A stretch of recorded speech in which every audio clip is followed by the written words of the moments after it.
The dinner host tapped his champagne glass with a fork. The ding, ding, ding echoed through the vast dining room, drawing the attention of the 60 guests. Tonight, I'd like to pose a simple question. What is the destiny of the human race? He let the words hang in the air for a moment. We all know the answer. At some point, our species will go extinct. He paced the room, all eyes following him. How? What will be our end? Artificial intelligence? Will our undoing come at the hands of an AI project one of your companies is working on? Or maybe another one of your pet projects? Will genetic engineering splinter our species, making some of us obsolete, setting off an unimaginable war between the next humans and the ones left behind? The host turned and paced again, stopping in front of a pair of doors that opened onto a wide stone veranda. Beyond, waves from the ocean crashed upon the rocks, a soft symphony punctuating the speech. Let's assume, for a moment, that our extinction won't come at the hands of one of our inventions. After all, we're not here tonight to point fingers. Tonight, we're here to find a solution to whatever awaits us. Murmurs erupted around the room. The host pressed on. Consider how vulnerable we are. A solar flare could destroy our planet in the blink of an eye. A supervolcano could blot out the sun and starve us and freeze us into extinction. Would we stand a chance against an alien invasion? Perhaps our end will come from an old enemy, a pandemic, maybe a more deadly version of a pathogen we've already lived through. A sea breeze swept in through the doors, tugging at the man's white hair. And there's another great question that should haunt us all. Why do we seem to be alone in the universe? Is that a clue to our true destiny? Tonight, I'd like to propose a simple solution to those twin enigmas that have always haunted us. He held his hands out to the crowd, palms up. We know the truth. We can't stop what's coming. We can't prevent the next extinction event. What we can do is control what happens after. That is the key to the future. He let his hands drop to his sides. What I'm proposing is a new kind of experiment, a project with one purpose: to restart the human race after the fall. A project that will witness the rebirth of our species and unravel the deepest secrets of our existence. I'm calling it the Extinction Trials, and I want you to be part of it. Part 1. The Fall. Chapter 1. Every morning before work, Owen Watts visited the nursing home. The halls were mostly empty. Only a few doors stood open. Residents sat outside their rooms, knitting or reading, glancing up as he passed, most staring at his uniform. At his mother's door, he paused and peered in. Owen had a dangerous job, but that moment every morning was easily the most frightening he faced every day. One morning, he knew he would find the room empty, the narrow bed made, his mother's pictures and belongings gone. But not today. She sat in a chair by the window, a book in her lap. He breathed out as he crossed the threshold, his heavy footfalls drawing his mother's attention, and instantly a smile. Life had taught Owen the value of time, how precious it was, how quickly things changed. His work had left scars on his body. Life had left a few on his soul. They were what made him cling to the time he had left with his mother. "Reading anything good?" he asked as he took the seat across from her. "Well, I just started, but it looks promising. An original premise and a likable main character." She studied him a moment. "What's the matter?" "Nothing." She cocked her head. "Work," he said simply, hoping she would drop it, knowing she wouldn't. "What about work?" "Work is getting weird. Weird how? Weird as in I'm slowly being replaced by robots. It's safer that way. True. You're worried about what you'll do next, when the robots have completely replaced your job. Owen smiled. You can read me like one of those books. That's what mothers are for. She paused. I know what's really bothering you. He raised an eyebrow. Your limitation. Growing up, Owen's mother and father never used the word handicap. Limitation, that's the word they used, because everyone has limitations. Can I bore you with a piece of advice? She asked. He exhaled and nodded. Life isn't about your limitations. They matter far less than you think. You make a living doing what you're good at. That's what's important. Your strengths, not your limitations. I'm going to put that on a t-shirt. That'll be my new job, t-shirt salesman. She smiled. Always a tough one. But I know you listen, too. And I know you'll land on your feet. You just need a little faith. In yourself, most of all. She reached over to the bookcase and took out a small paperback and handed it to him. He read the title, The Birthright. He opened it and flipped to the first page and read it. Every human is born with a birthright. That birthright is happiness. Our greatest challenge to achieving happiness is not the obstacles we encounter in our life. The true barrier to happiness lies inside of us, and it's the one thing we can't ever escape: our own mind. From birth, we are educated on countless aspects of life, from personal hygiene to personal finance, but there is no widely accepted curriculum for understanding and managing our minds. Indeed, almost every human remains the victim of their own mind throughout their entire life, never learning to master it or manage it, or even understand it. The Birthright was written to change that. This book is an owner's manual for a human mind. If you read it and do the maintenance it recommends, your mind will run smoothly. It will break down less often, and in the end, it will take you to your birthright. Indeed, a well-tuned mind is the only road to true and lasting happiness. Owen closed the book. It's not exactly my type of thing. Your type of thing? Self-help books. It's not a self-help book. Not that there's anything wrong with them. The Birthright is a book about science and psychology, and most of all, understanding yourself and the world around you. Wonderful, he muttered. By the time I read it, the world will probably be changed again. The world is always changing.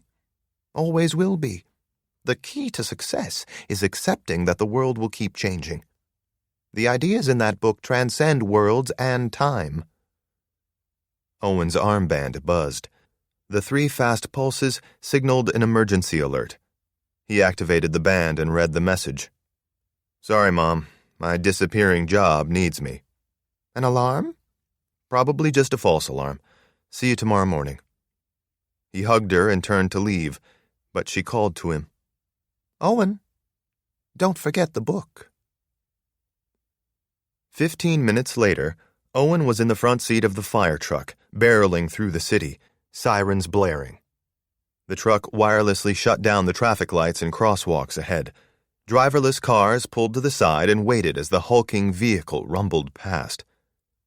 Owen studied a tablet and called to his 2 teammates behind him.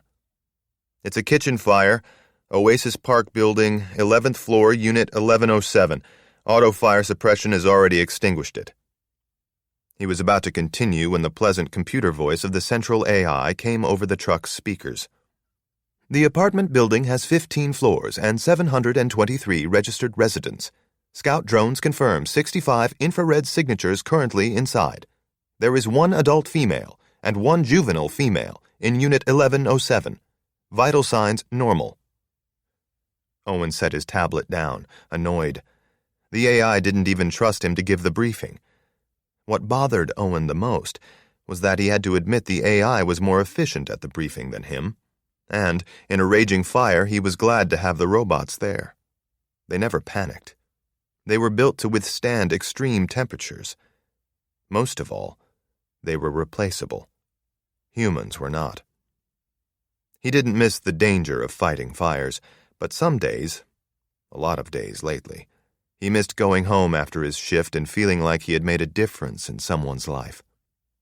This assignment would probably be like the last 10. He'd investigate the source of the fire, likely human error, explain what happened to the resident, and provide safety tips on how to avoid future fires. The 2 firefighters in the back seat had each been on the job less than a year.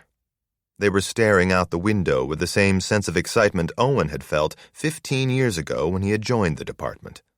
He wondered what they would be doing in 15 years, if they would even be needed. Another alert popped up on the screen. A resident in Unit 403 in the same building had just reported a gas leak. The unit's safety detector hadn't gone off. That was strange. Maybe the resident was confused. Selena, take 403, confirm the gas levels and do a welfare check on the resident. Call an ambulance if they seem disoriented. Copy, Lieutenant. She smiled, seeming happy to have her first solo assignment. Cole, we'll take 1107. Pay attention. You're taking the lead on the next one. He nodded. Yes, sir. On the tablet, 3 more alerts appeared in buildings across the city. All gas leaks. That was very odd. Was it a malfunction in the detectors? Or maybe a prank? Kids hacking the sensors and making false reports? As the truck rolled to a stop, the rescue drones took flight. They would circle the building, waiting, arms at the ready to take anyone who needed to be evacuated from the building. Firebots detached from the truck and marched toward the building, clanking on 4 legs, long arms outstretched, fire suppression tanks on their backs like jetpacks. Owen stepped out and led his team into the building, the 60 pounds of suit and kit barely slowing him. He climbed the stairs as protocol required, feet pounding on the concrete. At the 7th floor landing, he was barely winded, but Cole leaned over, panting, hands on his knees. Sweat covered his face behind the clear mask. Gotta log more gym time, Owen called over the radio. Training is half the job. Always. Be prepared, Cole said between gasps. Copy that, sir. A few seconds later, he said, I'm ready. At apartment 1107, Owen pressed the doorbell with his gloved hand and waited. Cole was still breathing heavily behind his mask. When no response came, Owen pressed the doorbell again. Central, confirm occupants and vitals in 1107. 1 adult female, 1 juvenile female, both vitals normal. Owen banged on the door. Maybe the ringer was malfunctioning. Selena, what's your status? He stabbed the doorbell and pounded the door again while he waited. No response. Selena, do you copy? Silence over the radio. Central, confirm Selena's location and status. Selena is in Unit 403. Vitals normal. Communication systems check failure. Cole stepped closer. Want me to check on her? No, let's get a status here first. Owen eyed the door. Central, open Unit 1107. The door clicked and Owen strode in and stopped cold. A woman, about his mother's age, lay on the floor. He rushed to her, jerked the thick outer glove off his right hand, and exhaled when he felt a faint pulse. Central, send an ambulance. Adult female unconscious, probably asphyxiation. Owen glanced at his arm panel. Oxygen level normal. The panel had to be malfunctioning too, and so was Central. It had confirmed normal vitals. The occupant was out cold. Something was wrong here. He replaced his glove and the suit repressurized. Central, I'm ordering a mandatory building evac. Possible gas leak and fire risk. Broadcast it and have the bots execute. Confirmed, Lieutenant. Selena, Owen said, standing up. If you read me, get out of the building. It didn't add up. This many malfunctions? It was impossible. The apartment was likely filled with gas. The unconscious woman indicated that. Unless she had been affected by something else. An intruder? Or a medical condition? Better safe than sorry. Central, Vent Unit 1107. Owen stared at the floor-to-ceiling windows in the living room, waiting for one to open slightly. Nothing happened. Central, I repeat, Vent Unit 1107. No response. Vent it, Cole. Sir? Get your axe out and make a big hole in that window right now. The young man had only used his axe in training a few times and probably never expected to use it in the field, except perhaps in the oldest homes, and only after the firebots were destroyed and he was the last line of defense. But Owen was proud to see his younger teammate unsheath the shiny axe and charge toward the window. Owen dashed down the hall, throwing doors open as he went.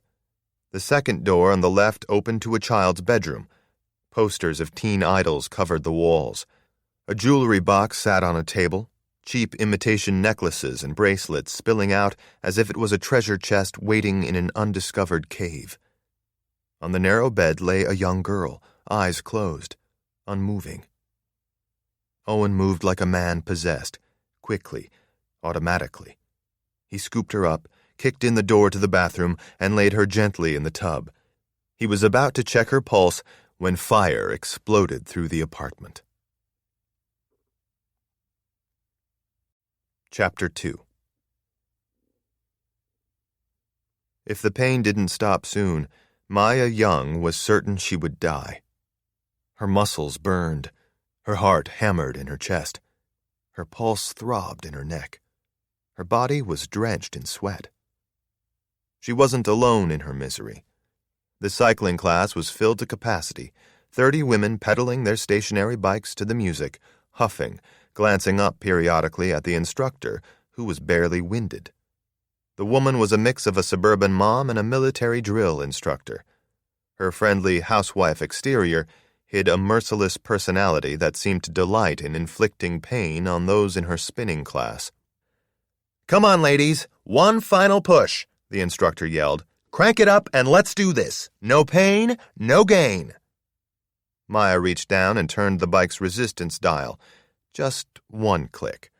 She heard others cranking even higher, the sound like 100 camera snaps going off at once. The clicks, a disembodied guilt trip saying, "Why aren't you turning yours higher like everyone else?" She pumped the pedals, breathing hard. It felt like her bike had bottomed out in quicksand. She better get a ton of gain for this pain. Speaking of, if she ever met the person who first said, "No pain, no gain," she would punch that person in the face. Hard. After what seemed like an eternity, the instructor stopped pedaling and began clapping. "Okay, that's it. Nice job, everyone. See you again tomorrow. Reminder to check the schedule online tonight. Enrollment for the next 8 classes opens at 6. Maya stepped off the bike and staggered on wobbling legs to the lockers. When she had first toured the gym, she had fallen in love with the cycling studio, with its exposed rafters, antique brick walls, and shining wood floor. Now she barely noticed. It was just a really well-decorated torture chamber. Outside, sirens blared. A moment later, a fire truck rumbled past the plate glass windows, red and blue lights flashing. Maya paused at her locker to watch. When the truck was gone and the siren had faded, Maya's friend Zoe closed her locker and said, "Guilty confession, hoping the class is full by the time I log in tonight." "Same," Candace said, pulling her messenger bag on. "I've got 2, maybe 3 weeks max left in me. Remind me again why we're doing this?" Maya, Zoe, and Candace had made the current exercise pact late one night while slightly intoxicated. At the time, it had seemed like an unquestionably good idea. "I think," Maya said, "it had something to do with becoming more attractive, finding a mate, and advancing life stages." Zoe glanced up theatrically as if contemplating. If this is the cost of mating and advancing life stages, I'm opting out. I'm okay with being slightly overweight for the rest of my life. And single. A crackling laugh erupted from Maya, almost involuntarily. Her lungs hurt, she assumed from the exertion. The laugh turned to a cough, and she brought a hand up to cover her mouth.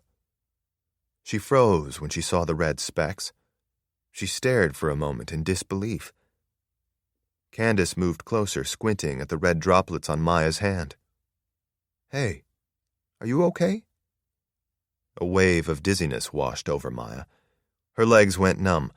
She reached out for the locker but couldn't grip it. The floor rushed up as her vision spotted. She felt arms around her, someone saying, "Maya?" Then muffled voices. Someone prying her eyes open, and finally, "Call an ambulance!" Chapter 3. The blast threw Owen against the wall. Fire reached into the room like a hand, fingers red and orange, singeing everything they touched, racing across the floor, charring the bath mat, and flowing over the lip of the tub, reaching for the girl. Her clothes burned, her hair caught fire. Flames licked her face. Owen's vision spotted as he watched helplessly, willing his stunned body to move. He bent forward and reached out with his gloved hand and stamped out the fire in her hair and clothes. "External speaker on," he said between gasps. "Can you hear me?" Her eyelids lifted slightly, revealing bloodshot, watery eyes and a faraway look. Her lips parted, but no words came. Another explosion rocked the apartment. Owen leaned forward, hovering over her, his core muscles straining under the suit's weight. No fire seeped into the room this time. He was sure then about what the explosion had been. The apartment door had blown open. Pressure, or an explosion, in the hall had been strong enough to take it off its hinges. The building shouldn't have let that happen. It should be suppressing any fires and venting any pressure and smoke to the roof. There was something very wrong here. "Hang in there," he said through the suit speaker. "I'm going to get you out of here." The girl closed her eyes as Owen lifted her and ran back to the living room. As he suspected, the outer door to the apartment was gone. In the living room window, there was a gaping hole where it had exited the unit. Fire raged in the hallway, sucking oxygen from the opening. Cole sat on the floor, blinking. "Central, I need multiple evacs at 11:07 stat." No response came. Cole pushed up on his legs and staggered over, mouth moving but no sound coming over Owen's radio. "Cole, can you hear me?" The younger man just stared. His chest was heaving, from nerves or exhaustion or both. He reached up to pull his helmet off, but Owen reached out, caught his hand, and mouthed, "No." They needed the helmets and the suits more than they needed to communicate.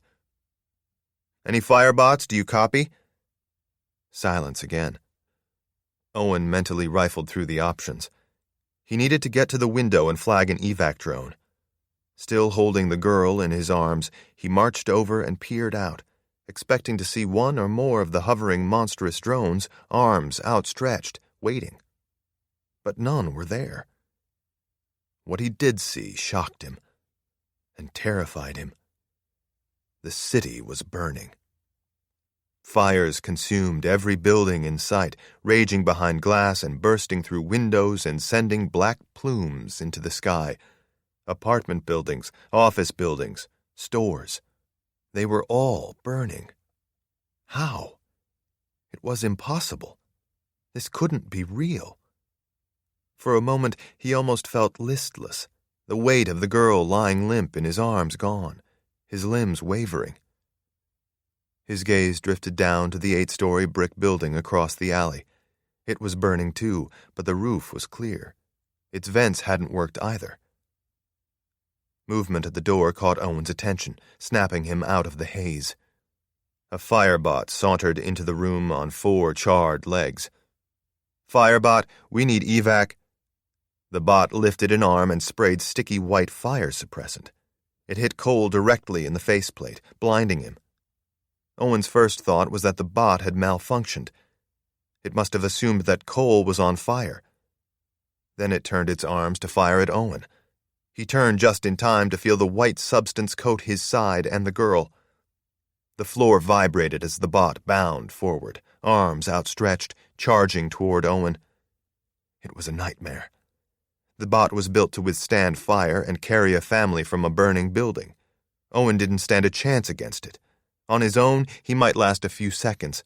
Holding the girl, it was hopeless. Owen bent to set the girl down, ready to fight. But the bot slammed into the floor face first, front legs mashed together. Cole. Even blinded by the suppressant on his helmet, the young man had lunged for the bot, a desperate move that had worked. He had caught its legs and held tight. With his arms still around the bot's legs, he reached a hand up and cleared the fire suppressant from his faceplate. The bot reached back and dug its pinchers into Cole's arm. Owen saw Cole's mouth fly open, a silent scream. But still the young firefighter held on, trying desperately to keep the bot down. He wouldn't succeed much longer. He looked up at Owen, eyes full of tears, and he mouthed a single word. Go. Owen bent down, picked up the girl, and glanced at the open doorway. Fire raged beyond, and more firebots were waiting in the building. Behind him, the gaping hole left by the door looked out on the burning city, and the building below. Owen turned, gripped the girl tight to his chest, and ran as fast as he could through the window. Chapter 4.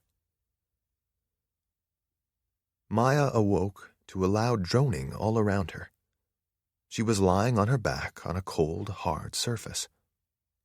Her mind was cloudy, as though she had been drugged, and it was only now wearing off, its effects still lingering. She squinted at the bright light circling her. She was in a cylinder not much bigger than Maya herself. A woman's voice came over a speaker, booming in the small space. Please stay still, Miss Young. The test is almost complete. Test for what? Maya shouted over the hum of the machine. We'll explain soon. Just lie still, please. After that, the seconds ticked by like an eternity. The machine buzzed rhythmically. A blue light inside the cylinder's white walls moved up and down the length of her body. Finally, it beeped, and the glow dimmed and the table holding her slid out. A man in green scrubs pushed a wheelchair in, parked it beside the table, and held out a hand for Maya. Instinctively, she froze. Something was wrong here. Something about the man put her on edge. She didn't recognize him, but silent alerts blared in her mind. Was it the glint in his staring eyes? His physique? Or was she imagining it all? Was it the haze of whatever sedative they had given her for the test? She sat up and swung her legs off the hard platform, aware that the hospital gown would gape open. The man kept his eyes fixed on her, his hand held out. Was that another clue? Or was he a genuine human being just doing his job? What's going on? Maya asked, hoping his answer might offer clues to two questions running through her mind. Not my department, ma'am. I'm just transport. She took his hand and he guided her to the wheelchair. Without another word, he pushed her through the halls, where nurses, both human and robotic, bustled about, and doctors spoke orders and questions into headsets connected to the hospital AI. Her room held a single narrow bed and a small bathroom in the corner. Maya's clothes hung on the back of the door. Her handbag lay on a rolling bedside table. But it was the view out the window that drew her attention. 3 columns of black smoke rose across the city. She needed to check in. The fires could be part of an attack that was related to the organization she had been investigating. She was so consumed with the scene outside that she didn't hear the door click shut, or the man moving behind her. She felt a cold, flat object press against her neck. Then, her training and instincts took over. Adrenaline shot through her bloodstream, apparently enough to save her. She leaned away, just in time. The injector fired and clicked, but didn't make contact with her skin. Instead of trying to flee the man, she did what he least expected. He was bigger than her, and he was in a superior position. What he wasn't expecting was for her to attack. She grabbed the injector, momentarily shocking him. He leaned forward, reaching for it, but Maya was quicker. She stabbed it into his neck and pressed the trigger. Once, twice, and a third time, his eyes growing wider with the sound of each click. Then, like a switch had been thrown, his face grew slack, eyes went glassy, grip loosened. He staggered, reached up to his ear, and held a finger behind it. Mission fail. Subject escaping. Backup. He collapsed in a heap. Maya stood on shaky legs and held on to the end of the bed as she shuffled to the side table that held her handbag. She had to hurry. His backup could be seconds away. She drew out her armband from the handbag and activated it. Ops, a female voice said. I'm compromised. Cover? Blown. Maya's head was pounding now, from the drugs or the exertion she wasn't sure, or from her condition, whatever that was, and she had a very good idea of what that was. Request? The voice asked, still betraying no emotion. Maya wondered if it was a real person or an AI. She held the armband as she moved to collect her clothes from the bathroom door. Immediate backup. Routing request. And I'm sick. I think they did something to me. I think I have the Genesis virus. She glanced at the columns of smoke. There were 5 now. Black clouds filling the sky. What's happening out there? The fires. Probable cyber terror attack. We're investigating. It's them. It's connected. I think they tried to take me out before they launched this attack. Noted. Maya was about to pull on her clothes, but reconsidered. She eyed the man on the floor, his chest slowly rising and falling. She was in no shape to run or fight. Without the injector, she wouldn't have stood a chance against the man. That left one option. Hiding. But there was something she had to do first. I need you to check on my family, Maya said. My mom and sister live in the Oasis Park building, in Unit 1107. Confirmed. At the window, she peered down. 7 auto ambulances were parked directly below. As she watched, one pulled away, lights flashing on. The window didn't open fully, but she could push it out slightly, just enough to slip the armband and her clothes through and drop them on top of an ambulance. Her first choice was to leave the room and put some distance between her and whoever was coming, but that was too risky, and she wasn't moving very well. The bathroom was too exposed. The bed was open below, offering no cover. That left the closet. She opened the door and peered inside. It was empty, only a single metal rod and 2 hangers. She pulled 2 sheets from the bed, wrapped one around herself, and draped the other over the rod. She slipped behind it and pulled the closet door closed. Her legs were still shaky. She pressed herself against the back wall and let herself slide down until she was lying on the floor. She arranged the sheet around her to cover her feet and head, then tucked her arms inside. Beyond the closet, she heard the door to the patient room open. Chapter 5. Owen held the girl tight and twisted, turning his back toward the roof looming below. Pain lanced through his chest when he crashed down. The girl flew from his arms as his vision faded to black. When he came to, he wasn't sure how much time had passed. He coughed hard, lungs aching. He forced his eyes open. Smoke swirled around him like 1,000 ghosts dancing around a funeral pyre. Through the wisps, he caught a glimpse of his surroundings. He was still on the roof, lying on his side. The girl was 10 feet away, unmoving. He watched her as he drew shallow, ragged breaths. He waited, hoping, willing her to move. He twisted his head, drawing a shooting pain from his neck. He tried to take a deep breath, but it was useless. One or both of his lungs were collapsed. He didn't have long. With a shaking hand, he reached over to his arm panel, which was flashing wildly with alerts. He was about to activate the emergency beacon, but the suit had already done it. At least that part of the AI was still functioning. A high-pitched alarm sounded from his external suit speakers. His helmet emitted a strobe light that blasted across the roof toward the girl. Teeth gritted, he pushed off with his right arm and rolled onto his back, letting the light shine into the air. He doubted anyone would see it. Smoke filled the sky like 1,000 dark birds circling the city, diving down to feed on the burning, crumbling buildings. He tried to slow his breathing, fighting to keep his eyes open, but his breaths grew tighter as though he were breathing through a shrinking straw. He tried to turn his head, but the pain stopped him. His head broke out in sweat and his chest burned through the pain, but he pushed, turning his head. He wanted to see her. He wanted to see her roll over and look at him and for her to be okay. He watched, but she still didn't move. A moment passed.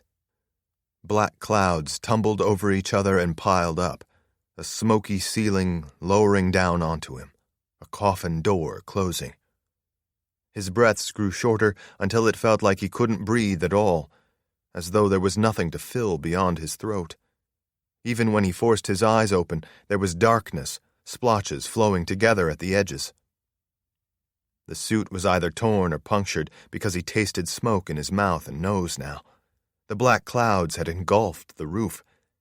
He willed his vision to clear as he gazed through burning eyes, trying to find the girl, hoping to see her moving.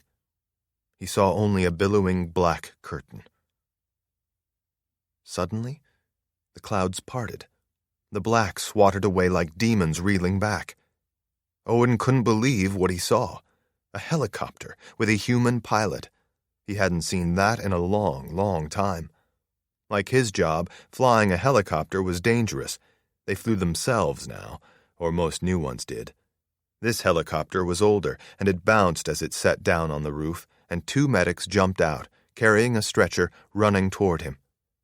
With his last strength and breath, Owen lifted his arm, held out his finger, hand trembling, and pointed away from himself, toward the girl. Chapter 6.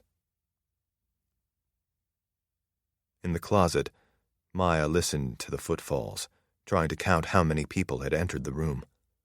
2, she thought. A man was the first to speak. "Her handbag is here. Clothes are gone." A woman spoke next. She was closer to Maya, bending over the man on the floor, perhaps. "Leon, can you hear me?" "Bring him around," the man said. Maya heard a click, then a long, low groan from the man on the ground. "What happened, Leon?" the other man asked, closer now. "She got away. She's half your size and infected with GV. "That doesn't matter," the woman said flatly. "Where is she, Leon?" The man said nothing, but Maya heard the other 2 moving about the room. He must have pointed or shaken his head. The door to the bathroom opened. Someone stepped inside. Then the closet door swung out. A hand reached in, snatched the sheet hanging over the rod, and pulled it out. Maya felt it tugging at the sheet that covered her below. She held her breath. "Just linens," the man said as he tossed the sheet back into the closet. It fell on top of her as the door banged shut. "Polestar," the woman said. "We need a location on subject 741. "Who cares?" the man spat out. "She's got GV, and the change is happening as we speak." "Great," the woman muttered. "She's in an ambulance 4 blocks from here." "Just let her go," the man said. "We can't. She knows too much. Come on." Maya's plan was to wait in the closet until the door to the room opened again. She assumed that the next person to open that door would be her backup. But the door didn't open. The help she needed never arrived. She didn't know how much time had passed, but she was starting to feel weak. She felt wetness on her upper lip, what she thought was sweat. She wiped it away with her fingers, felt the stickiness, and knew it was blood. She unwrapped the sheet around her and pushed the closet door open. The room was dark. Was it night? Had it been that long? Then she realized. It wasn't night. Smoke blotted out the sun. The city was burning. Another trickle of blood ran from her nose. A throb of pain erupted in her head. Her legs buckled. She extended a blood-soaked hand to the bed, gripped the rail, and pressed the call button. "I need help." Chapter 7. Owen's hearing returned first, but his vision wouldn't clear. He lay in darkness, listening to the voices around him.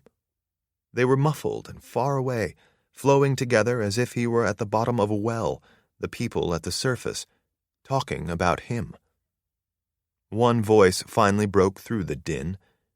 It was a man, his tone gruff and weary. "Multiple fractures, punctured lung. Under normal circumstances, he'd be out of here in 2 weeks. But as things stand, I think we have to label him Category 10. 9, at best." A woman's voice. "His injuries are quite treatable," the gruff man said. "But our issue, frankly, is time. He should be in intensive care, and he would be in there for 2 weeks, minimum. We could use that bed to save 30 people in that time. Let's move on." The woman. "Wait, can we talk about this? What happened to him?" "He jumped from a building. 3rd one in a row for me," another man said. The woman again. "Wait, I just found his file. He's a firefighter. Saved a young girl. She's probably going to make it." A pause. "Look, we've got—" "Katrina, we can't do this all day, okay? We've got to keep moving. He's at 10. A silent moment stretched out. Then the gruff man again. Fine. We'll put an 8 on him, and that's as far as I can go." When Owen woke again, his vision had returned. It still hurt to breathe. Both legs throbbed in pain. The left was far worse. He was in a large open room. He heard voices all around him, some talking, others crying out, an unsynchronized chorus of agony. A white sheet hung from a cord that surrounded his bed on 4 sides, preventing him from seeing the other patients. He tried to sit up, but the pain held him down. He lay there, staring at the ceiling, his thoughts touching places that hurt as much as his body. First, his fellow firefighters, Cole and Selena. Had they made it? They were in the building. And the girl from 1107. The doctors who had argued over him had said she would make it. Had she? Finally, his mind settled on his mother. Was she alive? Safe? How much time had passed? And where was he? The ceiling above was high, and from the way the sound echoed around him, he assumed the room was cavernous. A warehouse, perhaps? Faint footsteps approached, and he leaned his head up just in time to see a nurse bot stride into his cubicle, its body covered in shiny silver metal and milky white plastic. The head was a weak attempt at human form. The face was nearly flat, with a glass screen that showed an image of eyes and a mouth, but could likely display vitals and other information to patients and doctors. The bot held an injector in its left hand. "Get away from me," Owen's words came out awkwardly, as if he had a mouthful of dirt. The bot stopped. "You are due for your pain medication. If you come closer, I'll bash your glass face in. Are you refusing treatment? Get out. Without pain medication, you will get out. Now." It turned and marched away without another word. Seeing it reminded Owen of the firebot that sprayed Cole and pinned him down. His rage built as he thought about it. He was still stewing over that when a tall man with close-cropped hair pulled back the white sheet to Owen's cubicle and entered. The man's eyes were focused, yet expressionless. He wore a ribbed black sweater that only partially hid a muscular physique. Owen figured him for military. "Mr. Watts, my name is Parrish. I'd like to ask you some questions." "I'd like to ask you some, too." A smile tugged at the edges of Parrish's mouth and quickly disappeared. "Mind if I go first?" Owen nodded. "You responded to a fire alarm in the Oasis Park building, in Unit 1107. "That's right." "You jumped out of a window carrying a young girl. What happened to her?" Owen stared a moment, then laughed. "That was going to be my first question for you. She's not here?" "No." Silence stretched out. Then Parrish asked, "Do you know what happened to her mother?" "She was in the apartment when we arrived, alive but unconscious." Parrish nodded, seeming to consider that. "Can you tell me what happened to my team? Cole and Selena?" Parrish shook his head. "No, I'm sorry, I don't know." "What's happening out there?" "We think the fires were part of a widespread terror attack." "The firebot attacked my crew." "There have been similar reports around the world. Someone hacked the robots, and AI, and embedded systems." "Who?" "We believe a scientific terror group is responsible, but there are other possibilities." "Such as?" "An artificial intelligence uprising, alien invasion. Some even think it's the government." "Why hack the bots? What's the reasoning behind the attack?" "That's also unknown. There are rumors that this event is the start of something called the Change, but we don't know what that is yet." "What organization did you say you were with?" "I didn't say." Parrish turned to leave. "Thank you for your help." "Wait." Parrish paused. "Is my family okay? My mother?" "Sorry, I don't know." Parrish grabbed the white sheet, ready to pull it back and leave, but something caught his eye.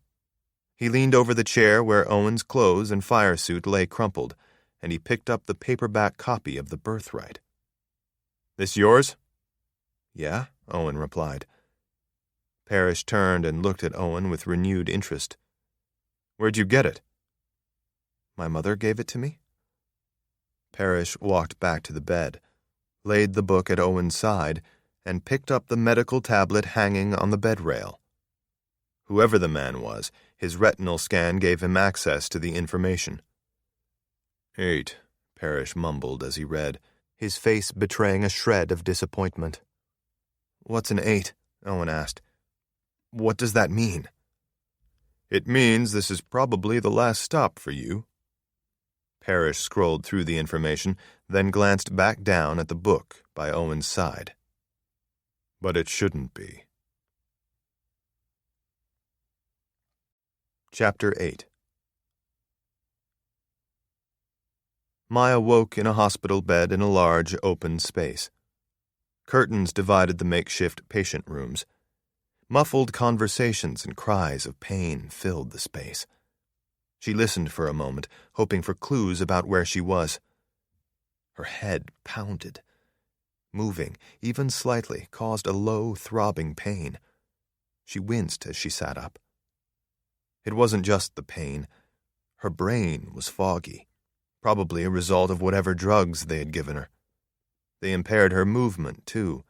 Her limbs felt 3 times heavier than normal. She wanted desperately to get out of bed, to get dressed, and get out of here. She needed to escape. She knew that much, but to her surprise, she didn't know why. She felt the urge to get somewhere. An image came into her mind. Of her mother. Yes, that was it. She needed to find her mother and sister. But why? Instinctively, she felt that they were in danger, but from what? Beyond the curtain, 3 figures stopped in the corridor, their shadows looming, voices low. Maya fought to sit up, straining to make out their words. Scan unlike anything I've seen. Not equipped to deal with anything like this. Just put 10 for now. A machine on a metal pole by the bed beeped. Liquid flowed into the IV running to Maya's arm, and a few seconds later, sleep overtook her. A man was standing over her when Maya awoke. Instantly, she tried to reel back, but her body still wouldn't cooperate. He put a hand on her shoulder and pushed her down into the bed. Hey, relax. It's me. The man had close-cropped hair and wore a black-ribbed sweater. Can you see me, Maya? It's Parrish. Her voice came out breathy and labored. I can see you. But you don't know who I am? Maya shook her head. His grip on her shoulder loosened as he exhaled, voice now a whisper. What have they done to you? Who? What's wrong with me? We believe you're infected with the Genesis virus, or GV. Do you recognize that name? It sounded vaguely familiar, but try as she might, Maya couldn't form a thought about what it was. She shook her head. Parrish pressed on. What about Genesis Biosciences? Do you know what that is? The words triggered a memory in Maya's mind. She saw herself walking through a security checkpoint and scanning a plastic ID. After a beep, she stepped forward and stared into a retinal scanner, which flashed green. A door ahead opened, revealing a large lobby with a wide desk where 3 guards sat, watching screens. A lighted sign above read Genesis Biosciences, with a tagline in slanted letters below, An Infinite Better Tomorrows. Maya wove her way through the building's crowded corridors to a locked door, where she stooped to bring her eye level with a retinal scan. It flashed and promptly gave her access to a small room. She stepped inside, and as soon as the door behind her closed, one to her right opened, revealing a locker room where 2 women were undressing. Morning, Maya, one of them called over her shoulder. Hi, Sydney. How's Oscar? Slept through the night? First time. Victory! I might actually get some work done today. Maya made her way to a cubby with a digital display that read Dr. Maya Young. She stripped down naked, folded her clothes neatly, and retrieved a tight-fitting undergarment from the shelf and slipped it on. The next room held 6 airtight suits with tanks on the back. She suited up and entered the airlock. And then the memory ended. I used to work there. Parrish lifted his head, smiling quickly. Yes, he nodded. You did. I worked in a lab. Exactly. I was a scientist. Parrish cocked his head and spoke slowly, carefully. Yes, technically. Technically? What does that mean? It means your life was somewhat complicated. Could you possibly be any more vague right now? Parrish eyed the white curtains around them. Beyond, dozens of muffled conversations were interrupted by the occasional shout or wail. This is not really the place to discuss it, Maya. He placed a hand on her shoulder gently. I used to call you Hazel because of your hazel eyes. Do you remember that? It was your code name. Does that bring back any memories? No. Parrish nodded, seeming disappointed. Do you remember what you were working on? Please, it's important. Maya tried to go back to the memory, but it was gone, like a dream that was fully formed upon waking but slipped away in the moments after. No. Parrish nodded, clearly disappointed. That's okay. Do you know what the change is? The change? It's some kind of project, or process, or event. We're not sure. Do you remember anything about it? No. Do you remember meeting me? The first time we met? I'm sorry. I don't. You and I were going to meet again. Today. You were going to give me something. Do you know where that item is?" Maya focused, trying to retrace her steps. She remembered being in the hospital, being scanned. Hiding. From whom? No. All I remember is getting sick and hiding. Someone was looking for me. We're dealing with that. How? We're going to get you out of here and take you somewhere safe. Where? That's also complicated. Maya exhaled. What can you tell me? I can tell you that you're going to be okay. And we're looking for your mother and sister. Part 2. The Station. Chapter 9. When Owen woke, the pain was gone. Except for his eyes. A dull ache started there and radiated into his head. He opened his eyes, but he saw only white and felt more pain. He shut them tight and listened. It was utterly quiet. The only sound the soft beating of his heart. That in itself was strange, the idea that he could hear his own heart beating. He reached up, but his hands almost instantly hit a solid wall. It didn't feel like a wall, more like a block of ice. The surface was frigid. The impact made an echoing gong sound in the space. He realized then that the wall he had hit wasn't ice.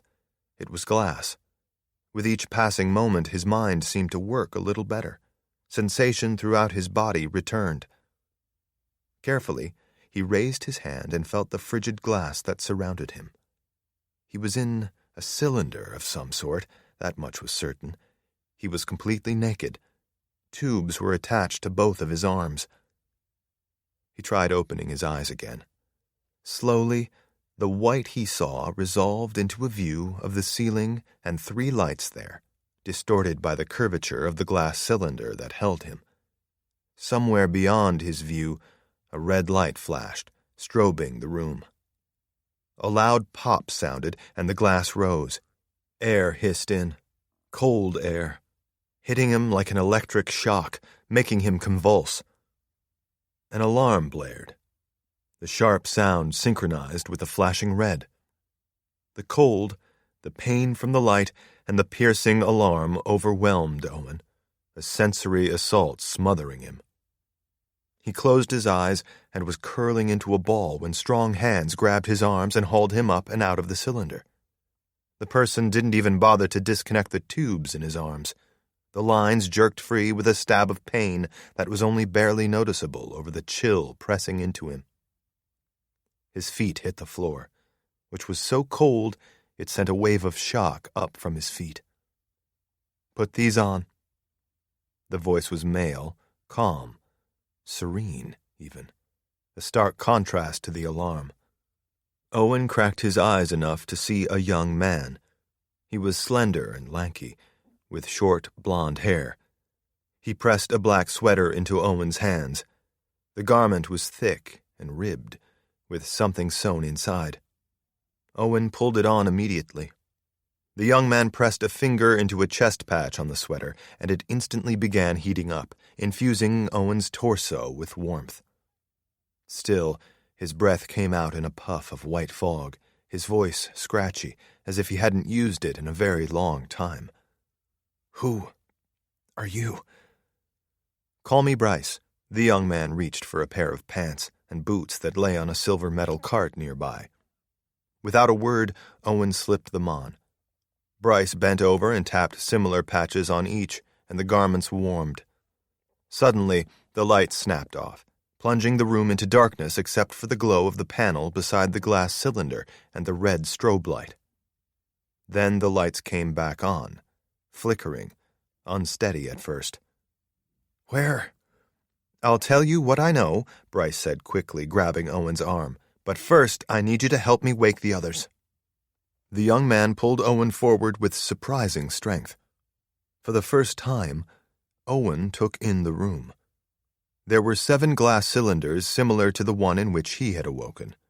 They were all empty. Several metal carts were strewn across the room, also empty. On the far wall hung 3 screens, all off, one cracked. Bryce tugged him toward the door until Owen fell in behind him, struggling to keep up. It was as though his body was slowly coming alive again. Outside the room was a narrow hallway. Overhead, the alarm droned and red light pulsed. Owen glanced back at the lighted control panel beside the door to the room where he had woken up. It read Pod 12.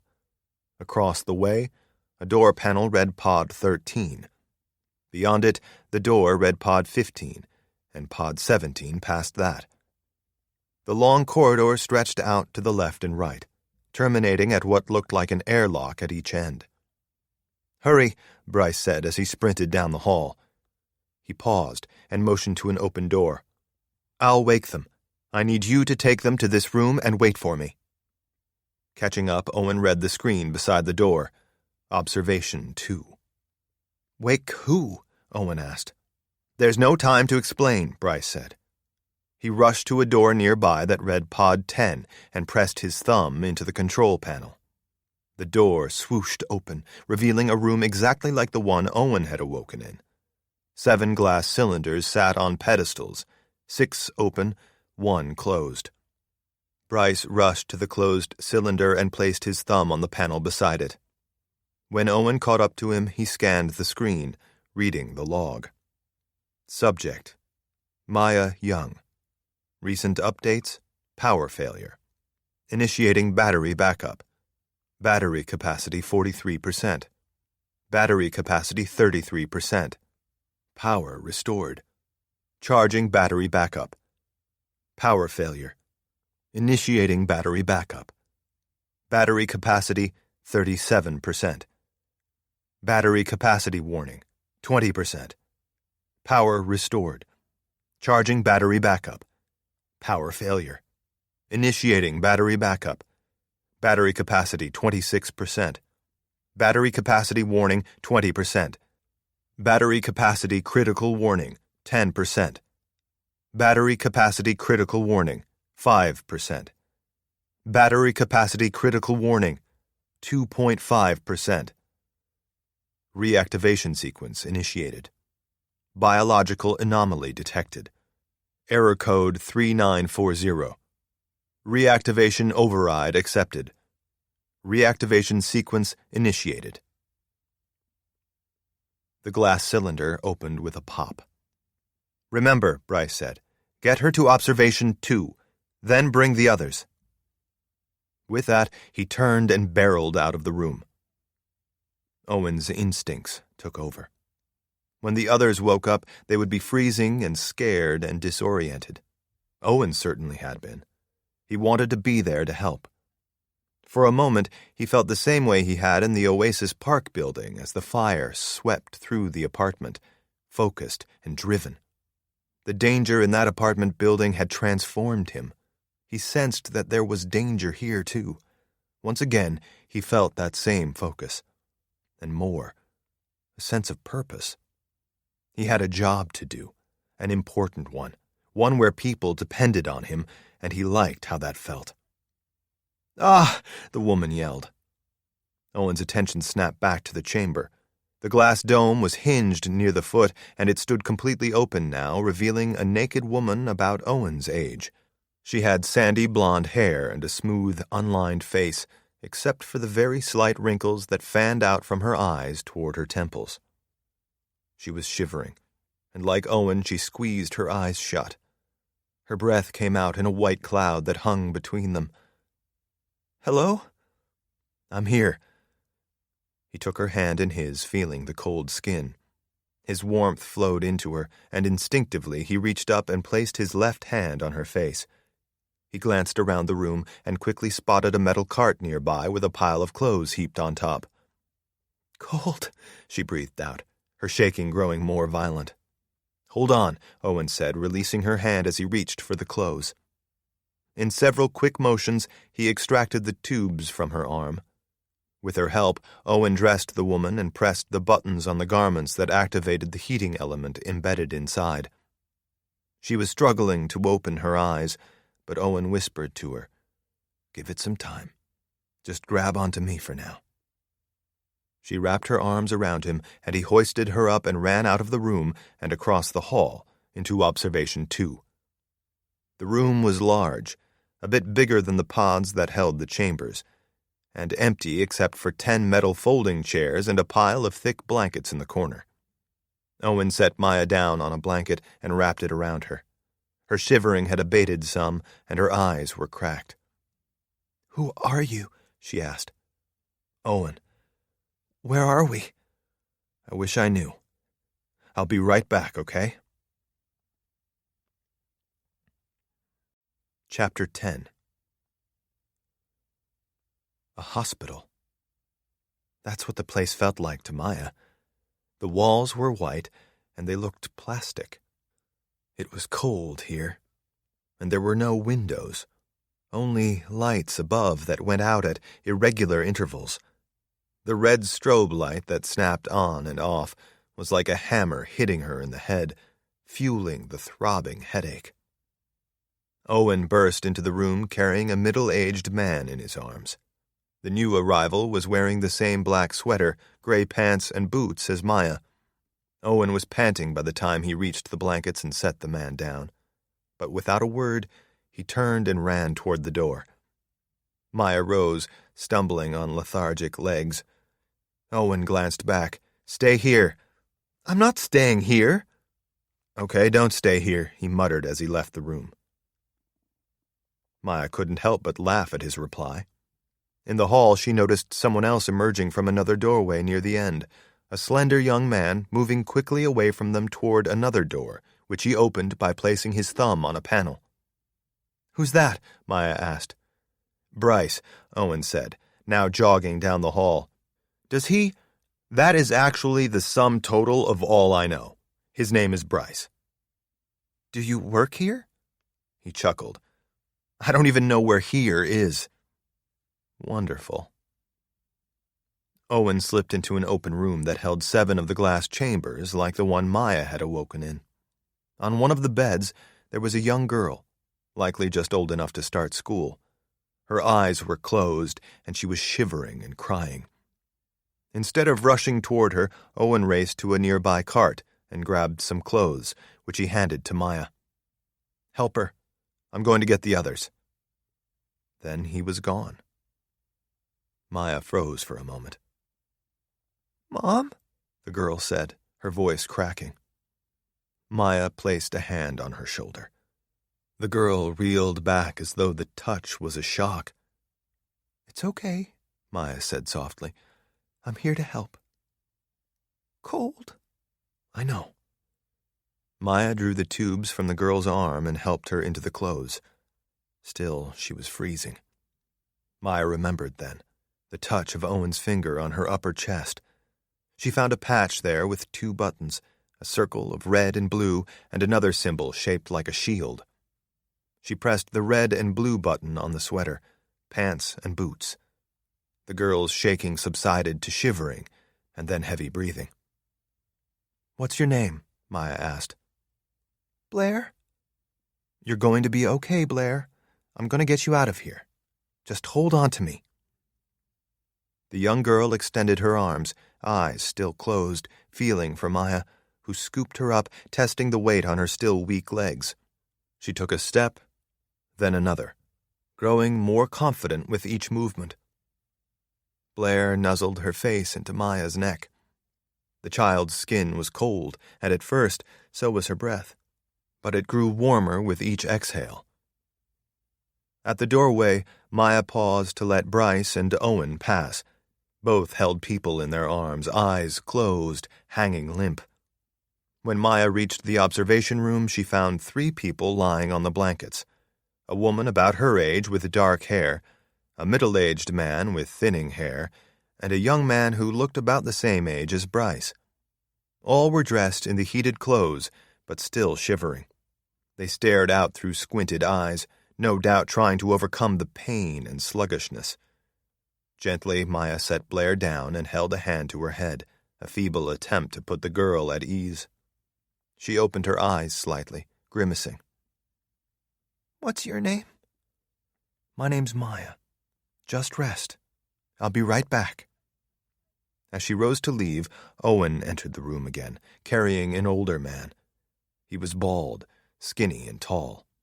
To Maya's surprise, he was fighting to get free of Owen's grip. "Let me go!" "Relax," Owen said, struggling to hold the man. At the blankets, Owen set the man down, who immediately drew back, crashing into the young man who now had his eyes open. "Hey, watch it." "Who are you?" the older man snapped. Maya stepped toward the door, but Owen caught her arm. "That's everybody." Bryce rushed inside the room and thumbed the panel, closing the door. He tapped several buttons on the panel, and the red strobing light stopped, and the alarm fell silent. Through the small glass window in the door, Maya could still see the red light blinking in the hallway, but the sound was gone. Soon she heard air flowing into the room. Heat, she thought. Bryce turned to the group. "I'm sorry you all were awoken like that. There was no other way." The older man staggered to his feet, eyes barely open. "What's going on here?" "Where are we?" Owen asked. Several others joined in, lobbing questions until Maya couldn't make out anything. Please, Bryce pleaded. "You must be quiet. I'll explain everything, at least what I can. First of all, you should know that this station is failing. The power plant is critical." A new barrage of questions filled the room. Bryce held his hands up. "Quiet, please. We don't have much time." "Where are we?" Owen asked.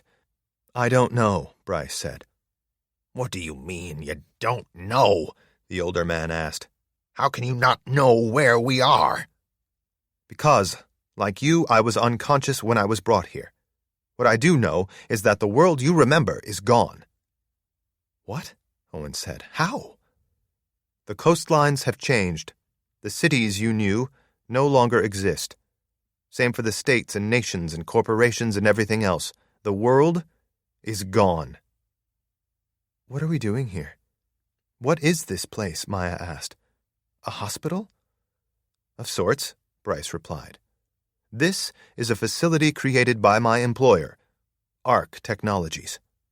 We are in Station 17. "What kind of station?" Owen asked. "It's a bunker that's part of a network of trial locations." "What kind of trials?" Maya asked. "The Extinction Trials." The room fell silent. Bryce took a step closer. "It's an experiment to restart the human race after a catastrophic global event. That event has occurred. We call the event the Change. Our goal here is to find a cohort that can survive in the world after the change. That is the key to saving what's left of the human race." Chapter 11. For a moment, the group looked around at each other. Owen was still trying to wrap his head around what Bryce had said. The Extinction Trials. An experiment to restart the human race.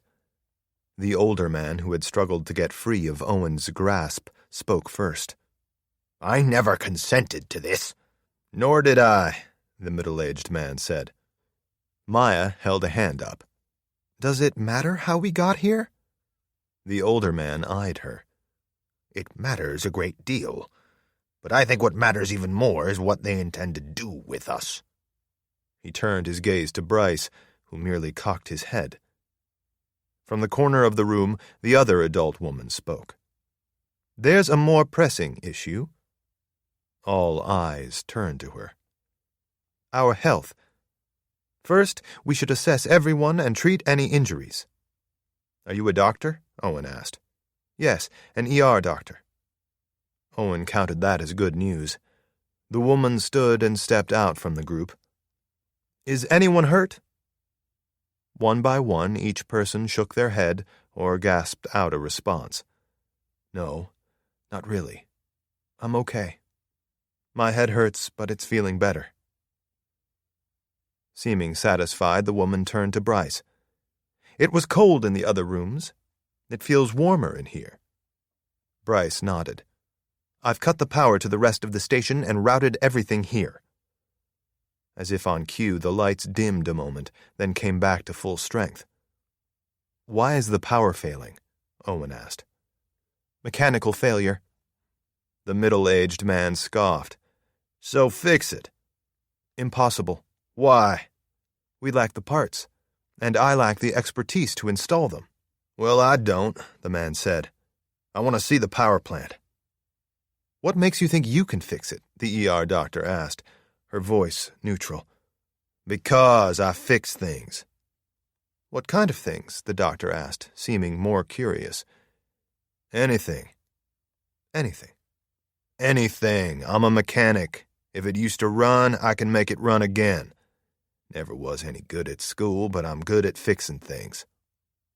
Be that as it may, Bryce said carefully, I remind you that we lack the parts to repair the geothermal power generation system.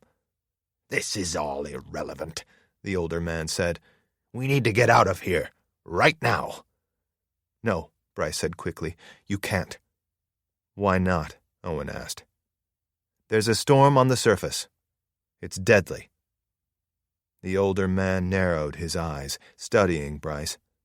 He stepped closer to the door, as if preparing to leave. Bryce moved to block his path. The lights dimmed again. Bryce stepped in front of the door. Please, we must remain here for the time being. What's your role here? The older man asked. As I said, I work for ARC. I'm a proctor in the trials. The man swallowed and took a step back. He glanced at the group, a thought seeming to form in his mind. Something about the scene put Owen on edge. Something was happening here, a change he couldn't put his finger on. Try as he might, he couldn't understand. He felt as though he were staring at a warning message written in another language, a sign he desperately wanted to be able to read, but never would. Because of his limitation. What his parents called his limitation. His inability to read body language and facial expressions. It was a language he could never master. His limitation was part of the reason he'd become a fireman. Fires always behaved the same way. It was science. Once you learned what affected a fire and how to read the scene, you could figure out what to do. People were a black box to him. The older man reached for one of the folding chairs leaning against the wall and set it up, then unfolded another and placed it on the floor. It would seem that we are confined here. He glanced at Bryce. For now. He set out another chair, establishing the arc of a circle. I believe there's one important thing we can do. Take stock of what we have to work with. The middle-aged man grunted. Won't take long. We've got chairs and blankets and a busted-up bunker. No, the man said quietly, still placing the chairs. We have something far more valuable. Everyone in the room focused on him, waiting. We have each other. He motioned to the middle-aged woman with brown hair. Apparently, we have a doctor, one with a background in emergency medicine. Quite fortuitous. He held out a hand to her. Dr. Allen. Kara Allen. The man nodded. Dr. Allen. He waved a hand toward the chair. Will you join us? Owen watched as she took a seat. Again, he had the strange sensation that something was wrong about the act. It was like the older man was maneuvering everyone, positioning them like pieces for some act. The chairs were like props. And luckily, the man continued, we have a mechanic, Mr. I've never been a mister in my life. Name's Alistair Reynolds. A man after my own heart. Will you join us, Alistair? Don't see what choice I've got. Alistair stood, sauntered over, collapsed in the chair, and exhaled heavily. The older man unfolded another chair and turned to the younger man. "And what's your name?" "I'm Will Carraway, software engineer." His gaze drifted over to Bryce. "I work for Arc Technologies as well." He paused. "I guess I used to." Alistair eyed the younger man. "Then you also work for the people who kidnapped us." "We don't know that we've been kidnapped," Maya said. "Don't we?" Alistair shot back. Kara held up a hand. "We're here without consent, but sick patients are routinely taken to the hospital without explicit consent. Have we been kidnapped or saved? I favor reserving judgment." Alistair scoffed. "Well, I favor assuming the worst. It's the only way to be prepared for it. Assuming people are going to do the right thing only sometimes pays off. Being a skeptic always pays off." Kara shook her head. "That's not true. Distrust is a burden on any relationship."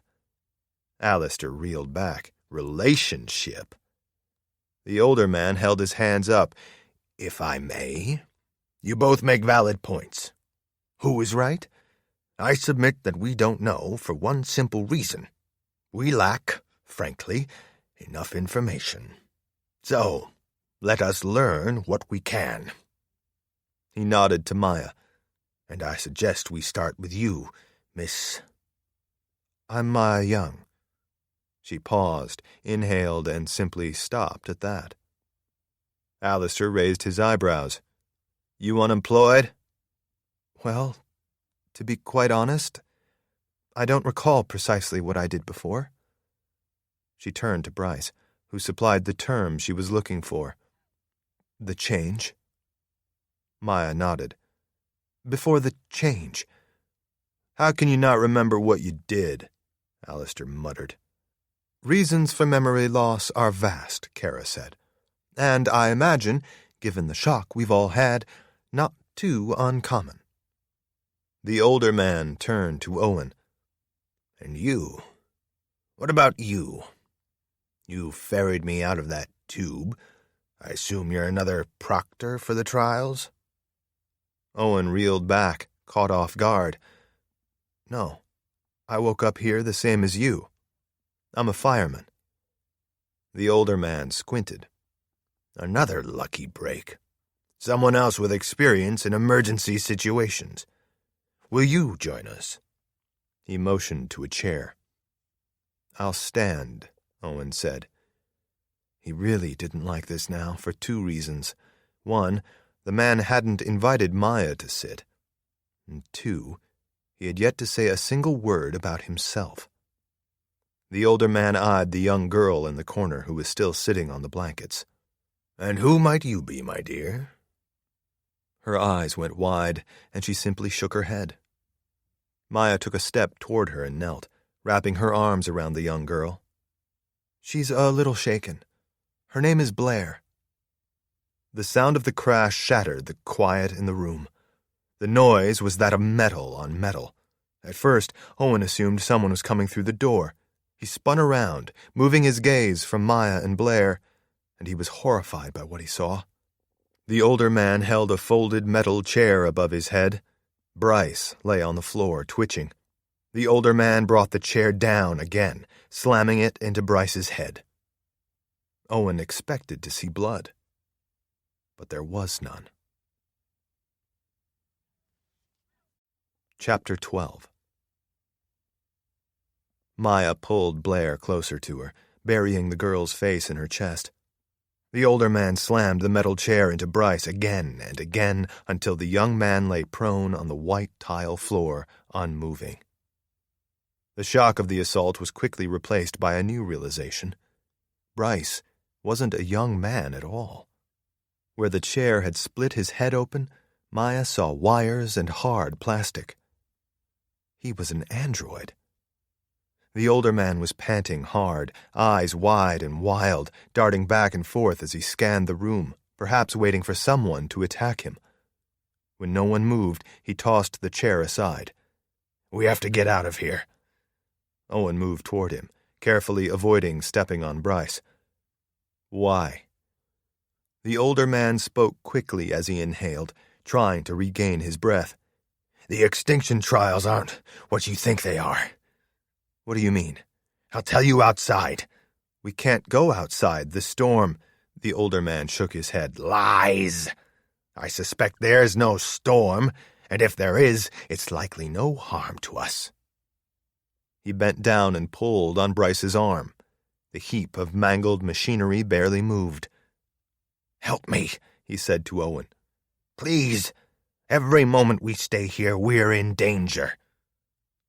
Reluctantly, Owen helped lift the android and drag him to the door, where the older man pressed Bryce's thumb into the panel. The lights went off again. Blair nuzzled into Maya's neck and clung to her. Slowly, the young girl began shaking again. Maya squeezed her tight. In the darkness, Maya heard the door to the room open. Cold air rushed in. The red light from the hall flashed and went out, briefly lighting the scene in a crimson hue. In that momentary glimpse, Maya saw Owen and the other man in the hallway dragging Bryce behind them. For reasons she couldn't understand, Maya felt a surge of fear. This was wrong. Dangerous. But why? In her mind's eye, she saw a memory of herself. She was standing in a decontamination chamber, putting a spacesuit on. This memory was from a place where she had worked, similar to this one. But what did it mean? Kara? Maya called out in the darkness. Yes. The red light in the hall flashed, and at that moment Maya made eye contact with the doctor. The woman appeared to be about Maya's age, maybe slightly older. Can you take Blair? Maya called in the darkness. At the next flash of red, Kara was kneeling close to Maya, reaching out, taking Blair from her arms. I'll be right back, Maya whispered. Her legs still felt stiff and sluggish, but with each step they responded better. In the hallway she spotted Owen near the airlock, holding Bryce's thumb to the panel. The inner hatch opened, and the older man slipped through, pulling Bryce with him. Owen followed, pushing the android over the threshold.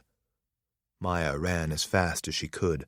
Above, the hallway lights flickered on and off. In that flash of illumination, she saw the two men pulling Bryce's thumb toward the airlock's outer control panel, preparing to open the door to the outside, Maya assumed. Stop! Maya yelled. The lights switched on again and quickly dimmed. The two men turned to her but didn't release the android. When Maya reached the inner hatch, she braced herself on the frame, panting, breath coming out in white puffs of fog. It was cold out here in the hallway, far colder than the observation room. The heated clothes helped, but they were losing the battle against the chill. Owen and the older man stared at her, still holding Bryce. Owen glanced around at the airlock. It was painted white, like the rest of the facility, with a silver metal bench beside the door and a row of environmental suits and helmets above it. 3 pipes crossed the ceiling, each with nozzles hanging down. What he saw seemed to give him pause. You can't go out there, Maya said, gasping for breath from the exertion. Why? Owen asked. We need more information. The lights faded to darkness. Don't listen to her, the older man hissed, his voice disembodied in the blackness. She doesn't know what she's talking about. The red emergency light flashed on. Owen was staring at her as the older man pulled Bryce's hand to the control panel for the outer door. Why do you think it's dangerous? Owen asked, now in darkness again. Just a hunch. Let's wait. Please, Owen. The red light flashed. The older man pressed Bryce's hand to the airlock control panel. A new alarm sounded, a beeping sound. An orange light above the outer hatch came on, and a computerized voice spoke through the speaker. Airlock opening. The inner hatch began closing. Maya reached out, pressing against it, but the door kept closing. Owen! The light snapped out. Maya expected the hatch to spring back open due to the force she was applying, a safety measure, but it kept closing. The red emergency light from the hall flashed. Owen was beside Maya, charging toward the closing inner hatch. It was too late. The hatch was already closed, too much for them to walk through. Owen grabbed her and lunged through the closing doorway, spinning as they tumbled to the floor. She landed on top of him in the hallway, and in the darkness, she heard the hatch seal. The red emergency light flashed, illuminating Owen's face, staring up at her. She held his gaze for a moment, both their breath coming out in a fog that mixed together, creating a cloud between them. A computerized voice pierced the moment. Outer airlock opened. Maya scrambled to her feet and moved to the inner hatch and peered through the narrow window. Opening the outer airlock had turned on some exterior lights. She had expected to see a tunnel of some sort beyond, something human-built. What she saw was a rocky passage, cave-like and natural. Owen came to stand beside her, their heads close as they both watched through the window. The older man was marching away without so much as a glance back. Up ahead, where the passage turned, a dim shaft of natural light loomed. The outer hatch swung closed. The overhead nozzles sprayed a white mist into the airlock. Decontamination initiated.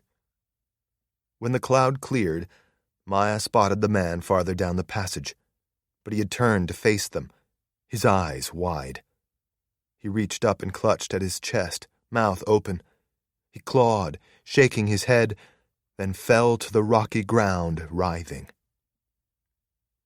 Owen glanced at Maya, then back to the window. The man managed to make it back to his hands and knees. He crawled toward the airlock, but he only made it halfway back before collapsing to the ground, unmoving.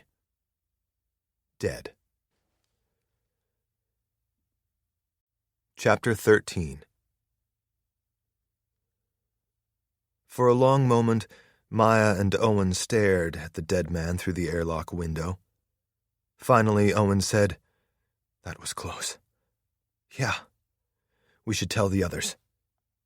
Maya glanced behind them, down the hallway. "We should, but I want to see what's beyond the airlock at the end of the corridor first. We need to know what else we have to work with before we regroup." "I agree." At the airlock, Maya pressed Bryce's severed thumb into the control panel. The hatch opened with a click and swung out, allowing her and Owen to slip inside.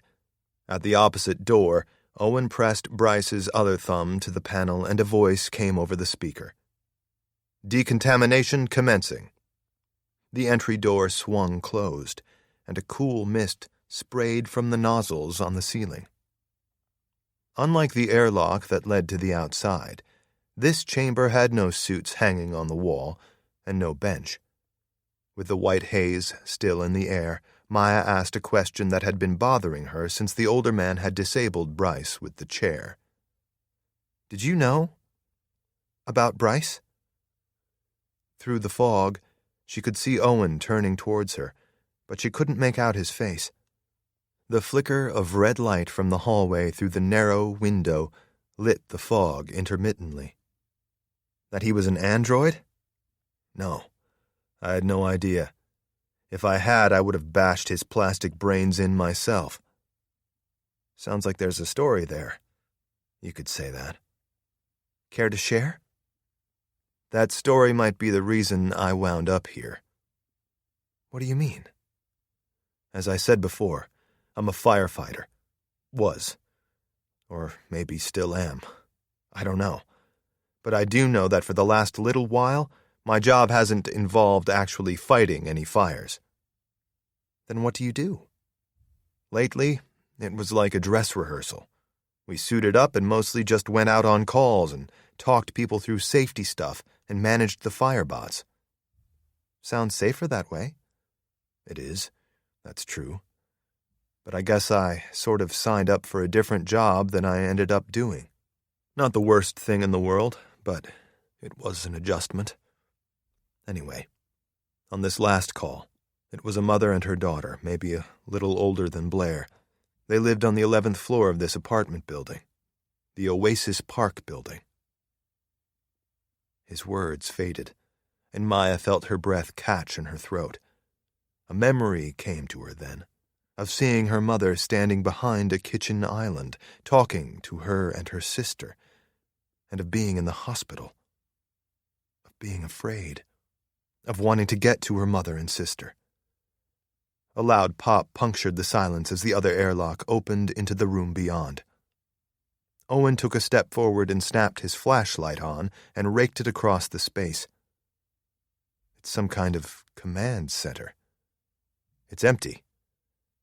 The haze of fog from the decontamination chamber was drifting into the darkened room. Owen followed it out of the airlock, his story forgotten. Maya reached out and caught his arm. Wait. The Oasis Park building.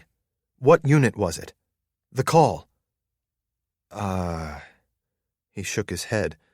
Maybe 1107? He turned to her. Yes.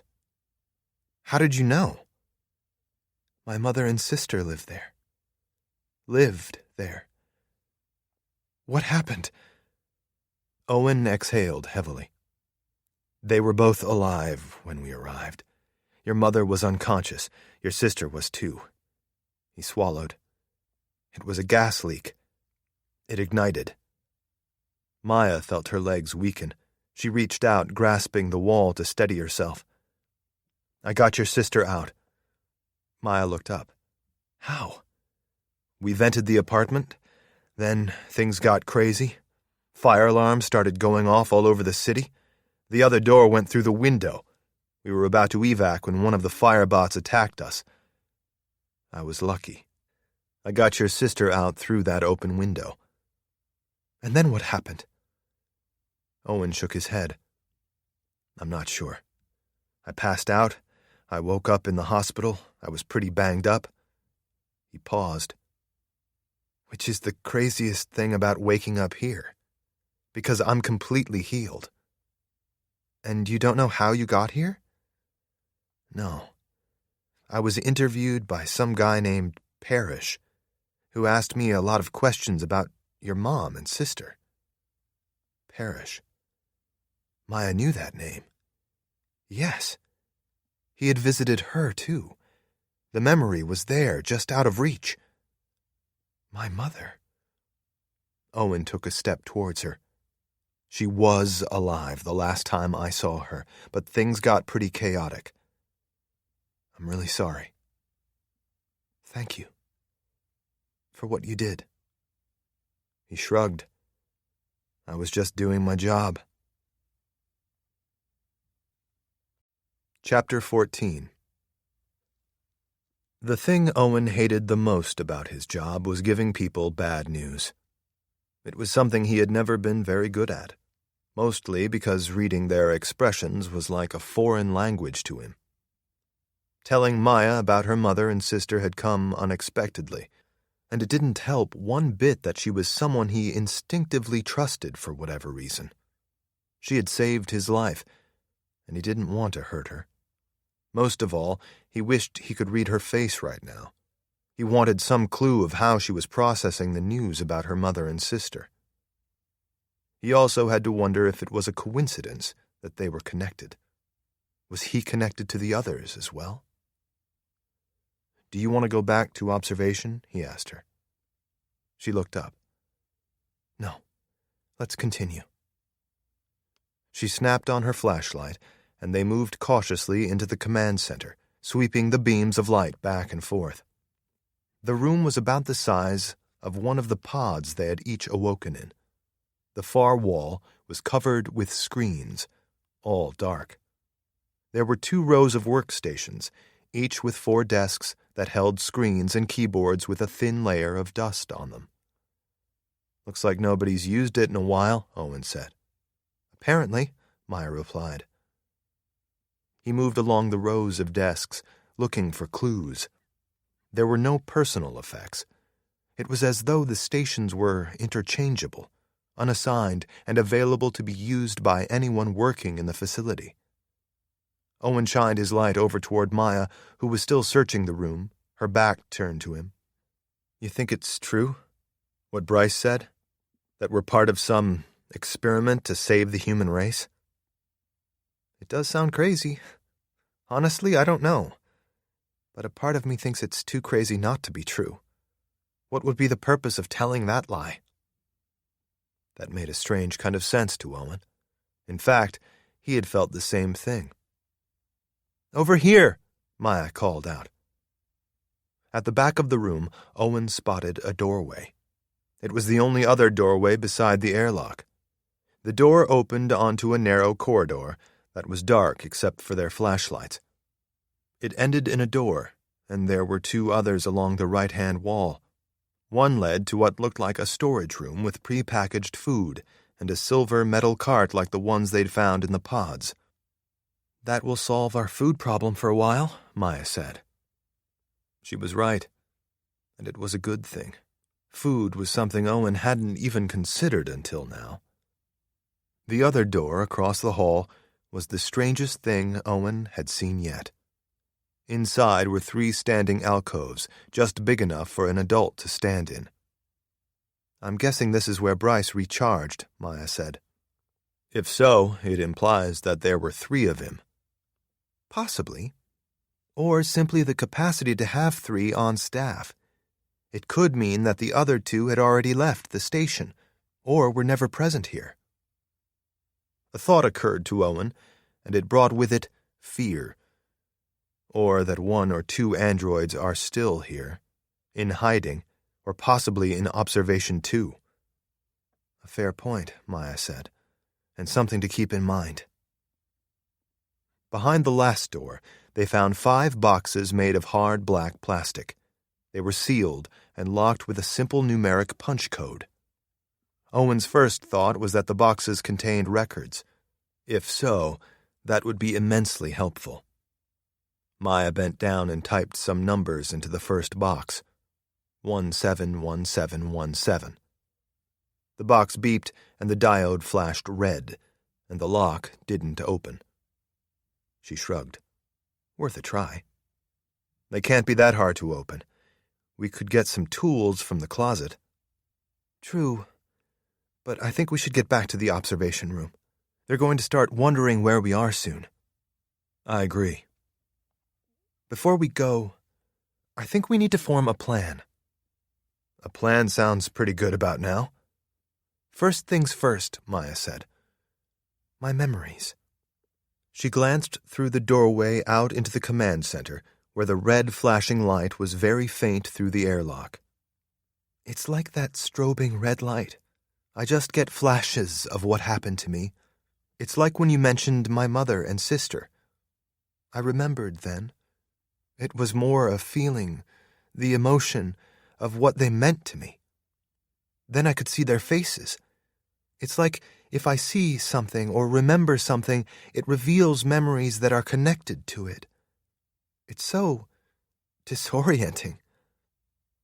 How'd you lose your memory? Injury? No, or I don't think so. I was sick. In the hospital.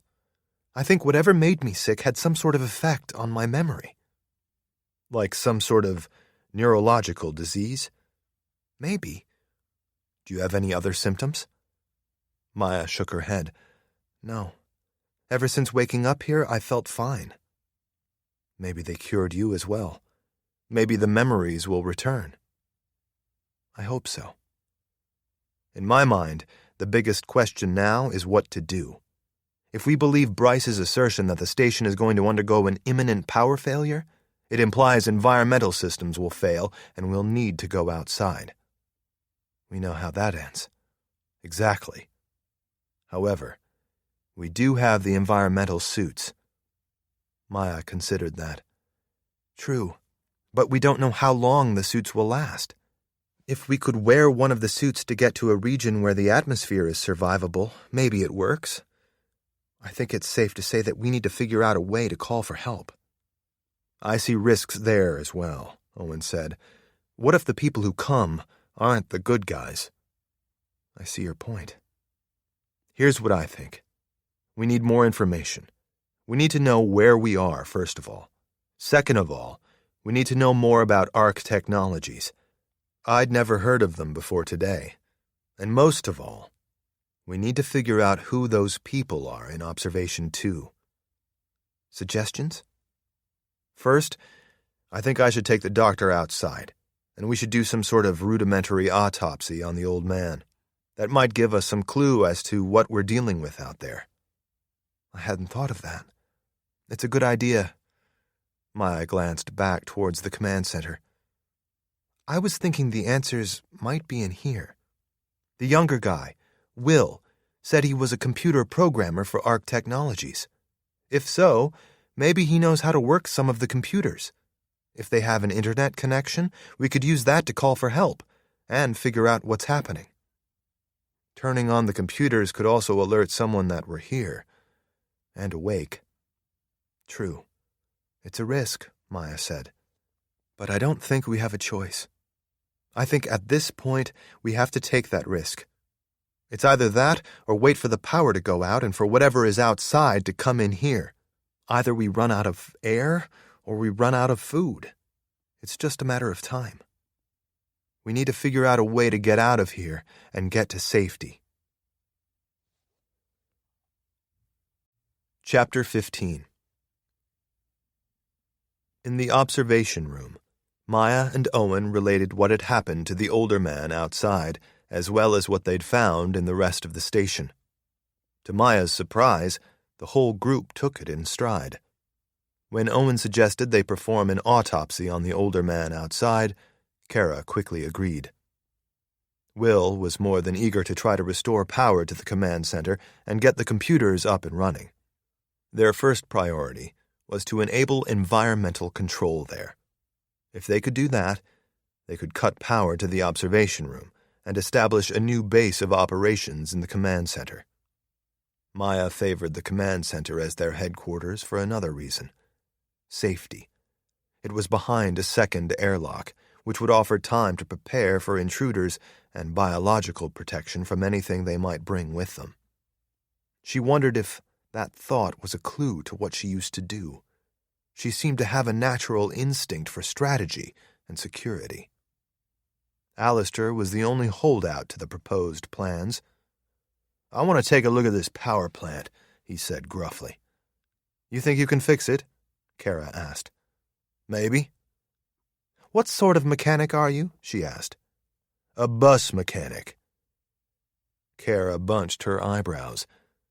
Are buses quite like geothermal power plants? He snorted. Apparently they're more alike than doctors and mechanics. She bristled. What does that mean? It means I could keep 100 city buses running, so what's the harm in me taking a look to see if I can fix it? I guess that's where I get hung up. You fixing it. We've been told its failure is imminent. What if your interventions simply hasten its demise? Maya held up a hand. She had to stop this conversation where it was. The simple truth was that she didn't trust Alistair yet. She wanted either herself or Owen to keep an eye on all the team members at all times. I can see both of your points of view, Maya said. I really do. But right now we need more information before we act. We'll get that information from the autopsy and in the command center. Time is running out. We need to move. The power plant will have to wait. In the airlock, Owen donned the suit, attached the helmet, and secured the gloves and boots. The gear fit nicely over the sweater and pants, and he was pleased that the suit also provided some added warmth against the frigid airlock. For his job, he was used to getting into a suit quickly. It was second nature to him. He was surprised to see that Kara slipped easily into her suit as well, as though she were practiced at it, had done it before. You said you're an ER doctor? That's right. She glanced up at him. Had she detected the suspicion in his voice? Owen wasn't good at reading faces, or hiding his own expressions. Like you, Kara said, we had a lot of practice getting dressed quickly when there's an emergency. He nodded. Ready when you are, she said. Owen pressed Bryce's thumb into the panel, and the outer airlock began opening. Owen assumed the suit would protect him from whatever was outside. That was a big assumption, one his life was riding on. As such, he couldn't help sucking in a breath as he waited for the outside air to rush in around him, the same air that had killed the older man. The suit had a panel in the forearm that displayed his vitals and suit status. The seals were good. His oxygen was at 100%. Owen watched, waiting for any change. Over the suit radio, Owen said to Kara, "You all right?" "Yeah, I think we're good." Owen stepped out into the rocky passageway. The ground was covered in soft dirt that his boots sank into instantly. Owen arrived at the body first, knelt down, and gently turned the man over. His eyes were open, his mouth agape, dirt pasted on his face like a cake he had face-planted into. Kara knelt beside him. "It feels so wrong to do it out here, like this. Undignified." "I agree," Owen said softly, "but I don't see any other choice." "True. Help me take his shirt off. I need to open him up." In the command center, Maya and the others had hit a dead end. Will's attempts to power the computers had failed. Blair sat in one of the rolling office chairs, head slouched, picking at her fingers. Maya wasn't sure if she was nervous, scared, or simply bored, or some combination. One thing was certain. Alistair was annoyed. He paced back and forth in front of the screens, still going on about being prohibited from inspecting the power plant. The worst part was that it was getting colder. Their body heat helped to warm the room some, but the cold was like an unstoppable army that kept marching deeper inside of her. "Ideas?" Maya asked. "You've heard my idea," Alistair retorted. "The boxes," Will said quietly. "Maybe there's something inside that could help." Maya lit up. "Yes, good idea." To Alistair, she said, "You want something to do? There's a tool closet near the outer airlock. You have lots of tools and 3 boxes we need to open. Let's see if you can fix that." The boxes, as it turned out, were quite hard to open, and to Maya's surprise, Alistair relished the challenge. It seemed to her that he simply wanted something to work on and wasn't terribly particular about what that was. He enjoyed the process, and despite a near-constant barrage of curse words, he managed to open the boxes in short order. The first box contained a portable GPS system and 2 medkits. The second box contained 6 large envelopes, slightly larger than a paperback book. Each had a name on it. Maya Young, Owen Watts, Kara Allen, Will Carraway, Blair Aldridge, Roman Morris. "Very interesting," Maya whispered. "There's an envelope for each of us." She looked up at Alistair. "Except for you, Alistair. Unless your name is really Roman Morris." "My name is not Roman," Alistair said, not bothering to look at the envelopes. "Yes," Will said. "Very curious indeed. I think we can safely assume that the older gentleman Kara is currently performing an autopsy on was named Roman Morris. Then why isn't there an envelope for Alistair?" Maya asked. The older man huffed. "How should I know? Maybe it's in the other boxes, or maybe it got lost in the mail. Or maybe our cruel robot captors didn't see fit to give me a prize. Frankly, I don't care." Maya studied him a moment. Something about his reaction was off, but she saw no point in pressing the issue at the moment. "Let's see what's in the envelopes," Maya said. She ripped her own open and peered inside. There were 2 objects there. One was a personal item that, to her surprise, sparked a painful memory. Try as she might, she couldn't quite see how it connected to the Extinction Trials. The other item was a complete mystery to her. and it seemed to have even less to do with what was happening here. One by one, Maya, Will, and Blair showed the contents of their envelopes. "They seem to be personal effects," Will said, "except for my item. And it doesn't appear to be much use here." "It's probably some psych experiment," Alistair said. "The Extinction Trials proctors are probably watching you all and laughing right now." "I don't think that's the case," Will said quietly. He motioned to the envelopes for Kara and Owen. "Should we open them?" Maya said, completing his sentence. "No, I don't feel right about it. If our items somehow fit together to build something we needed, then maybe I could see the urgency. But the contents seem like personal items, and I can't justify violating their privacy." "I agree," Will said. "Well, I can justify opening the other boxes," Alistair said, "if you all are ready." Maya nodded and watched as he took the top off the third box. At first, she thought it was empty, but as she looked closer, she realized it held a single item, a key. It was an old-fashioned metal key with jagged teeth. Alistair scoffed. "Clearly, Ark Technologies is not aware that locksmiths exist." Maya also found the object curious. She hadn't used a key like that since she was a child. Nevertheless, she thought maybe it could be important. She slipped the item into her pocket. The fourth and final box held a small tablet with the letters ARC engraved on the back. Will smiled. "It's an Ark terminal, like the one I use at work." "Use for what?" Maya asked. "Mostly at data centers. We would use these to interface a server farm or even maintain some of our mesh devices." "Why do you think it's in here?" "My guess is it's a backup, in case the main system goes down. We can use this to access the embedded systems and control the station. I think we just found exactly what we need to get answers. And help." Chapter 16. When Owen and Kara returned from the airlock, he expected to find Maya and the others in the command center, with the computer active and in complete control of the station. He found none of those things.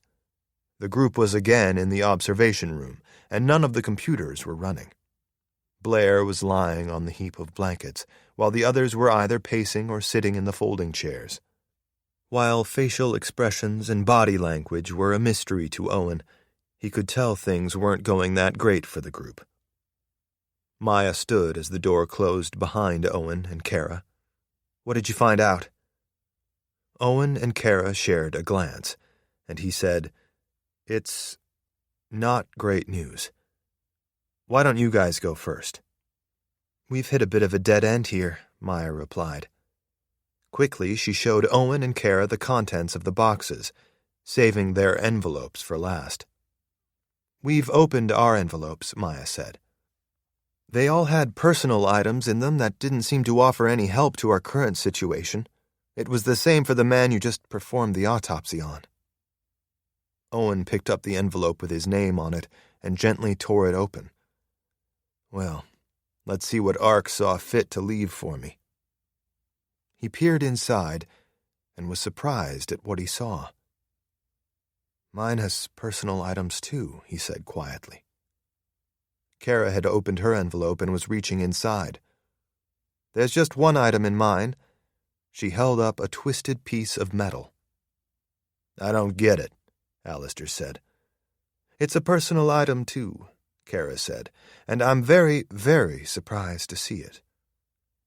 With that said, I don't think it's going to be much help to us."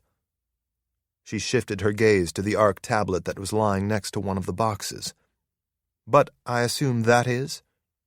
"It could be," Will said. "Could be?" Kara asked.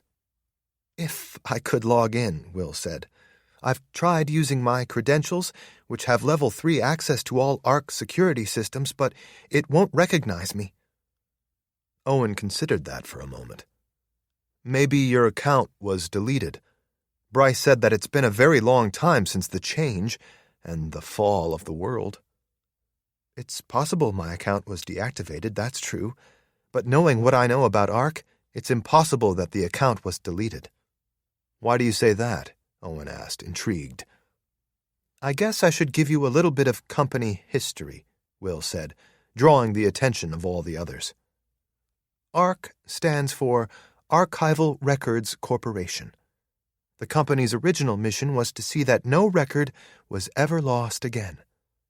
The company's founder was Victor Levy. The cause was personal to him. When he was young, he and his brother were orphans. Victor was adopted by a family, but they refused to adopt his brother, who was soon after adopted by another family. They moved away, and the brothers lost touch. As an adult, Victor tried to find his younger brother, but the records of who had adopted the boy had been lost over time. He died, not ever knowing his brother. His goal with ARC was to see that something like that never happened to anyone ever again. ARC's original business was storing paper records, mostly medical records that hospitals and doctors' offices no longer needed, but had to keep for legal reasons. ARC also stored government records and paper files from companies that needed their data to be super secure.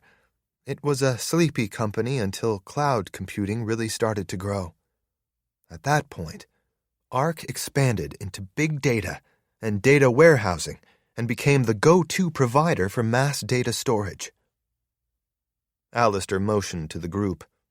Apparently, at some point they got it to archive humans. So it would seem, Will said. But I never heard about anything like that. Though we were big into genomic data storage. We were one of the leading cloud providers for biotech and pharmaceutical companies working on genomic medicines and breakthroughs in viral therapies. We had customized solutions and tailored security for specific industry verticals. In fact, I was dedicated to a team that worked exclusively for Genesis Biosciences. Maya turned at that and studied Will.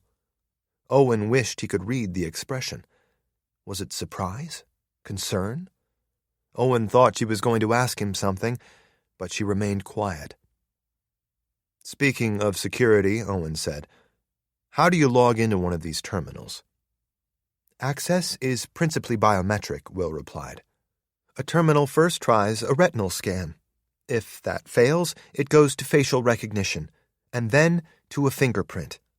You can get basic access with a typed username and password, but you really can't access much of the ARCnet, and the ARCCOS systems are off-limits to users signed in via user ID and password. Owen glanced from the tablet to the contents of the other boxes.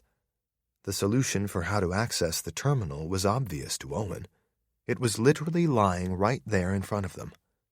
He wondered if he was missing something. He had just met these people and was in no hurry to make a fool of himself if he wasn't right. What have you tried so far to access the terminal?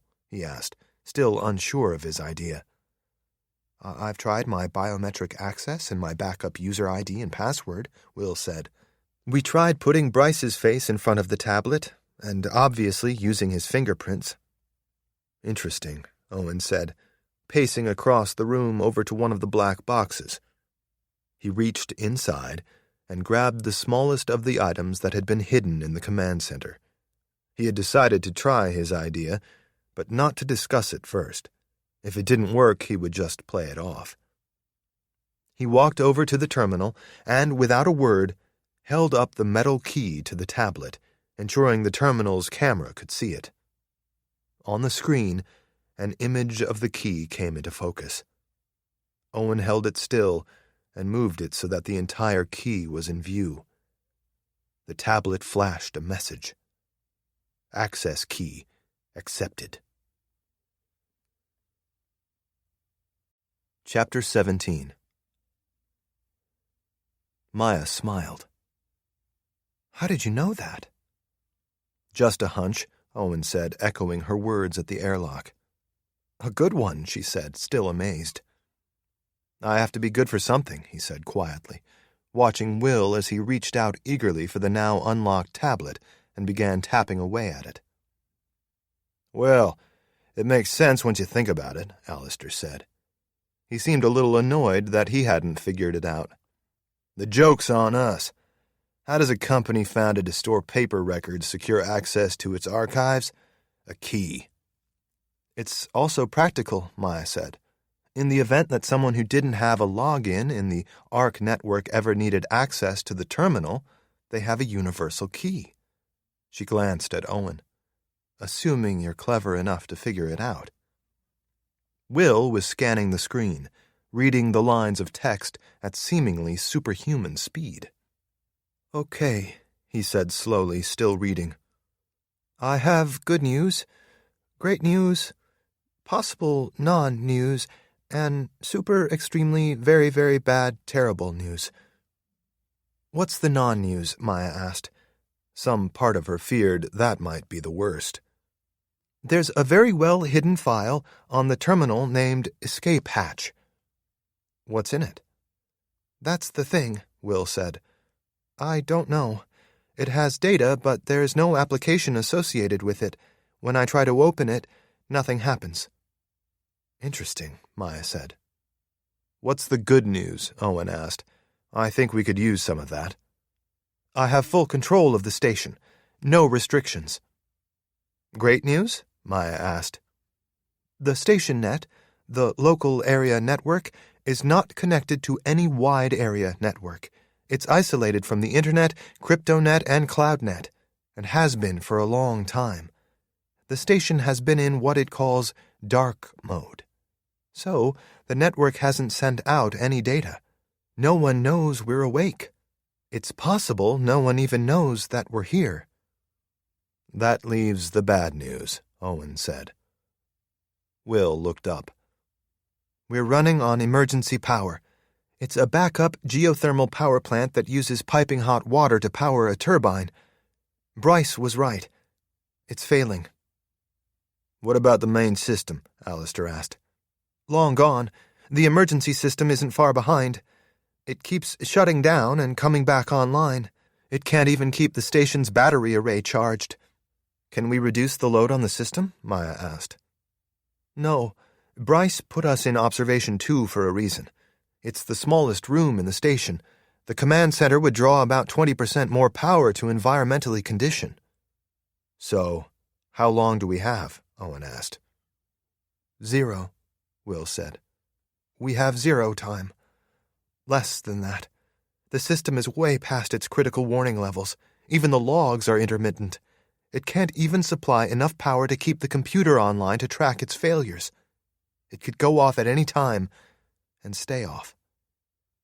Which means that it would stop filtering the air," Maya said. She focused on Owen and Kara. "How big of a problem is that?" "A deadly one," Kara said.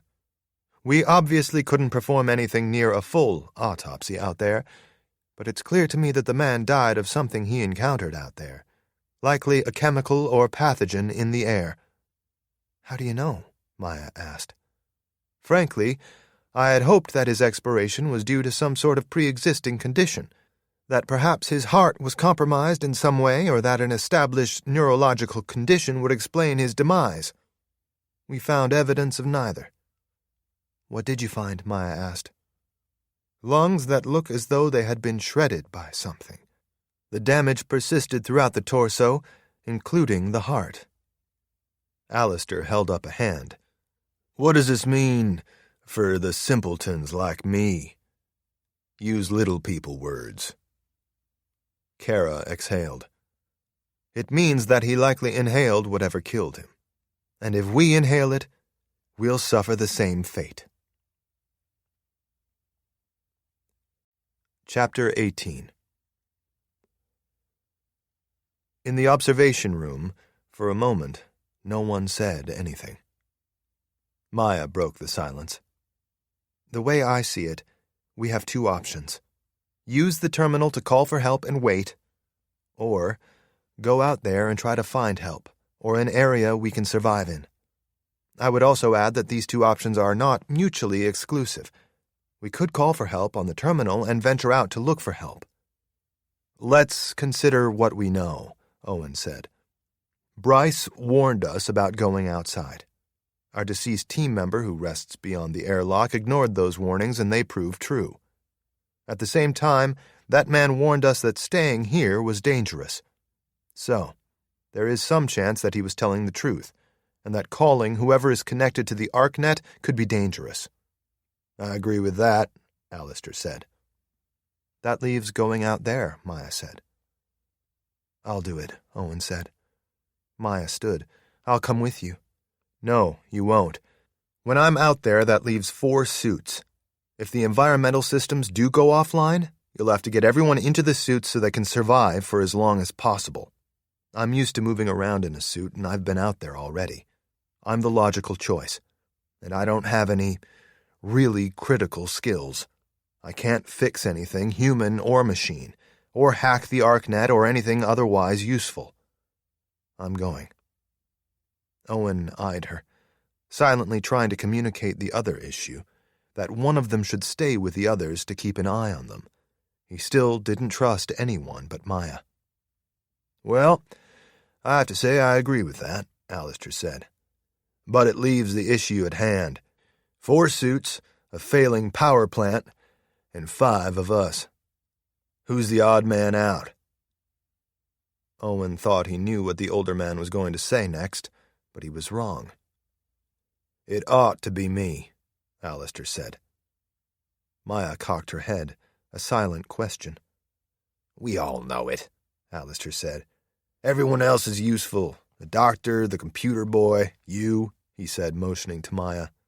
He continued, his voice more somber. And we're not going to suit up while a child goes without. That's that. No more discussion. In the airlock, Maya eyed the blood-covered suit. It was a messy autopsy, Owen said. We had to use the tools we found in the closet. They were obviously meant for maintaining the station, not opening up bodies. She motioned to the dried blood. I wasn't thinking about that. You weren't? No.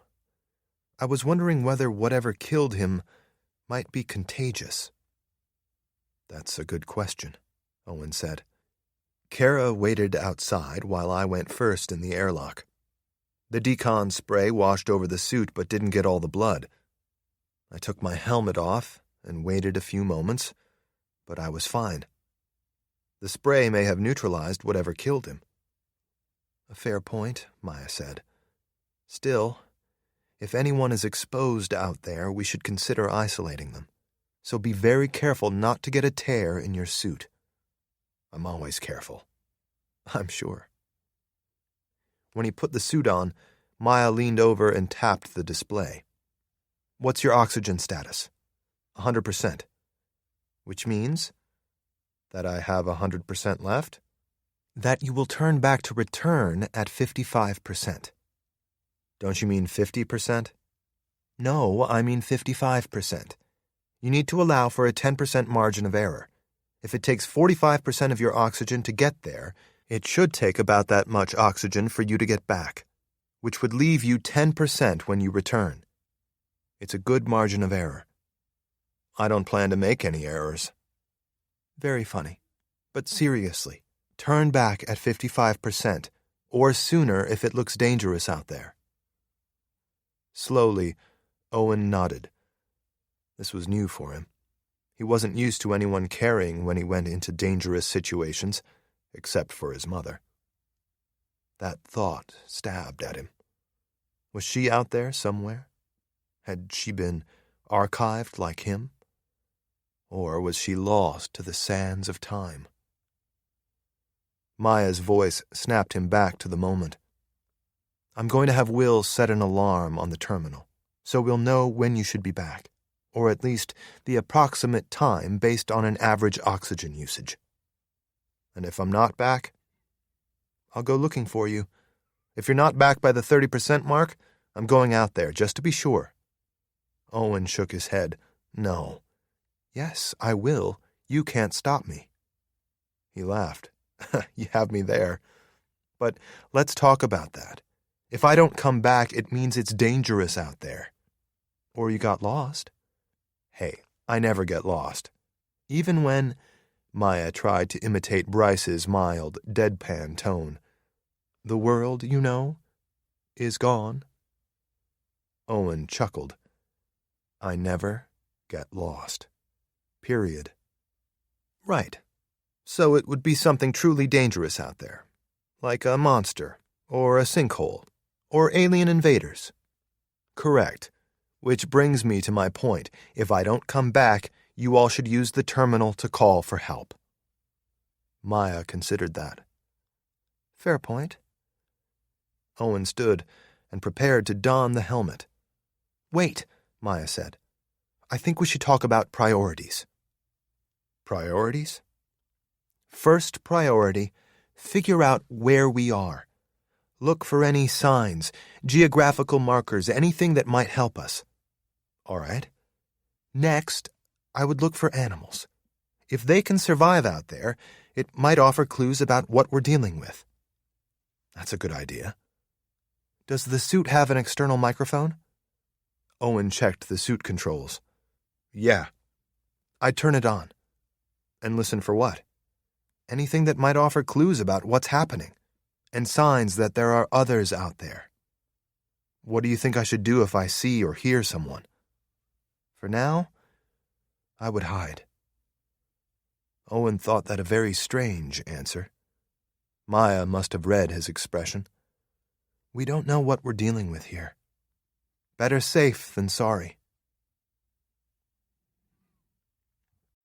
Chapter 19. Through the narrow window, Maya watched the outer airlock door open. Owen stepped out, and as the hatch swung closed, he turned and made eye contact through the glass shield in the helmet. He smiled. Maya smiled back, and she hoped it wouldn't be the last time she saw him alive. A moment later, he was marching past the dead man, the beams from his helmet lighting the way. Soon, he was a dark shadow, and when he rounded the turn, he was gone. The passageway dark again except for the glow of the red emergency lights pulsing outward from the station and the dim glow at the end of the tunnel. Maya shivered in the corridor. Her breath came out in thick clouds of white now, not the faint puffs they had been when she woke. The power had been off for some time, and it was getting colder.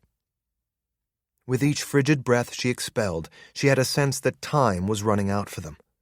Inside, the cold was closing in. Outside, whatever deadly unseen element that had killed the older man was waiting. They were truly trapped. She wondered what Owen would find out there. She had wanted to join him, but knew that, logically, she had to stay to monitor the others, and that preserving the suit oxygen was critical. She jumped a little when the decon sequence began in the airlock, the nozzles spraying forth the hazy liquid with a hiss.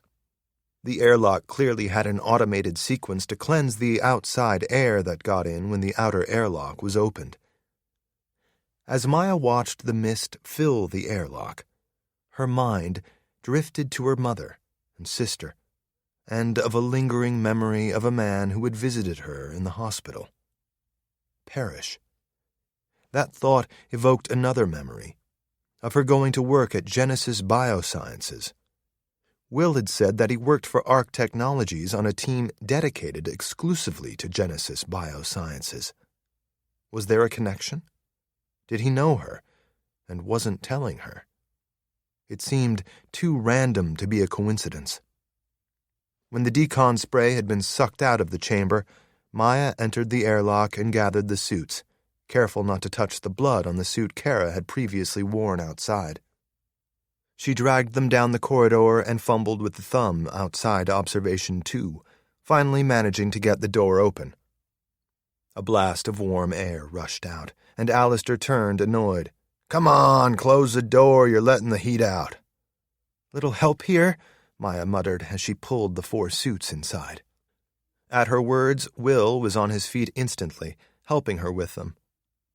Maya realized, then, that the group had been eating, and she only then felt her own hunger. With the door closed and the suit stowed in the corner, Maya ripped open a meal pack marked ARC rations. Alistair, still chewing, called to her, "Don't expect much." Maya immediately saw what he meant. Where she had expected some sort of structured meal, she found only a sea of gelatinous green goo. What is this? "ARC's idea of fine dining," Alistair said. "I checked the nutrient report on the label," Kara said. "It will sustain us, but obviously not inspire our culinary delight." Alistair snorted. "Culinary delight. Good one. I'd love to know what's in the slime, or who. Maybe." Maya held up her fork. "Don't go there. Just don't, okay? Not while we're eating." Alistair shrugged. "Suit yourself. Complaining is how I stay sane." The lights overhead faded, flickered, and after a struggle to return, winked out. Even the red flashes from the hall went dark. It was pitch black except for the ARC tablet that lit Will's placid face. He tapped furiously, as though he were playing a video game in which he was battling for his life. Maya felt a small, warm hand slip into hers. Blair reaching out. Maya pulled the girl close and wrapped her arms around her, rubbing her hand up and down the child's bony back. She pressed her mouth and nose into the top of Blair's head and let the warmth of her exhales flow into her hair. Maya expected the power to flip back on, but this time it didn't. The soft rumble of the air supply duct overhead fell silent. By small degrees, Maya felt the temperature dropping. Blair snuggled into her as the shivering began. Caring for the girl seemed to come naturally to Maya, but she couldn't remember if she had any children of her own. Instinctively, she felt that she didn't, that she had been alone, and that the lack of a family had been an area of regret and longing in her life. In a strange way, in this bizarre place, she felt closer to having something she had wanted in the world before. In the dim light, Alistair rose and moved toward Maya and Blair, stooping close to them, reaching for something, a blanket, which he wrapped around the girl. "We should put her in the corner and use our body heat." Maya couldn't have been more surprised. The burly man continued to be an enigma. "Not a bad idea, but I think we should get her into the suit." "No," Blair whispered. "I don't want to." "You have to, dear," Maya said. "It's okay. We're all going to wear them. It will be warm and safer." They had all suited up, except for Alistair, when the power came back on. "What did you do?" Kara asked Will, who continued to work the tablet awkwardly through the gloves. "Nothing," he replied over the suit radio. "I can't take credit. The system just came back on." Overhead, Maya heard the air supply rumble to life. Alistair moved over and stood below it, tilting his head toward the warm air drifting down. Despite the system being off, Alistair hadn't gotten sick like the man outside. It served to reason, since the station was sealed off from the air outside. Alistair had merely been breathing the oxygen already in the station, albeit a dwindling supply. "Is it safe to take the suit off?" Blair asked, her voice quiet. Maya and Kara shared a glance. The doctor merely shrugged and said, "Just take the helmet off for now. Alistair seems fine." The older man laughed. "Nothing like being a sacrificial lab animal who is then used by other sacrificial lab animals. I feel so special." "You are special," Kara said. Alistair closed his eyes and nodded dramatically. "Your words give me reason to live, Doctor, if only to be your disposable signal bird." "You volunteered." "Hey," Will said, "I've got something." "Please tell me you've discovered that this is all a bad dream," Alistair muttered. "It's a video," Will said. "What is?" Maya asked. The file marked escape hatch. It's a video. I thought it was, but it wouldn't play. How'd you fix it? Maya asked. Renamed it, then re-encoded it. He rotated the tablet to the group. Want to see it? Chapter 20. At the beginning of his career, Owen had spent a lot of time in fire suits, first in training, and then in fires. The first time he had donned the suit, he had known that he had found his one true calling. Inside the suit, a sense of serenity had descended upon him. It was as though the constant background noise of his mind had gone quiet, leaving only his true self and the work before him. In the case of firefighting, that work was mostly carrying people out of harm's way. And he liked that. He liked the way it made him feel. In the passageway beyond the airlock, wearing the environmental suit, he felt that sensation again, for the first time in a long time, and it felt just as good. That was strange. Here, in a time when everything had fallen apart, he felt more at home than he had in ages. He was doing work that mattered, work he was especially qualified for. He was glad it was him out here, wearing the suit, taking the risk, and not one of the others. Here and now, his mind was quiet, focused only on the task at hand, discovering what was outside. As he marched up the rocky path, he was careful on the loose ground beneath his feet. A fall and a rip in the suit could be deadly. Gently, Owen panned his helmet back and forth, allowing the lamps to rake over the walls and floor, looking for any clues about where he was, or who might be waiting outside the cave. He found only rock and dirt. The wind whistled in the passageway. The soft howl outside the airlock grew stronger as Owen climbed. The tunnel turned, and as he rounded the corner, the howl grew louder. Out of habit, he wanted to activate his radio and check in with Maya, as he might have done with his team if he were out on a call. But they had decided that radio silence was prudent. He wasn't even sure if the suit radio would reach from the cave opening back to the station, and even if it did, broadcasting would give away their position to anyone listening. It was a risk they couldn't take. Not yet. They needed to know more. So, Owen walked in silence, making another turn in the passage, watching as the faint light ahead grew brighter. To Owen's surprise, it seemed to flicker every now and then, not unlike the emergency strobe light in the station. Out here, however, the pulsing light seemed to follow no pattern. What was it? A searchlight of some kind? A beacon that was also losing its power? The mystery made him hasten his pace. Soon he was pumping his legs up the incline.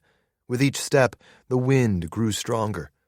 Owen heard and felt a gentle gust that made him slow slightly, careful not to lose his balance. He expected the tunnel to grow wider as he neared the exit. Instead, it narrowed. The passage made an abrupt right turn, and around that bend, Owen glimpsed the exit and the soft glow of filtered sunlight shining through. The cave entrance was partially covered with rocks, stacked up like a makeshift grave. The wind blew through the opening forcefully, tugging at his suit. He leaned forward, steadying himself as he marched to the rocks and began moving them aside. As he worked, rain lashed into the cave, carried by the wind, drenching the suit in stones, causing several to slip from Owen's grip. He was panting by the time he had cleared the last rock. He peered out, taking stock, but saw only thick fog and sheets of rain and wind. One thing was certain. Bryce had told the truth about there being a storm. But was it deadly? Or was it something else in the air that had killed the older man? Owen realized then what had caused the light's pulsing effect. The storm and the fog. It drifted past the cave entrance in sheets, blotting out the sun and letting it through in a random pattern. The cloud of fog shifted, revealing massive trees clustered near the cave opening. They were thick and dark, with limbs that stretched out and merged with each other as though they were a group of people clamoring together to withstand the storm, their own resilience magnified by their shared strength. Owen wasn't exactly a tree expert, but he didn't recall any species quite like what he saw. The dark, massive trunks reminded him of something prehistoric, of a world untouched by humans. And so was the ground. He found no signs of roads or civilization of any sort. He saw only trees ahead, shrouded by fog, and rock to his left and right, and behind him.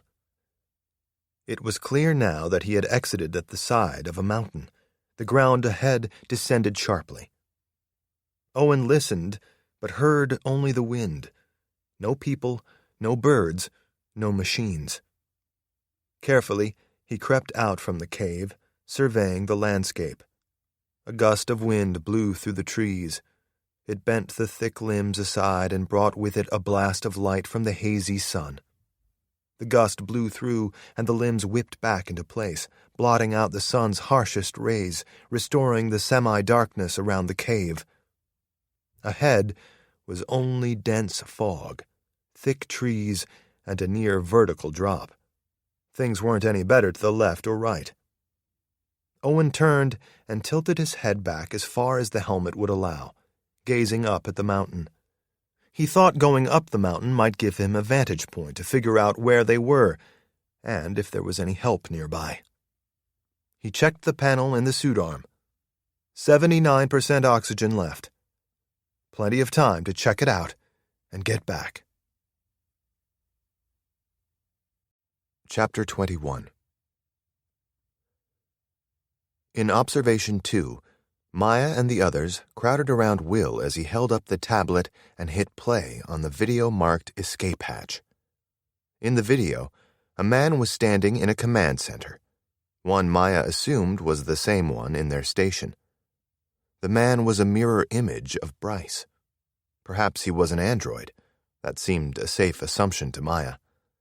Two other Bryces were sitting at the workstations in the command center, staring at screens, typing. Maya thought that was odd. If they were indeed androids, wouldn't it be more efficient to communicate wirelessly to control the computers? There had to be some reason. But like just about everything since she had awoken, it was a mystery. Station 17. Emergency message. Proctor Bran recording. I am the station chief P.I. P.I., Kara whispered. As in principal investigator? Will hit the pause button. Maybe. When we used the term at ARC, it was for pseudo-intelligence. Instead of AI? Kara asked. Yes. Why? I think because of the limits of the programs. Our PIs couldn't really exceed the bounds of their programming. They could simply iterate and improve within preset functions. And I think some of it was marketing. Everyone was scared of AI back then, because of the potential for unexpected consequences, and because it was taking a lot of jobs. I believe, Alistair said, that it's safe to assume Bryce was only pseudo-intelligent.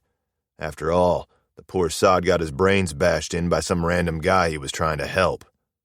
If, Kara said, Bryce was indeed trying to help us. Alistair held a hand to his chest, feigning shock. It's an Extinction Trials breakthrough. The doctor and I actually agree on something. Kara rolled her eyes. When no one said anything, Will pressed the play button, and the android that had introduced himself as Proctor Bran continued speaking. I have been asked to record this message by Garden Station and go dark afterward. I'm not entirely sure what to say. Perhaps I'll start with a confirmation. We have followed the instructions issued to us by Garden Station. We are currently manually deleting our logs, not via wireless instruction, as specified. We are also disabling all wireless communications and deleting the subroutines that operate the embedded systems. Maya leaned closer to Will. That explains some of what you found. He nodded, studying the screen where the proctor continued. As instructed, we've also taken inventory of the remaining 6 cohorts here at the station, which include 44 trial participants. At the time of this recording, all have been restored to health, and the specified interventions have been administered to each participant. Alistair reached forward and tapped the pause button. I don't like the sound of that. Interventions. Nor do I, Kara said. It implies that they've done some sort of experimentation on us. The words hung in the air a moment. For my part, Maya said, I was healed. I remember being sick in the hospital. Now I feel fine. Except for my memory. She had hoped the others would elaborate on their own experiences, but strangely, no one said anything. Well, Maya said finally, let's find out what else he has to say. To date, we have lost a total of 16 participants to medical issues that predated trial enrollment or due to adverse events encountered during trial execution. To date, 12 cohorts containing 59 participants were successfully released, and no further contact has been made with any cohort. Per the trial protocol, the most promising cohorts were released first. Our operating assumption has simply been that the interventions administered were unsuccessful at resolving the trial's stated outcome. We have made adjustments to the interventions based on Garden Station directives. Finally, I'd like to note that our staff of 3 proctors remains functional and operating within specified parameters. The proctor paused. As further dictated in Garden's terminating message, we have assembled the requisite items and will be sealing the station and activating biological controls. Finally, as I'm unsure who will encounter this message, perhaps a proctor from another station, or a trial participant from this station or another station, I will simply warn you to please exercise caution. Remember, sometimes the answers we seek are right in front of us. Chapter 22. As Owen climbed the mountain, rain fell in sheets, and the wind tugged at his suit. The trees swayed and shed pieces of themselves, limbs and leaves that drifted down and coated the ground. The spongy leaves reminded him of pieces of fabric, green, purple, and blue. Walking across them was like climbing a carpeted mountain. It was like nothing he'd ever seen. He proceeded slowly, careful of his footing, knowing that one misstep could be deadly, and that the others were depending on him. Being alone out here was a bit like some of his early assignments as a firefighter, when he had been cut off from his teammates. Strangely, the people back at the station already felt like that to him. Teammates. That was strange, he thought. But it was also a source of strength and drive for him, having people that were depending on him. As he climbed, the fog grew thinner, the wind weaker. At a rock outcropping, he stopped and turned and looked, but saw only the wall of trees and fog behind him. He needed to get higher. He trudged farther up the mountain, breathing hard now. He wondered if the exertion of the climb would elicit pain from the previous injuries he'd endured at the apartment building. But he felt fine, as though his body was new again, young, as healthy as he had been when he'd begun his career as a firefighter. When he stopped to gather his breath, he tapped the display on his forearm and checked the oxygen reading. 73%. He could keep going a while longer, but the climb was making him use oxygen at a faster rate. He needed to hurry. He ascended with a renewed vigor then, urgent, desperately wanting to return with some piece of information that might help the team. He stopped again to catch his breath and glanced at the forearm panel. 67%. Time was slipping away. He pushed even harder then, pumping his legs, stumbling over the loose rock as he drove himself up the mountain. Occasionally, he glanced over his shoulder, but the view was always the same. Trees and fog that hid any clues as to what this place was. The next time he stopped, the panel read 59%. Up ahead, the forest was thinner, the trees shorter, with more space between the limbs. The ground was rockier.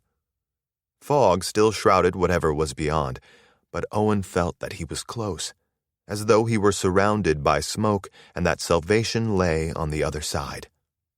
He bounded forward, pushing himself even harder. He slipped on a rock, but luckily he reached down with a gloved hand and caught himself before he fell. He stayed still a moment, chest heaving. Finally, he stood and inspected the glove for any puncture. He was fine, and he needed to hurry. He took it slower then, watching the ground more carefully. As if it had been a mirage, the fog cleared. Ahead was an outcropping of stone, and above it, a plateau of rock that seemed to be the summit of the mountain. Owen saw only blue sky beyond. He had done it. He had reached the peak.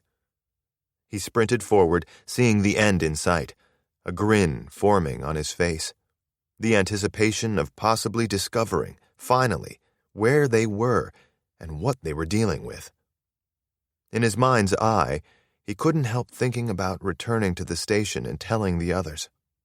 In that place of imaginary future memories, for whatever reason, he saw himself telling Maya first, and hearing her celebrating the good news he had risked his life to bring back. He thought it strange that she was the one he thought of first. Why was that? At the wall of rock, he used his hands and feet to climb, careful to find his footing. He stopped to rest halfway up and glanced at his arm panel. 51%. He told himself that it would be faster going back, that he'd used more oxygen, more time to climb the mountain.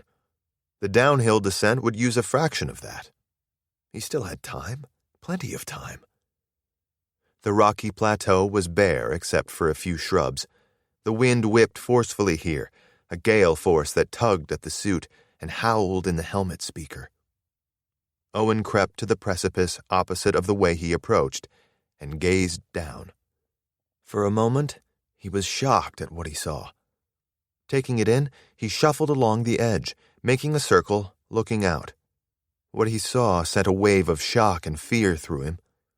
The storm was certainly strongest in the direction he had come from, and the fog was thicker there. The other side was clearer, but that didn't help much. As he completed the loop, he spotted something that just might be their salvation. He was leaning forward, trying to get a better look, but a gust of wind threw him off balance. The rock below his feet rolled and crumbled, and he fell to his knees. Another gust of wind and rain hit him just as he was rising, rolling him off the plateau. He reached out with his hands, but he was too late. For what felt like an impossibly long moment, he flew through the air, landing on a small outcropping before he bounced off, and he was in the air again, free-falling. He turned and held his hands up to brace himself for the impact he knew was coming. But the pain didn't come. He hit the ground hard enough for everything to instantly fade to black. Chapter 23. Alistair slammed the heel of his hand into the floor. Useless. Completely and utterly useless message. What's the meaning of even naming it escape hatch? The video just rambles on. We have this many participants, and we released this many, and this many, and this many cohorts are still here, and here's how many died before that. Who cares? Maya had to admit the message had been a disappointment, and a bit confusing. She'd expected it to be some sort of plan that would help them, or directions on how to get help or where to go. On the tablet, an alarm sounded. The timer had run out. Owen's suit was down to 30% oxygen. Maya had hoped that he would be back by now. She rose and moved out of Observation 2, down the corridor and to the outer airlock. She peered through the narrow window into the dark cave tunnel where the dead man lay. his body illuminated only by the flashing red light. She waited, chewing her lip, debating what to do. Kara arrived beside her and stared out the narrow window as well. "Are you going out there?" the doctor asked. Before Maya could answer, the power flickered and went off again. "I think I should," Maya said in the pitch darkness. "We're out of time. Whether we use the suits in here or out there, we're running out of time and breathable oxygen. I'd rather take our chances trying to survive, not waiting. We need to look for help or a way out." "I agree," Alistair said from behind them, his voice disembodied in the dark. "I'll come with you." "No," Maya said. "We shouldn't risk anyone else. If neither Owen nor I come back—" "If neither of you comes back," Alistair said, "we're no better off. If he's hurt, you'll need me to help you carry him back." "And I'll need to help him if he's hurt," Kara said. "You can't do much through the suit," Alistair said. "We don't know that," Kara replied. "And for all we know, we can take the suits off beyond the cave. Perhaps Owen discovered that." "I'll take care of Blair," Will said, another voice in the darkness, quiet but confident. "You know it's the right move, Maya. The longer we talk about it, the less time and oxygen Owen has left out there." In the cave tunnel, they marched single file, Maya leading, Kara behind her, and Alistair bringing up the rear. They maintained radio silence, as they'd agreed. There was one bit of good news. Owen's footsteps were very clear in the muddy passage. Maya traced them out of the winding cave, the wind growing stronger and the light growing brighter with each step. At the mouth of the cave, they found rocks piled around the entrance. She wondered if Owen had unblocked the passage, or if someone else had, and why had it been covered up to begin with. Outside the cave, clouds of fog drifted through the towering trees. In the presence of the massive trees, Maya felt as though she had been shrunk and placed in a world out of size, an ancient place that was dominated by beings far larger. She had expected that the station was in the middle of a city, or at least near a road. There was no sign of civilization here. She felt a hand on her shoulder and turned to find Alistair pointing at the ground, at Owen's footsteps. His meaning was obvious. Come on, we're running out of time. Even after knowing him only a short amount of time, she could almost mentally hear his unspoken words in her mind. And he was right. They had agreed that they would use the suit speakers and microphones to communicate, but that breaking their silence would be a last resort. Being quiet was safer, at least until they knew more. Maya led them back towards the cave, following Owen's steps in the soft ground. They climbed up the mountain, snaking through the trees. The footprints were fainter higher up. The ground was shallower and the trees were thinner, which allowed the wind to wipe the tracks away. Maya felt as though she was following a map that had been dipped in water and was slowly dissolving before her eyes. She checked her forearm panel. Owen was at 17% oxygen now. Was it already too late? She pumped her legs harder. Soon her chest was pounding. Sweat rolled down her face. The sound of her breathing in the helmet fought a war with the sound of the wind through the speaker. She felt as though she was in an echo chamber. Finally, she stopped and put her hands on her knees, bending over to try to catch her breath. Soon Kara arrived beside her, and Alistair shortly after. He was in the worst shape of them all, but he was easily the strongest. Without a word, Maya resumed, but she had only taken a few steps when she encountered a problem.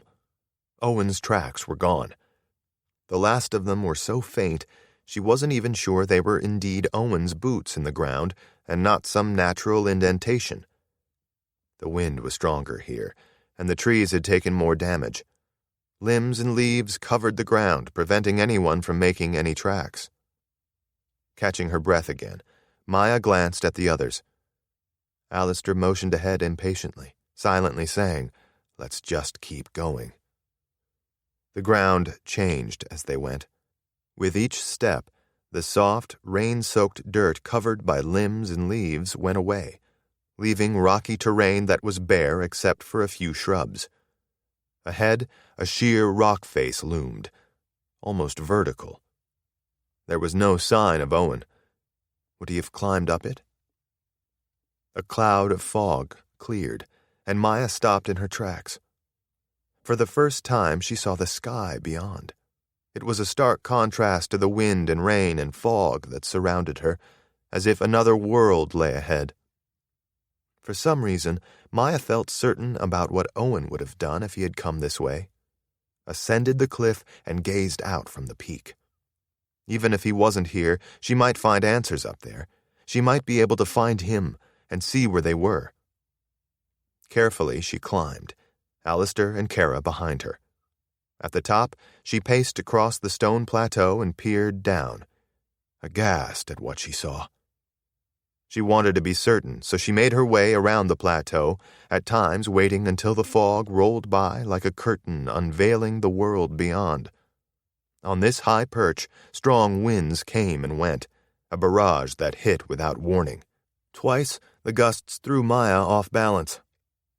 At the edge of the plateau, she felt a strong hand around her arm, and she turned to find Alistair beckoning her away from the precipice, toward the center where Kara stood waiting. Alistair's gruff voice came over Maya's helmet speaker. "I think we can safely use the radios." "Yes," Maya said quietly. "I don't see any sign of Owen," Kara said. "Did either of you?" Alistair shook his head and looked away. "No," Maya said, "but he has to be close by. After all, we're clearly on a very small island."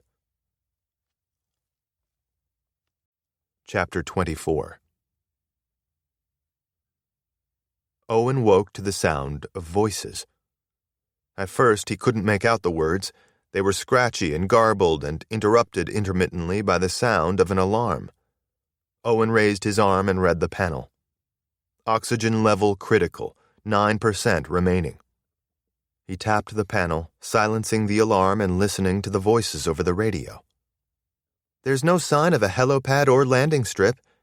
It was Maya speaking. "And no boat docks," Alistair said, "or buildings for that matter. It's like a deserted island." "Maybe it hasn't been an island for that long," Kara said. "We're clearly in the mountains. This looks to me like an untouched mountain range that was flooded. This station was lucky enough to be near the peak." "Hey," Owen said, voice scratchy. "Can you hear me?" "Owen?" Maya said urgently. "Where are you?" Owen sat up, trying to get a bearing, but it was no use. "Oh, you know, over here with the rocks and fog and massive trees." "Very funny," Maya said, her voice annoyed but also a little amused. "What happened? Are you hurt?" "No. Or, I don't know. I don't think so. A gust of wind caught me and rolled me off the plateau." For a moment, Owen took stock. His right arm and leg ached, but the suit had provided some cushion. The suit. A bolt of fear ran through him. If the suit was punctured. Quickly, he sat up and scanned it. He was caked in the dark mud, but based on the oxygen level and no signs of tears, he thought he was okay. "Owen," Maya said, "we're on the plateau. Grab a fallen limb and wave it around." He complied, and soon Maya said, "We see you. Stay put, we're coming down." A moment later, 3 suited figures emerged from the cloud of fog passing by, Maya leading the way. She held up her arm panel. "It says you have less than 10% oxygen left." Owen showed her his forearm panel. "I'm at 9%. Plenty." "You must have been unconscious," Kara said. "Your body would have used less oxygen during that time. Nevertheless, we're all still over 60% oxygen. We'll use the transfer adapter to even out the supply between the 4 of us, and then head back." With that, Alistair set about hooking Owen's tank to Maya's. He opened the valve, and Owen watched as his oxygen level filled. "I saw something from up there," Owen said. He motioned toward the forest and the shore beyond. "A boat. Did you all see it?" "No," Maya said. She turned to him, her tank hooked to Kara's. What kind of boat? It's small, with a solar-paneled roof. It's beached, not far away. We should check it out while we're here. It may be our only way off this rock. It may be, Kara said. But we need to get you back to the station. I want to do a thorough examination. I'm fine. You could have a concussion, or internal bleeding. Owen exhaled. Okay. We'll take a look, Maya said, motioning to Alistair, who shrugged and added, Why not? I always wanted a boat. The apocalypse sounds like a great time to get one. Chapter 25. Maya strode through the dense forest, dodging trees and traipsing over fallen limbs and leaves with ease. It wasn't just because she was going downhill, or because she'd gotten used to the terrain, though she had. She felt a weight lifted. Owen was alive, and they had found a boat that might be the key to their survival, to getting off the small island. The vessel wasn't a large ship, more like a small yacht. That's what it reminded Maya of. The hull was white and sleek, the roof arched and black, covered with solar panels which appeared undamaged. That was a good sign. It was beached in the soft dirt bow first. Alistair climbed aboard using a small ladder that hung down to the ground, then turned back and offered Maya his hand, helping her aboard. They walked the length of the small vessel to the rear, where two large outboard motors sat in the water. The sitting area nearby featured 4 swivel chairs bolted to the deck and vertical pipes that looked like they might hold fishing rods. Ahead, under the solar roof, lay the main deck. To the left, there was a small kitchenette with a sink, a small stove, and what looked like a refrigerator under the counter. Maya bent over and peered through the glass door of what she thought was the refrigerator, but it was empty. An L-shaped couch lay across from it. Beyond the couch was an open cockpit, with 2 plush seats side by side and a steering wheel to the right that reminded Maya of the old cars before they became self-driving. On the left, there was a dining table with banquette seating. What Maya didn't see struck her most. People, blood, or any signs of habitation. Between the dining table and the cockpit, there was a small door just shorter than she was. Alistair moved towards it. Let's check below decks. The door creaked as he pushed it open, revealing a small staircase leading into the darkness. Alistair switched his headlamps on as he descended, and Maya did the same. They stepped single file into the darkness, their beams raking across the narrow corridor. Dead ahead lay a closed door. There was another door directly to the right. The small landing switched back, turning towards the rear of the ship. In that short hallway was another small flight of stairs that descended further into the bowels of the vessel. Alistair pushed open the door to his right.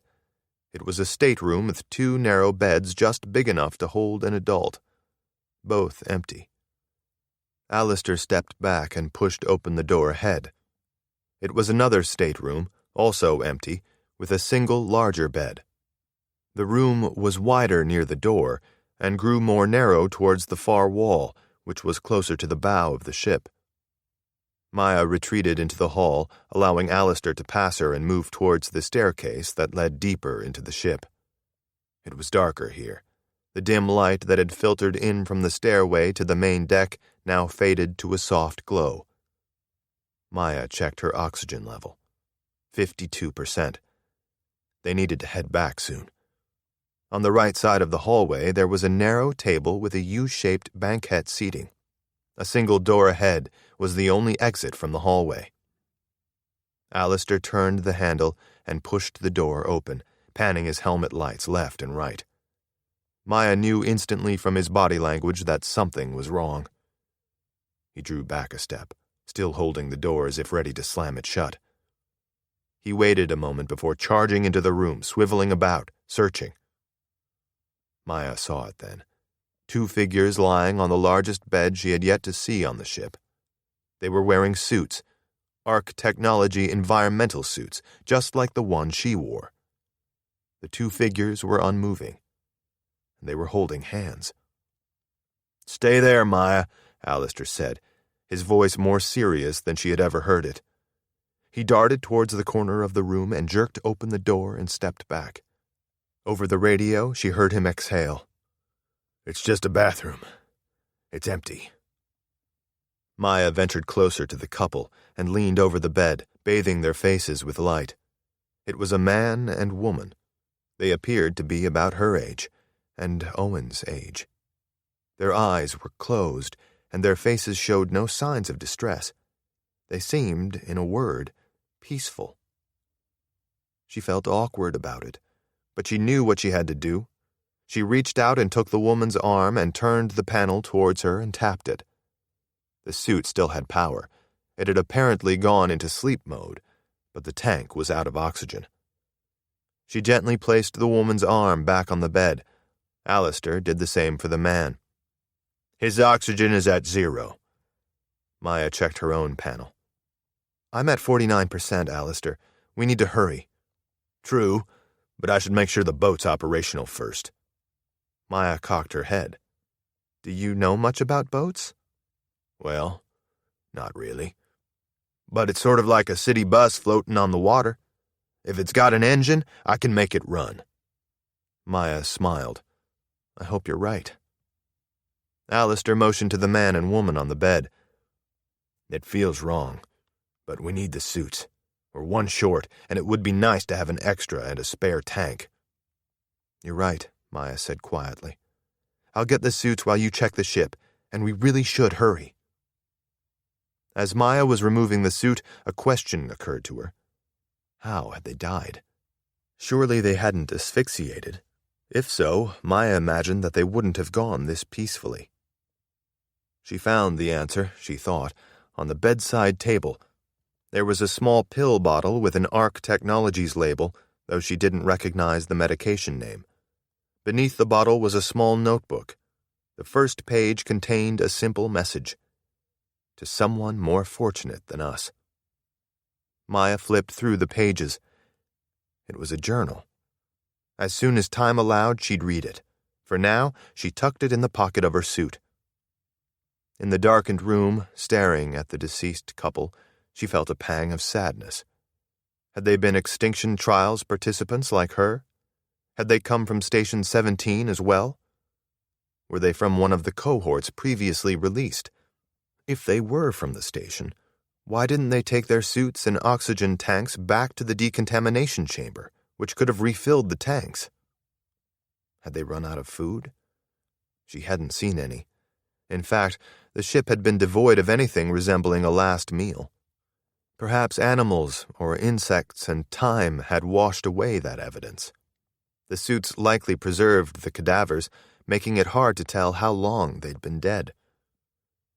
Maya felt wetness beneath her nose and instinctively knew that it was blood. Without a thought, she reached up, only then realizing she couldn't get to it while wearing the suit. It flowed across her lips and chin, unabated, a savage and bizarre feeling, blood on her face that she couldn't wipe away. A headache began then, a low pulsing pain of pressure with nowhere to escape. The hurt brought a memory. Maya was standing in a large room with floor-to-ceiling windows. People strode by on the sidewalk outside. She was sweaty and lightly winded in the memory. She felt the same nosebleed then, right before she collapsed. Yes, she had been sick. That's why she had been brought to the hospital. Was whatever had sickened her before returning? Or was she never truly healed? She was so lost in the thought that she didn't realize Alistair had returned. "Something wrong?" he asked over the radio, his voice urgent. She turned to him. "No." "You're bleeding." "It's nothing." "Is your suit failing?" "No, it's fine. It's just, I'm fine." "Well, the ship isn't." "What do you mean?" "The engine won't turn on." Alistair motioned to the couple. "We're as stranded here as they were." Chapter 26. Back at the station, Owen and Kara waited in the decontamination chamber as the nozzles above sprayed their suits down. When the process was complete, they hooked their oxygen tanks up to the replenishing alcove. It was frigid in the main hallway and only slightly warmer inside Observation 2, where Will and Blair were sitting in the corner, wrapped in blankets. Will held up the tablet, reading aloud to the girl, who was wearing the environmental suit that was far too big for her. The helmet lay to her side, ready for her to put it on at a moment's notice. "You're back," Will said as he stood. "Is everything all right?" "We'll know more soon," Owen said, hoping the meaning was clear to Will. The younger man cut his eyes toward Blair. "Right. Well, we found a cache of books on the tablet, so that's kept us busy." "Why is it so cold in here?" Owen asked. "Power problems?" Will shook his head. "No. Surprisingly, the power has been somewhat steady while you were gone. I just cut it back to take some pressure off the power plant." "That's a good idea," Kara said. She motioned Owen to one of the folding chairs. "Now, I need to perform that medical eval." Owen groaned as he took a seat. When Kara had finished the examination and relented that Owen was in no imminent danger of dying, Will played the escape hatch video they had found on the tablet. "I don't get it," Owen said. "Neither do we," Kara said. Owen paced the room, thinking for a moment. "Play it again." After the third time watching it, the dots connected in Owen's mind. He saw it, what the video actually meant. In a strange way, it all made sense. Why didn't the others see it? It was the key that unlocked the tablet. It seemed obvious to him in the same way the video did. It was just how his mind worked. Before he could explain, the tablet lit up with a notification. Airlock opening. Owen bounded into the corridor, his bruised legs slowing him slightly. Maya and Alistair were in the decontamination chamber, and they had brought 2 more suits with them. Amazing. That was a lucky break. Had they found the suits outside? Or on the boat? In the small chamber, they hooked all the tanks up to the replenishing alcove, and when Maya turned back toward the window, Owen's mouth fell open. There was blood covering her mouth and running down her neck. She was hurt. What happened? She seemed to sense his concern because she reached up and wiped the blood away with her shirt. As soon as the inner airlock opened, Owen said, "What happened? Are you okay?" "I'm fine. It's just a nosebleed." Owen studied her for a moment, not sure what to say, wishing again he could read her expression. Alistair put his arms around himself. "Has it gotten colder in here?" "Yes," Will said. "Power conservation." "That's great, assuming we don't freeze to death." In Observation 2, Alistair and Maya quickly related what they'd found on the boat. Maya held up the journal. "I haven't had a chance to read it yet, but I'm hoping the answers as to why these 2 were stranded here and what happened to them are inside." "I think the bigger question," Kara said, "is whether the boat is any use to us." "I can fix it," Alistair said, "but I don't think you're going to like the solution." All eyes turned to him. "I'm pretty sure I can use parts from the power plant to repair the boat's engine. But the power plant will be out for good after that. Once we fix the boat, we need to go." "Yes, but go where?" Kara said. "Do we even have enough food to make it to another island or the mainland?" "Well," Maya said, "we certainly don't have enough to stay here. And I didn't see any animals out there. With the power situation, I feel like the longer we stay here, the more danger we are in. If the power is out, the scrubbers won't run, and we won't be able to refill the oxygen tanks. Our choices, frankly, are either running out of food here or running out of food out in the ocean. What we truly lack is a destination once we leave on the boat." "I think I have a solution," Owen said. "I watched the escape hatch video." Alistair rolled his eyes. "The escape hatch video," he muttered. "What a crock." "Maybe not," Owen said as he opened the door and hobbled out into the hall. He glanced left and right, then stalked towards the outer airlock, silently counting the pods. At the end of the corridor, he turned and walked the length of the hall all the way to the control room, continuing to count.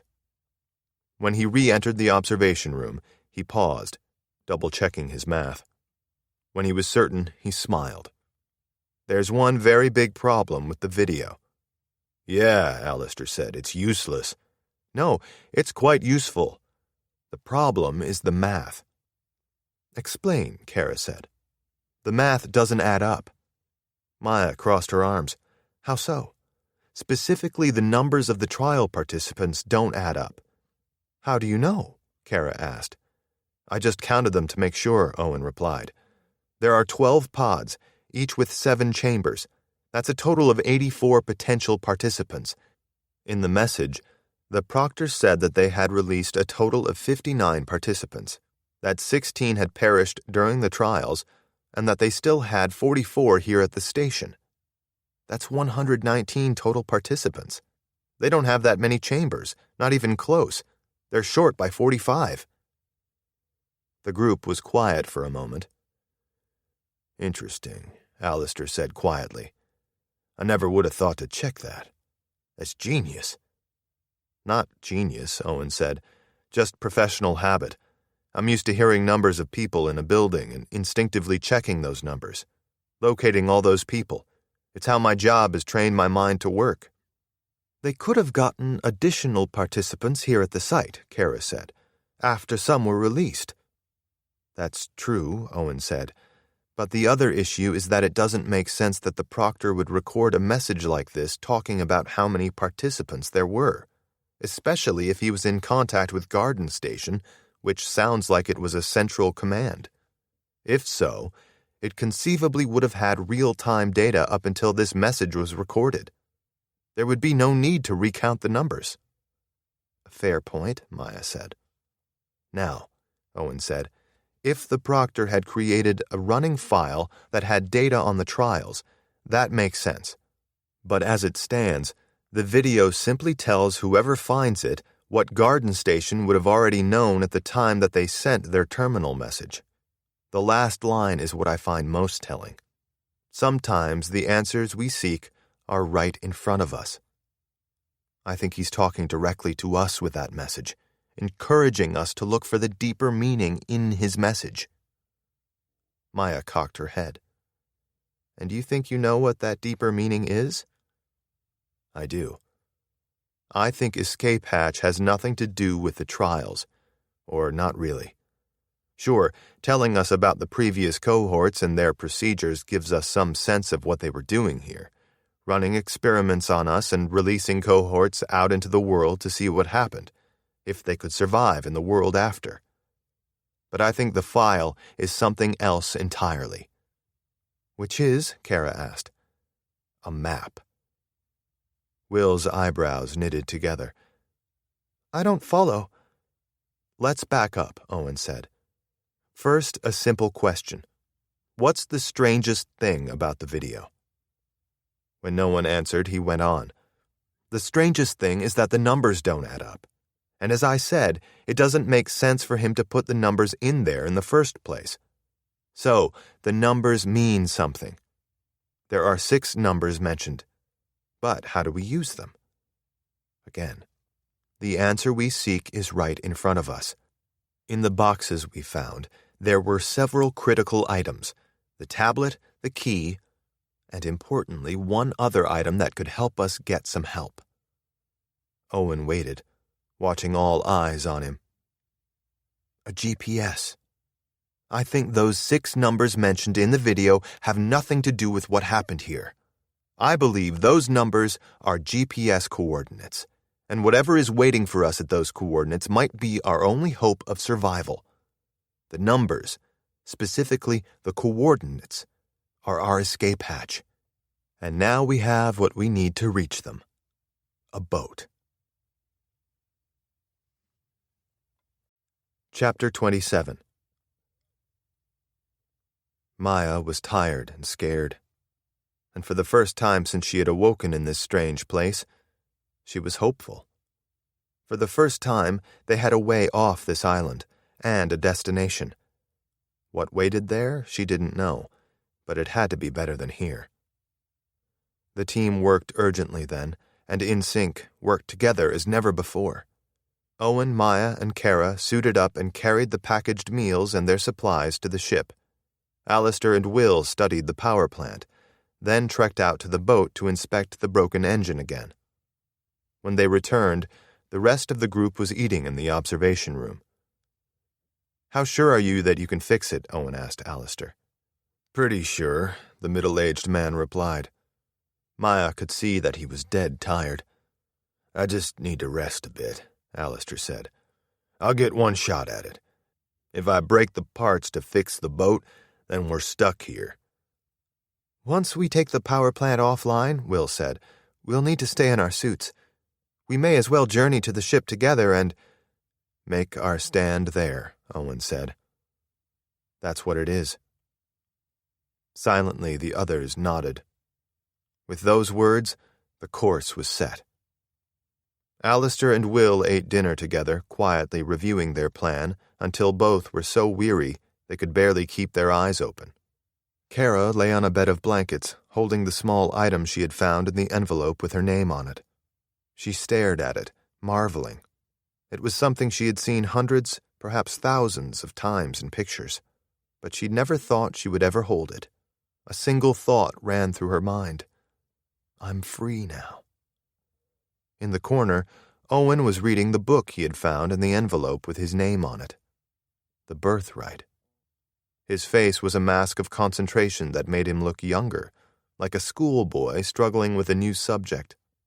Maya found it endearing. Blair placed a hand on Maya's shoulder, and she turned to find the young girl holding the tablet. "Will you read to me?" "Of course," Maya said, smiling. She didn't know if Blair could read herself. The child looked like she might be at the age where she was learning, or if she simply liked the comfort of Maya reading to her. Either way, Maya was more than willing to do so. They sat in the corner, reading until Blair's eyelids closed for good. Maya wasn't far behind her. The next morning, they suited up and waited by the airlock as Alistair and Will removed the parts they needed from the power plant. The pulsing red emergency lights winked out, plunging the space into darkness. One by one, their helmet lights snapped on, 6 sets of beams cutting into the darkness. "We're ready," Alistair said over the radio. They marched single file out of the cave and into the forest. The storm was gone, leaving only the morning fog. Still, no one risked removing their helmet. On the uneven ground, Blair held hands with Maya and Owen, who were both prepared to catch the girl if she stumbled. A fall and a tear in her suit could be deadly. At the boat, they climbed the ladder and walked along the narrow path to the open-air portion of the deck. At the station, they had decided they would stay here, in the open portion of the deck, while they had the suits on.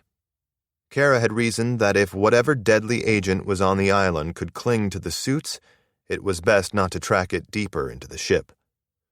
With Will's help, she had also extracted the decontamination liquid from the station's chamber. The plan was to leave the suits on the lower deck, then wipe down the ship. They didn't want to take any chances. Alistair and Will descended the short stairway to the lower deck, where they began their work in earnest. Maya had learned that Alistair was a hard worker, but he wasn't a particularly happy worker. He cursed and muttered complaints in a near-constant stream as he fitted the parts from the power plant into the engine. Chief among his complaints was having to work with the suit on. But he didn't dare take it off, or so much as mention the idea of trying to take it off. The first time Maya glanced at the oxygen reading on her suit, it read 62%. When she looked at it again, the sun was high in the sky, and the oxygen was down to 43%. Time was running out. All eyes focused on Alistair and Will when they trudged up from the lower deck. "We're ready," Will said. In the cockpit, Alistair tapped the control panel with his grease-covered fingers. unbothered by getting the shiny boat dirty. "Here goes nothing," he mumbled as he tried starting the engine. It only clicked. Alistair threw his hands up. "This hunk of junk is too complicated for its own good. Probably designed to fail so they could sell some rich idiot another one." With Will in tow, he returned to the lower deck and toiled some more. Maya made eye contact with Owen, and she could instantly tell what he was thinking. This isn't going according to plan. But there was not much they could do except place their faith in Alistair and Will and wait. Blair, despite her youth, was clearly aware of the danger they were in. Her face displayed the fear they all felt, but were trying hard to hide. Maya felt as if they were standing in a pool watching the waterline rise, knowing soon there would be nothing they could do except remove their suit helmets. And even if they survived that, they would still be stuck on the island. Maya took out the tablet. "Let's read, Blair. What do you say?" Inside the suit that was far too big, the girl nodded, a hint of a smile forming at her lips. If Maya's reading over the suit radio bothered Alistair, he didn't say it. No one complained. They sat in silence, the occasional rapid whispers from Alistair and Will over the shared line interrupting the storytelling. Maya's suit panel read 27% when the two men returned to the cockpit to try the engines again. This time, like the last, there was only a clicking sound. Alistair didn't utter a word. He merely marched back to the lower deck, where Maya heard a furious banging. It sounded like the man was trying to beat the boat into compliance. "Will you give me some room?" Alistair yelled, his voice grating over the radio. "I can't think with you breathing down my neck." In her peripheral vision, Maya saw Will step away from the engine area and drift toward the back of the boat. "And I don't like being watched like some animal in a cage," Alistair said. "Go! Get out!" With that, Will climbed the stairs to the main deck and waited there, a resigned look on his face. Maya kept reading, continuing to act like everything was fine. Alistair emerged from the lower deck again. At the cockpit, he jabbed the control panel and it lit up. Water churned where the giant outboard motors met the water. "Hang on!" Alistair yelled. He was trying to hide it, but Maya could hear the excitement beneath his words. The boat lurched and slid into the water, the propellers sending waves into the beach as it dragged the ship from the shore. Soon, the rocky, wooded island was drifting away. They were free. They had done it. Maya stood and watched, taking the island in. It truly looked like the top of a mountain surrounded by water, not like some equatorial paradise. It looked, in a word, unnatural to her. As strange as it was, she wondered if what waited for them beyond was even stranger. Owen clapped a hand on Alistair's back. "Never doubted you, not even once." The older man bit off a laugh. "That makes one of us. I doubted me a lot more than once." "Congratulations, sir," Will said, a serene smile on his face. "Maybe you are good for something," Kara said, hands on her hips. Maya looked down and found tears running down Blair's face. "Are you okay, dear?" She nodded. "I thought we were going to have to stay there. I hated it there." Maya's eyes met Owen's as she said, "Well, we're never going back." Part 3. The Sea.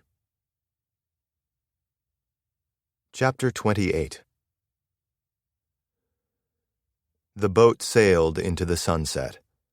Behind it, the island shrunk, swallowed by the sea and the darkness that chased away the sun. The group stayed on the main deck, their suits on, waiting, everyone knowing what would come next, and dreading it. Owen glanced at his arm panel. His oxygen tank had 12% left, and there was no way to replenish it. On the island, clean oxygen had been their lifeblood. They had brought a finite supply of that clean oxygen with them in the tanks, and they were using it up as they moved away from the island. Was the air out here breathable? It would have to be. At some point, someone had to take their helmet off and see if they could survive. What hadn't been discussed was who that person was going to be. When his arm panel reached 6%, Owen stood and said, "Let's move to the lower deck." The others complied. They knew it was time. There was no sense running down the clock. The island was gone. Night surrounded them. Only the ship's lights lit their surroundings. Owen waited, watching the others as they descended the stairs. When he was alone on the main deck above, he quickly removed his helmet. Maya surged forward. Alistair caught her, moving faster than Owen had ever seen the middle-aged man move. She struggled in his arms, mouth moving, the sound lost in the suit helmet.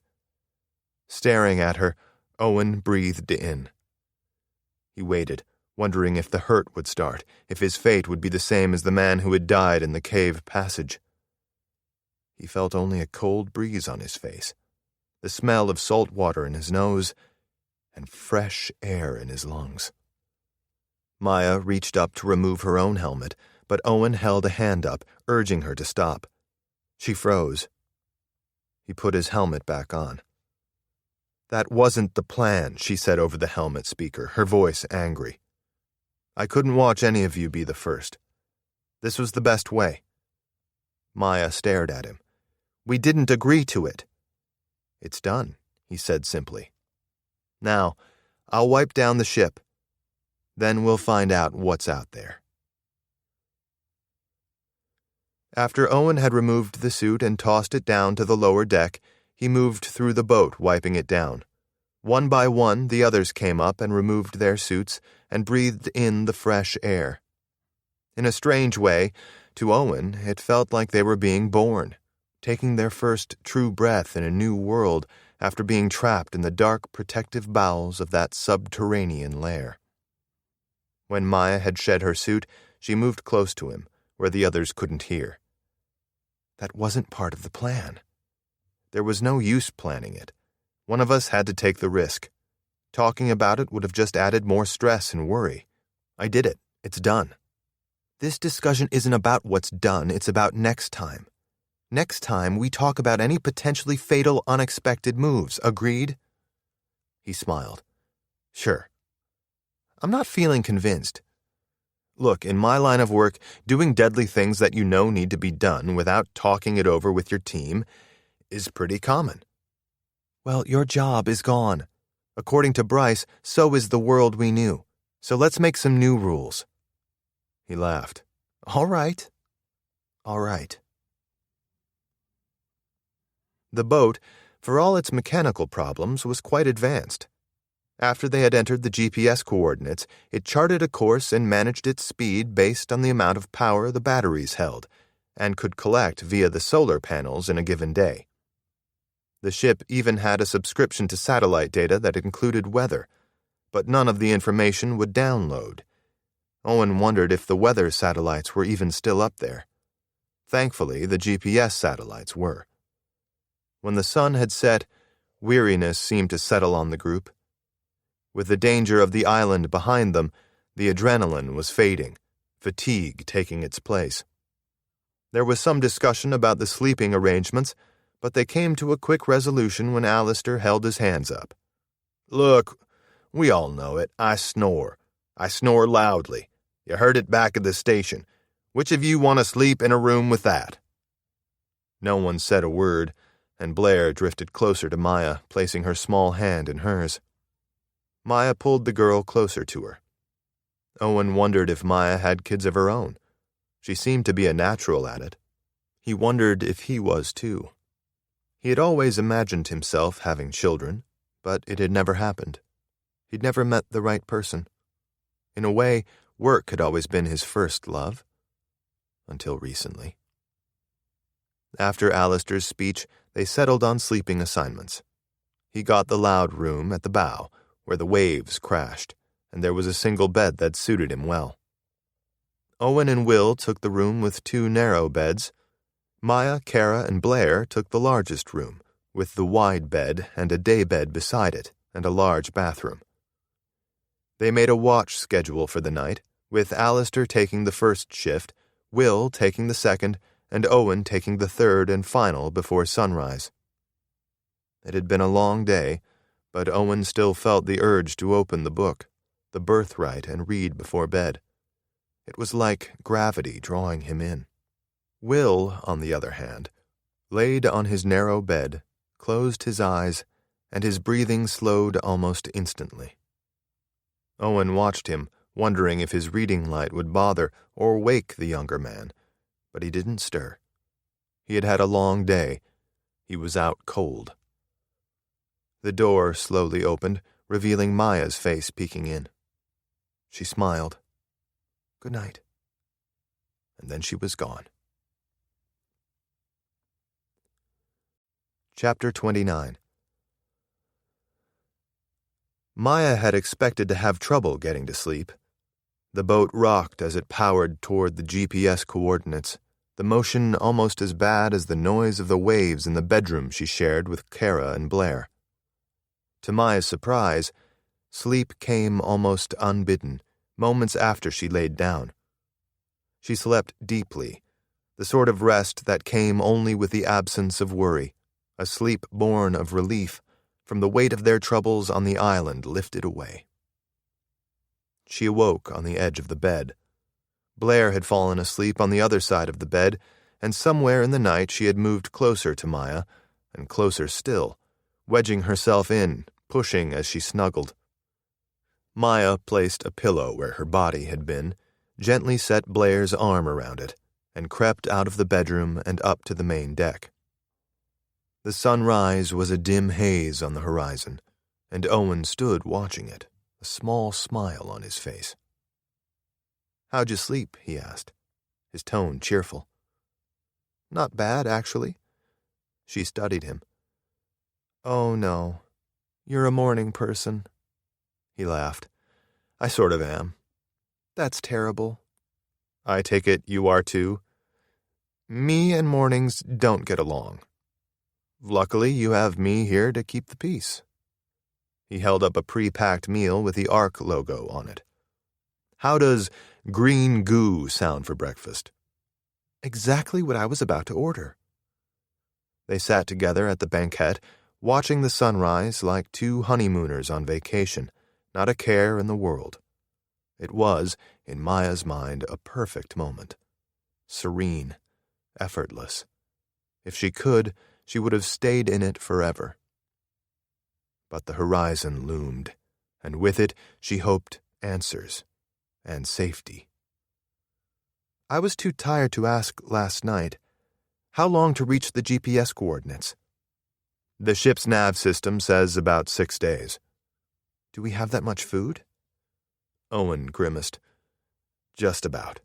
We'll have to stretch a bit, but I don't think it'll be a big deal." "It won't be a big deal assuming we find more food at these coordinates." He nodded solemnly. "That's true." They were both silent a while then, Maya eating the goo, Owen staring into the sun on the horizon as it climbed out of the sea and took flight. "You're thinking about what we'll find at those coordinates, aren't you?" she asked. "Am I that easy to read?" "A bit." "I envy you that." "Reading people?" "Yeah. I've never been able to do it." Maya cocked her head. "What do you mean?" "Facial expressions, body language. It's like, well, it's like a foreign language to me. I had to study it as a kid like a subject in school, memorize patterns. But the expressions change so quickly, it's sort of like a flashcard that's there and gone, and you have to match it with something you've memorized and decode it." "Sounds tough." "It could be a lot worse." "Still, it's hard for me to imagine." "It's my limitation. That's what my mom called it. Because everyone has limitations. We just all have different ones, and some are easier to see than others." He took out the pin they had found in the envelope with his name on it at the station. It was a firefighter's pin, with a banner that said 10 years, and 3 phrases wrapping around the other ring: service, integrity, and the thin red line. Is that why you became a firefighter? Because your limitation wouldn't matter in that field? No, he said, exhaling heavily. It's one of the reasons it was a good job for me. But as to why I became a firefighter, that's a completely different story. She sensed that he was uncomfortable, and she instantly regretted pushing so far, so fast. You asked if I was thinking about what we'll find at those coordinates? I was. I've been thinking about it all morning. What do you think is waiting there? My best guess is that it's another ARC facility. Maybe a station. Maybe this garden station. My hope is that we find a city at those coordinates, and that it's a bustling, normal metropolis full of people waiting to help us. It could be another island. I hope not. I've had it with islands for a while. If it is a city, or an ARC station, what do you think we'll find? I have no idea. I just hope that my mother is waiting there. Owen's mention of his mother reminded Maya of her own mother and sister. Me too. Will appeared in the stairway, peering out. I hope I'm not interrupting. Not at all, Owen said, rising and grabbing a meal and holding it out. Interest you in green goo? Will smiled and shook his head. No, thank you. I never eat breakfast. It's the most important meal of the day. For some, Will said mildly. I've come to believe that every human's metabolism is truly unique, that generalizations are only sometimes helpful. For myself, I find that eating in the morning tends to make me hungry and tired all day. Owen smiled. Well, since you put it that way, I guess more goo for the rest of us. When Will was seated, Maya went below to check on Blair and retrieve the journal she had found on the boat. She settled back into the banquette and began reading. How far have you gotten? Owen asked. She flipped through the pages, making an estimate. I'm maybe a quarter of the way finished? What is it? It's a journal kept by the woman we found. Starting when? Right about the time she woke up, in a station that sounds almost identical to the one we were in. Alistair emerged from below, looking groggy, face puffy. He collected some goo and ate slowly as he lounged on the U-shaped couch. To Maya, Owen said, So the journal writer was in the Extinction Trials? Yes. In a cohort? Yes, of 7, just like us when we woke up, before the old man went outside. But you and Alistair only found 2 people, right? That's right, Maya said quietly. What if they had an escape hatch video like us, and it led them to our island? Owen asked. That was an idea that hadn't occurred to Maya, and she hadn't read it in the journal, not yet. Interesting, she said. If so, they may have come from wherever we're going. Correct. I think you should read the journal aloud to the group. Blair is young, Owen nodded. But she is also out here in this weird world, and we can't fully protect her from it. She's better off knowing more about it. She's safer that way. The truth is, there may come a time when we're not around to protect her. Chapter 30. When Kara and Blair had come upstairs, Owen stood before the group. I had the morning watch, so I'll give a report. The ship sailed through the night without incident. Power levels never dipped below 50%. We're an estimated 6 days from our destination. Did you see any ships? Alistair asked. No, or any lights on the horizon. No buoys, no lighthouses. And we received no transmissions. So, Alistair said, crazy night. Action-packed, Owen replied. If the next 6 days are like that, Alistair said, it's going to get boring. After that station, I'm okay with boring for a while, Kara said. Owen held up the journal Maya had found. Actually, I think we may find what comes next quite interesting. This journal contains the account of another Extinction Trials participant. I'm assuming it's one or both of the people we found on the ship. It may hold clues about what we're going to find out there, which might save our lives." Owen handed the small book to Maya. As I'm not the greatest reader out louder, I've asked Maya to read it to us. Maya laughed. "Is everyone ready for the designated reader out louder to begin?" With the sun burning bright ahead and a cool breeze blowing through the main deck, Maya sat on the couch under the shade of the solar roof and began to read. Day 1. I don't know who will read this. I hope it's a historian, studying a time when our world was at its lowest point, a crossroads where we turned back from the brink of oblivion and survived. At the moment, our odds don't look great from where I sit. As I write this, I feel like I'm perched on the precipice. All I see is the looming darkness below. But I choose to believe there is a light down there somewhere, because that's always been my philosophy. Believing there is a better future always helps you, no matter what awaits. With that said, I am preparing for the worst. For doom, for trouble, because they say trouble is what's waiting for us outside this station. Let me back up. This morning, I awoke in a glass tube in Station 13.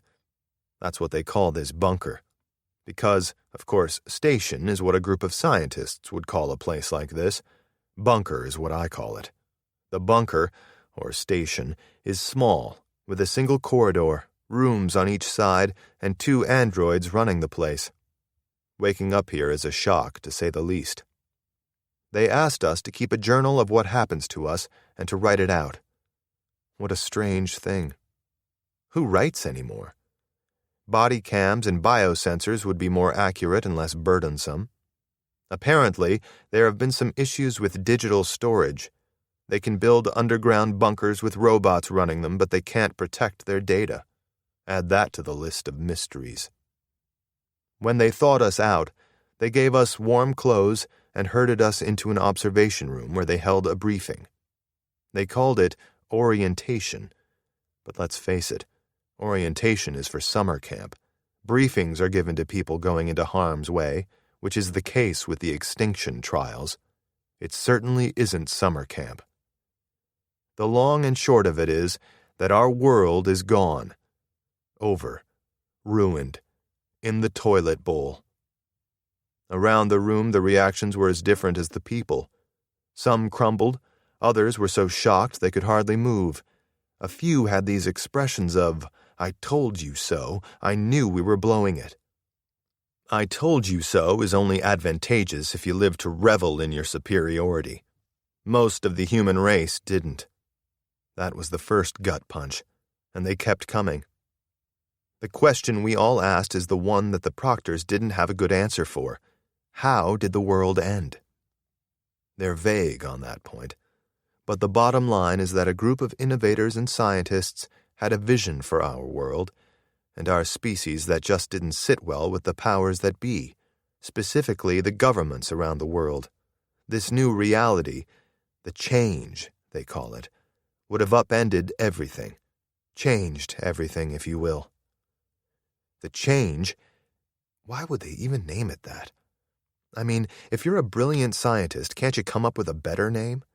How can scientists be so good at inventing things and so bad at assigning a sensible title that is user-friendly and indicative of what it is? Or maybe I'm just too dense to understand the genius of the name The Change. Or maybe it's ambiguous for a reason, to keep simpletons like me from knowing what's going on. If that's the case, it's working. Change. If there's one thing I know about it, it's that people in power don't like change. I'm not a brilliant scientist. I'm one of the little people who do the work the big brains think up. But I know that the people at the top of the food pyramid don't like any changes to the way that pyramid works. Changes are dangerous for them. Changes have the potential to move them from the top to the bottom, and in a hurry. Apparently, this was that kind of change. So that's how the world ended, in a disagreement about the future. One group had their vision, The other group had a different vision. The group trying to change things, well, as mentioned, they weren't a political party, or volunteers collecting signatures door to door. They were scientists and inventors. Whatever they invented, it had the power to change everything, without permission of the powers that be or the consent of the little people. These scientists changed the world. Someone didn't like it. They fought back. In that war, the collateral damage was our world. That's how the world ended, with two groups fighting over the future. What's left? We're told that the planet we've awoken to isn't conducive to human life. Here's the crazy part. That's not even the worst news. The worst news is that I'm part of the solution to this ruined world problem. It turns out ARC was able to save a small percentage of the human race. Those chosen few are waiting to re-inhabit this world when we figure out how to do that. How do we figure that out? By running experiments. By modifying humans in different ways and releasing them into the world and seeing if they live. That's the grand plan. Trials, tests to see if we survive. Frankly, I was hoping the plan was more solid than that. Safer than that. It's not. Look, I'm all for trial and error, just not with my own life. For all their big words and white coats and sophistication, it turns out the scientists running the world are just gamblers, well-educated guessers. They use known science as a guide to make guesses about what might work. And then they test it, analyze what happened, and make another guess. It's a game of darts.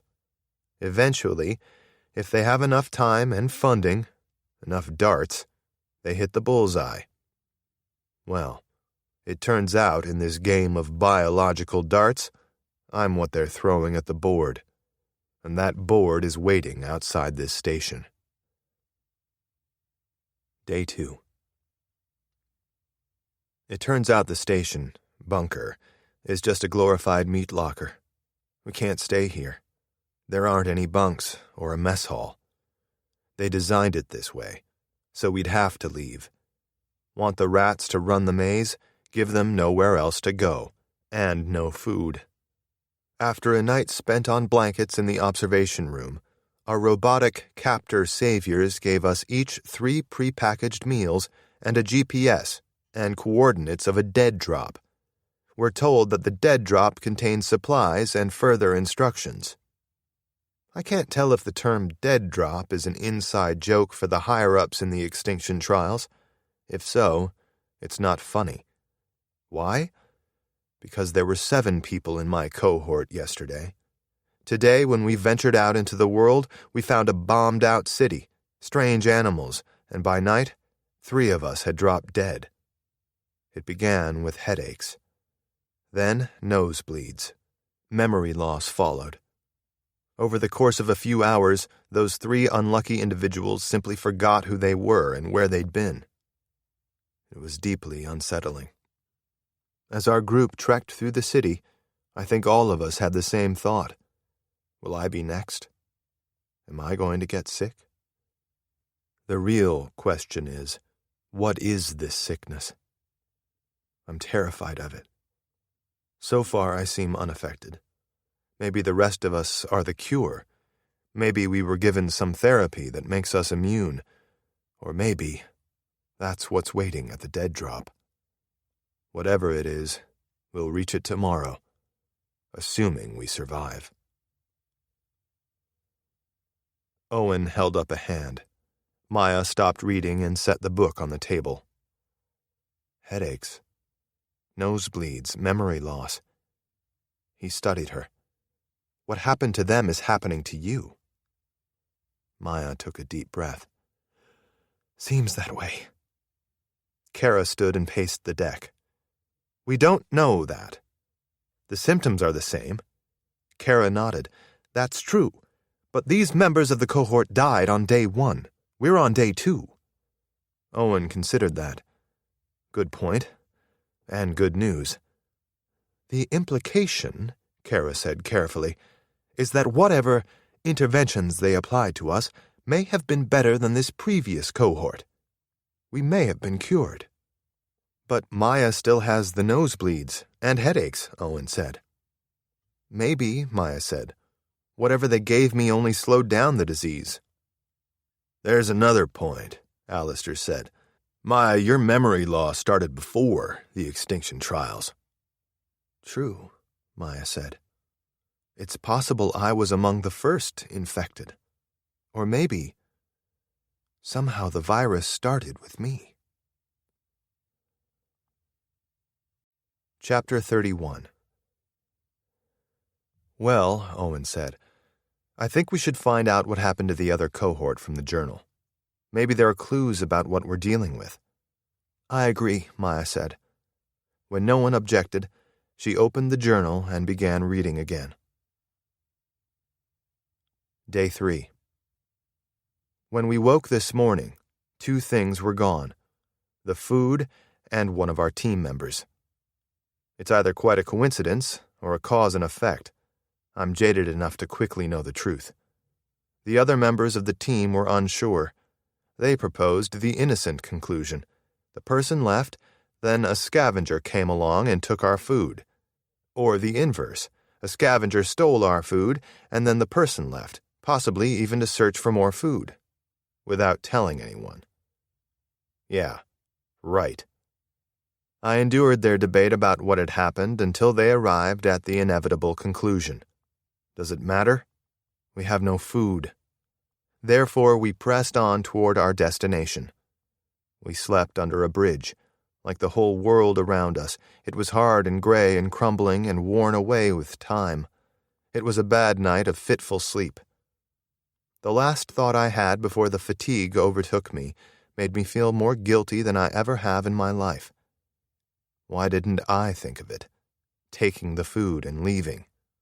That person who got away with the supplies is sleeping right now with their belly full.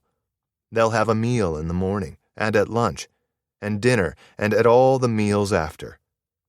They saw the future and planned for it.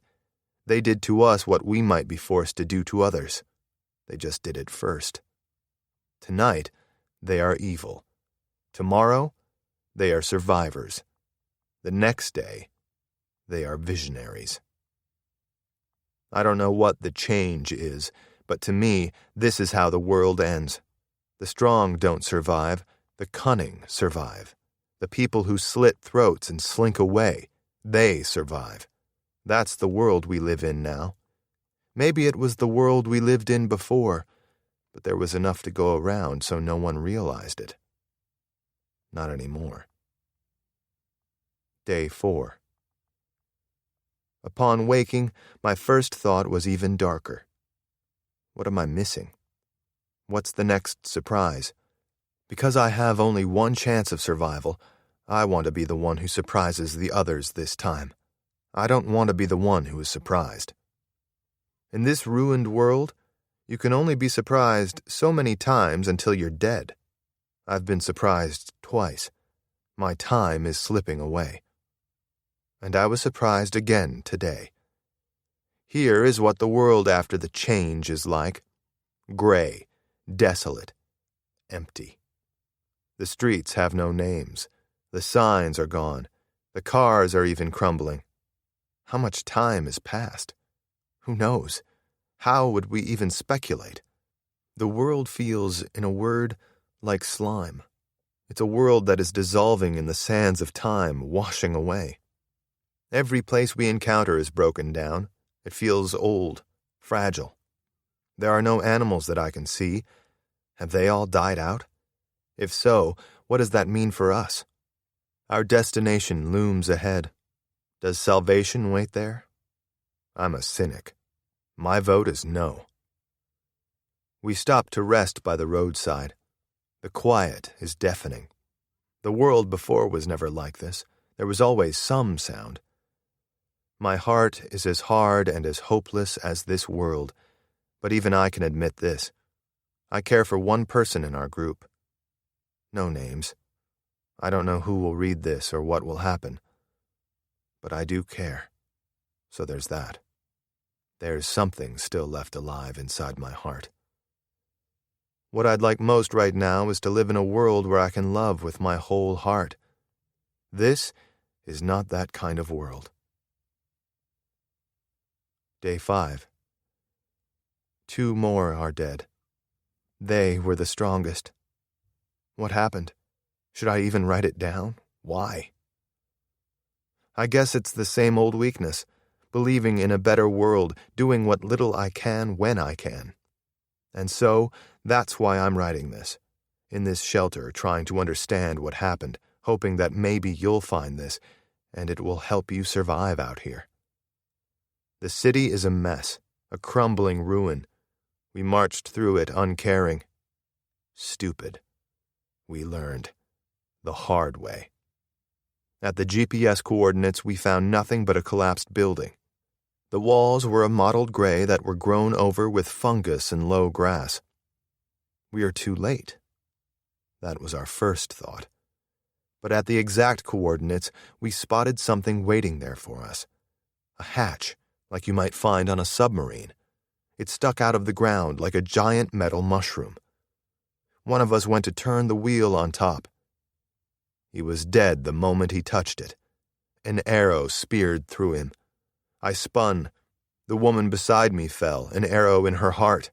I ran then, not caring, not knowing where I was going. I heard voices scream after me, "Drop it! Drop everything!" I did. I dropped every last thing I was carrying, and I kept running. I think, looking back on it now, the only thing that kept me running was the person running beside me. If they had fallen, I might have given up. We ran, together. I stopped when I felt as though my heart was going to burst. I doubled over, grabbed my knees, and panted. One of the members of my cohort zoomed past me, then stopped, looked back, and turned to me. "Are you all right?" "Fine, just winded." The last living member of our group arrived then, also panting, glancing back, afraid. We all were. "What happened?" he said, voice so loud it made us wince. "Quiet," I hissed. He gulped air, staring at me. It was a trap, I told him, and upon seeing his surprise, I continued. "They were waiting for us, with bow and arrow. They're probably still chasing us." He ducked down and swiveled his head to look back. "I don't think so." He thought a moment. "I think they got what they wanted. We're dead out here without food." Day 6. Hunger is our enemy. It hunts at night, keeping me from sleep. It is waiting at dawn, ready to gnaw away at my humanity, a feral animal that knows no code of decency. It makes us crazy, rude, unreasoning. It is the maker of dark thoughts. We don't have any destination, only this dark road littered with the ruined remains of a world that feels alien to me. How much time has passed? I don't know. Too much or not enough? Will this world ever be right again? Even the animals have gone into hiding, it would seem. Maya turned the page and noticed the subtle gap at the binding. She ran her finger into the fold and felt the rough edges where the pages had been torn out. She turned the page, and the handwriting continued.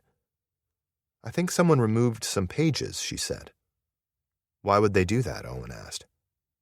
"The page is missing," Alistair said. "Could have been gone before the person started writing in the book." Maya thought that an odd response.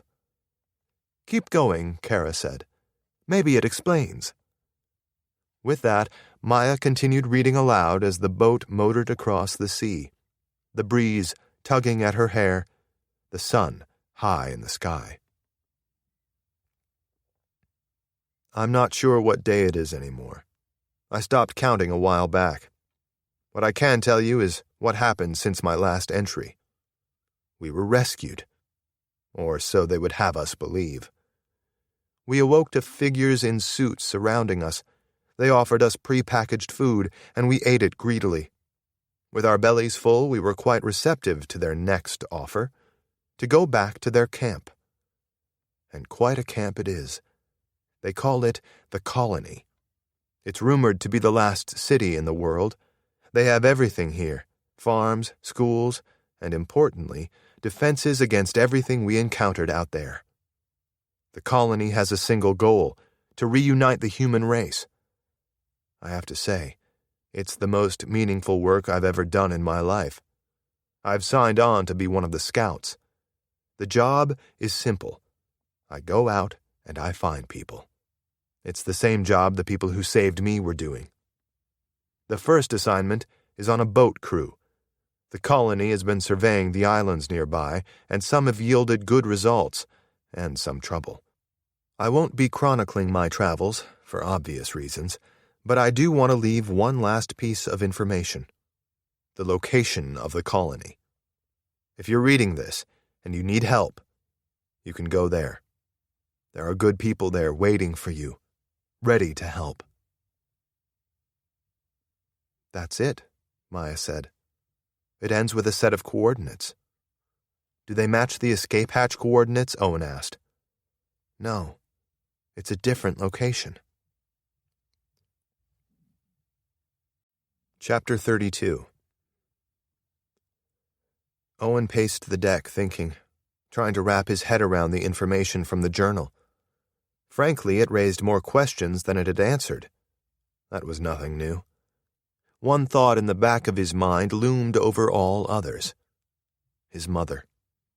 Was she still out there? She likely couldn't have survived that collapsing world. If the Extinction Trials had enrolled her and she had awoken in the world after, Owen didn't think she could have survived there either. Her best chance of survival was if she was at the colony. But how much time had passed? She could have lived and died generations ago if the journal was any indication of how long it had been since the change. The reality was, there wasn't much he could do about it now. Worrying wouldn't help. Alistair rose from the white leather couch. Well, I'll just say what we're all thinking. Let's change course and go to this colony. That's not what I was thinking, Maya said, staring at the journal. Alistair shrugged. Why not? They're what we're looking for. A way to survive. He held his arms out. They even want to rebuild the human race just like our beloved Ark technologies in the Extinction Trials. And there's the obvious. When those poor saps in the journal went to their station's escape hatch, they got mugged. Food stolen, killed. Shot with an arrow, for crying out loud. That is likely exactly what is waiting for us at our escape hatch location. We don't know that, Will said. What we know, Alistair said, is that we have two locations. The escape hatch, which we know nothing about, and the colony, which is a paradise. Oh, and P.S., the only escape hatch we have any data about was a trap. A deadly trap. And, for all we know, their escape hatch location was the same location as our escape hatch. Alistair eyed the group. Is this not flashing any warning signs for any of you? Hello? Maybe the Extinction Trials intervention you all got left you people without good sense. And perhaps, Will said quietly, it's made you believe everything you read. Alistair reeled back. What does that mean? Will cocked his head to the side. That we should consider the most obvious thing of all. That the journal could be fake. That it is itself a trap. Kara turned her head to gaze out at the ocean. No, I think it's true. Or at least some of it. The voice, the way the person wrote it, it was too authentic. I don't think it's made up. I meant the coordinates, Will said. Consider this. If you are a pirate in this ruined world, you have two options for raiding and looting. You can hunt, or you can set traps. Hunting is inefficient. If the journal is to be believed, someone set a trap at that cohort's escape hatch. They waited for people to show up and they robbed them. The coordinates could simply be the same thing. You set a trap, but you need people to show up. So you leave these, sort of, messages in a bottle, send them out into the world and wait for people to find them. Desperate people like us who come looking for salvation. For all we know, pirates found the ship and placed the journal there. Maya set the journal on the table. Will has a point. A very good one. There's also the fact that we don't know when this was written. The colony could be gone for all we know, or under new management that isn't friendly to guests. Alistair shook his head. We know the journal is fairly recent. The bodies we found weren't decomposed. They were in suits, Owen said, that were out of oxygen. They would have served as a sort of preservation capsule, minimizing oxidation. And as Will pointed out, we don't know for certain that either of those two individuals wrote the journal. Alistair glanced toward the sky. Okay, now we're making assumptions about how the suits preserve cadavers and whether the journal was left by literary pirates. This is useless. Let's just skip to the end and go to the colony and live happily ever after. It's too suspicious, Will said. It just strikes me as wrong. I have to agree, Maya said. Something about it bothers me as well. I can't put my finger on it. Kara steepled her fingers. For me, it's a simple decision. We have two destinations. Both are risks. Both unknowns. But we have more reason to believe that the colony will have what we need than the escape hatch. And, assuming you believe that part of the journal, we have reason to avoid the escape hatch destination. I vote to go to the colony. Alistair focused on Owen. That's 2 for the colony and 2 for the escape hatch. What'll it be, Owen? Make a smart decision here. Owen didn't like being pressured. He also sensed something going on here. It was the same feeling he had in the observation room when the old man maneuvered everyone into talking about themselves before he moved to kill Bryce, or destroy Bryce. But what was happening here? I dispute the premise, Owen said quietly. What premise? Alistair shot back. That we need to decide right now. Of course we do, Alistair said. We have a limited amount of food, and we need to enter those coordinates for the colony and change course immediately. We have something else, Owen said. Something that can help us decide. He paused, then said, information. Alistair laughed. I don't get it. We have information about the world before, Owen said. We have information that might help us figure out what to do. It's right here, and we should go through it before we make a decision. Will cocked his head. I don't follow. The information is inside of each of us, Owen said. We have our stories. Each of us has a story about how the world ended. We saw it from different angles. And we have the stories of where we came from, what we did before the change. Somewhere in there, maybe there's a clue about what the Extinction Trials really are, about what ARC Technologies is truly up to, maybe even what the colony is. Alistair plopped down on the couch and let his face fall into his hands. That's your solution. Let's all share. This is a waste of time. A complete and utter waste of time. No, Owen said, his voice firm. It's not. It's the most important thing we can do right now. He took a step into the main deck, out of the sunlight. Think about this. Why did that cohort die? Alistair glanced up. You're kidding, right? Arrows, stolen food, weird virus. His eyes drifted to Maya. No, those are how they died, not why. Maya held up a hand to Owen. All right, I'll bite. Why'd they die? Because they simply ran the maze. From the time they exited their station chambers to the moment they were killed or captured or rescued, all they did was try to survive. Sounds like a good plan to me, Alistair said. Look at where it got them. Kara leaned forward at the table. What exactly are you proposing? I propose we take a different path. What I think we need to do is solve the fundamental problem. What is the change, and what happened to the world? Once we know that, it'll help us figure out what to do, maybe even where to go and who to trust." "Wonderful," Alistair said. "That's great. Why didn't I think of that brilliant breakthrough?" "Simple," Owen said. "We were doing the same thing they were, just trying to survive another day. Look at what happened to them. They died because they betrayed each other, didn't trust each other. Part of that is because they didn't know each other. They didn't share their stories. They didn't see themselves in each other. Imagine if they had gotten to know one another. What might they have learned? Could they have changed their fate?" Owen paused. "If you ask me, the root mistake they made is not coming together as a team. When it was tough, they pulled apart. They didn't work together. And if we don't get to know each other and start working as a team, our fate could be the same." Chapter 33. For a long moment, the group fell silent.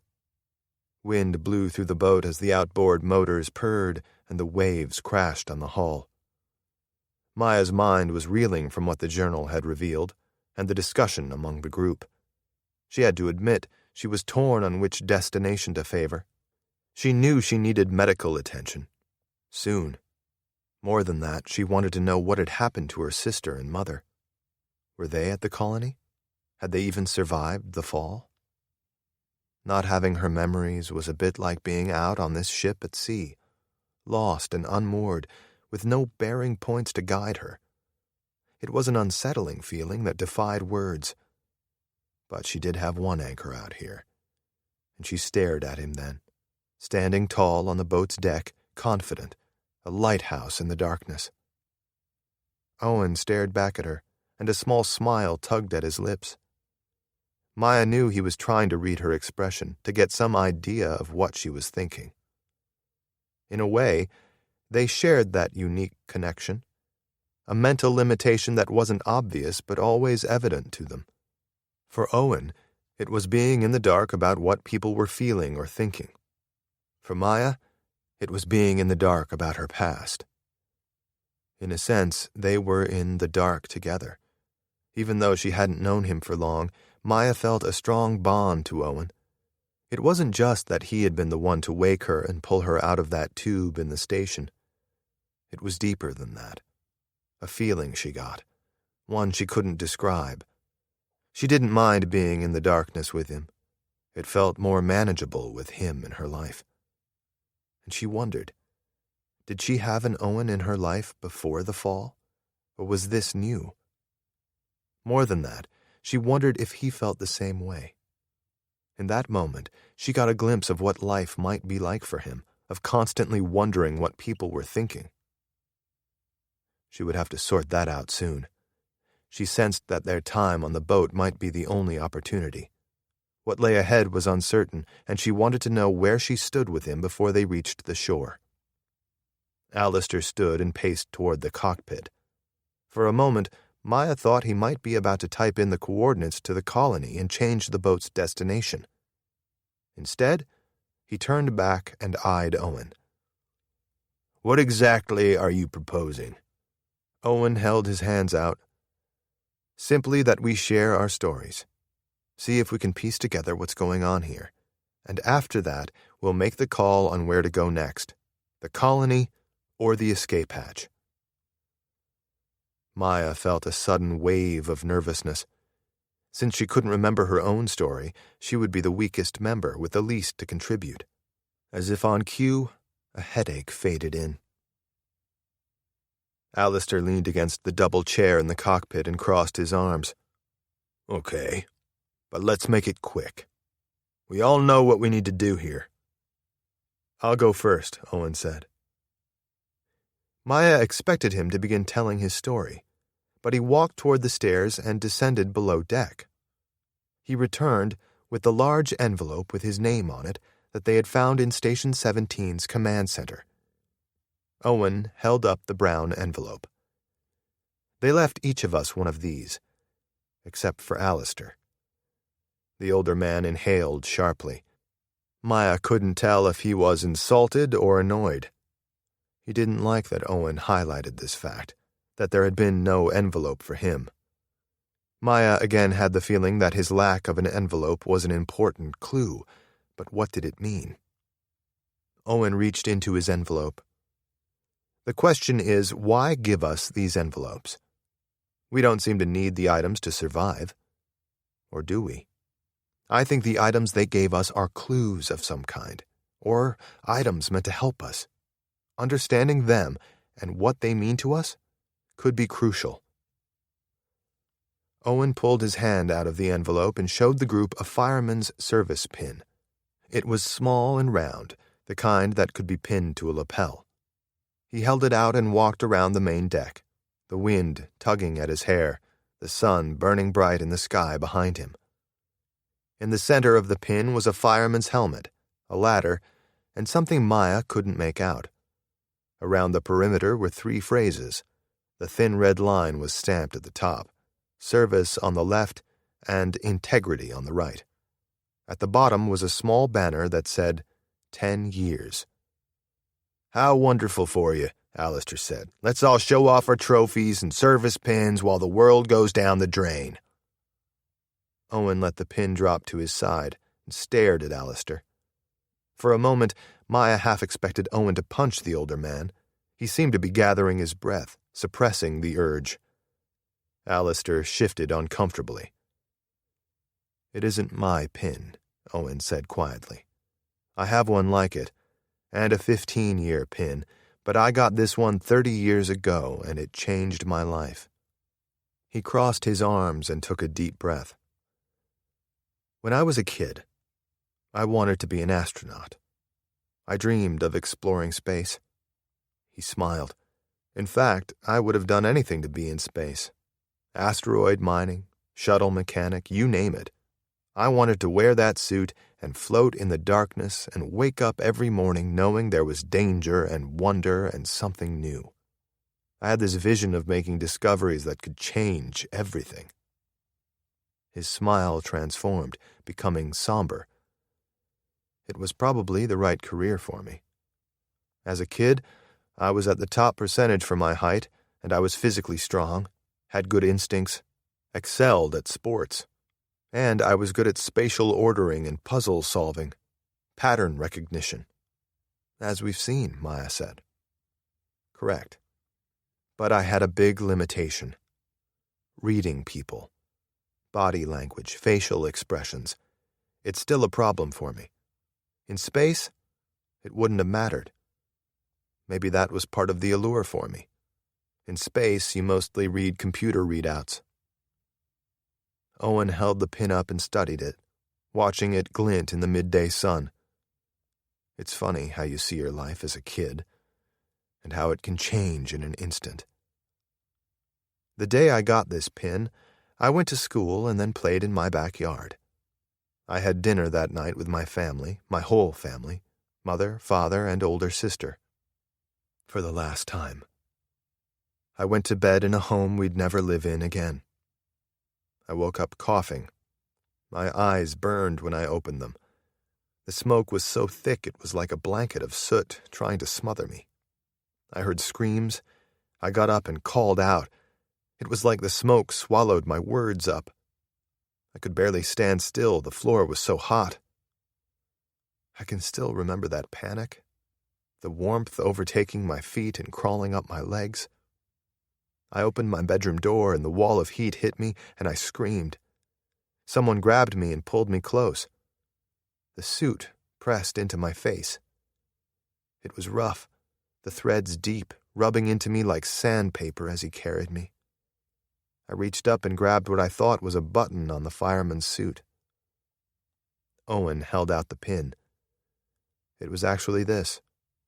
It was hot as blazes when my little hand closed around it, but I held on because in my mind, I thought if I fell, I'd hit that hot floor and burn up instantly. Owen flipped the pin over in his fingers as if touching every part of it would bring the rest of the story back. When he reached the front yard, the firefighter set me down, gently but quickly. I held on to him and he pushed me away, and the pin came off in my hand. He never even noticed, only turned and ran back inside. He was the only one there. I think he lived nearby. The house was collapsing. That's what trapped my dad and sister inside. By the time he brought my mother out, the house was in shambles. The trucks arrived a few seconds later. There were people everywhere then. Medical technicians, more firefighters. It was madness. Owen took a deep breath, still staring at the pin. The guy who carried me out came by to check on me. His face was covered in soot and grime. His suit was torn and singed. I was wrapped in a blanket. I could barely speak from the shock. I held out the pin to give it back to him. He looked at it a moment. I think he was surprised I had it. Keeping up with that lapel pin probably wasn't high on his priority list that night. He slowly glanced back at the ruin of our little house and then turned and pushed the pin back toward me. "Keep it, kid," were the only words he ever said to me. And he was gone. I never even found out his name. I think he looked at me and saw someone who had lost everything, someone with no toys, one less parent, one less sister, and no place to live, and he couldn't bring himself to take one more thing from me. At that moment, the pin was the only thing I had left, besides my mother. Owen slipped the pin in his pocket. That night, I decided that I didn't want to be an astronaut anymore. I wanted to wear a different kind of suit. I wanted to be that guy. I wanted to be the guy who ran into a burning building when there was no one else. I wanted to be that person who arrived in the night when no one else was coming. I saw it clearly that night, that I could do that, make a difference. It didn't matter if I couldn't read faces. I could recognize patterns and see logic in things others couldn't. I could be a firefighter, and a good one, I thought. And that obsession gave me something to focus on. I needed it in the days and weeks after. They held us in the hospital for a few days. My mother was in worse shape than me. We lived with my aunt and uncle after. I wore the pin to school.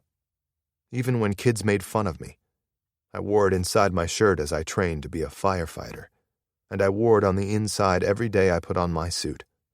It was a reminder to me of what I wanted to be, why I signed up, what it was about. Owen paced the deck, as if grasping for the words that would come next. The thing is, before I woke up here, I'd begun to question whether being a firefighter was what I still wanted to do. That surprised Maya. Why? He focused on her. The job had changed.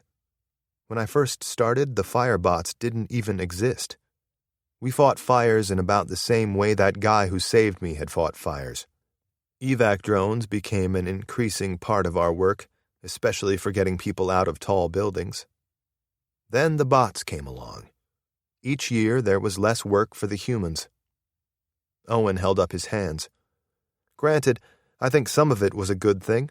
Machines doing the dangerous parts of the job make sense. But it wasn't exactly what I had envisioned.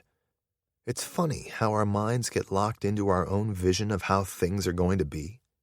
If it's different from that, we resist, even if it's better. That was the case for me. I felt my role shrinking every year. I was becoming a human babysitter for robots and AI. I felt almost like an actor in a costume, a throwback to some nostalgic era when humans did the hard work. He paused for a moment. I was on the verge of reassessing everything when the fall happened. I was at a crossroads. He put his hand in the envelope and took the paperback book out. The Birthright. In fact, I was talking to my mother about that the morning the change occurred. She gave me this book. It's the last thing she gave me. Like the pin, it's the last thing I have from someone who made such a huge impact on my life. I received both of these items at turning points in my life. One proved to be a beacon that showed me the way. I can't help but see significance in that, though I don't fully understand the book yet. What's it about? Kara asked. Psychology mostly, about understanding our own minds and living a life in harmony with our strengths and limitations. Maya saw Alistair quickly roll his eyes, but he said nothing. The funny part is, Owen said slowly, moments after I received this book, after I saw my mother for the last time, my life came full circle. I got to play the role I had envisioned when I became a firefighter. I was that thin red line, the only person who could help a small child in a burning building. He made eye contact with Maya, and she knew he was hesitant to say more, because that small child had been her sister. She sensed that he didn't want his words to hurt her. "Tell them," she said. Owen nodded. The day the change happened, I responded to a gas alarm. Things happened quickly. The building caught fire. I saved a girl from the fire, and I was giving orders to evacuate the building when a firebot attacked me and my crewmate. That young man sacrificed himself to allow me to escape with the girl, who I later learned was Maya's younger sister. All eyes turned to Maya. She inclined her head to Owen, silently urging him to continue. I refuse to believe that's a coincidence. Though, like the book, I don't know what it means yet. I do know that on that day, when I saved her, I became like that guy who had carried me out of my home and changed my life. When I was lying on that roof, busted up, I felt a sense of completion. It's hard to explain, but I felt like I had done what I was born to do. Owen took a deep breath. What's even crazier is that when I woke in that ARC station, and I was called to action to help get you all out of those tubes, and when I put on that environmental suit and went out into that ruined world to try to save us, I felt it again, that sense of purpose. And it felt good. Alistair grimaced. "You're kidding." I know it sounds crazy, and maybe I shouldn't have felt the way I did, but it is what it is. That's who I am. When I see a building burning down and people trapped inside, I want to be the person that runs inside. He pointed to the journal lying on the table. They weren't. Look at what happened to them. They saw a burning building and they got out and tried to save themselves. If you ask me, I think the world we're in now is like that. It's a burning building. ARC has the last human survivors.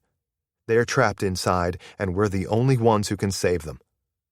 What's inside of us, whatever interventions ARC did, might be the key to saving them.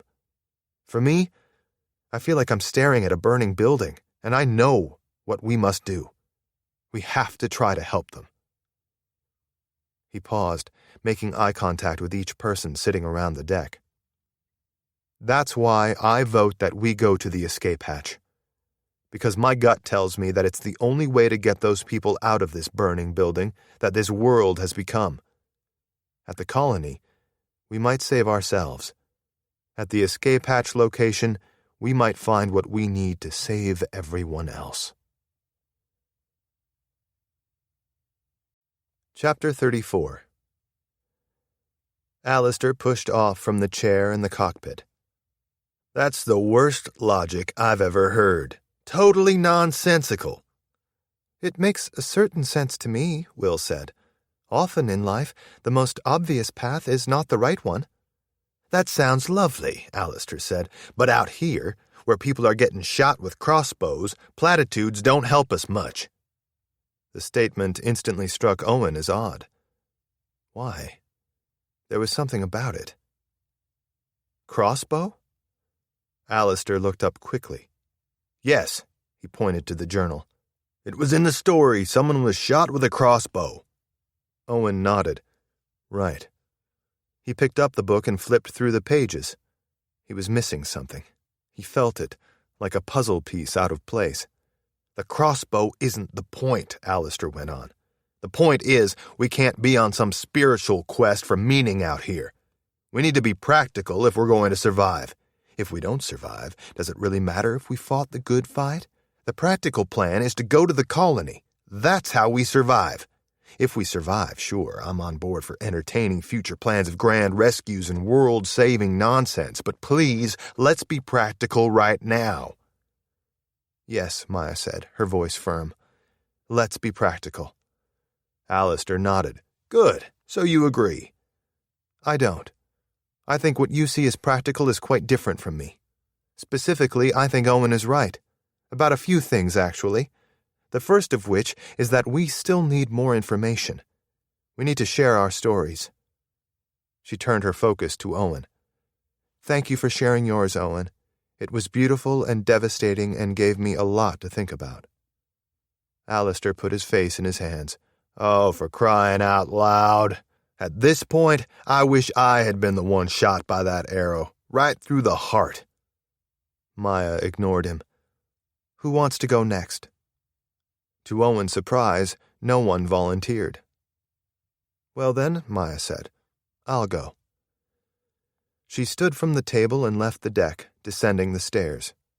A moment later, she emerged with her large envelope, which she set on the table beside the journal. As I said before, I don't remember what happened to me. I remember being in the hospital, being visited by someone named Parrish, and I remember vaguely where I used to work. Genesis Biosciences. She paused and swallowed hard. And to be honest, as time passes, I feel the memories slipping away even more, like this ship sailing away from the shore. They feel out of reach, as if I'll never regain them. She picked up the envelope.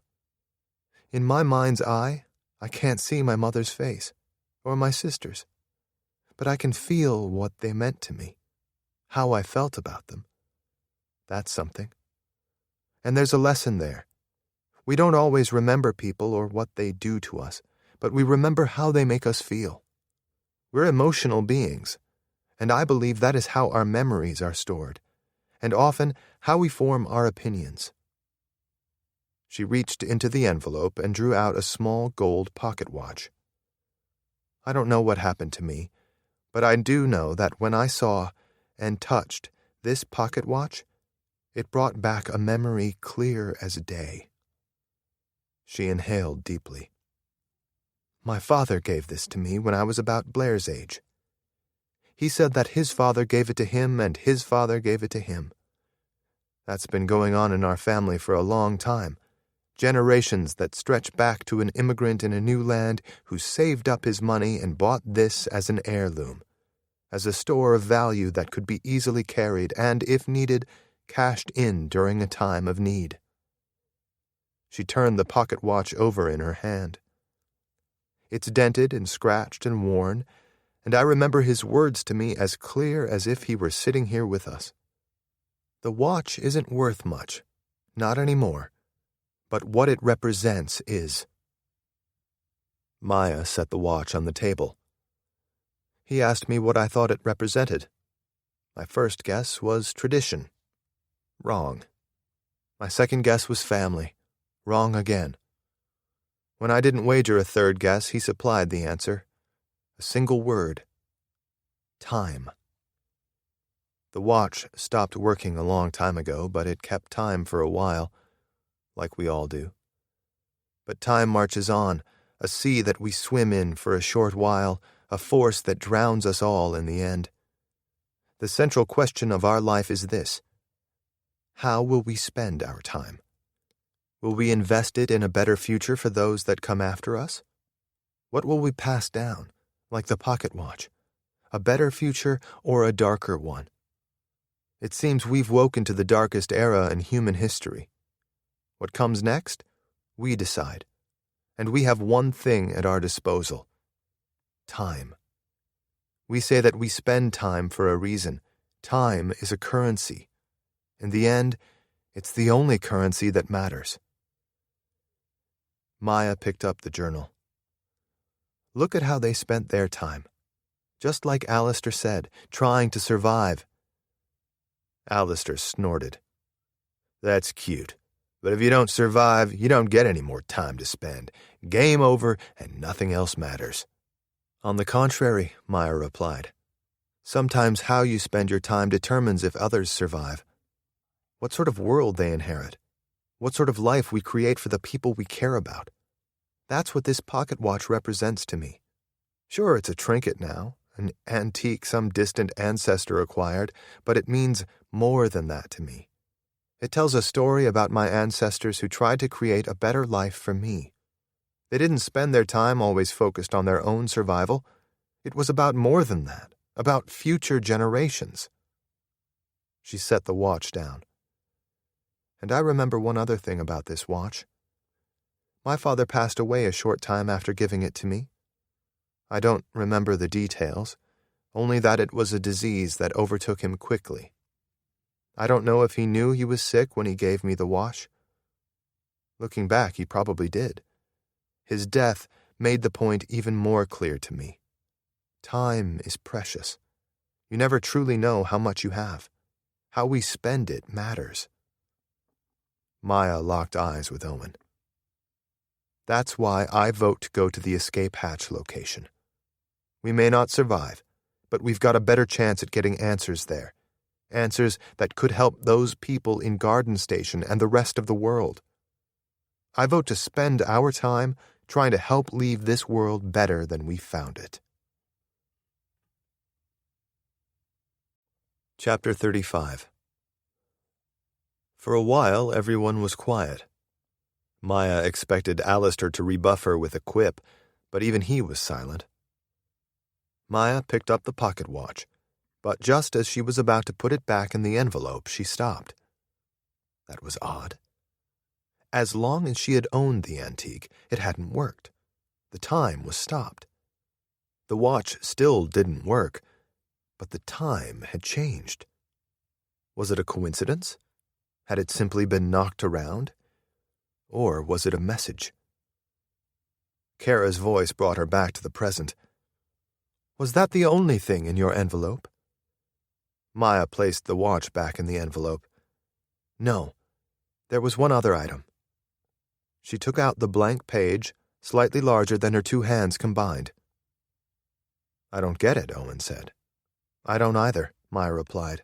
I looked it over in the station, but there's no markings. Does a blank page mean anything to you? Owen asked. Not particularly. Not that I can remember. Besides the obvious, a future unwritten, infinite choices, a sort of starting over, like having your memories wiped and beginning your life again.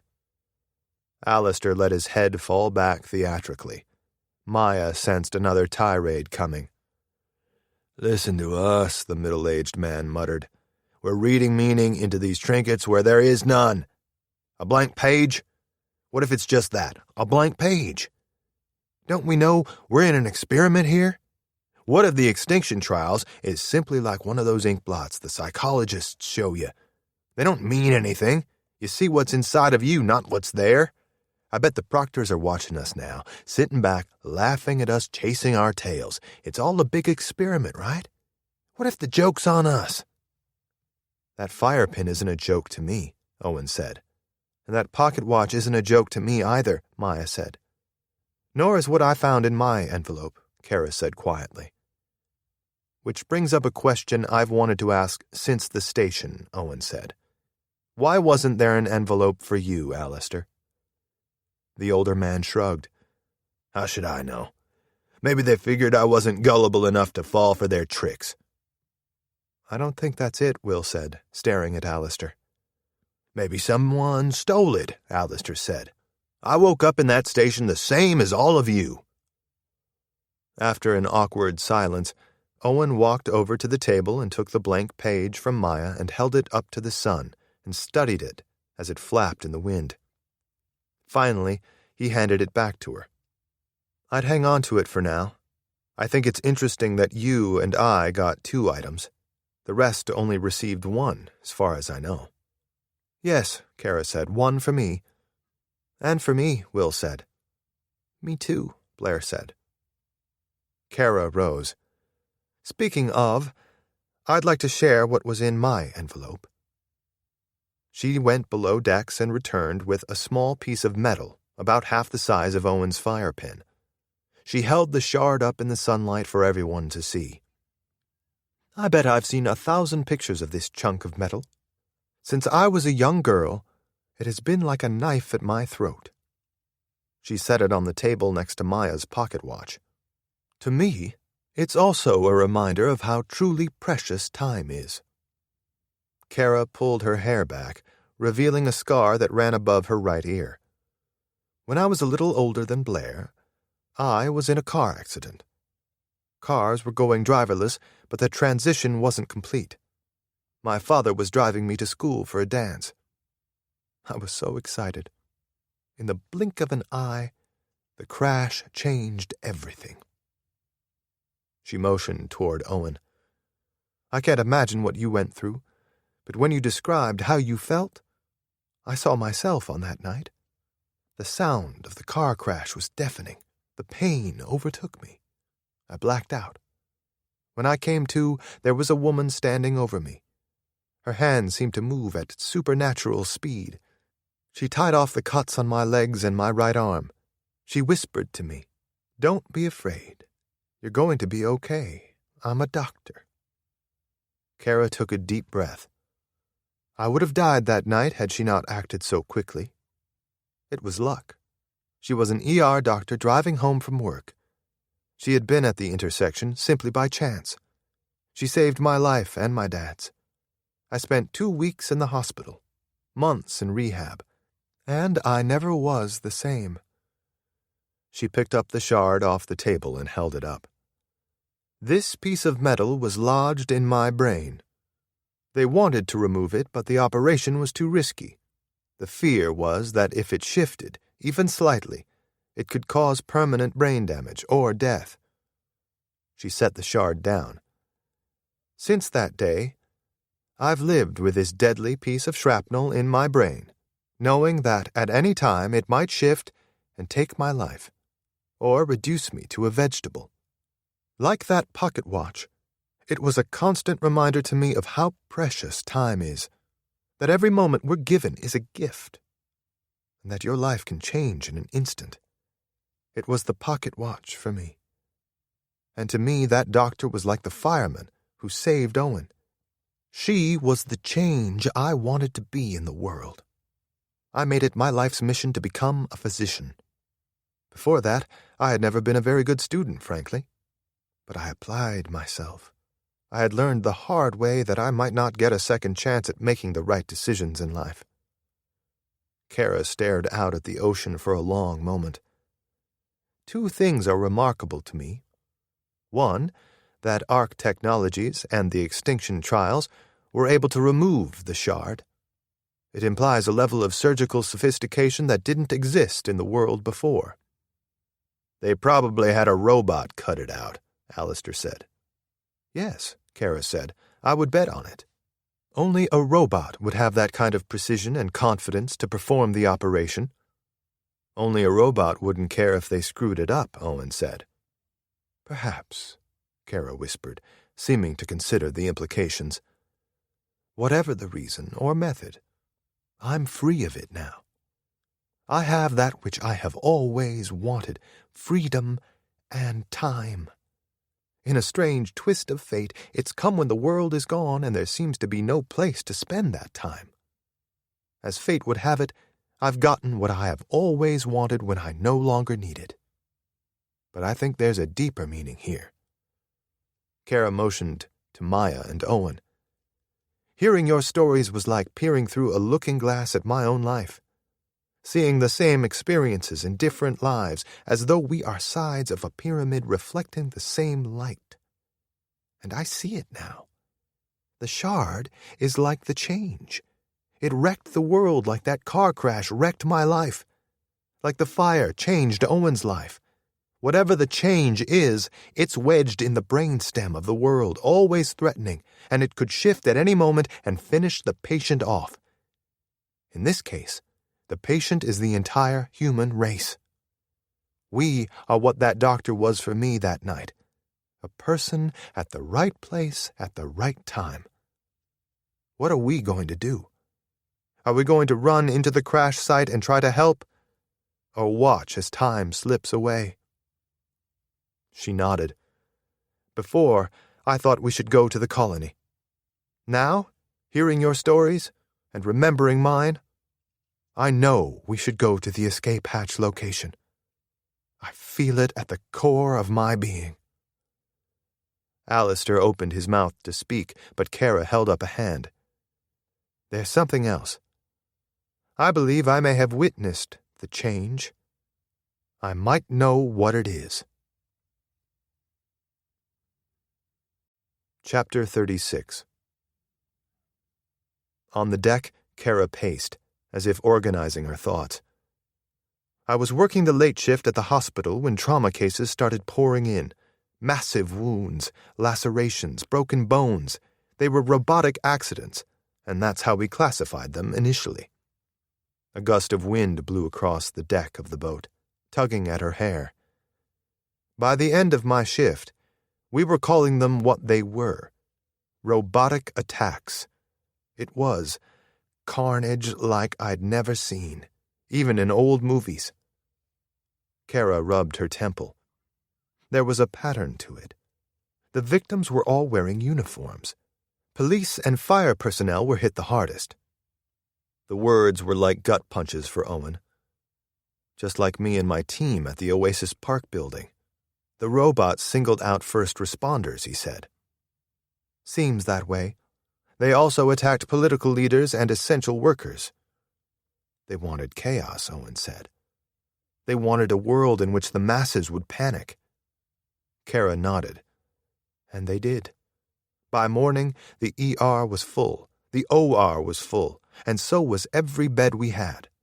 We were requesting tents to triage the cases coming in. There was also a shift in case type. At some point that morning, the trauma cases decreased. There just weren't that many more uniformed and critical workers who weren't in the hospital or who hadn't gone into hiding. It was weird. Doctors and nurses were refusing to wear scrubs or coats. Can't say I blamed them. But none of the nurse bots ever turned. I never figured out why, but I was glad for that. Maybe whoever hacked the other robots considered nurses off limits, Maya said. As if the hospitals were a safe zone, a line the terror group wouldn't cross. It seemed that way, Kara agreed. The next day, the cases were different. People were confused. Many were simply brought in by neighbors who didn't know what to do with them. At first, we thought it was simply some mass psychological phenomenon, as if the shock of what had happened was getting to people. They couldn't remember their names or even where they lived. Some had headaches, nosebleeds. Kara's gaze drifted to Maya. Looking back, I think they probably had what you have. And what happened to them? Maya asked, her voice steady. About 1 in 10 died within 2 days. There was nothing we could do. We tried everything, and I mean everything. It didn't matter. It was like a bomb went off in their brains. It was scary, and it was spreading. The entire staff started getting sick. People I had worked with for years were talking to me, and the next thing I knew, they were confused. Then they couldn't even tell me who they were or who I was. Kara swallowed. It felt like some bizarre dream. It felt like the entire world was slipping away. The hospital was sort of under attack by the pathogen. And it was a pathogen. It spread through the building like a storm moving through. She plopped down on the couch, as if recounting the story was draining the energy from her. I was scared. I remember going to the on-call room because I was so tired. The headache started then. A low pressure that built steadily. Pain meds did nothing. She inhaled sharply. It was the moment I had expected my whole life, what I had dreaded. I was certain that the shard in my brain was shifting and finally taking my life. But it wasn't the shard. It was the virus. The Genesis virus, Maya said. Or GV. That's what Parrish called it. Yes, Kara said. I remember lying down in the on-call room and activating my band. There was a news report that called the pathogen the Genesis virus. It was everywhere, worldwide. Containment wasn't an option. I closed my eyes. And the next time I opened them, I was in that chamber in Station 17. She turned to Maya. The thing is, since I woke up, I haven't had the headaches, and my memory seems fine." "Which means the Extinction Trials cured you," Maya said. "And if they did, they can cure me." "Yes," Kara said, "which seals it for me. We have to get to that escape hatch location. You're getting worse, aren't you, Maya?" She nodded slowly. "Let's hope they have a record of what they did to me. It may be your only chance." Chapter 37. Hearing Kara's story gave Maya a sense of hope that there was a cure for what had happened to her, that in unraveling the answer to the Extinction Trials, she might find what she needed as well. Alistair's gruff voice interrupted her thought process. "Fine. The escape hatch it is. After all, I'm always agreeable, as you all know." "And does that mean," Kara said, "you'll also be sharing what happened to you before the station?" Alistair snorted. Of course. I love sharing. This whole thing is right up my alley." Maya thought he was waiting for someone to argue with him, but the group was silent. The only sound was the rumbling of the massive outboard motors, the crashing of the waves on the ship's bow, and the sound of the breeze blowing through the open deck. Perhaps they were all getting to know each other well enough to know where the fault lines were between them, those places where words set off friction. Alistair crossed his arms. "I go to work early, every day. You want to get something done? Go to work early. My dad taught me that. About the only thing he taught me before he took off. Anyway, I go to work early because I can think early in the morning. And most importantly, there's no one there talking. I tell you what, you cut out talking, this world would have to work half as much, if that." He paused, waiting for someone to challenge him. Of course, Maya didn't logically see how the vast majority of people could do their jobs without talking, and she didn't really think Alistair believed it either. He was stirring the pot, but none of them were taking the bait. "As I said back at that station, I'm a city bus mechanic. I'll tell you one thing, those buses take a beating." He nodded. "Sure, they drive themselves and they have programming to optimize everything, but that's half the problem. They never miss a pothole. Never. The AI that drives loves hitting potholes. It's like the axle manufacturers have got a mole in the programming group that makes the blasted thing veer for them. I've complained repeatedly, but the answer is always the same. The AI prioritizes human life above mechanical wear." He threw his head back. "Ha! What a joke that turned out to be. I knew the AI and robots would be the death of us one way or another. Every year they take, or took, a little more of our freedom. Now, they would tell you that they were freeing us up to do other work, but it just isn't true. You want to know what's wrong with the bus? Back when I first picked up a wrench, you opened the thing up and looked and used your brain. It's pretty simple, really. Now, you hook it up to a computer for a full diagnostic. The screen tells you what's wrong. It even automatically orders the parts if we don't have them. Here's the best part. If the mechanic doesn't know how to fix it, no problem. It will activate the camera, play a video walkthrough of how to fix it, and then watch you and tell you when you're screwing it up. Could that mechanic repeat the exercise without the computer? Of course not. We just sit there and follow instructions like we're the robot's assistants." Alistair motioned to Owen. He was right. It was like a dress rehearsal, with us humans only playing a mechanic toward the end. That's not even the worst of it. The worst is that if you screw up the repair, the robot mechanic comes by and fixes it. I'm not kidding. It's the supervisor, and it never messes up. It always gets it right. I know the city was just saving up money to buy more of those blasted repair bots and get rid of all the greasers like me, just a matter of time. He locked eyes with Owen. Believe me, I sympathize with your story. Those firebots slowly taking away that last bit of joy you got from your work. Owen nodded. Yeah. Alistair held his hand out at Will. But frankly, the bots weren't the worst part of the job. It was the programmers. They come in there, skinny as a rail, carrying coffee that costs more than my life, using words and acronyms nobody understands, like API and runtime exception and asynchronous request and token authentication and who knows what else. It's like doctors. They've got their own language and they like it like that, so you don't know what they're saying and they feel superior. They like to keep you in the dark. Will frowned. The use of syntax makes any complex job easier. Without it, you'd spend half your day using known language to describe new and specific concepts. And I believe excessive use of spoken language is one of the faults you find in workplace society. Alistair threw his hands up. That's what I'm talking about. Even when programmers are telling you what you just said, you can't understand it.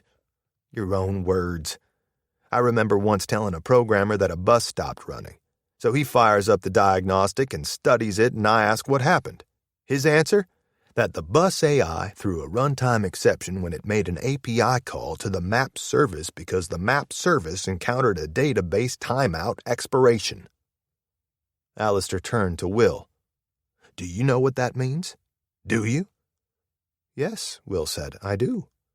Well, me too, because I finally badgered them until they told me. It means quite simply that the idiot bus AI was driving along and one of the roads was closed for construction, so it asked for directions, and the Maps AI tried to dig it up in its database. But the database was busy, so it couldn't respond in time, and the bus didn't know what to do. The fix? Well, the fix is simple. The bus has to know that it may have to wait sometimes, so they updated the code to have it park by the side of the road and wait. What a novel concept. It logs the wait times. They get too high, they add more servers. Why couldn't they just say that? I think, Owen said, we're getting a little off subject here. On the contrary, Alistair snapped, this is exactly my point. The bots and the programmers, they're how the world ended. I could have been a programmer. I didn't want to. I chose not to, because I didn't want to spend my life staring at a screen, typing stuff in and being tired all the time. I need to work on things I can see. I want to feel like I got something done every day. The buses come in broken, they go out running. That's something. And that's what I was doing the day it all ended. Alistair looked around at the group, seeing that he had their attention now. I'm at work early, fixing a bus. On my armband, I get a notification that a bus has had an accident. A strange one. It drove into a police precinct. My first instinct is that the only way it should have done that is to preserve human life, or if there was some bizarre mechanical failure. There were still only a few people at work. A few minutes later, another bus slammed into a military base, and another into a fire station. They weaponized the buses, Maya said. Yes, Alistair said.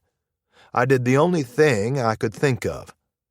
Something I've wanted to do for a long, long time. I picked up a tire iron, and I walked into the server room and I started bashing that thing's silicon brains in, like that old guy at the station did to Bryce. I got zapped with electricity a few times, but I kept going. It was a mess of smoke and electrical fire and suppressant squirting out of the ceiling and my coworkers yelling at me, and then I hear this deafening crash. I looked through the glass windows and realized I had made a mistake. He shook his head and laughed. The thing about getting to work early is that you get things done. I had managed to fix the bus I was working on. It barreled through there like a missile right for me. I ran deeper into the server room, but there was nowhere to go. Last thing I heard was it crashing through the wall. Then I woke up in a chamber in the Extinction Trials. Owen paced the deck, pinching his lower lip with his pointer and thumb. Interesting. It still doesn't explain why there was no folder for you. Maybe I'm not special enough to leave a care package for. What strikes me, Kara said, is that you stand before us completely healthy. We all are." She eyed Maya. "Well, almost." "Clearly Ark is good at putting us back together," Owen said. "Yes," Kara agreed. "And they seem to have a cure for the Genesis virus that Maya and I were infected with. It seems clear that Ark had 2 potential therapies for GV, and only one worked." Maya again felt a flare of hope. A cure was out there waiting, if it hadn't been lost to the sands of time. A headache began then, a low droning that pressed at the back of her eyes. She reached up to rub her temple, willing the motion to provide some relief. Owen leaned closer to her and whispered, "Another headache?" "Yeah." He exhaled heavily. She had only known him a short time, but she could read what he was thinking. It was the same thing on her mind. "I'm running out of time." Chapter 38. On the boat's main deck, Will volunteered to share his story next. Moving quickly, he descended the staircase to the staterooms and returned holding his envelope. "The thing about what was in my folder," he said, "is that I've never seen it in my life. It's not like the pocket watch for Maya, the fire pin for Owen, or the shard for Kara. Those were items that shaped your lives." Will reached into the envelope and drew out a small, silver metal cylinder that was about as long as his hand and as wide around as 2 fingers. Each end was capped with a clear glass. "It's a monocular," Owen said, reaching out for the small device. He held it up and peered through it, expecting the sea in the distance to come into focus. But it didn't. He checked up and down the small object for controls or switches, but didn't find any. "It doesn't work," he whispered. "It doesn't seem to," Will agreed. "It's like a prop or something." Alistair threw his head back.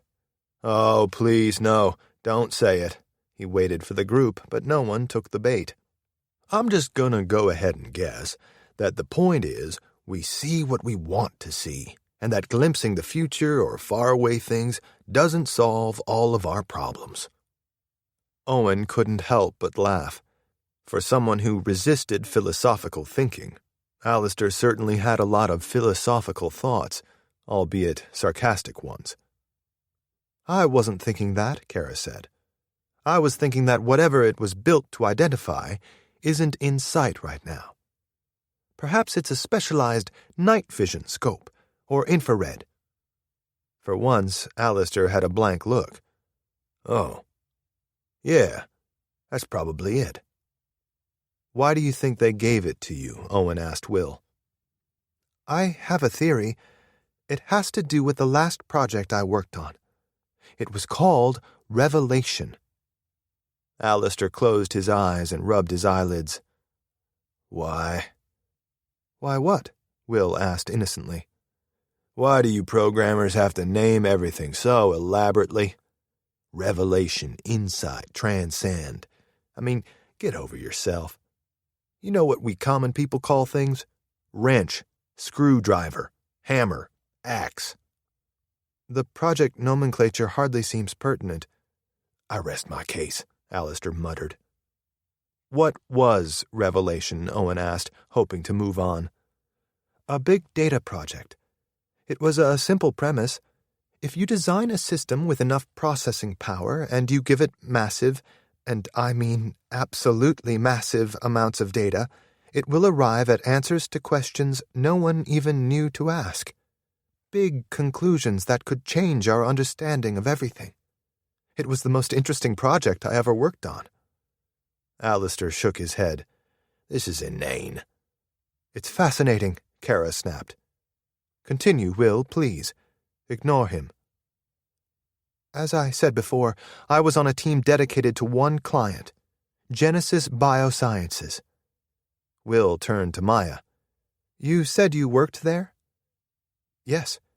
Do you remember your role?" "Not exactly. There's only a single memory. Going to work, changing clothes, and going into a clean room. I think I was a scientist working on something biological. Perhaps a pathogen, or a dangerous chemical.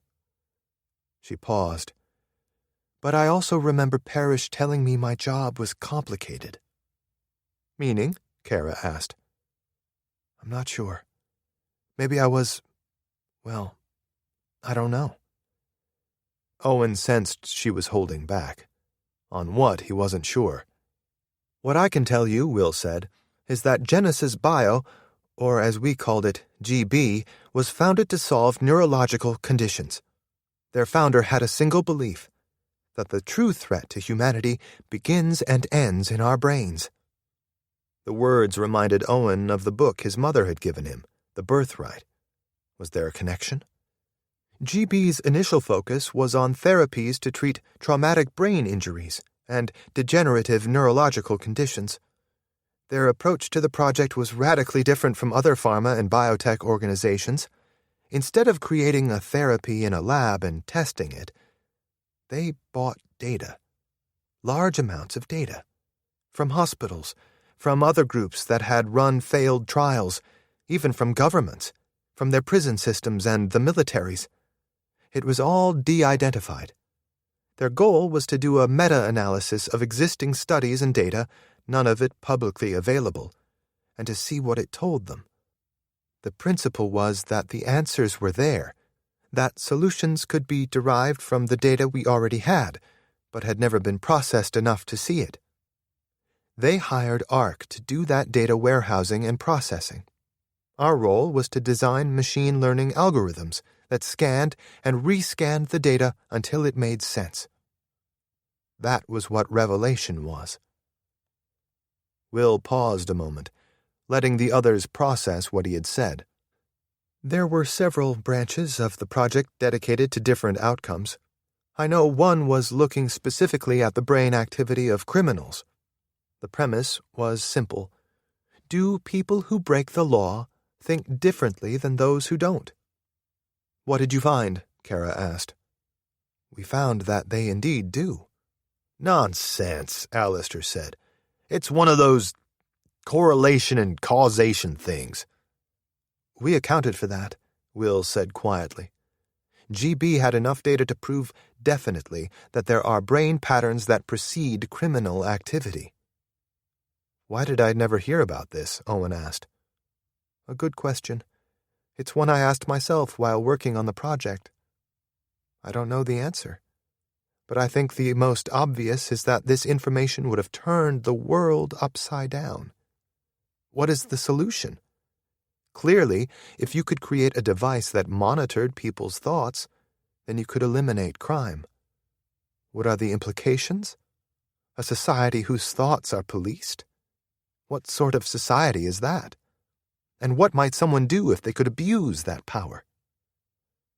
What I find most interesting is that Genesis didn't seem to be focused on that particular revelation. They were far more interested in memories. As in, erasing them? Maya asked. No, Will replied. Or at least not on the project I worked on. They were far more interested in how memories were stored. Their focus was on memory alteration, on people who had experienced traumatic events. The goal was to help them come to grips with what happened. The solution was a slight modification to the memory, so that when someone recalled those events, they didn't create problems for them. GB's thesis was that bad memories altered brain composition, like a malfunctioning immune system or how cancer might wreak havoc on the physical body. Fascinating, Kara mumbled, seeming deep in thought. Did it work? Alistair asked. Yes, Will said. In the early trials, they were successful at modifying memories. People who were essentially unable to live a happy and healthy life because of something that happened to them were able to completely overcome these traumas. There were no adverse effects either. How? Maya asked. I don't know, Will replied. I only saw the data from the trials, but I know Genesis saw these therapies as a turning point for the human race. They believed that memory modification and maintenance was the key to a happier, more sustainable future. He glanced over at Maya. Something you said is very much like what Genesis believed, that we don't always remember what happened, but we remember how it makes us feel. And to some extent, we are the product of how our memories have changed how we see the world and how we behave. Owen paced the deck. The implication of what you've said, if it's true, if Genesis could modify memories, is that our own memories, what we've shared here, might not even be true. We could simply be remembering what Genesis wants us to, what Ark implanted in our minds. Chapter 39. Alistair shook his head. Not me. I remember that bus hitting the server room as real as we're standing here right now. I think we should assume, Kara said, that we can rely on our memories. Believing anything else leads us nowhere. We can't act on that information, but it could cause uncertainty which would harm us. I agree, Will said. There's no reason for them to modify our memories, that we know of yet. But I do think Genesis was moving towards some sort of endgame. They were gathering larger and larger amounts of data. Even at Ark, we were having trouble providing enough storage and processing power. How were they getting more data? Maya asked. I don't know, Will replied. I do know that they had formed an alliance with other corporations and possibly governments. It was called the Human Union, and the idea was to combine what Genesis was doing with other projects to effect change on a large scale. Change, Maya said. As in, the change?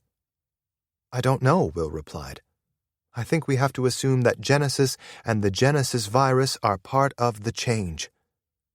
If you worked for Ark, Owen asked, how did you end up in the Extinction Trials? As I said, I was working on the Revelation project. We were running out of data storage, and we were working feverishly to add processing power. I was told that I would be working at an off-site data recovery facility. That facility was Station 17. They brought me in and... It's hard to explain, but the next thing I knew, I was there in that observation room with all of you. Maya couldn't put her finger on it, but something about the story bothered her. And you can't remember anything else? Owen asked. Nothing that might help us, Will said. They ate lunch then, mostly in silence. Maya reread the journal while Owen buried his nose in the birthright, deep in concentration. Any good? She asked. It's interesting, he replied. After lunch, Maya took Blair below decks to the bedroom. I know you may not want to, but it would help us a lot if you told us what happened to you before you woke up at the station. She nodded. I want to. From the bedside table, she picked up the envelope with her name on it, and she followed Maya up to the main deck. Maya watched as the young girl reached into the envelope and drew out a small printed picture that easily fit in the palm of her hand. She handed the small picture to Maya. Please pass it around. Maya studied the photo for a moment. There was a man and a woman and 2 children, Blair and what looked like a younger brother. It had been taken some time ago. Blair had clearly grown since then. They were at what looked like an amusement park that Maya didn't recognize. The family was sunburned and looked weary and tired. She passed the picture to Kara, who seemed alarmed by it. What is it? Maya whispered.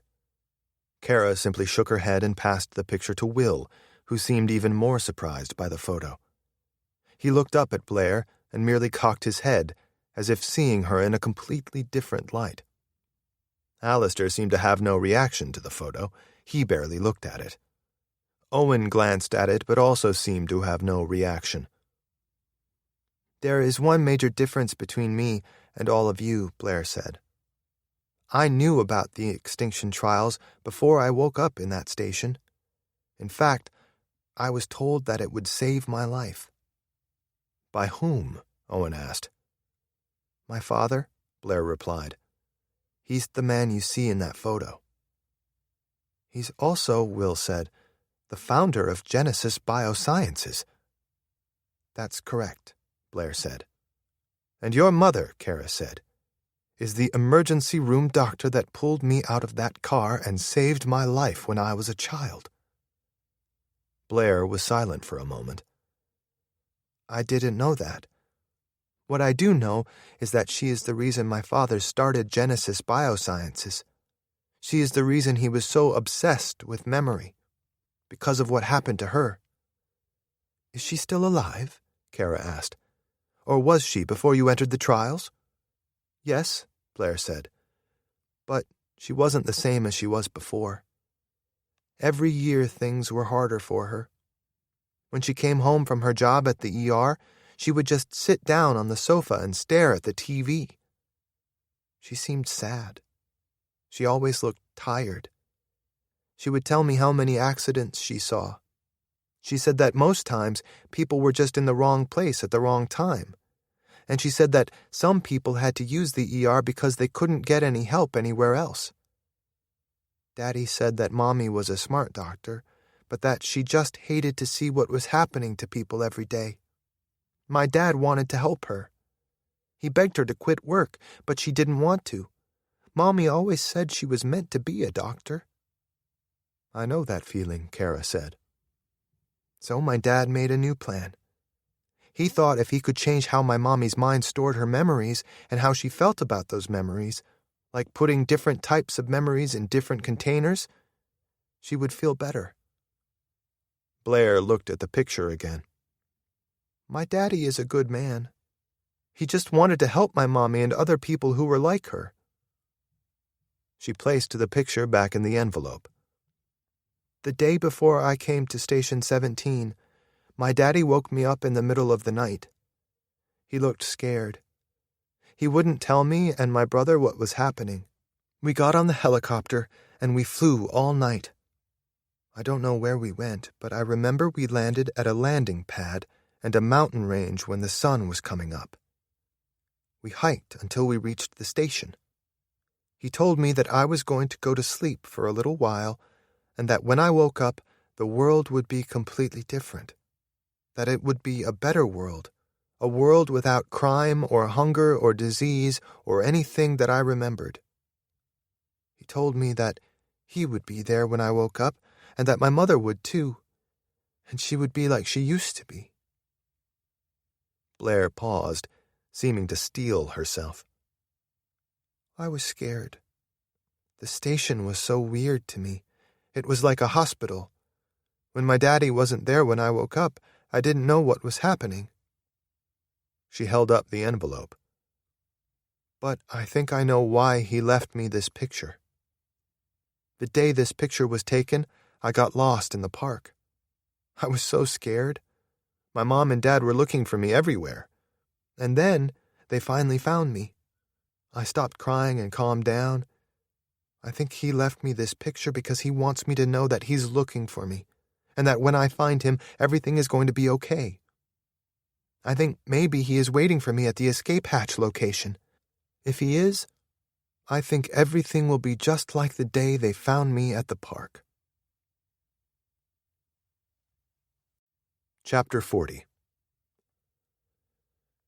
As the sun set, the group gathered on the main deck and took their dinner of pre-packaged meals. Getting sick of this Ark food, Alistair said. We should be glad we have food, Kara shot back. There are probably a lot of people out there right now whose bellies are empty, with no hope for the next meal, and they're running for their lives for what food they have. You're right, Alistair said. Forgive me. I work for a living, so complaining is part of my way of life. His response was somewhere between an apology and an insult, and Owen wished then that he knew enough to read his tone to figure out which it was. Whatever the case, Kara didn't respond. When darkness came, the ship's lights illuminated the deck, and the 6 team members busied themselves in different ways. To Owen's surprise, Alistair and Kara played a game of cards at the banquette. Maya stretched out on the couch and read the journal again.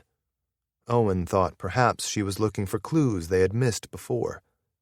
He'd only known her a short time, but he knew a few things for sure. She was detail-oriented and hard-working. Will was in the ship's cockpit, his hands dancing over the control panel, trying to learn its systems. He seemed to be an exceptionally fast learner. Blair lay on the couch near Owen and Maya, staring up at the stars. Owen wished he had something to give her that would entertain her, or at least distract her. He figured that she was thinking about her parents and her brother, wondering where they were and what happened to them. Since they had finished talking that afternoon, Owen himself had spent a lot of time thinking about his mother and whether she was still alive. He had also spent more than a little time contemplating what he had heard. The others' stories had shocked him.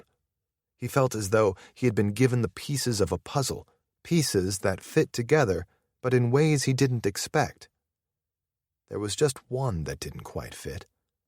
He couldn't put his finger on exactly what that piece was, but he knew it was there. The fact that they were all connected was somehow part of understanding what was happening here. What did it all mean? What did it mean that Blair's mother had saved Kara and put her on her life path, and that Maya had worked for Blair's father's company, and the fact that Will had worked for Blair's father's company as well, perhaps in a way that was connected to the Extinction Trials? And then there was Owen himself and Alistair. Owen had saved Maya's sister's life, but he seemed to have no connection to Genesis Biosciences or the Extinction Trials. Alistair also seemed unconnected, and there was no envelope for him in Station 17. What did that mean? "Blair?" Kara called. The young girl sat up. "Want to play cards with us?" She smiled and moved to the banquette, settling into a game with Alistair and Kara. Owen thought that Kara's disposition toward the girl had warmed quite a lot since she had heard her story. Owen had been right about one thing. Getting to know each other had potentially changed everything. He walked to the cockpit, where he found Will staring at the control screen. He glimpsed the display right before Will exited the system. It had been the communications system, which surprised Owen. "Are comms working?" "No," Will said. "They're still offline. It's strange. The software is working and the mechanical components are here. It should work. It's like there's something blocking it." "Something like what?" "I don't know." "Could the previous owners have done that by design? Maybe broadcasting would have put them at risk, and it would for us, too." Will considered that a moment. "It's quite possible. However, I think if we can get comms working, we should use them with caution." "How so?" "What I would suggest is finding an open location near hiding places, then sending a broadcast for help and hiding the boat in a place we can observe." "To see who comes." "Correct," Will said. "It's not a bad idea." Owen moved to the couch and considered the idea of using comms for a while. It could be their salvation. Or doom. Like just about everything in this ruined world. Finally, he opened The Birthright and began to read again. "It's an end-of-the-world book club over here," Maya said, not looking over. He smiled. "It would be the first book club I've been in." "Me too." "End of the world or not," he said carefully, "it's one I sort of like being in." A smile slowly spread across her lips, but still she didn't look over. "I have to say I feel the same." The deck was silent then, except for the sound of the boat sailing across the sea in the night, Will tapping the control screen, and the flip-flop of cards on the table. Owen found his place in The Birthright and began reading again. A human mind is like a set of tools. It's a set of tools that determines our destiny. It's a set of tools that determines our happiness. Most importantly, our mind is a set of tools we are never taught to use. That ends now. Perhaps the most powerful tool our minds possess is perspective. Consider its power through a real-world application of perspective. How does the world look? What is it made of? If you plant your nose in the ground, you get one perspective. Fly above it in a helicopter, you get another perspective. Launch into space in a rocket, and you gain yet another perspective. They are all of the same thing, our world. But it looks and smells and feels very different depending on which perspective you view it from. The same is true for the people in our lives and our own problems.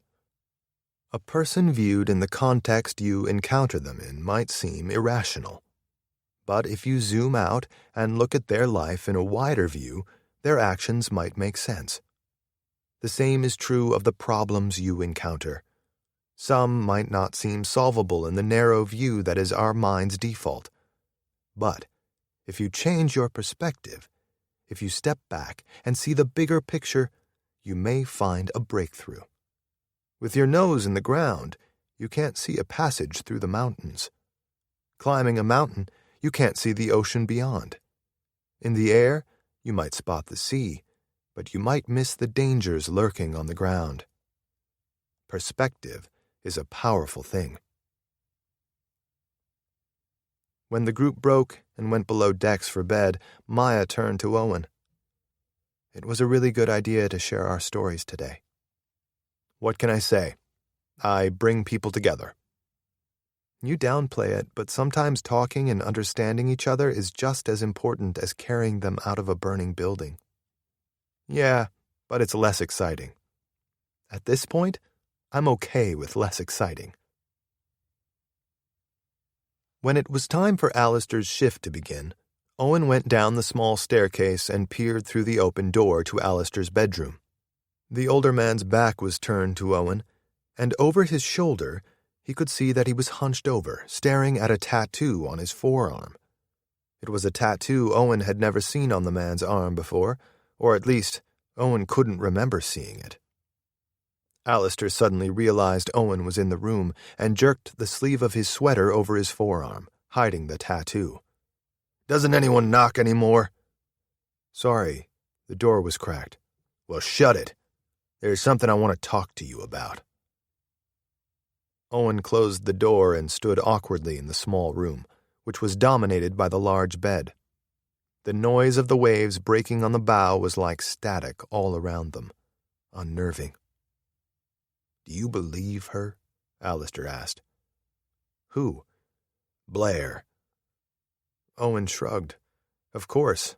Why wouldn't I?" "Well, there's the obvious." "Apparently it isn't obvious to me." "That's strange. I figured you for the smart one of the bunch." "I'm a guy who runs into burning buildings. I think I'm far from the smartest person here." "I meant good sense. I'm not sure the rest of them have good sense." "I do. I think you do. And Blair's story doesn't make good sense." "Why?" "Think about it. If her dad is out there, why hasn't he come to get her? He clearly knew where she was." Owen wasn't sure at all what to say about that. But Alistair was right. It was a good question, and it was one of many questions he pondered that night as he lay on the narrow bed in the small bedroom with Will. What he didn't know is that Kara, Alistair, and Will had all told very big lies. Lies that they knew about. Lies that would change everything. Chapter 41.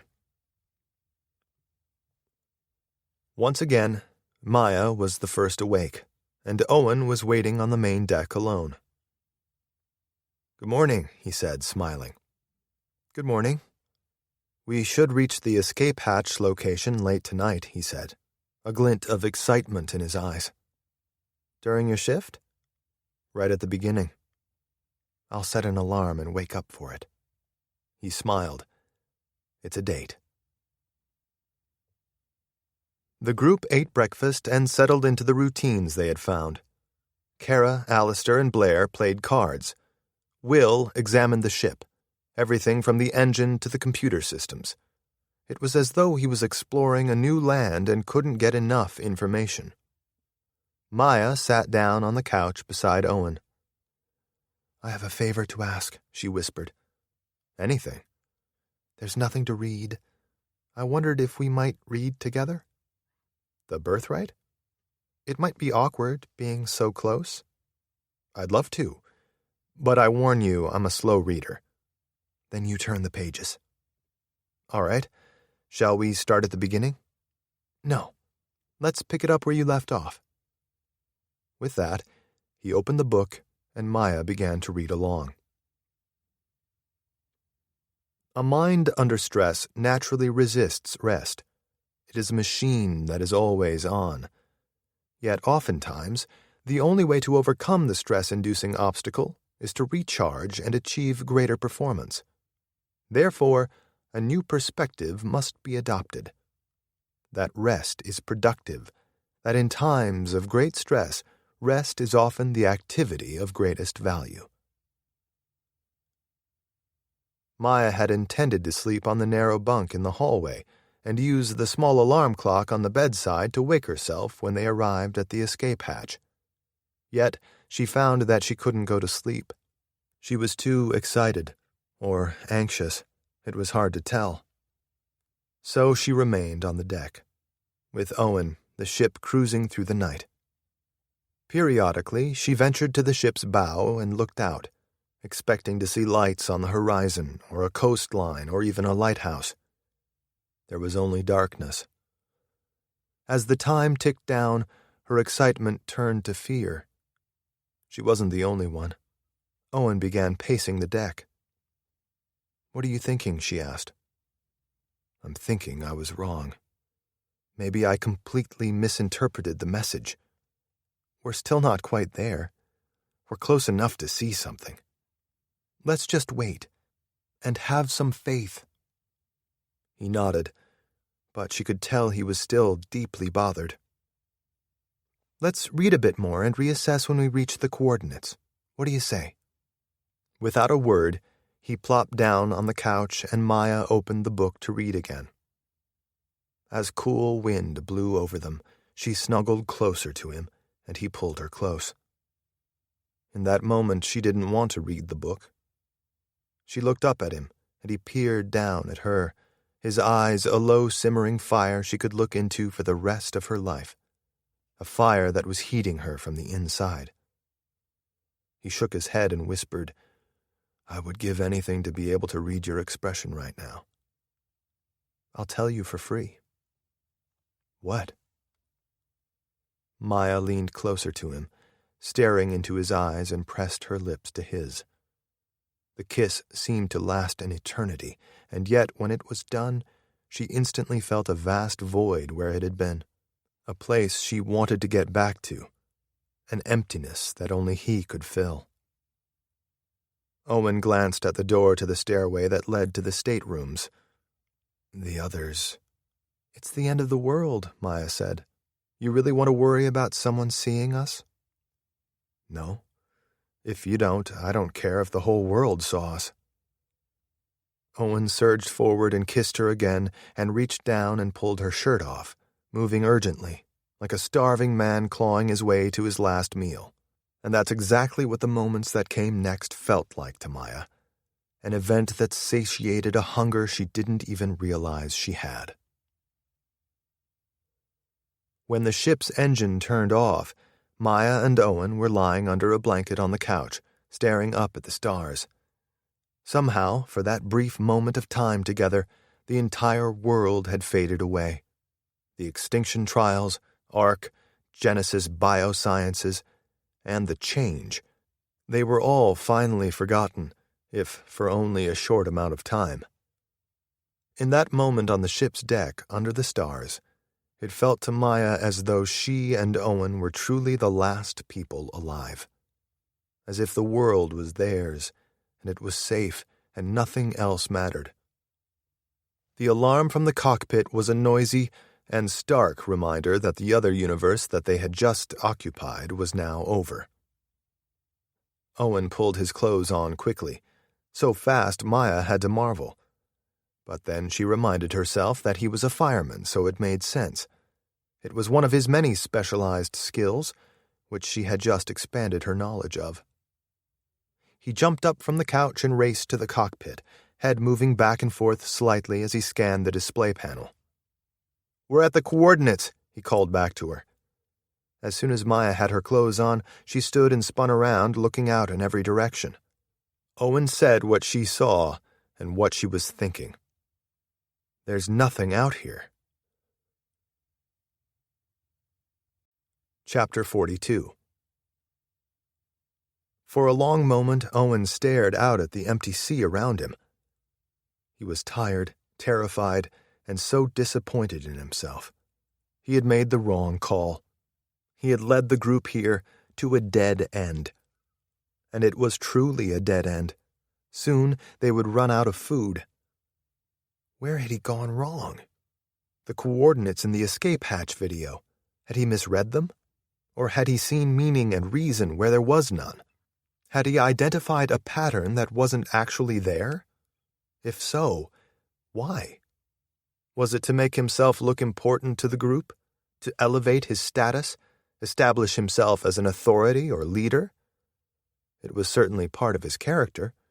His career had constantly thrust him into that role. Even now, as the thoughts swirled in his head, he knew he was overthinking it, beating himself up because he was scared and disappointed. Beside him, Maya was scanning the horizon. Owen would have given anything to have been able to read her face at that moment. Was she as scared as he was? Did she blame him? "I have an idea," Maya said. "Good. It's fair to say my ideas aren't as great as I think they are." "Don't do that. We all voted to come here. It was your idea, but it was our decision, and we made it together." For Owen, the words were like a balm on an open wound. Maya descended the staircase, and Owen fell in behind her. At the door to the bedroom Owen shared with Will, Maya turned the handle and pushed it open slightly. "Will?" she called into the darkness. "Yes," he said, his voice placid. He didn't seem groggy. Owen wondered if he had been awake as well. "Do you have that monocular?" Owen heard him rise from the bed and join them in the small hallway. He handed the device to Maya, who charged up the stairs and held it to her eye on the main deck. "Anything?" Owen asked. "No." It was worth a try, Owen said. It was clear to him what they had to do now. The colony was the only other location they had. But time was not on their side. They needed to set a new course and begin moving in that direction as soon as possible. "Should we wake the others?" he asked. Maya was nodding, but Will shook his head vehemently. "No. Let's wait." "Why?" Owen asked. "You two have been up the entire night, correct?" "We have," Maya said. Owen saw a small tinge of redness blossom on her cheeks. She was blushing. Owen figured he was too, but Will didn't seem to notice. "As have I," Will said. "We are all tired, and we face another decision, one that may seem easy, but one that I feel we should face with clear heads and well-rested bodies." It was a good plan, one that Owen agreed to, but as he laid in the narrow bed, sleep eluded him. He didn't know how long he tossed and turned, but at some point he finally drifted off to sleep, probably in the early hours before dawn. Owen woke to the feeling of hands gripping his shoulders. He opened his eyes to find Maya staring down at him. "What happened?" he whispered. "Come and see." They raced up the narrow staircase to the main deck where Will was waiting. "Look," he said, pointing. Owen spun around and instantly saw it on the horizon. A ship. Chapter 43. Soon, the entire group was standing on the main deck, staring at the massive ship floating in the distance. "It's a container ship," Will said. "It's a trap," Alistair said. Maya shook her head. "We don't know that. but I think it is safe to assume that this ship is what the escape hatch message was leading us to. It's within the GPS sector. It may have simply drifted off course. Which implies, Owen said, that it is perhaps not crewed, or not anymore. It's adrift. True, Maya agreed. Which either bodes well or badly for us. If there's no one there, it's likely not a threat. Seemingly abandoned places can be very dangerous, Alistair grumbled. I remind you of what happened to those poor fools from the Journal who were speared through with an arrow when they reached that hatch, which appeared to be abandoned and unguarded. This is our own version of that hatch. This is pointless, Kara said, frustration seeping into her voice. We're out of food, and that ship is our best chance of survival out here. We're going aboard. I agree, Owen said. I'll go. No, Maya said. I'll go. Alistair shrugged. You can both go, as long as I don't have to go. I have something that I think might help you, Will said, before turning and going below decks and returning with what looked like an earpiece. This is part of the radio from the helmet. I've extracted and programmed it to work with the ship's comms. He handed it to Maya, who placed it in her ear. Then he walked over to the cockpit and tapped the panel. Can you hear me? He asked. Alistair let his head drift up to the sky. Programmers. Of course she can hear you. You're standing right there. Through the earpiece, I mean. Maya smiled. Yes, Will, I can hear you. This is great work. This will really help us on the ship. Kara paced the deck, arms crossed, deep in thought. Maybe you should just wear the suits over there. They're out of oxygen, Owen said. Well, practically out. Still, wouldn't it be safer that way? In case there is some pathogen or something you might encounter there? Owen thought for a moment. It's an interesting idea, but the reality is it's harder to move in the suits. I think we're better off having more agility. He didn't say it, but Maya thought she knew what he was thinking. They might encounter someone dangerous on the ship, and it would be far easier to fight without the suits on. That thought brought a memory. A flash of her in the hospital, sitting in a wheelchair, rising to fight with someone in the room. She could fight. That was something. Was that part of her job? Part of her training? What did that mean? Again, the emptiness of not having her memories struck her like an old wound that had been reopened. It was so unsettling, and it made her want to get onto that ship even more, to distract herself and to find a cure. At the cockpit, Will set a course for the container ship, and the boat roared to life and moved toward it. On the deck, all eyes were locked on the massive vessel looming on the horizon. Owen drifted closer to Maya. What do you think we'll find? Answers, she whispered. And food? Not sure which I want more at this point. He smiled. Same here. Maya watched the ship as they approached it, but she could see no movement at all. There were also no markings on the vessel, no name or numbers that she could see. Metal containers were stacked 3 rows high and ran the length of the ship. They were blue and red and green, and none seemed to be open. What she didn't see concerned her most. A way onto the ship. Its deck sat high above the sea, far higher than their small craft. Owen seemed to have come to the same conclusion. Will, swing around the other side of the ship and see if we can find a way up. As they rounded the cargo ship, Maya spotted a tender hanging off the side, an orange boat that was about half the size of their yacht. Beside it was a rubberized rope ladder hanging about halfway down the ship's hull. It would be a stretch to reach it from their vessel, but Maya thought she and Owen could manage. Her next thought was what the rope ladder implied. Someone had boarded the vessel while it had been at sea. She wondered if they were still alive, and still on board. One way or another, they would know soon. With the ship in position just below the rope ladder, Maya stood on the edge of the sun deck off the back of the yacht. Her earpiece was in, and her pockets held a flashlight and her father's pocket watch, for light and good luck. Owen held his hands up. "I'll lift you up. When I do, grab the ladder. I'll come up behind you." His hands were strong, and he lifted her at her waist, raising her in the air with ease. She gripped the ladder, which was rubbery and wet from splashes from the waves.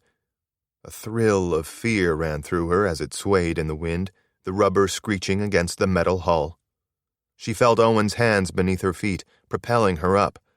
She pulled with her hands and was glad that she wasn't wearing the environmental suit. There was no way she would have been able to lift herself. Her foot caught the bottom rung, and soon she was climbing.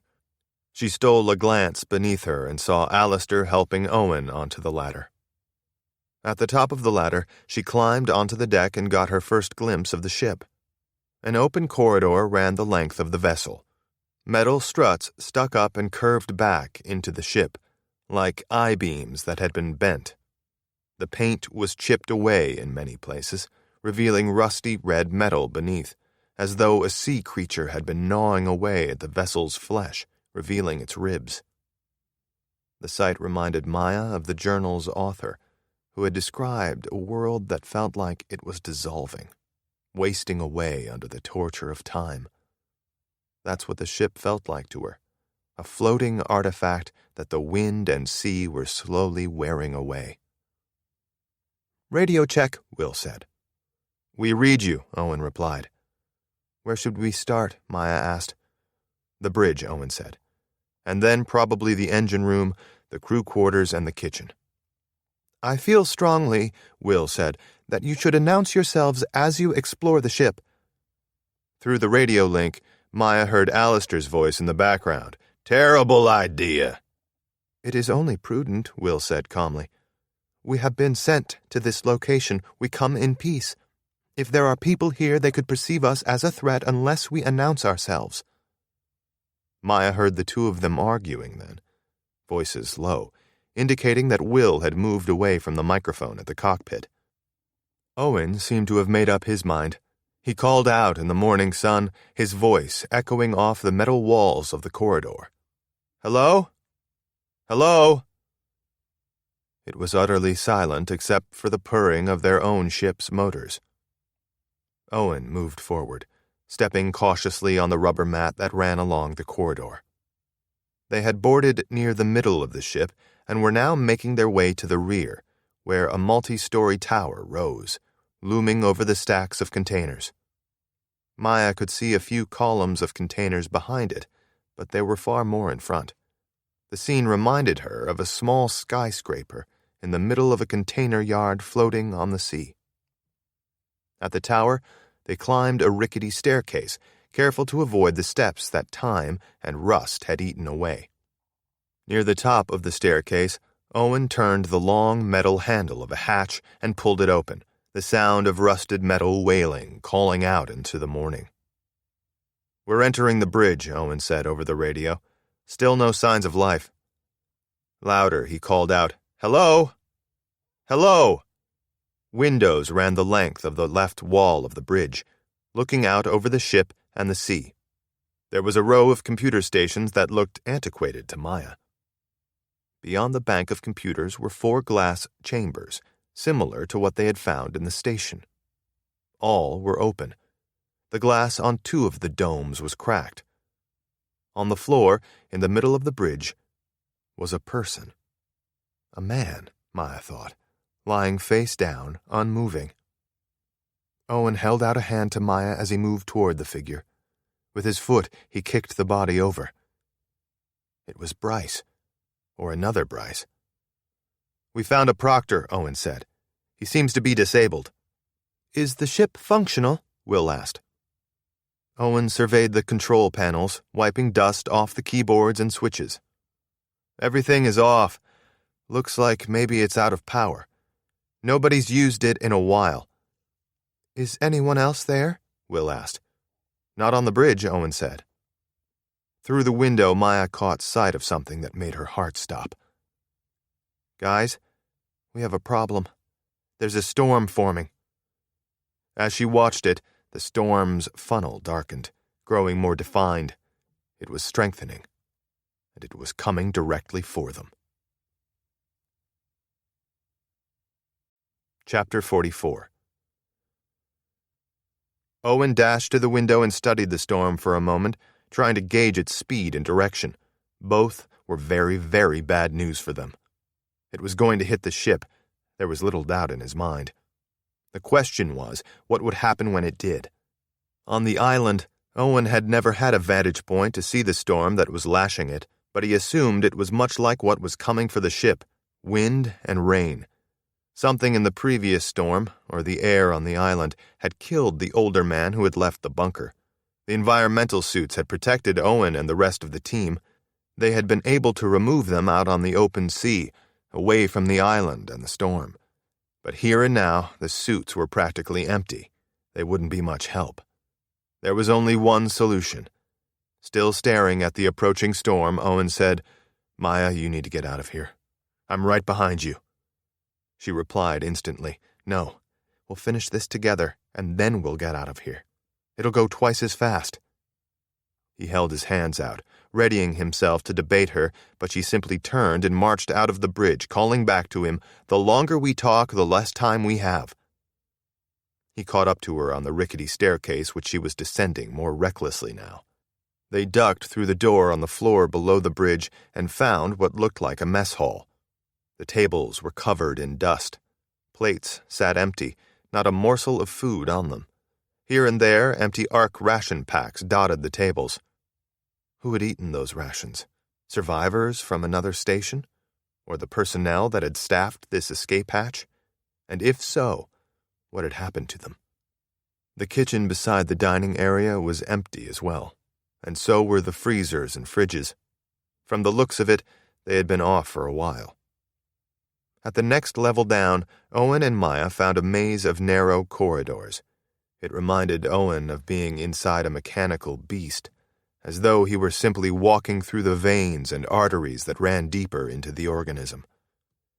He opened the first door and found a mechanical closet. The next door opened to a stateroom, with a narrow bed beneath the window that looked out on the containers.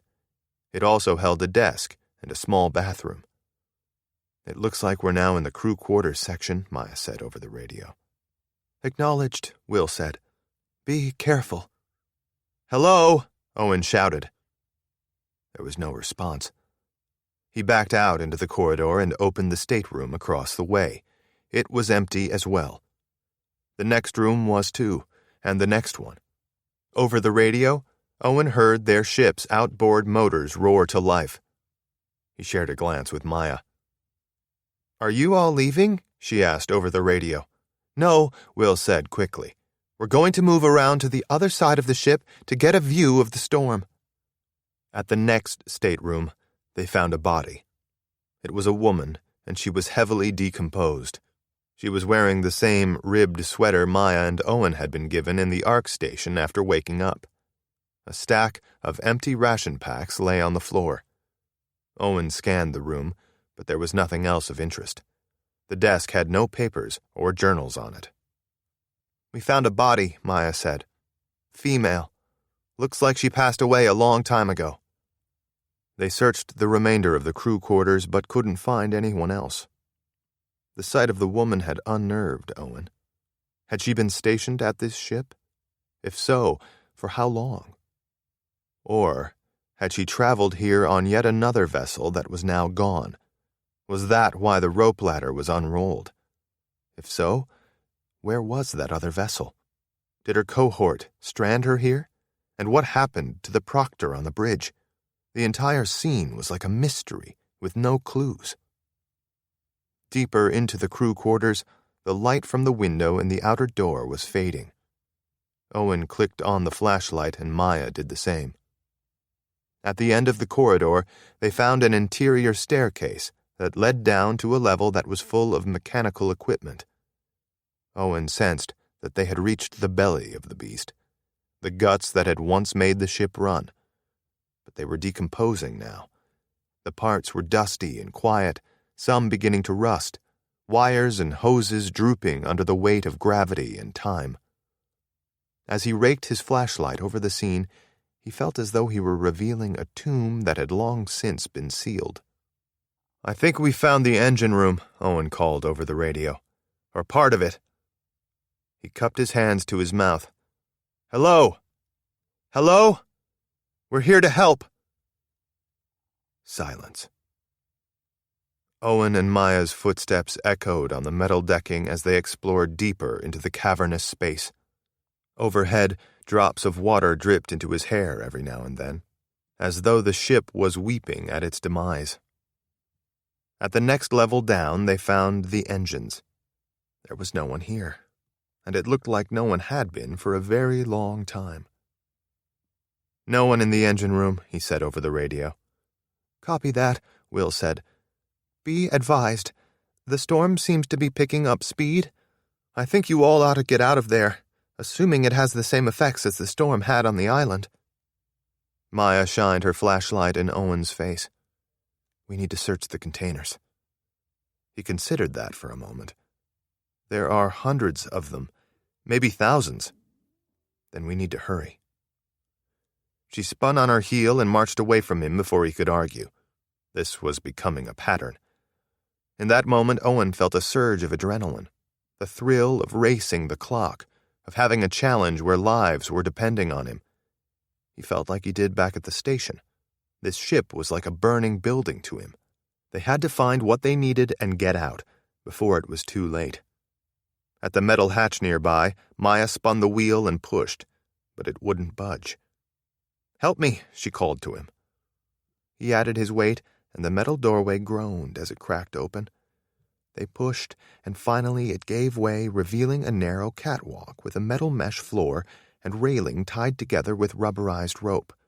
It was open to the sky above, and from that perch, Owen could see to the bottom of the ship, which was flat and held at least 3 rows of containers below them. Over the radio, he said, "We're in the hold immediately off the engine compartment. We're going to start searching." "Hurry," Will said. "Please, hurry." From the catwalk, they couldn't reach any of the containers, but Owen did notice that they were numbered, and they seemed to be in sequence. The ends facing them were labeled with words in white block letters. Arc Technologies. At the end of the catwalk, they found a staircase that descended. He and Maya went fast now, taking risks on the unstable metal stairs until they reached the bottom. Owen hadn't been able to see it before, but he realized now that the nearest container was already open. The double doors were cracked just enough for him to slip inside. His flashlight illuminated the cramped space. There were at least a dozen glass chambers inside. Maya radioed what they had found to the ship. The next container was open as well, and it contained chambers too. And that's exactly what they found all along the row of containers. Luckily, there was a narrow gap between the containers every 7 columns. It was just big enough for them to slip through, a walkway between the towering stacks. Quickly, Owen and Maya ran to the next row of containers. The doors to these metal boxes were also open. Inside, they found what Owen assumed were servers. It occurred to him then what the container ship was carrying. Parts for more arc stations. That's precisely what the chambers and servers would build. At the next row of containers, only about half were open. Inside, they found the alcoves like the ones they'd found in Station 17, where Owen assumed the proctors had recharged themselves. He turned to Maya. "We're striking out here. It's nothing but components for building a station." "We need to keep going," she said. "Maya, we are out of time." Chapter 45. Maya stared at the containers stacked in columns and rows. The answers they needed were here. She sensed it. "Maya," Owen said urgently now, "we need to go." He turned and took a step towards the staircase to the catwalk, perhaps hoping his movement would inspire Maya to follow. "Wait," she called to him. The answer was there, right at the edge of her mind's grasp. We're out of time, Owen called back to her, one hand on the railing now. Out of time, she whispered, turning the phrase over in her mind. That was it. Time. She took the pocket watch out of her pocket and held it out toward Owen. Why did they give me this?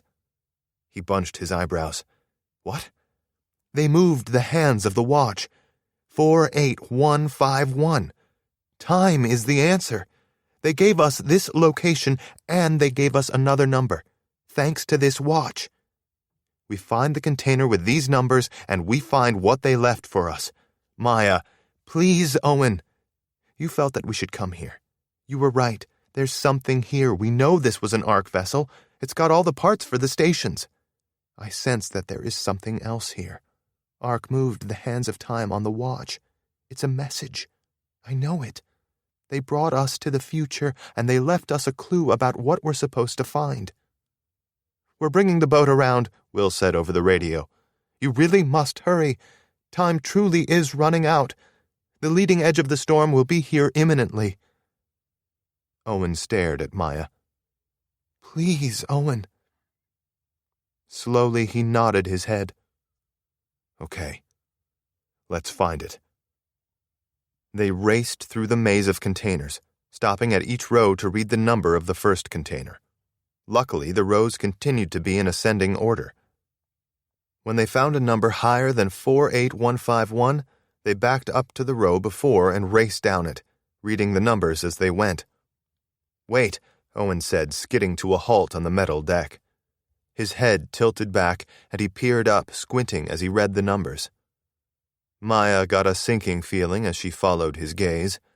The container they were looking for, 48151, was sitting atop 2 containers, its door handles at least 4 times her height in the air.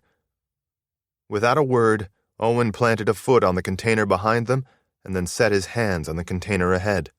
To Maya's shock and amazement, he shimmied upward, breathing heavily over the radio but making astounding progress.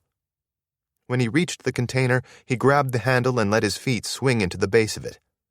Quickly, he turned the metal handle and swung the door out, the creaking metal calling out in the narrow alley of containers. Still holding the container door with one hand, he drew his flashlight with the other, clicked it on, and swiped it back and forth. What do you see? Maya called. 2 duffel bags and a tablet. He swung inside the container and was back at the opening a moment later, one of the duffel bags in hand. Quickly, he laid flat on the floor of the container and lowered the bag as much as he could. Maya reached up for it and caught it when he dropped it. She immediately yanked it open and found dozens of ration packs inside. That would solve their food problem, for a while anyway. Owen dropped the other duffel bag, and Maya quickly pulled the cord on the top and found the same thing. Ark rations. By the time she had finished searching the 2 bags and confirming there was nothing else inside, Owen had climbed down. He reached under his sweater and drew out an Ark tablet similar to the one they had found in the station. Let's get out of here, he said. Moments later, they were descending the rope ladder that flapped against the ship's hull. The wind was already starting to pick up, the sea growing choppy. Alistair and Will were waiting on the deck, ready to catch Maya when she made the small jump from the ladder. Owen tossed the duffel bags down next, and the moment his feet hit the deck, Will raced to the cockpit and maneuvered them away at top speed, desperately trying to escape the storm. Maya didn't know if it was the fatigue from staying up almost all night, or the exertion and stress and adrenaline from exploring the ship, but she felt absolutely drained. She went below decks and lay down, and despite the ship's rocking and the propeller's scream, sleep overtook her instantly.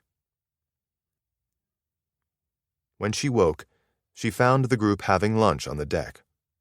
Everyone seemed anxious, as if afraid. Something had happened while she slept. What did I miss? She asked, trying to sound nonchalant. Owen rose from the couch. We were waiting on you to watch the video. Video? Will held up the Ark tablet. There are 6 videos on here. Maya scanned the list. 1. Genesis, 16. 2.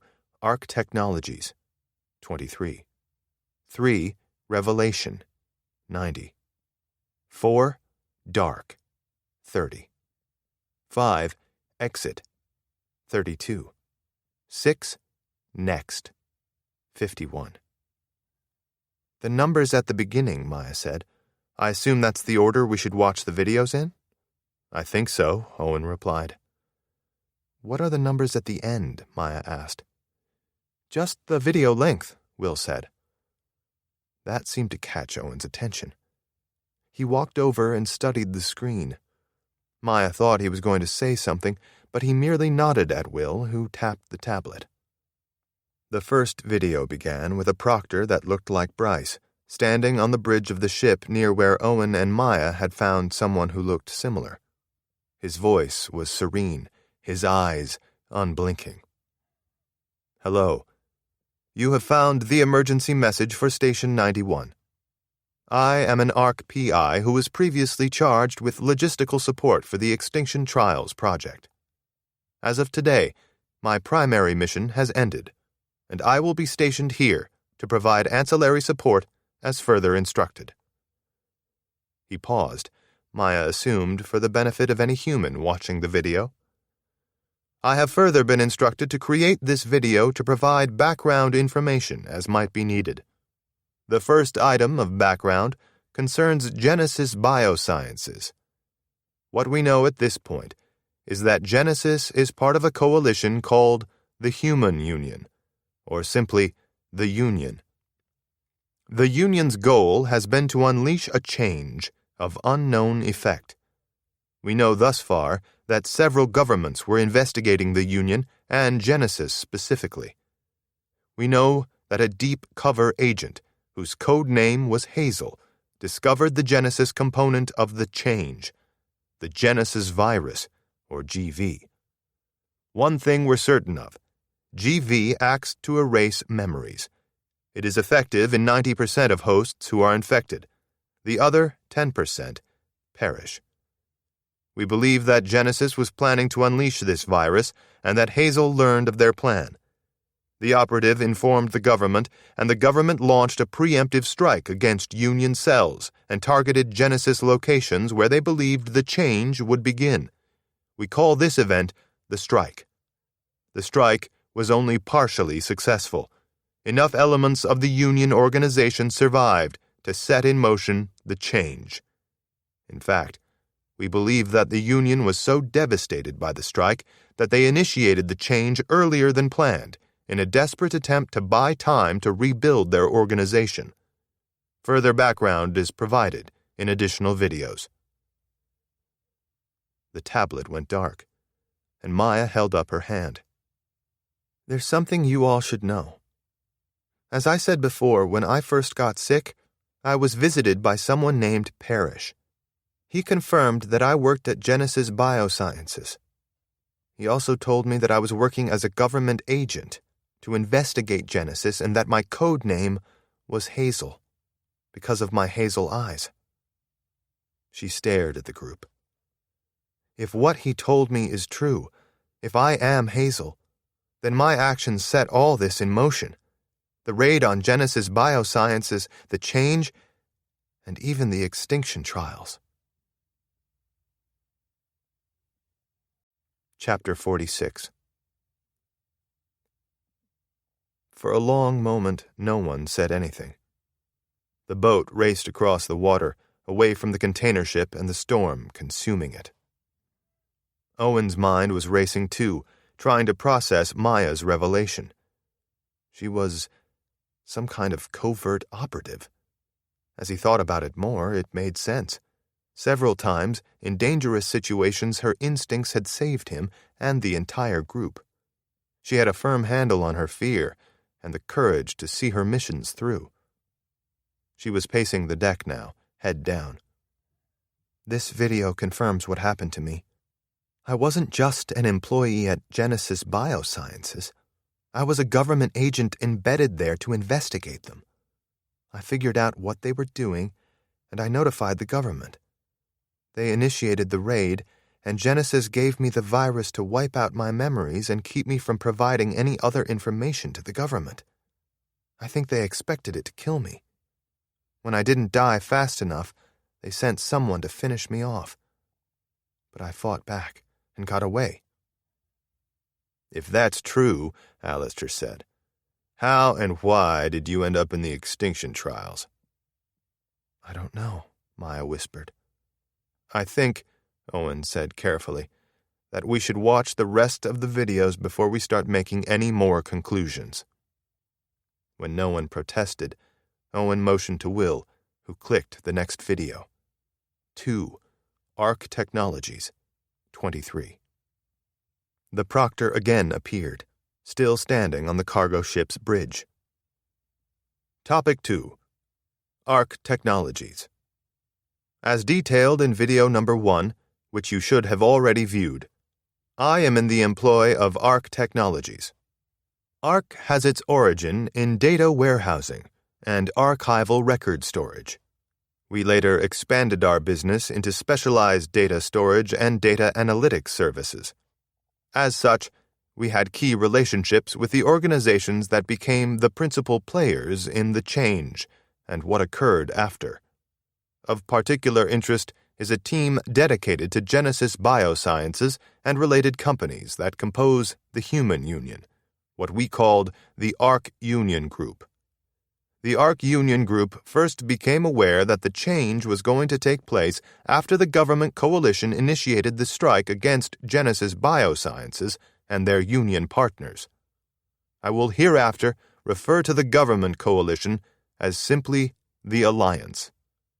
The following videos will detail Arc's role and what we soon learned. Alistair put his feet up on the coffee table in the lounge area. "Why? Why did they have to make 6 videos instead of 1? Why leave all these breadcrumbs? Why not just tell us the answers we need to know?"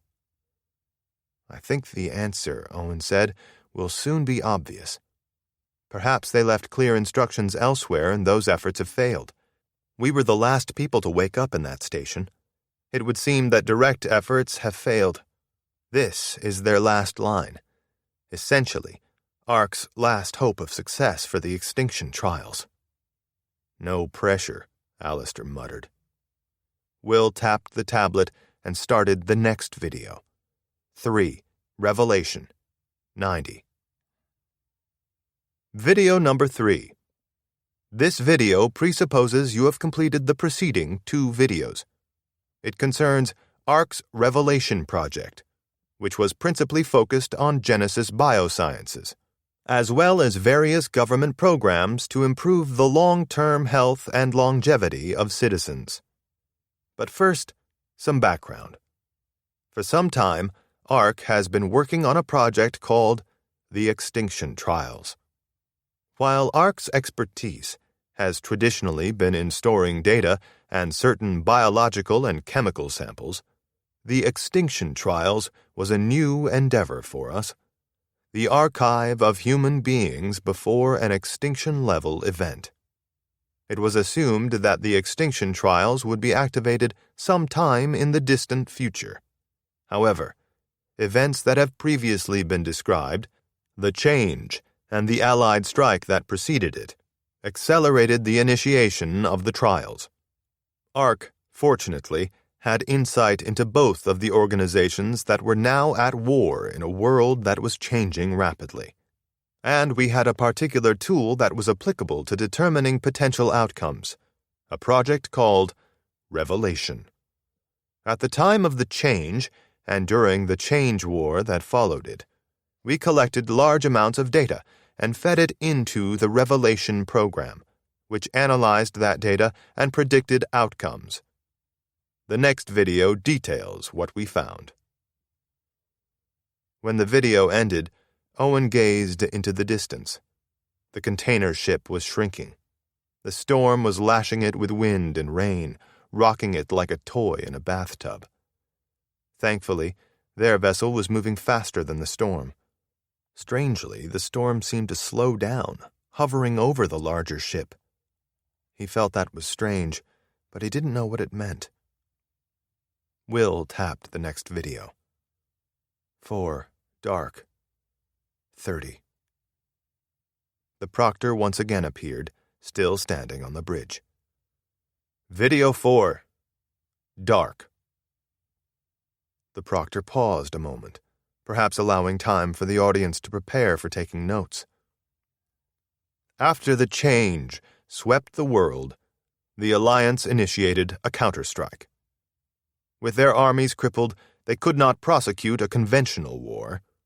As such, they turned to the same weapon that the human Union had used against them: technology. The governments that comprised the Alliance had one thing that was still operational: drones, and soon they began using these high-altitude drones to initiate weather events, small storms at first, and later very large storms. We soon learned that these Allied-caused storms had a unique characteristic. They were lethal for anyone who had undergone the change. From ARC's standpoint, this constituted a potential extinction-level event. The Extinction Trials thus began at this moment. Our initial protocol was to wait and hope that there was a peaceful resolution to the Change War, as it had become known.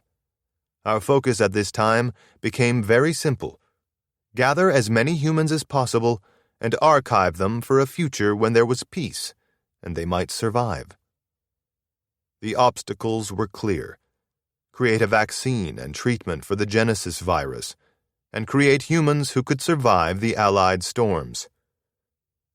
The proctor paused. This was a turning point for ARC and the Extinction Trials. We had in our possession the last human survivors. Both groups, the Alliance and the Union, needed those survivors to form an army and to populate colonies that would reclaim the planet.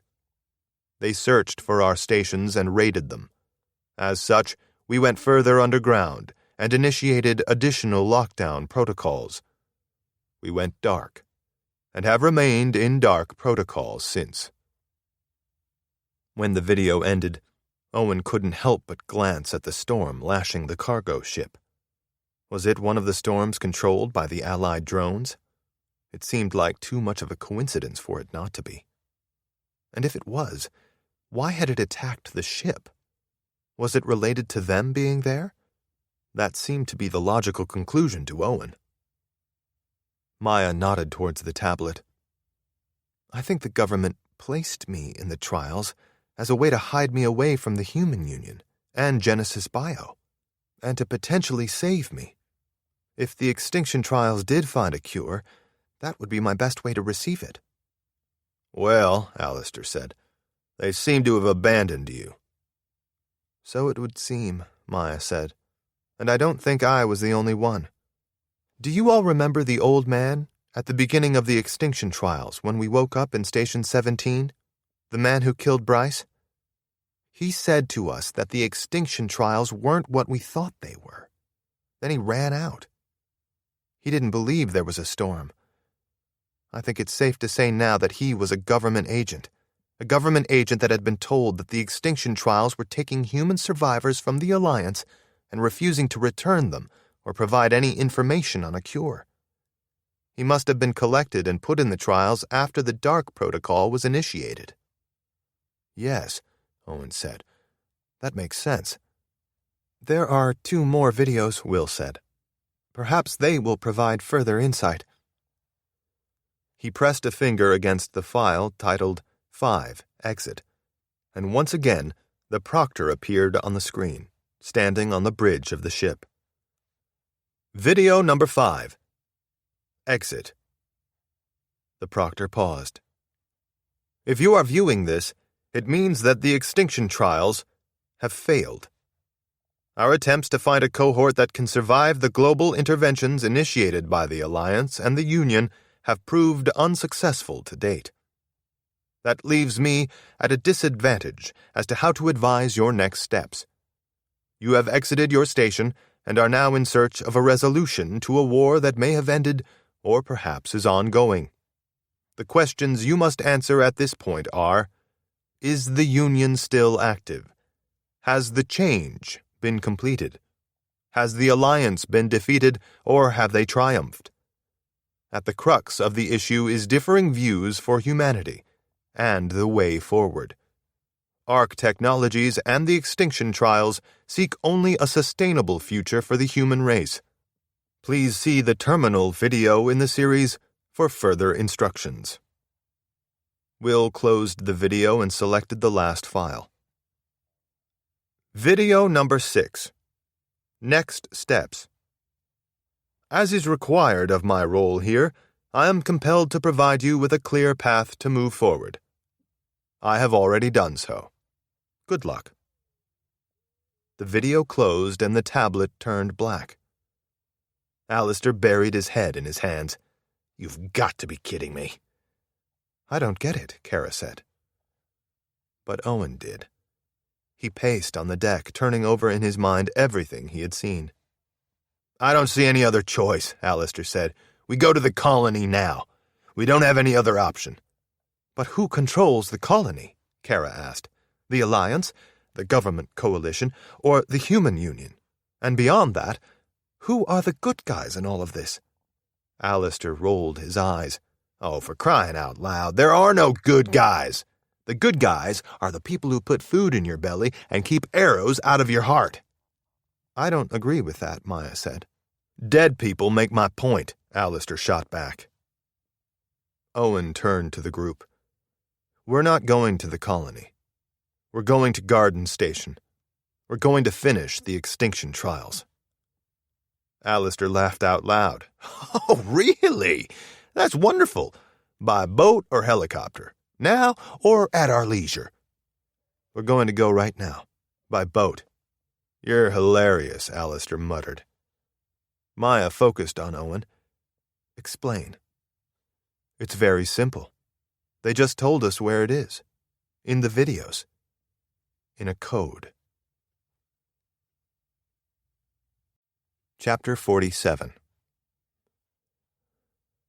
On the boat's main deck, Maya sat on the couch, studying Owen's face. He had that same look he had had back at the station, when he figured out that the antique physical key unlocked the tablet, and that the GPS coordinates of the cargo ship were embedded in the videos. Owen motioned to Will. Pull up the list of files. Will tapped the tablet and turned it toward the group. Maya scanned the list. Whatever Owen saw, she still didn't see it. 1. Genesis, 16. 2. Arc Technologies, 23. 3. Revelation, 90. 4. Dark, 30. 5. Exit, 32. 6. Next, 51. Owen was pacing the deck now, seeming contemplative. Think about how we got here.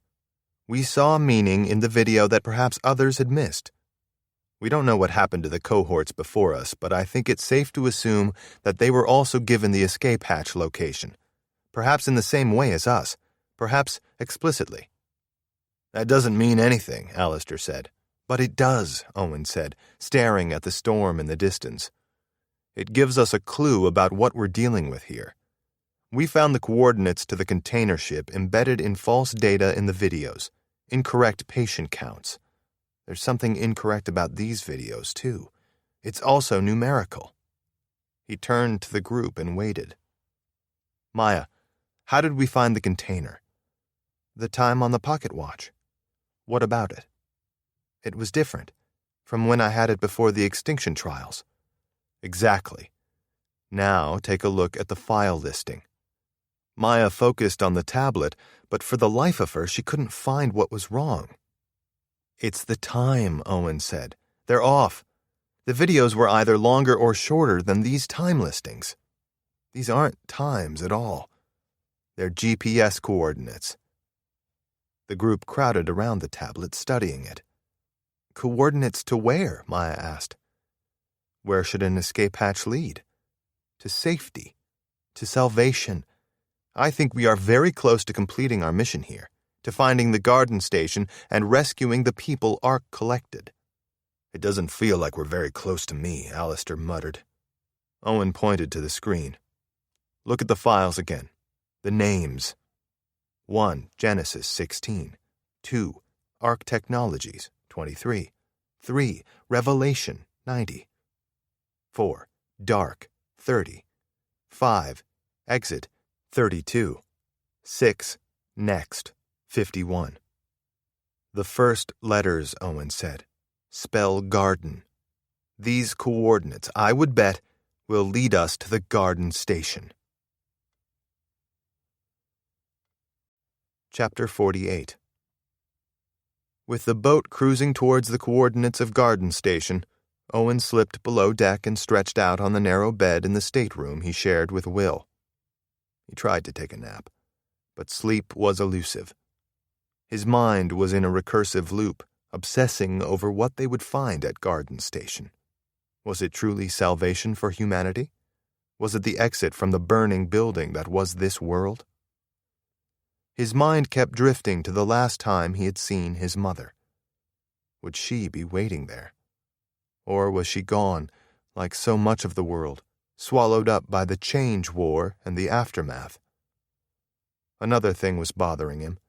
One by one, he replayed the stories from the others. Instinctively, he felt there was something he was missing. What was it? The door cracked open and Maya leaned her head in. Sorry, I didn't realize you were resting.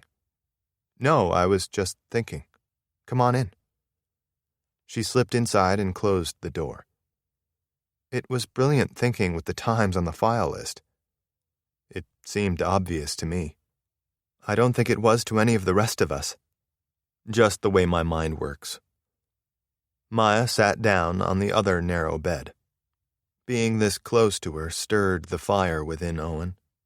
He wished he could pull her close, kiss her, lock the door and spend some time with her before they reached Garden Station. But he desperately needed to figure out what was wrong with the stories the others had told. Deep down, he felt their survival depended on it. Maya seemed to read him like an open book. Something is bothering you. Yes, Owen said. I feel like I'm missing something. Can't put my finger on it. Such as? Something about all their stories.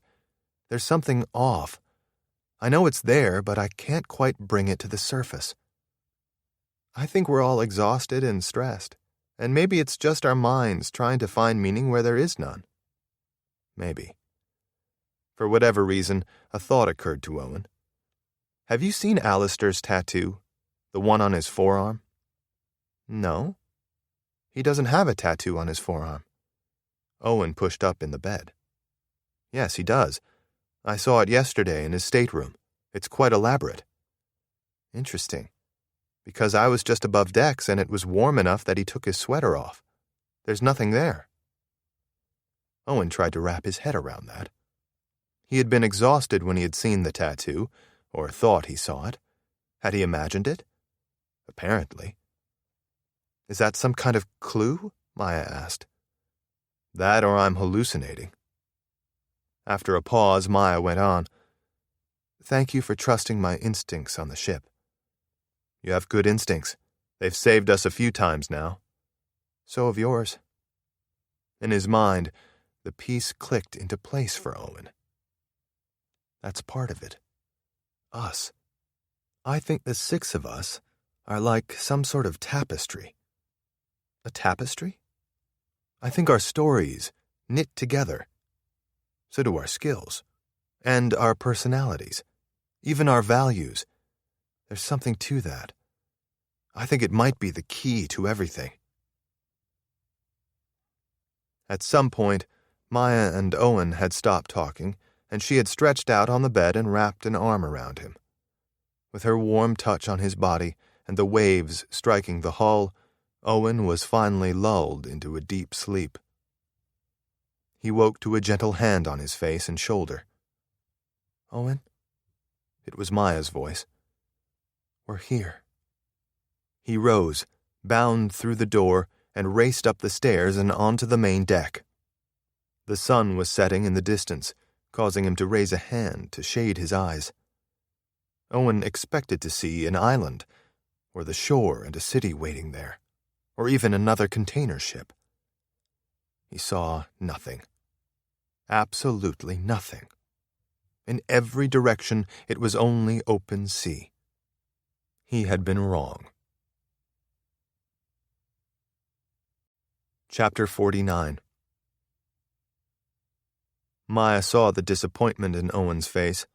She knew exactly how he felt. On the ship, when she pressed him to search for the container, she put herself out there like that. Now he had made a leap, and it had led to a dead end. A dead end on the sea, with time running out. While they now had more food thanks to the duffel bags, they didn't have a way to get any more. Standing on the deck, staring at the horizon, Owen had the look Maya had come to know well since waking up in Station 17. Focused concentration that could break through any problem. His voice was calm but forceful when he spoke.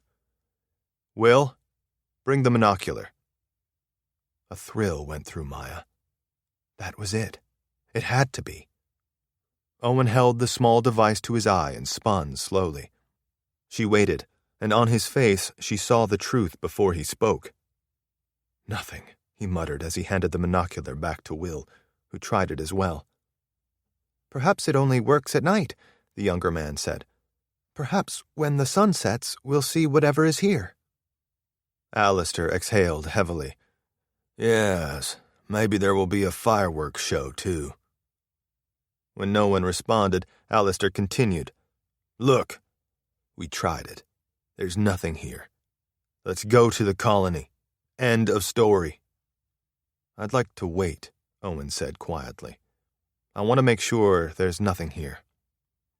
An idea occurred to Maya. Maybe waiting is the answer. She took the pocket watch out. Time. We wait until the time indicated on the watch. Maybe it's not what's here. Maybe what we're meant to find is what's coming. With the boat's motors off, the small vessel rocked quietly in the choppy sea, waiting. At the dinner table, Alistair, Kara, and Blair played cards. Will spent his time examining every last piece of the suits. Maya knew the sight of the storm had scared him, and he was working on a way to get more oxygen into the tanks, just in case they needed them. Maya and Owen laid on the couch, reading The Birthright. She paused on a passage she found particularly interesting. In life, negative feedback has one role, as clues to greater success. If one can't act on negative feedback to improve, the most appropriate action is very simple. Nothing. When the sun had set, Owen tried the monocular again. "There's nothing out here." "Yet," Maya said. "Not yet." The group was silent as they ate the last Ark meal they had brought from Station 17. The only sound, that of the ocean waves lapping against the sides of the ship. When they were finished, they waited as the time reached the hands on the pocket watch. The moment came and went. Nothing happened. No signal, no ship, no helicopter. Will tried the monocular again. He didn't even bother announcing that he had found nothing. He only placed it back in the envelope as if closing the case for good. "I'll take first watch," he said. "I'm better rested than most of you, and besides, I believe I require less sleep." Despite napping that afternoon, Maya still felt tired. Instead of going directly to her room, she stopped by the stateroom Owen shared with Will. "Maybe morning will bring an answer," she said, loitering in the doorframe. "Maybe." "What are you thinking?" "About how empty the world is." She entered and closed the door behind her. She didn't want Blair to hear the conversation. They were in a desperate place now, and Maya wanted to spare her from hearing the people she was relying upon expressing their fear. Fear could be contagious, an infection that could grow and sicken the group.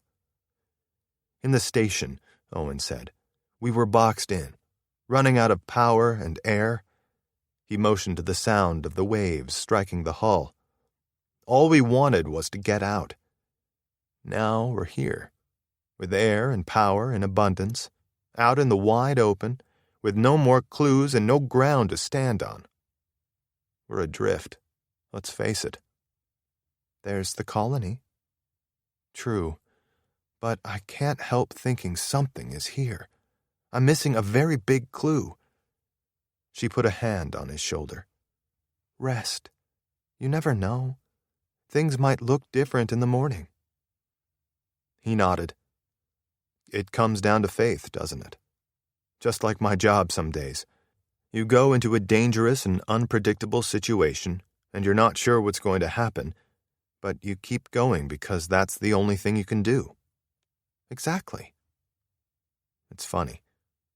I felt alive in Station 17 when we were trying to escape.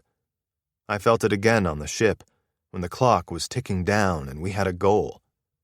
Out here, now, I feel like I did before the fall, adrift, not knowing my place in the world. I think your place is being an integral part of this team. And to do that, you need to get some rest.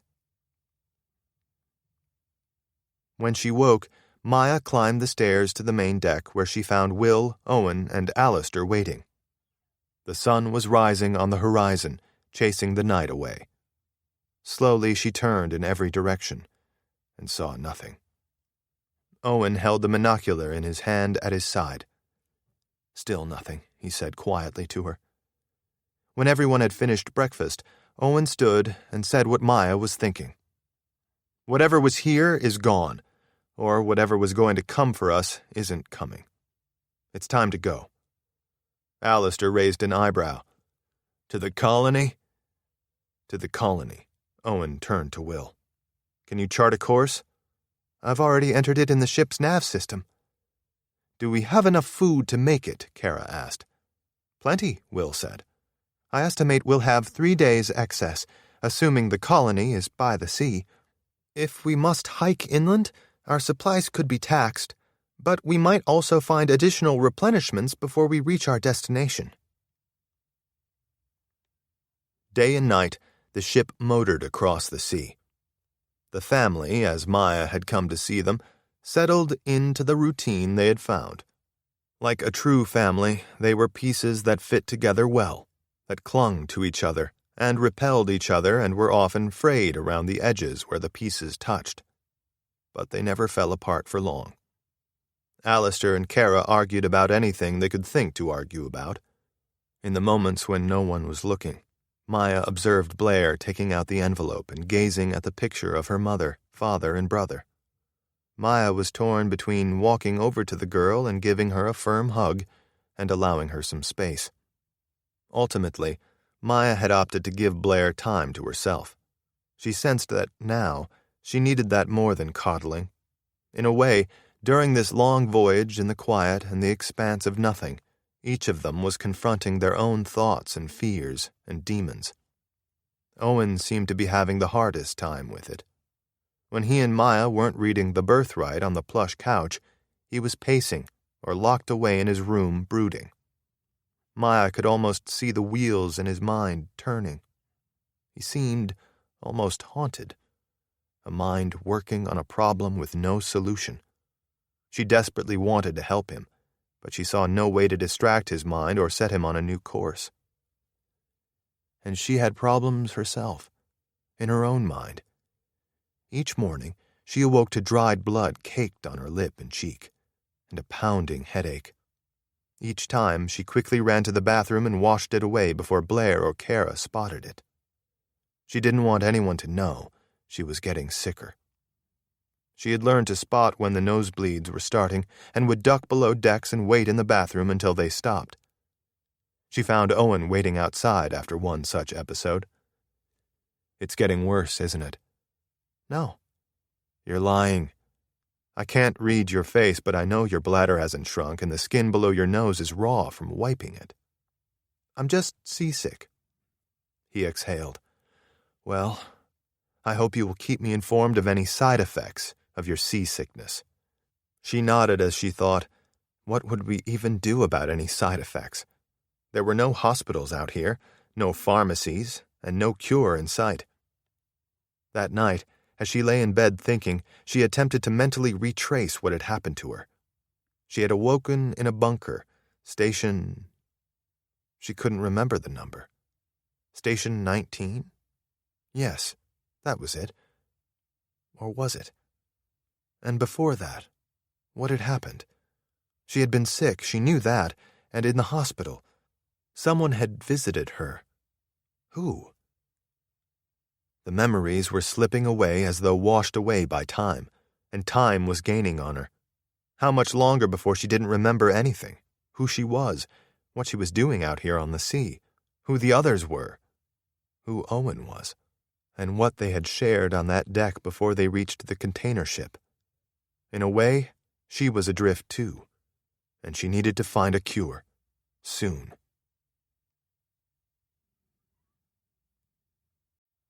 Chapter 50. In his stateroom, Owen woke to shouting above. He jumped out of bed and raced up the narrow stairs. Will was crouched on the floor where parts of the computer console from the cockpit were strewn from the table to the couch. Owen heard the roar of the engine, so he knew they were still moving. For whatever reason, the boat seemed to be okay without the computer. Alistair was towering over the younger man, hands on his hips. "You're tearing it up!" "I am not tearing it up," Will said, his voice calm. Alistair pointed to the parts. "Let me guess. The cockpit self-destructed because it is smart enough to know we're lost at sea." "First," Will replied, "we are not lost at sea. Second, I disassembled the ship's computer to take an inventory of its parts to identify elements that could be extracted and taken with us when we make landfall." Alistair scoffed. "Like I said, tearing it up." "You are not the only one who can fix things, Alistair." Owen held up a hand, stopping the argument that he knew was about to erupt. "I thought you were a programmer." "Yes, but I also have a working grasp of computer hardware." Owen heard footsteps on the stairs and turned to find Maya climbing up, running her thumb and pointer finger on her eyes. "What's going on?" "Wonder Boy tore the ship apart," Alistair muttered. "What parts are you interested in?" Owen asked Will, ignoring Alistair. "The radio," Will replied. "If I can extract the radio, maybe it will work on land. We very well might need to call for help." Alistair closed his eyes and blew out a breath. "Assuming this mutilated mess actually works on land, and I doubt that very seriously, you could just as well be calling someone hostile to us." "A working radio gives us the option of using it," Will said. "Not a requirement. As such, I feel it should be used only when we have nothing to lose." Owen pointed to the cockpit. "The ship still running?" "Yes. The nav system and engine controls are still online. Only the display is off. Removing the radio components necessitated deactivating it." Will held his hands out. "We will not need to change course anytime soon. Not before I'm done." "Hurry, just in case," Owen said. "You never know what we're going to run into out here." "If the past is any indication," Alistair muttered, "we're going to run into nothing out here." When it was time for his shift to start, Owen found Will on the deck and the cockpit computer reassembled. "I'm sorry for the commotion," Will said. "Not your fault," Owen said as he wiped the weariness from his face. "It's Alistair. He's particular about the boat." "Yes," Will said slowly. "He is." Owen sensed something there, a subtext, and he would have given anything to have been able to read it. "Any luck with the radio?" "Yes," Will said. "We have what I believe is indeed a working radio. Time will tell. I've also extracted one of the solar panels from the roof. It may prove valuable as well." The day passed like the ones before, with one exception. Maya was going below decks more often. When Kara went to check on her, they stayed below a long time. It gave Owen an unnerving feeling. Maya was slipping away, getting sicker. They were running out of time, in more ways than one. Owen spotted it as the sun was setting, the thin line that divided the sea from the sky. Land. The coastline looming on the horizon grew thicker as Owen called out, "Look!" Maya was beside him, staring, a hand held at her brow to shield the sun. Owen felt her hand slide up his back and grip his shoulder. Behind him, the others called and shouted, and he wrapped his arms around Maya and lifted her up as they spun to the group, where Alistair was hugging Kara and Blair and Will were beaming. They had made it. Quickly now, the shoreline came into view. There was no city here, or any that Owen could see, only an expanse of blue-green trees dotted by rock faces every now and then, sheer cliffs that looked out like faces watching the ocean waves break upon them.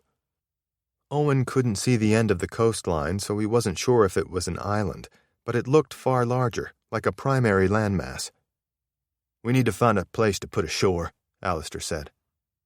They brought the ship close enough to make out a small opening in the tree line. "I think we should put ashore there at first light," Owen said. Alistair reeled back. "First light? What are we waiting for?" "Light," Kara said flatly. "Owen's right. We should get some rest. Based on how far we've still got to go, this will be a hike, and I don't want to do it in the dark." The next morning they loaded the duffel bags with the food they had left, their flashlights and blankets, and beached the boat at the narrow opening in the tree line. Will carried his makeshift radio in a shoulder pack that also had the medical supplies. "Wish we had a key to the boat to take with us," Kara said. Alistair smiled. "It turns out we do." He went below to the engine compartment and returned with a handful of parts. "She can't run without them, and I think all the marine supply houses are closed these days." Owen thought it was a good idea, one that hadn't occurred to him, but Alistair had realized it effortlessly. That was interesting. Owen was surprised at how good the ground felt beneath his feet. "Over here," Will called out. He was crouching at the ground, holding up a rock, which Owen soon realized was a piece of pavement. "There was a road here," Will said. "That ran into the sea," Alistair added. "I think the sea rose up and swallowed it. There's probably a city out there under it." "If there's a road, it once led somewhere," Maya said. Will held up the GPS. "For now, it leads where we're going." Part 4. The Wasteland.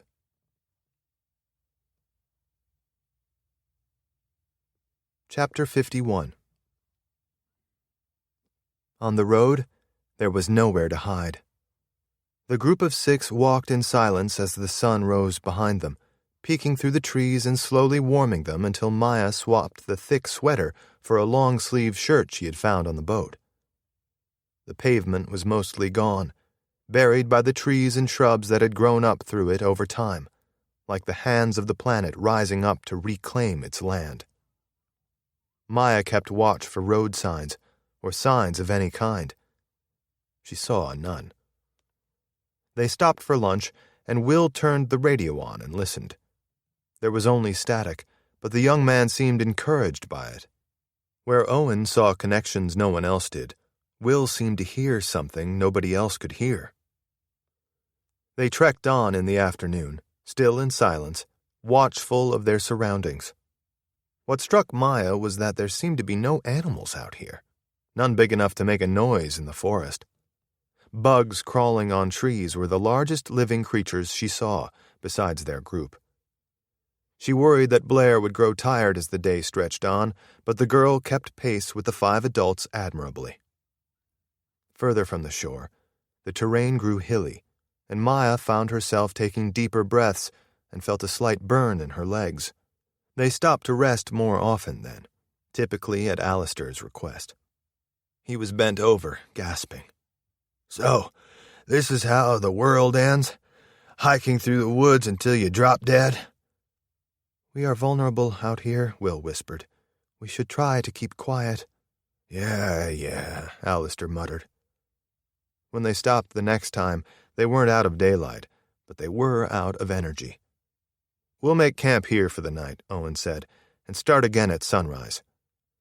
With that, they laid out the blankets and prepped a meal. Based on our progress today, Owen asked Will, how long until we reach the colony? Possibly tomorrow? At Will's words, all eyes turned to him. He cocked his head. However, it may be the next day if our rate of travel slows, which I count as likely. The way forward looks even more mountainous. When night fell, it grew colder. Maya slipped the sweater back on and snuggled under the blanket with Blair and Kara.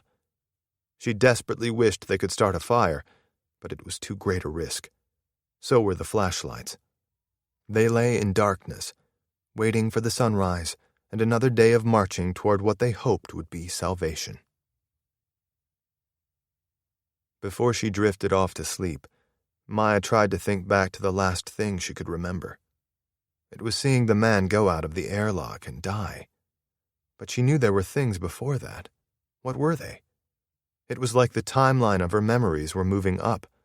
How long did she have? How long before she had forgotten who Kara and Blair were? Or Owen? Or what she was doing out here?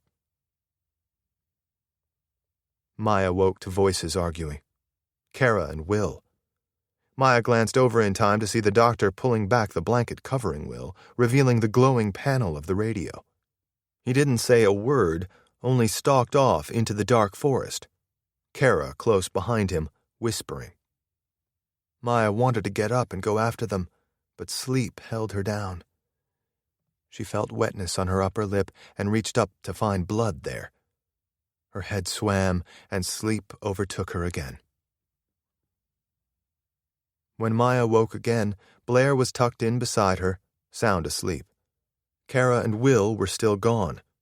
Owen was softly snoring. Alistair was awake, his back turned to her as he stared down at his forearm. Maya was at just enough of an angle to realize that there was indeed a tattoo on his arm. Owen had been right. Alistair reached down and touched the tattoo, pressing his finger in, stretching the skin and distorting it. Maya's sleep-addled brain was so sluggish she could barely comprehend what she was seeing. She closed her eyes and found she couldn't lift her eyelids again. The next thing she heard was Kara's voice shouting in the distance, seeming not to care who heard her. "We have to respond!" That brought Maya around. Quickly she surveyed the camp, which was now just a pile of blankets around the duffel bags. Everyone was gone except for her and Blair. They had moved deeper into the woods, perhaps to ensure their voices didn't wake her. "Respond to what?" Owen asked.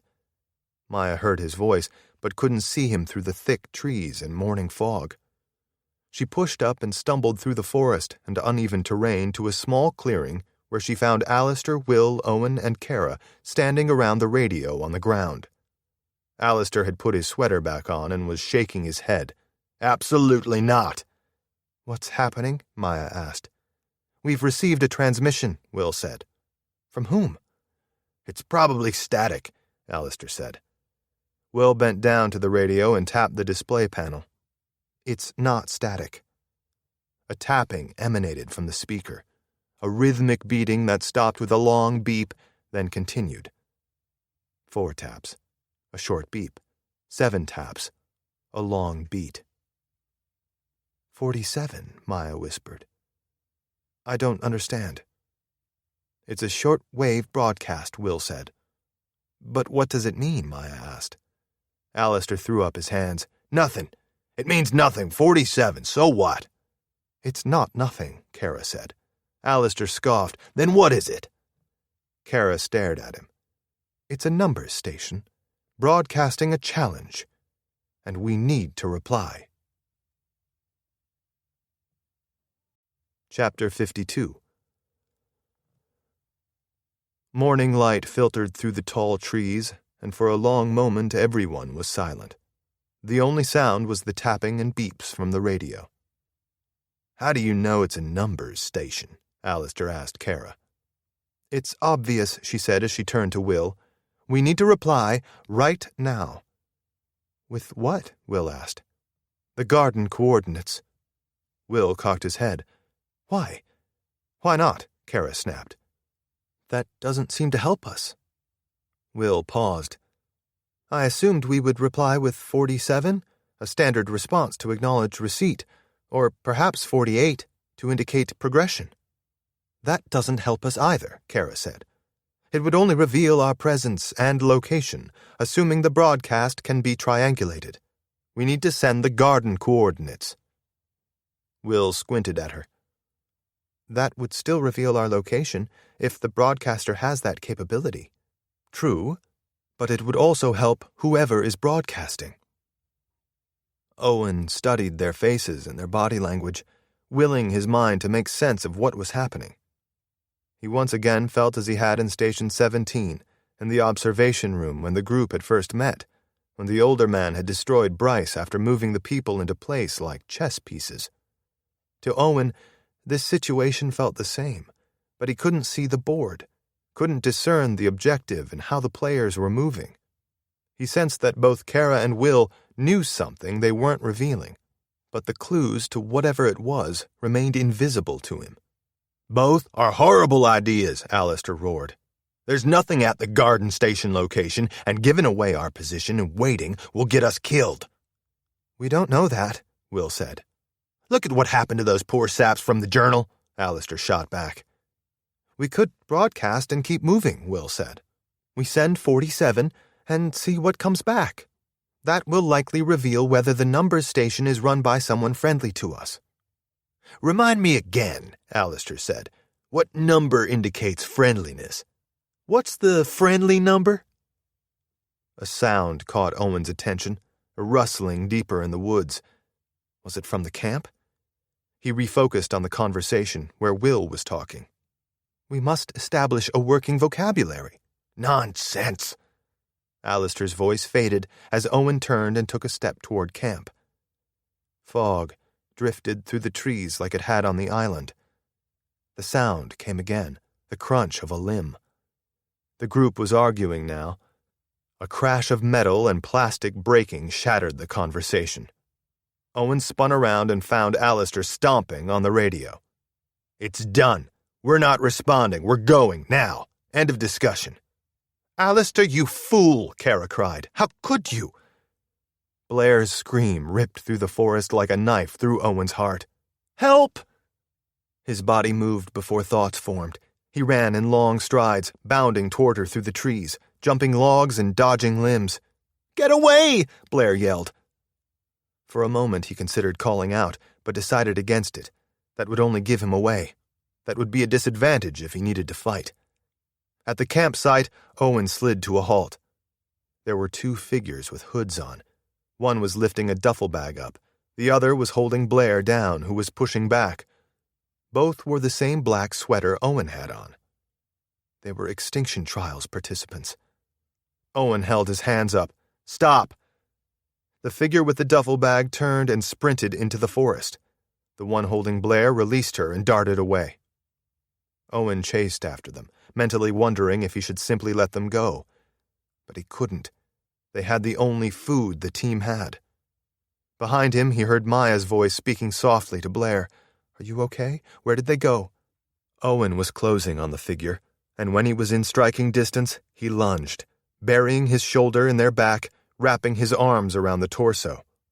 To his shock, the sweater kept collapsing until he was hugging a body that was unnaturally skinny, nearly inhuman.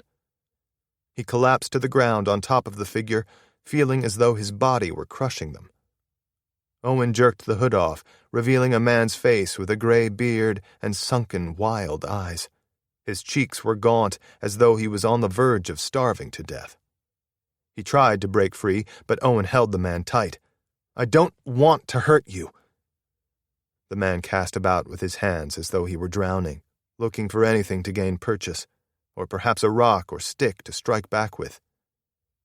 Owen studied the face. He knew this man. He had seen him once in his life before, in the hospital, during the fall. Parrish. The man was older now, and clearly in poor health. Owen opened his mouth to speak, but Parrish used his momentary shock to reach out across the ground again, grab a rock, and smash it into Owen's head. The world spun and went dark. Chapter 53. Maya raced through the forest toward Blair's screams. The trees and brush slowed her, but Owen blazed right through them. He was used to running through dangerous environments and enduring pain as he went. His body had clearly adapted to it long ago. Soon, he pulled so far ahead Maya couldn't even see him. When she reached the camp, Blair was standing, clutching a duffel bag, tears streaming down her face. Maya wrapped the younger girl in her arms. "Are you okay? Where did they go?" "I'm fine," Blair said, her voice shaking. "There were 2 of them. They took one of the duffel bags of food." "Where's Owen?" Blair pointed into the woods. "He chased them." Without another word, Maya rushed into the woods, listening for sounds of movement, ducking and swatting at the limbs as she went. She considered calling out, but her instincts screamed for her to remain silent. To her left, she heard someone rolling through the leaves, then voices speaking, the words too quiet for her to make out. It was Owen. She changed course and charged ahead, heart pounding, legs aching from the exertion, nerves overtaking her. She stopped at the sight of Owen. He was lying still on the ground, blood running from the side of his face. "Kara!" she screamed into the fog-filled woods, not caring who heard or who came. She would fight them if she had to. She dropped to her knees, reached out and felt Owen's neck. His heartbeat was strong. He was alive. She bent close to him, her lips close to his ear. "Owen," she whispered. He didn't stir. She sat up and tilted her head back, and she was about to yell again when Kara's voice cut through the fog. "Maya! Over here!" Kara arrived a moment later. She dropped to her knees and methodically checked Owen over. From the med kit, she drew out a small tablet and broke it at his nose. He inhaled sharply and writhed, but Kara had a firm hand on his head. "Easy." His eyes opened slowly. They were watery and vacant-looking. "What happened?" Maya asked. "Parrish. He hit me with a rock. It's like he didn't remember me." "Who's Parrish?" Maya asked. Owen sat up. "You don't remember?" Maya shook her head. "You told me you met him in the hospital. You knew him." A new sort of fear ran through Maya. Whoever Parrish was, she had forgotten him. Not only that, but she had remembered him a few days ago. Clearly, she had told Owen that she knew him. She was losing more of her past. "It's getting worse, isn't it?" Owen said. "Let's focus on you right now." Owen got to his feet. "I'm fine. But they got away with half of our food." Alistair, Will, and Blair arrived then, with the other duffel bag, the blankets, and the rest of the camp. "We need to move," Alistair hissed. Owen pointed at him. "You destroyed the radio. Keep your voice down." "Who cares? They know we're out here. They're starving. They're just hungry." "In my book, starving people are dangerous," Alistair said. "That radio would have just drawn attention to us, just like standing here talking is. We need to move right now. They'll be hunting us now." Kara turned to Will. "Can you repair the radio?" "No." She raised her eyebrows. "Are you sure? Even with any of the equipment you have?" He looked at her curiously. "I'm certain. It's broken. Besides, Alistair is right.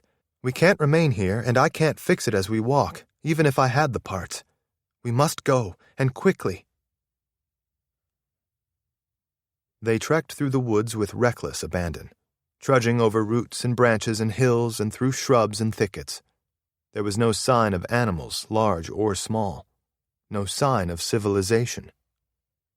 No one said a word, but Maya felt that they were all thinking the same thing. It was a race now, to safety, to a shelter they could defend. The attack in the woods had changed everything. Maya kept telling herself that they would reach the colony by sundown, that if they hurried, they could make it, and that there would be everything they needed there: safety, food, and a cure for the virus that was taking more of her memories with each step. She felt time running out, and her past slipping away. It was a gut-wrenching feeling. The memory she clung to most was of that night on the boat with Owen, where they had thrown caution to the wind and let themselves be together. They stopped just long enough to take a meal for lunch. They didn't talk. Each one of them scanned the forest as they ate the ARC rations, searching for any signs of trouble. Around them it was quiet. Unnaturally quiet, Maya thought. The more she saw of this world, the less she liked it. Their pace slowed in the afternoon.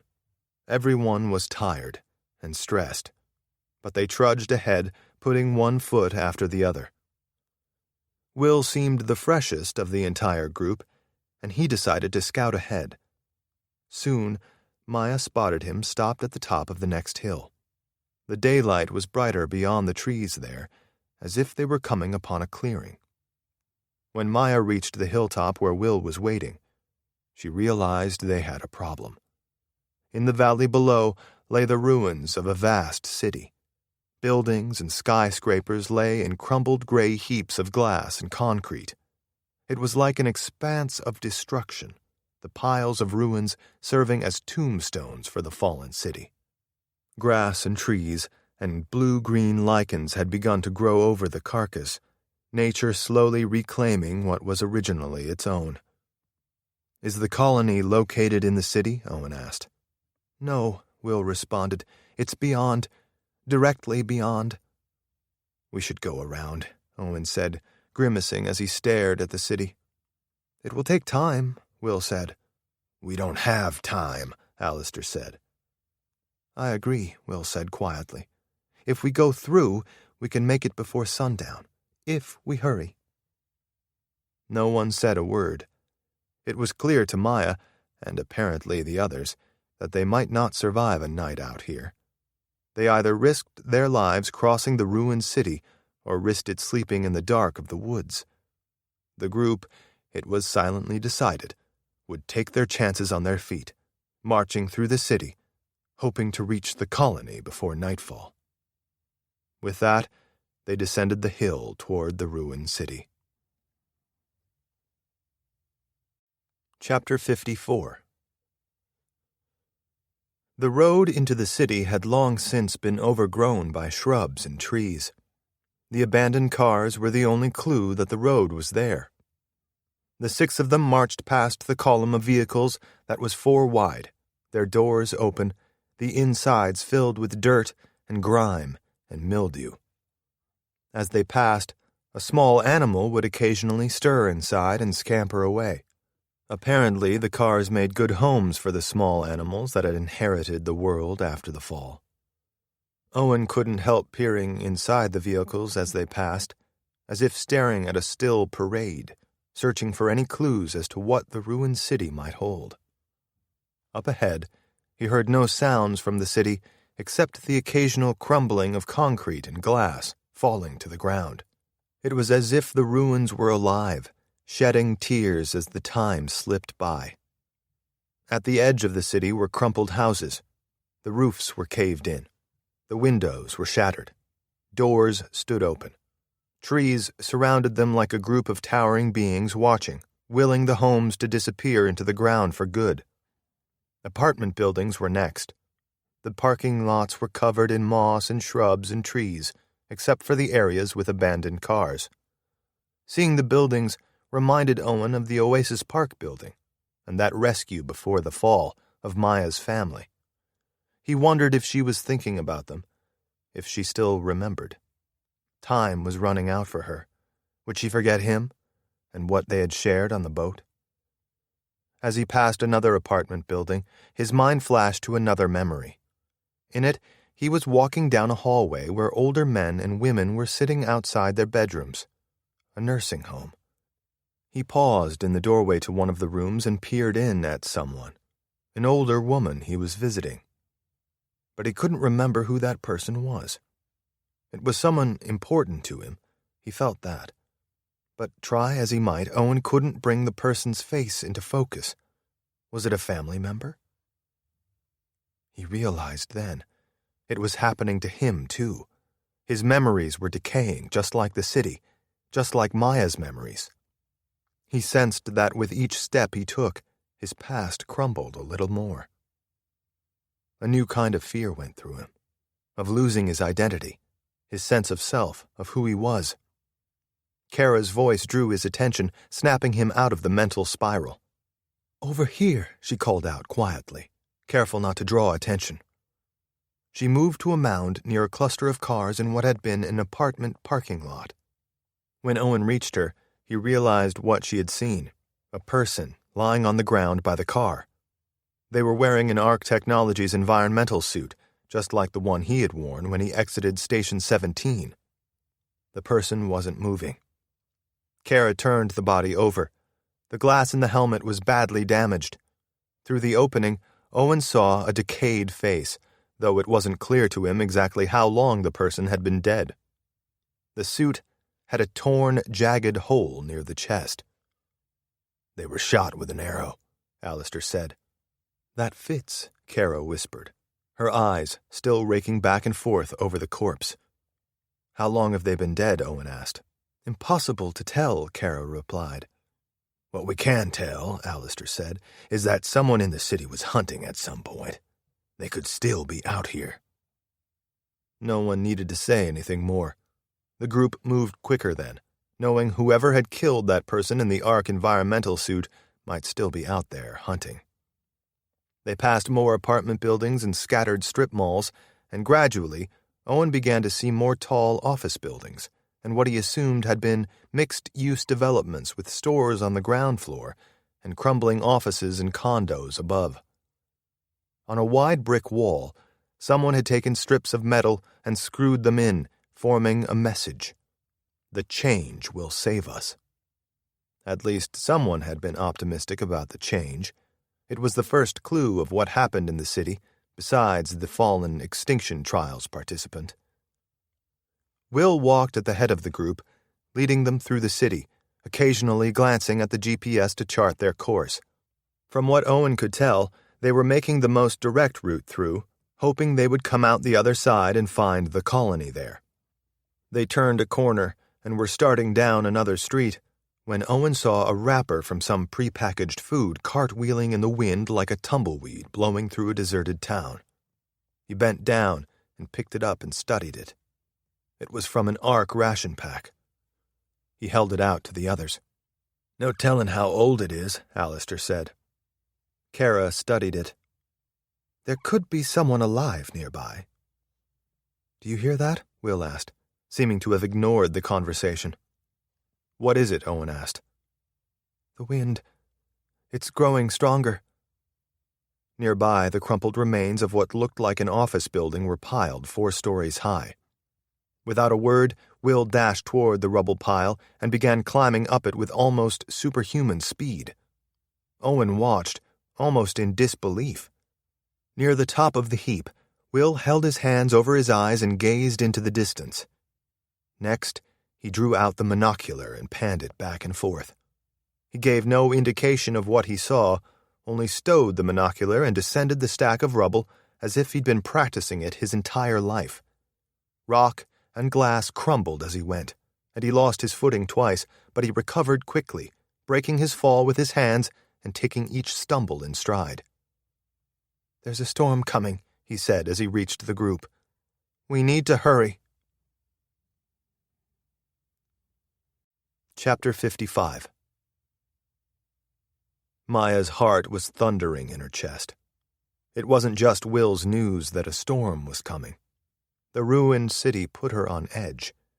Her every instinct was screaming that they needed to get out, and right now. Blair squeezed Maya's hand tight. The girl was scared too. "We need to find shelter," Alistair began. "There's no time," Will said. "And besides, I found something better." He handed Alistair the monocular. The older man held it to his eye and panned back and forth. "How did you know?" he asked as he handed it to Owen. "Logic," Will said simply. Owen held the monocular to his eye and scanned the street, then quickly handed it to Maya. At first, She thought there was nothing to see. But then Maya realized that there were a series of very subtle beams of light shining up. They seemed to be evenly spaced out, one at the next intersection and one beyond that, shining up from the street to the right. The light must have been on a wavelength outside the visible spectrum, a frequency the monocular was built to see clearly. Will and Alistair were already moving toward the light beacons when Maya handed the monocular to Kara. Owen stood waiting with Maya, Kara, and Blair, but Kara pointed ahead and began chasing after Will and Alistair. "I'll take your word for it." Soon the group was back together, racing through the streets. Will dropped back and held his hand out to Kara. "The monocular, please." As she handed it to him, movement in a nearby pile of rubble caught Maya's eye. She turned to focus on it, but it was gone. She saw only crumbling concrete, glass, and steel. Had she imagined it? The momentary distraction had caused her to fall behind the group, and Blair with her since the girl was holding Maya's hand. Owen slowed and was soon standing beside them. Shortly, the rest of the group slowed too, allowing them to catch up. "We're sitting ducks out here," Alistair hissed. "We should pick up the pace." Maya was about to insist that Blair couldn't go any faster when a gunshot pierced the silence. Alistair spun and tumbled to the ground. Another shot rang out, the report echoing off the crumbling ruins of the city. Will staggered and collapsed to the ground, catching himself with his hands, seeming unharmed. Owen and Kara then bent down over Alistair. "Leave me!" he shouted. Owen ignored him. Instead, he threw the man's arms around his shoulder and began lumbering towards a partially crumpled skyscraper off the street, which looked to still be habitable.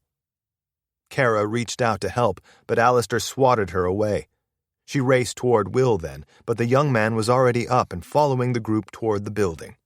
As they ran, shots slammed into the street and cars. Grit and shrapnel and sparks flew in the air. Maya wrapped her fingers around Blair's upper arms and moved her in front, ensuring Maya's body was in the direction of the fire. They entered the building through what Maya thought was a loading dock, with a spaced large open concrete receiving area and elevated platform. The double doors were closed, but Will easily pushed them open. Inside the building, Owen set Alistair on the floor, eliciting an agonizing groan from the man.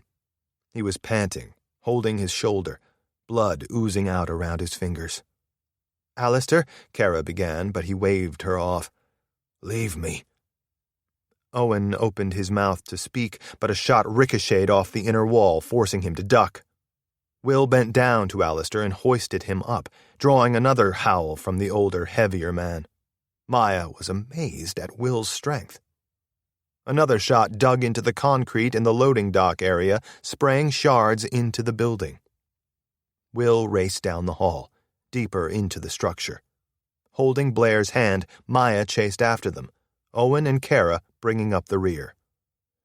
To her relief, the shot stopped. Around another turn they went, into a large open area with desks and chairs and computer screens that were covered in grime. Will turned and fished the monocular out of his pocket and tossed it to Kara. "In case we get separated," he said without missing a beat. Through the next door, there was a narrow hallway that led to another loading dock where a roll-up door was open to what Maya assumed was the adjacent street. Will raced down the metal steps and out onto the street, which instantly erupted in fire. He danced through it, dodging and weaving. A bullet hit him. He fell to the ground, Alistair tumbling with him. To Maya's shock, Will rose, grabbed Alistair, and staggered into the building across the street. As Maya watched the street, she saw their pursuers march out into the open, and she was shocked. Chapter 56. Outside, the gunfire stopped. Owen stood on the landing dock watching. In the building across the street, Will and Alistair disappeared into the shadows. The army that was hunting them marched down the ruined street, swerving around patches of grass and shrubs and crawling over cars as though they were dirt mounds. One of the killers turned and strode into the building's loading area without a hint of fear or hesitation. Another joined. Then another. Soon there were 7, all staring up at Owen, Maya, Kara, and Blair. No one said a word. Slowly, quietly, Maya reached out and corralled Blair behind her. Owen stepped in front of them. There was nothing they could do now except face their fate with courage. Though Owen was feeling his memories slip away, who he truly was remained, and in this moment it was revealed to him as he stood in front of the others. This silent act was a testament to the sort of person he was. The killers that had been shooting at them didn't move. They waited, and Owen watched. The killers weren't human. They were small robots that moved on 6 legs. The metal of their bodies was a shiny silver that glistened even in the dim shafts of light flowing in through the loading dock door. The robot's legs had no feet, only sharp pincers that stabbed into the concrete. A memory flashed into Owen's mind. He saw another robot charging toward him, shooting a thick white liquid, a suited figure tackling the robot, and Owen turning and running. That person had saved him. What was their name? It was all slipping away little by little. As that thought gripped Owen, the group of 6-legged robots turned and marched out of the loading dock as though they had decided that he was no threat, that a man slowly losing his memory could do them no harm. Kara ran to the metal staircase and descended, chasing after the robots. "Come on!" "Are you crazy?" Owen called to her. She stopped in her tracks. "They won't harm us. We need to get underground before the storm comes." "How do you know?" Maya asked. "I just know. Okay? Come on." Owen didn't see what other choice they had. He caught up to Kara in the street, where she held the monocular to her eye, scanning for the invisible light beacons, the breadcrumbs that would lead them to safety. Owen hoped. Ahead, the robots were scurrying down the street, pausing only to search cars and duck through doors and broken windows into shops. Maya was panting as she ran beside Owen. "They're hunting Will and Alistair." "Seems so," Owen said. "Why?" "I don't know." Something about the whole sequence of events bothered Owen deeply. Kara knew what the robots were, or she seemed to. Had she seen them before the fall? She hadn't mentioned it. "This way!" Kara shouted from up ahead, apparently unconcerned about being heard. They turned onto a street that was almost completely blocked with an overturned fire truck and several police cars. Someone had made a barricade here, an attempt to block someone or something from advancing. This city had been a war zone. It was still a war zone. The shiny robots crawled right over and through the mangled wall of broken vehicles. Overhead, the sky darkened. Thunder shattered the silence and rumbled, a warning call of the storm closing in. Kara led them into a building with concrete walls that had been ripped to shreds by bullets and withered by time. She raced through, dodging into hallways and open rooms, and finally out the back into a narrow alley filled with papers and trash that was beginning to float with the wind blowing through, like ghosts rising from the dead. Kara pointed to a brick staircase that led to a pair of double doors at the basement level. "It's here." One of the doors was open. Was someone already here? Was it Alistair and Will? Or someone else? Beyond the alleyway, a group of the robots strode by, not even pausing to examine Owen and the others. They descended the stairs and slipped through the doorway into a damp basement with a low ceiling. On the far wall was a bank of silver metal standing freezers. Owen assumed there must have been a restaurant above, or a butcher shop. Kara brought out the monocular, peered through it, then handed it to Owen. He brought it to his eye and scanned the room. To his surprise, the keypad on the freezer on the end was glowing green. Kara approached it and typed 2 numbers. The lock instantly clicked, and she swung the massive door open, revealing a decontamination chamber almost exactly like the one from Station 17. Kara stepped inside, and Owen, Maya, and Blair followed. When the outer door was closed, A mist drifted down from the nozzles overhead, a cool liquid that made Owen shiver. He looked in the alcove and was relieved to see 5 environmental suits. He checked the closest one. Its oxygen level was 100%. They were 1 suit short, but they could figure that out later, assuming they could find their other 2 team members. A computer voice spoke through the overhead speaker. Decontamination complete. Welcome to Station 47. The inner airlock door popped open, and Kara moved toward it, but Owen caught her arm. How did you know the code to the door outside? I guessed. It was a good guess. It was the only guess. The numbers that were broadcast. 47. I think this Extinction Trials station was also a numbers station. They exited the airlock onto a platform with a metal staircase that led down a single flight to a sub-basement where a hatch with a wheel waited. It was open, but it was dark beyond. Owen, Maya, and Kara clicked on their flashlights and descended the damp, rickety staircase. Hello? Owen called out. No response. At the hatch, he shined his light into the narrow corridor. There were doors on each side, just like Station 17, except this place wasn't made of white plastic and steel. It seemed to be an existing structure made of concrete and bricks that had been repurposed. Hello? Owen shouted, hoping. Alistair's pained voice grumbled from farther down the corridor. Shut up! I'm trying to die in peace over here. Owen couldn't help but smile. Kara took off at once toward him, medkit in hand. Maya moved to follow her, but Owen held a hand up. Let's take it slow. Make sure it's safe before we follow. He shrugged.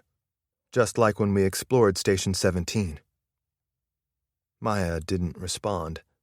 She only stared at him. Owen couldn't read her face, but he sensed the truth. You don't remember, do you? Us exploring the station together? Maya shook her head. Blair reached out and placed her small hand inside Maya's. The last thing I remember is finding the boat with Alistair. It's okay, Owen said. We're going to figure this out, soon. He moved toward the closest door and threw it open. It was a room with 7 of the stasis chambers like they had found in Station 17. All empty. The screens on the wall were turned on, displaying large white block letters that read, Station 47, Protocol ended. Numbers mode active. The room across the hall was another pod with empty chambers. The carts were empty. Next was an observation room, with a small bathroom and metal chairs strewn about. There were no blankets, but Alistair was lying on the floor, with Kara hunched over him, the med kit open, gauze spilling out, a blood-soaked pad lying on the floor. Will was crouched there as well, but Owen didn't see any blood. He was whispering feverishly to Kara as Alistair gritted his teeth in pain. Need help? Owen asked. Kara peeked over her shoulder. See if you can find some painkillers. Maya gently corralled Blair out of the room, obviously not wanting the young girl to see the scene, whatever was about to happen to Alistair. Down the hall, Owen found 3 more pods with empty chambers and an empty observation room. Seems like someone has already been here, Maya said. The place has been raided. There was 1 door left, at the end of the hall. It stood slightly ajar, and inside Owen found a small decontamination chamber. He ventured through it, to the opposite hatch, which led to a small control room with several active computer stations and a wall full of screens. It was what he saw on the floor that stopped him cold. A body. At first he thought he was imagining it. He stepped closer, bent down, and ran his flashlight over the young man's face. It's Will, Maya whispered. At first, Owen was confused. How could it be Will? He had seen the young man behind them, in the observation room with Kara and Alistair. But then he realized the truth. Chapter 57. In the station's control room, Owen rolled the body over, revealing a long gash in the back and hard plastic and wires inside. "He's an android," Owen said. "Will's a proctor." "A proctor?" Maya didn't know the term. The words seemed to wound Owen like a punch in the gut. "You don't remember?" "Remember what?" "Bryce." "Who's Bryce?" Owen swallowed. "He's part of the Extinction Trials. Or was. Will is too. He's been manipulating us." "Why?" Owen stood. "I don't know. But I'm going to find out. It could get messy. I think you and Blair should stay here, with the doors locked." "That's not going to happen." "What?" "If he's a machine and you think he means us harm, you'll need all the help you can get." Will's voice was soft in the small space. Maya spun to find him standing at the hatch, hands at his side, a placid expression on his face. "I am a machine, but I don't mean you any harm. I'm sorry that I could not tell you before." There was a large hole in his upper chest near his right shoulder where a bullet had ripped through him. Maya could see white wires and blue light seeping out. There was another hole in the upper thigh of his left leg. "I need you to rejoin the others. I want everyone to hear what I have to say." In the observation room, Maya stayed by the door, holding Blair's hand. Owen stood between them and Will, his body tense. "As you now know, I am a machine. I am what ARC calls a terminal proctor, to be precise," Will said. "Why didn't you tell us?" Owen asked. "My programming forbade it. I was kept in my alcove for the duration of the trials, and provided none of the data. I was effectively an emergency backup that was firewalled off from the main trials. In the event that the trials failed, my role was to exit the station with the final cohort and safeguard them and the world they found." "Well, you suck at it," Alistair roared. "In that you are correct. I have failed you. But I hope, in my last act, I can fulfill my function." Owen held up a hand. "Wait. Let's back up. Why did those robots, let's just call them spiders, why did they shoot at you and Alistair and not the rest of us?" "The answer is obvious," Will said.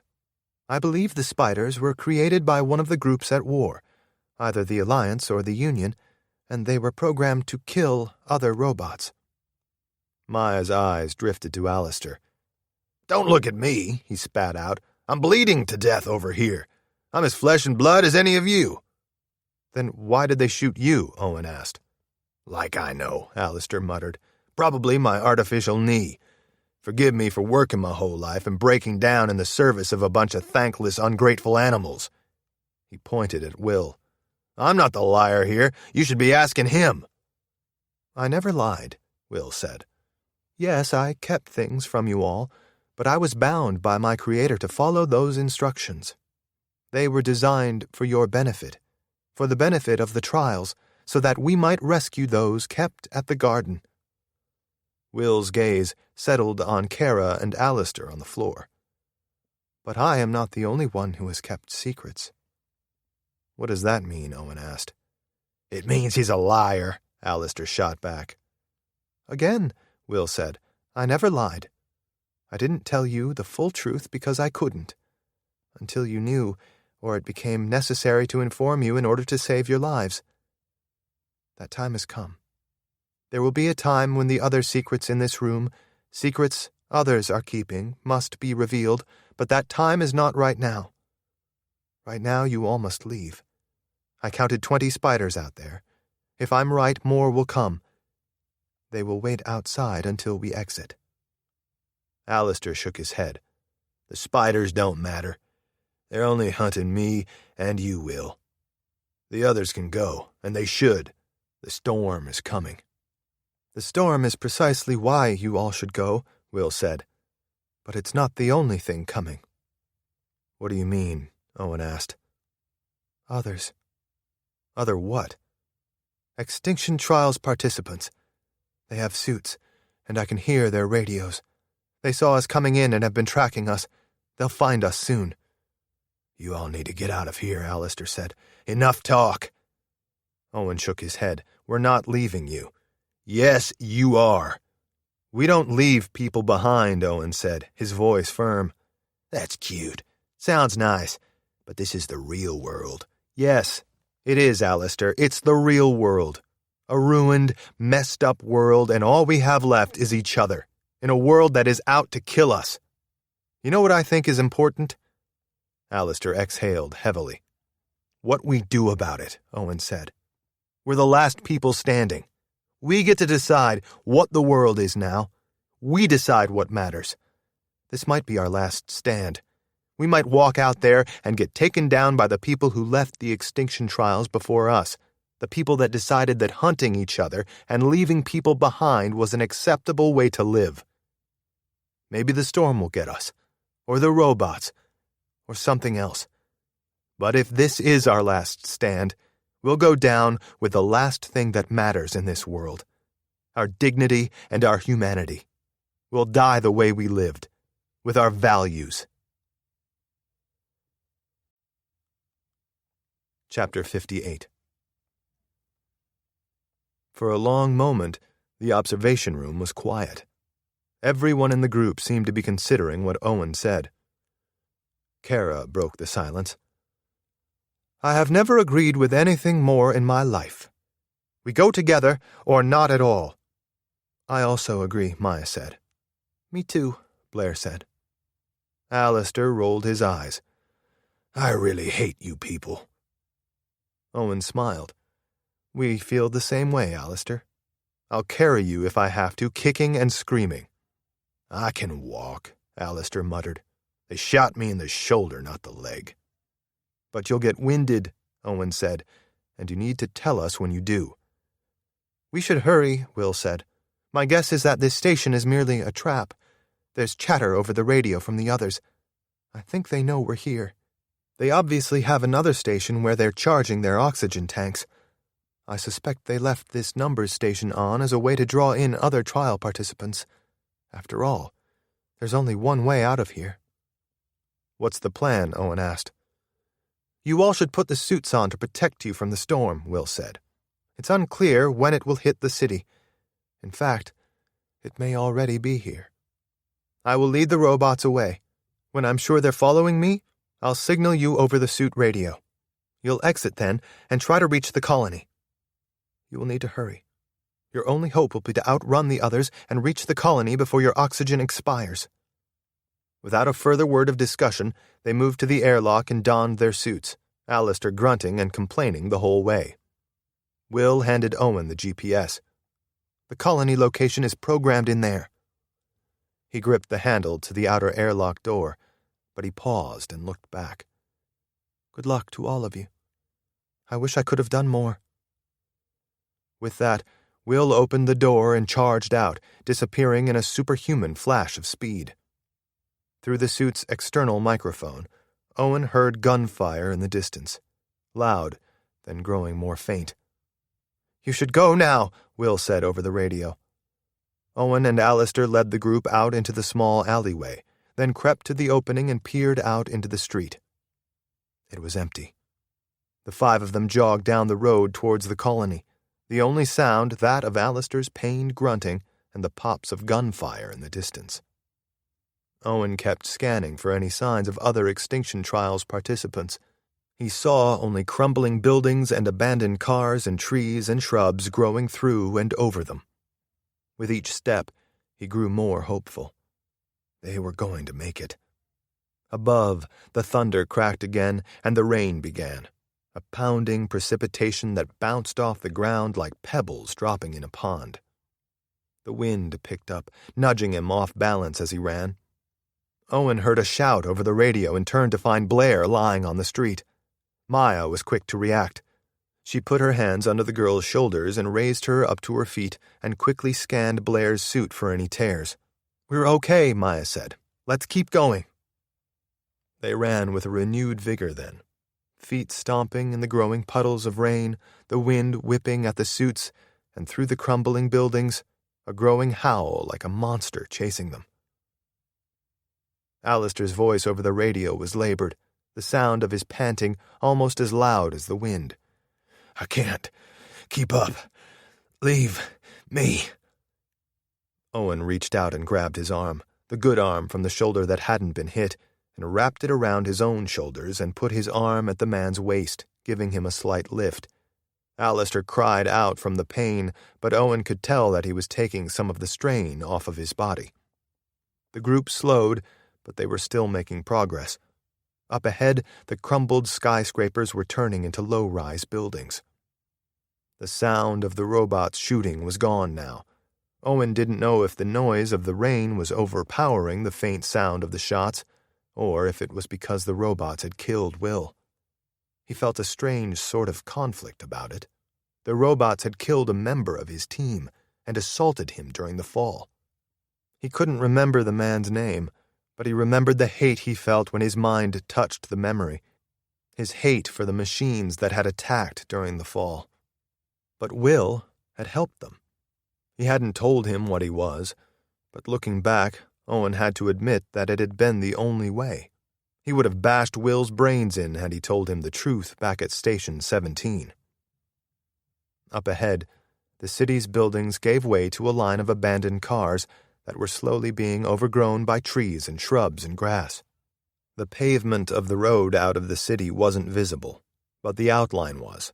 The trees were gone there. The path carved through the field and inclined as it crawled into the hills. At the top of the first ridge outside the city, Owen heard gunfire once again erupt over the radio. He turned and scanned the city. He saw Will, climbing a rubble heap that had once been a skyscraper, crawling on his 4 mechanical limbs faster than any human could. Another shot rang out, and Will tumbled over, but he quickly recovered and kept climbing again. Owen saw the robots then, what looked like 24 spiders scampering toward Will, stopping only to plant their feet in the rubble to fire a shot. He wondered if this was what the Change War had been like, robots fighting in the ruins of a lost world. To Owen's surprise, a suited figure came into view, sauntering out from behind the remains of another building. They wore a dark suit, and they strode confidently towards the rubble pile that Will was climbing up. "The Proctor doesn't have a chance," a man's voice said. Owen realized then that that's how he had heard the gunfire. From the man's suit. He was broadcasting on their channel, letting them hear the gunfire. "Who are you?" Owen asked. "I imagine I'm someone just like you. A guy who woke up in a busted-up world and is just trying to find a way to survive." The robots were closing in now, shooting more frequently. Will's body jerked violently as the bullets ripped through him. "What do you want?" Owen asked. "Isn't it obvious?" "To help you. You've got a funny way of showing it. You shot one of our people, and our proctor." Will was still now, lying on the rubble heap, the spiders edging toward him. "Well," the man said over the radio, "you can thank me for getting rid of the proctor later." "Why would I?" "Because he was leading you to your deaths, just like they all do." "How do you know?" "I've been down the road you are traveling. It doesn't lead where you think." "Where does it lead?" "Nowhere." "Prove it." "I think you already know it's true." "Let me guess. They gave you this line about saving the human race, being our species' last hope." "What's the truth?" "Truth is, there is no hope. You're looking at what's left of the world, and you can either come with me and survive, or make a stupid choice." "There's just one problem," Owen said. "You shot one of our people." "We can explain that after you come with us. I'd like an answer right now. Who are you?" "The Alliance. We're what's left of the government, and some people who escaped the Extinction Trials and had the good sense to join the right side." Kara spoke over the radio for the first time. "You're not from the colony?" "No. The colony is controlled by the Union. If you go there, they'll implement the change on you." "We need to go," Alistair growled over the radio. "They're lying. These people are going to kill us when they reach us." Owen was surprised at the voice he heard next over the radio. Will. The android was still lying on the rubble heap, mouth shut, body still, yet his voice was clear over the speaker, clearly a wireless transmission. "Alistair is right. Go to the colony. Please." The spiders arrayed around Will's body fired at close range, each unloading round after round. When they were done, they stomped toward him and began using their sharp pincer feet to rip away his synthetic skin and dismantle what was left of him. "We should join them," Kara said over the radio. "They're the government." "They're using a robot army to hunt people," Alistair said. "We need to go. Right now." In the city below, a third suited figure joined the other two, holding a tablet. They seemed to have said something over a private radio channel to the other two because the group suddenly shifted and gazed up towards where Owen and the others were standing. It was clear they had figured out where the group was, perhaps from the suit radio broadcasts. He turned and jogged deeper into the woods, holding the GPS, glancing back to make sure the others were following. Even Kara was moving away from the city, despite her insistence that they join the Alliance. But she wasn't giving up that easy. "Can we talk about this?" she asked. "Yes," the Allied man's voice said over the radio. "Let's talk about this. Just stop and wait for a moment." With his hands, Owen motioned for the others to keep going in the woods. He turned back and trekked toward the city, careful to hide himself behind a tree as he gazed down at the city. Very quickly, he saw the answer he was looking for. The robots were marching out of the city, toward the forest, directly for them. Over the radio, Owen said, "There's just one problem."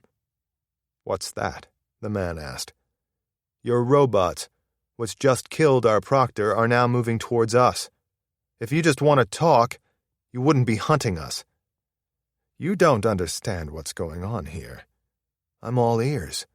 You talk, and if you really are telling the truth, tell your robots to stand down." Owen watched as the robots indeed stopped at the edge of the city. Over the radio, the man began talking. It was what Owen was expecting. Words without answers, ambiguities that a more naive version of himself would have listened to.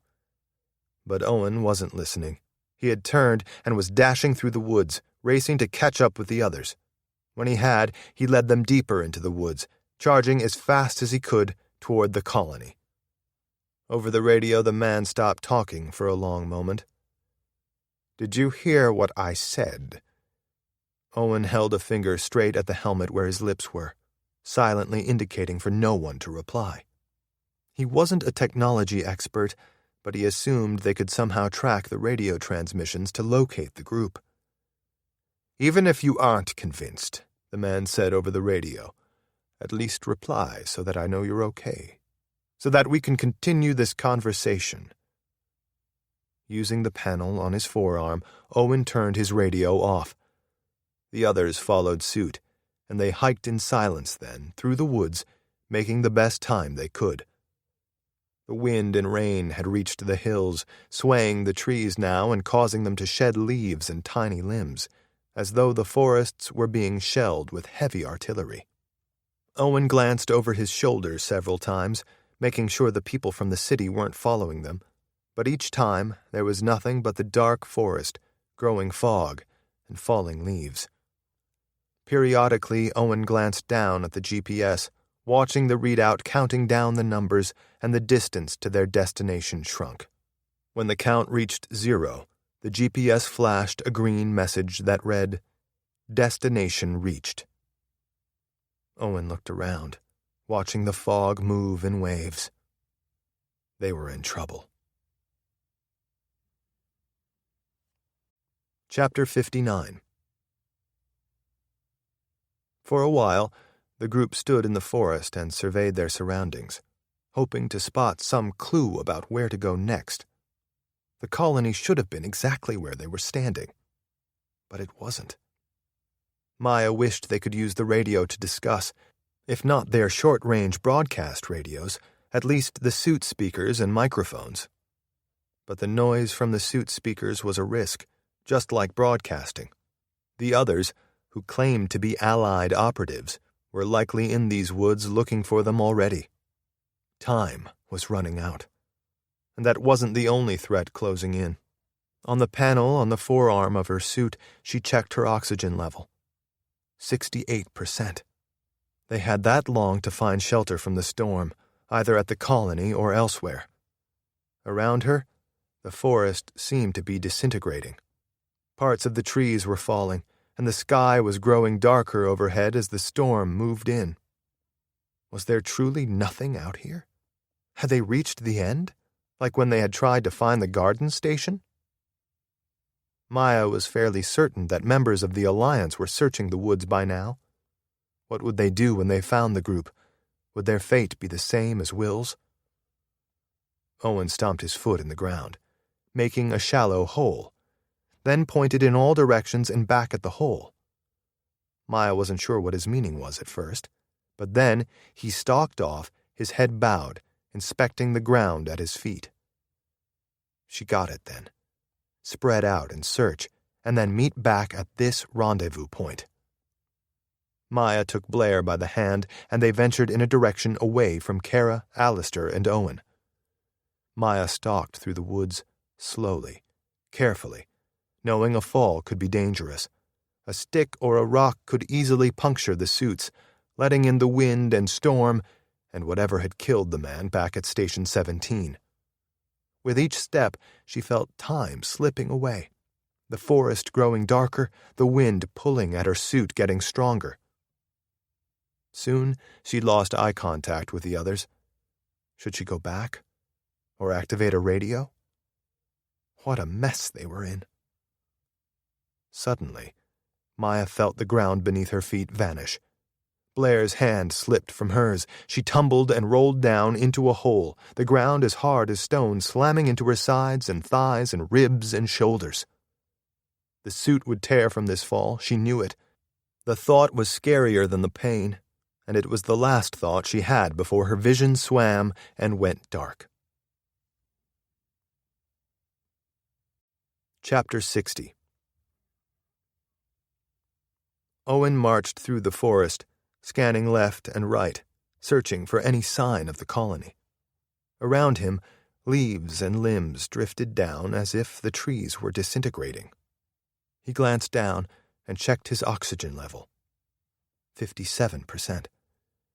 In that moment, he felt the same way he had back at Station 17, when he had first exited the bunker and explored that forest that was swaying in the deadly storm, searching for any hope of survival.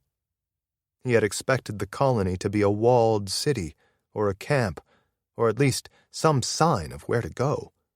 The last thing he had expected was nothing. But as he trekked through the woods, that's all he saw.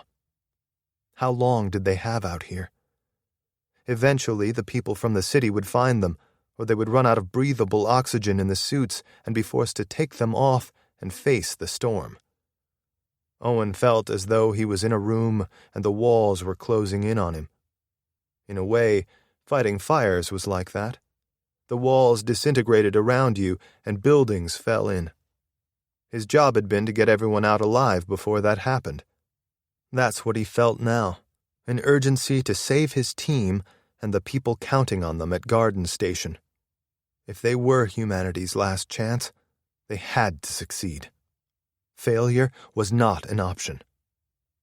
He glanced at his arm panel again, reading the oxygen level. 54%. He stopped in his tracks and glanced around at the towering trees and fog around him. He was easily outside the GPS coordinates now, and he had seen nothing. There was nothing out here. What now? The others would look to him to devise a way forward. What door would he choose? And would there be fire or salvation behind it? In his mind, a plan formed. He reached down and tapped his arm panel, turning on the radio. He was opening his mouth to speak when he heard Blair's voice, panicked, calling out over the connection. "Help! It's Maya!" "What happened?" Owen said, his mind racing. "She fell in a hole." "Where?" "I don't know. Where are you?" I don't know." Go back to where I made the mark in the ground. I'm coming." Owen spun 180 degrees and raced across the forest, a bolt of fear driving him on. In his mind's eye, he saw that moment on the boat, when they were lying on the couch together, the paperback copy of The Birthright in his hand, her looking into his eyes.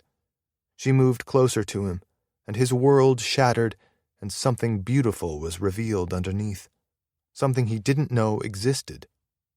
If she was gone, he had lost it forever. He felt that deep down. He took risks then, bounding forward, gasping for breath, not fearing falling and tearing the suit. Kara's voice came over the radio. "Okay, if anyone is listening, I've found nothing. Get back to the rendezvous point," Owen said between breaths. "What happened?" "Maya is hurt." "Coming," Kara said, her voice strained now.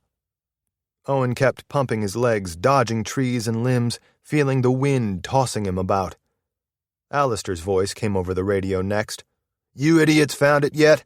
"Alistair," Owen said, huffing. "Get back to the place where we separated."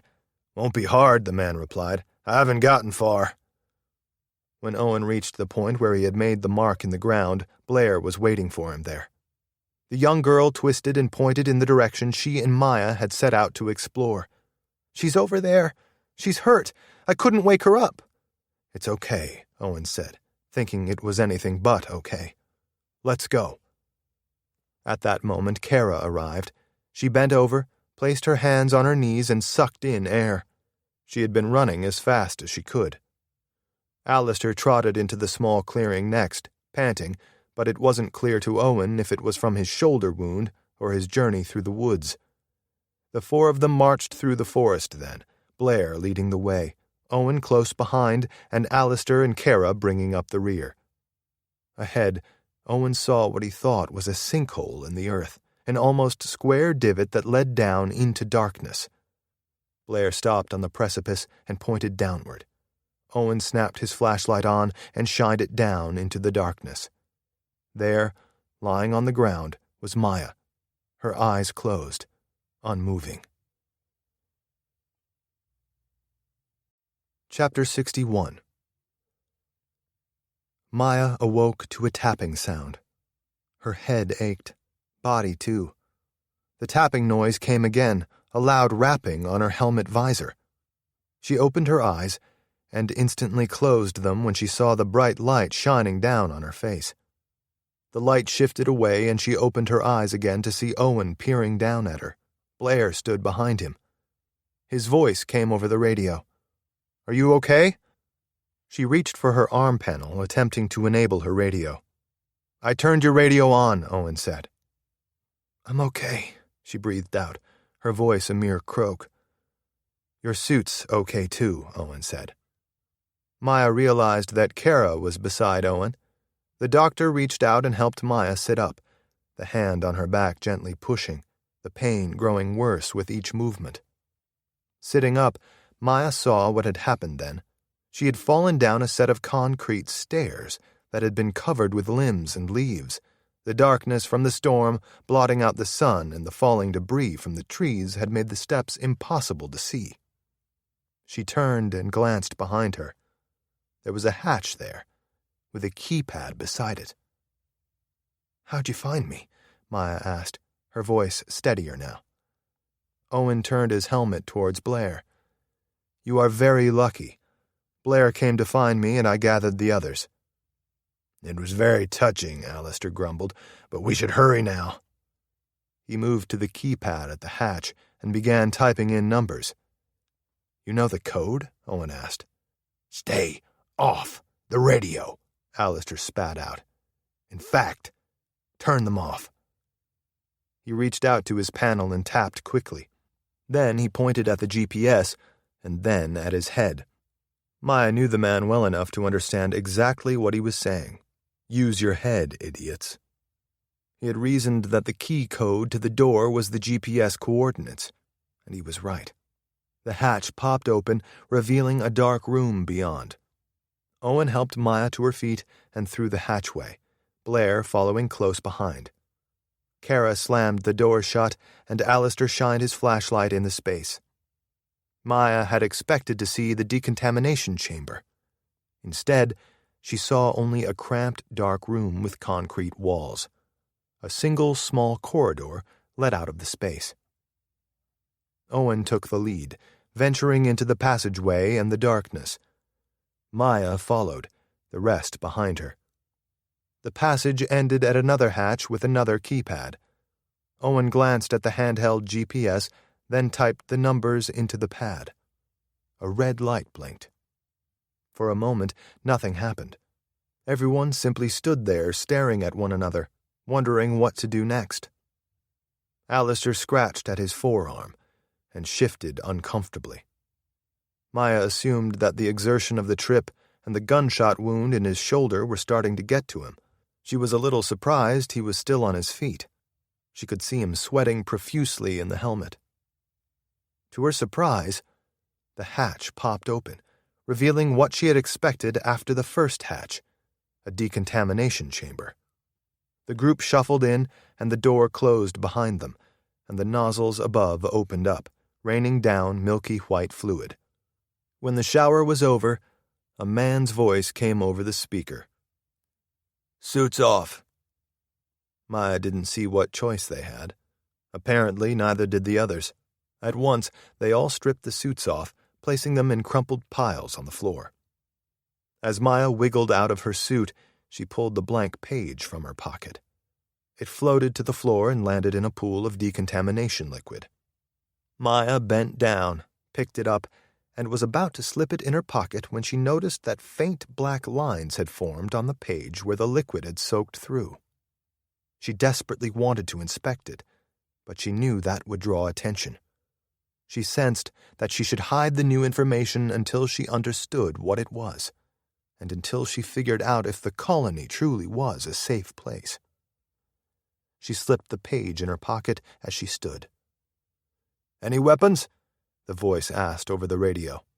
"No," Alistair barked. "I've been shot. Let us in." Over the speaker, the man chuckled. "Glad to see that time away hasn't changed you, Guthrie." The inner hatch opened, and a tall man stepped through. He had short hair and a long beard, and he smiled at Alistair. "Welcome back, and well done." Chapter 62. For a long moment, Owen could barely process what he was seeing. This man knew Alistair. Alistair, or Guthrie, whatever his name was, had been here before. How was that possible? How could the city bus mechanic who had woken up with them in Station 17 have been here before? The man advanced into the room. "We had almost given up hope." He reached out to embrace Alistair, but Alistair held up his good arm. "Mind the shoulder, I've been shot. We'll get you patched up." Alistair stared at the man, his eyes hard. "Did you—" "No, she's here. Our deal is still on. We honor our promises." Alistair exhaled. "Good. Thank you." He nodded in Maya's direction. "She's infected with GV." The man studied Maya. "Oh, we know exactly who she is, and what she's infected with. We've been looking for you for a very long time, Dr. Young. We have some questions for you. We'll get those answers soon." The man bent down and focused on Blair. "And we've been looking for you for a long time as well. There's someone who wants to see you, Blair. We're waking him up right now." He stood again and to the group said, "Welcome to the colony." Armed guards escorted them to a holding room that reminded Owen of an observation room in one of the ARC stations. There was a small bathroom, a couch, several chairs, and a wide mirror set in the wall. Owen assumed that there were people behind the mirror right now, peering into this holding room, discussing what they saw, making plans, and perhaps concocting experiments to run. He had hoped the colony would be their salvation. So far, it seemed they had only landed in another cage. The guards had paid Alistair no mind. At the airlock he had split from the group and walked with the man who had greeted them, talking as they went, like old friends reunited. Who was Alistair? What was going on here? "We need to talk," Kara whispered to Owen and Maya. Before either could respond, the door opened and Blair's father stepped in. He knelt down, arms held out. "Come here, Bee." The girl ran into his arms and he squeezed her tight, his eyes closing. "Daddy," she whispered. "I missed you so much, little one. I'm sorry I couldn't be there when you woke up. I was scared. I know. It's all over now. Everything is going to be okay." He lifted her up as he stood and rocked her back and forth. To the group he said, "Thank you for returning my daughter to me. I can only imagine what you've been through to get here." "Why are we being held?" Owen asked. The man set Blair down and called through the door. "Melissa, can you take my daughter, please?" A tall woman wearing a gray uniform stepped into the doorway and extended a hand for Blair to take. "Go along, Bee," Blair's father said. "I'll be along shortly." Blair looked back at Maya as the woman in the gray uniform tugged gently at her hand, coaxing the girl out of the room. Suddenly, Blair broke free of the woman and ran back to Maya, who bent down to hug her. "It's okay," Maya said, holding Blair tightly. "Everything is going to be okay." "Where are you going?" Blair asked. Maya swallowed. "I don't know." Blair's father studied the scene. His daughter's attachment to Maya seemed a surprise to him.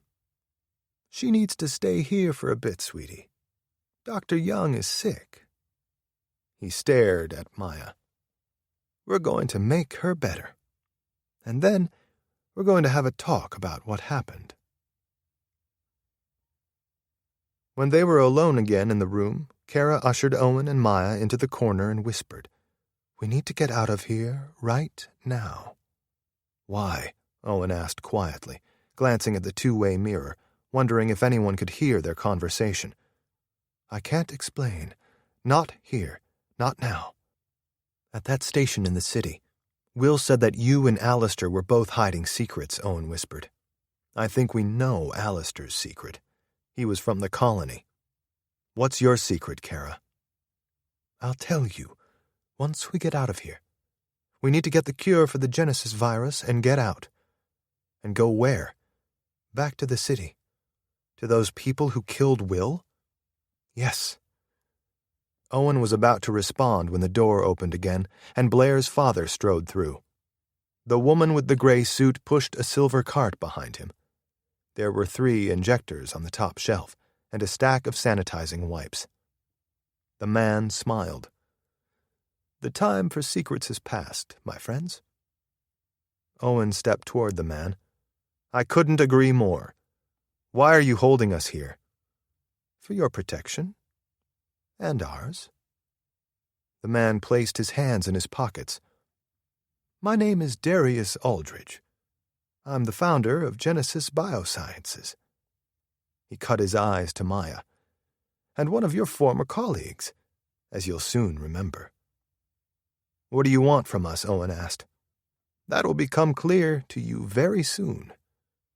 Owen stepped closer to the man. "I want to see Alistair." Aldridge turned to the mirror. "Who's Alistair?" A voice over the speaker boomed in the room. "His real name is Guthrie. He's the agent that brought them in." "Oh, okay. Get him in here after they're treated." He focused on Maya. "It's good to see you again, Maya. I know you don't remember me, or what happened between us. We'll talk about that as soon as you remember." He motioned to the tray and the injectors. "And that will happen very soon. This is a cure for the Genesis virus, or GV as we called it." "You have a cure?" Maya asked. Even Owen could hear the hopefulness in her voice. The man exhaled and then laughed. "The irony." "Yes, Maya, We have a cure. You developed it. Just like you helped develop the virus. Chapter 63. Maya allowed them to inject her with what they claimed was the cure to the Genesis virus. She didn't see what choice she had. Apparently, Owen and Kara didn't either. They could have fought against it, but that would have been a useless endeavor. And besides, if the injector held an actual cure for the virus, Maya was ready. She was also ready for answers, and ready to remember, and to get out of here. Had she truly been part of the team that created the virus and the cure? If so, she was partially or perhaps even fully responsible for the change and the war that followed the fall. That thought weighed on her as she paced the room where they were being held. The door opened and Alistair strode in, a somber look on his face. He wore clothes similar to Blair's father, a gray tunic and pants, and the man had clearly had a bath. The arm below the shoulder where he had been shot was in a sling. Overall, Alistair looked, in a word, renewed. Owen and Kara spoke at the same time, and Alistair held his good hand up. I know you have questions. Let me just try to explain. Who are you? Owen asked. My name's Guthrie. Not Alistair? No. Alistair was some guy that died in the chamber. I found him in Station 17 and assumed his identity when I entered the station. Back up, Maya said. Start at the beginning. I want to hear your whole story. Alistair smiled. You already have. I don't understand. The journal. From the boat? Yes. I wrote it. Maya was shocked. She never saw that coming. She turned the revelation over in her mind, willing herself to remember the details. So you're not a city bus mechanic? Owen asked. I am, actually. Everything I told you was true. I was a city bus mechanic, and I was there the day of the fall. I marched into that server room and nearly died when that bus crashed into it. Alistair held his hands out. But the other part of my story was in the journal. I woke up in the Extinction Trials just like you all did. I woke up in that city out there that we just traipsed through. It was a war zone. I wrote the journal because that's what they told me to do. And back then I was still who I was before, a civil servant who did what he was told. He let out a laugh. Ha! What a crock. I wrote that journal, and you know what happened. The world out there picked us off one by one. We betrayed one another. We got killed. And 2 of us were saved. Alistair motioned to the room around them. By the human union. They brought us here. To the colony. And fed us and protected us. And you joined them, Owen said. I had no choice. Why? Love. I don't follow, Maya said. I put it in the journal, Alistair said, turning away from them. He didn't seem to want to say any more about it. Maya tried to remember what she had read. Yes, you said that you'd fallen in love with one of the other trials participants. Alistair nodded. She and I were the only ones left. Carmen is her name. She had the Genesis virus, just like you. They cured her, and they showed us what our life could be like here at the colony. And what is that life like? Owen asked. It's not perfect, I'll grant you that. But we're not running for our lives every day. And there's food. And, well, the other aspect is hard to explain. Where are we? Kara asked. Where is the colony? In truth, I don't know. It's underground, a vast bunker city with connecting tunnels to entry terminals like this one. Entry terminals? Owen asked. Basically, holding areas where field agents like me enter. A place to quarantine and confine anyone who might be dangerous. And who might be dangerous to the colony? Owen asked. Everyone who hasn't joined the Union, Alistair replied. The Change War isn't over.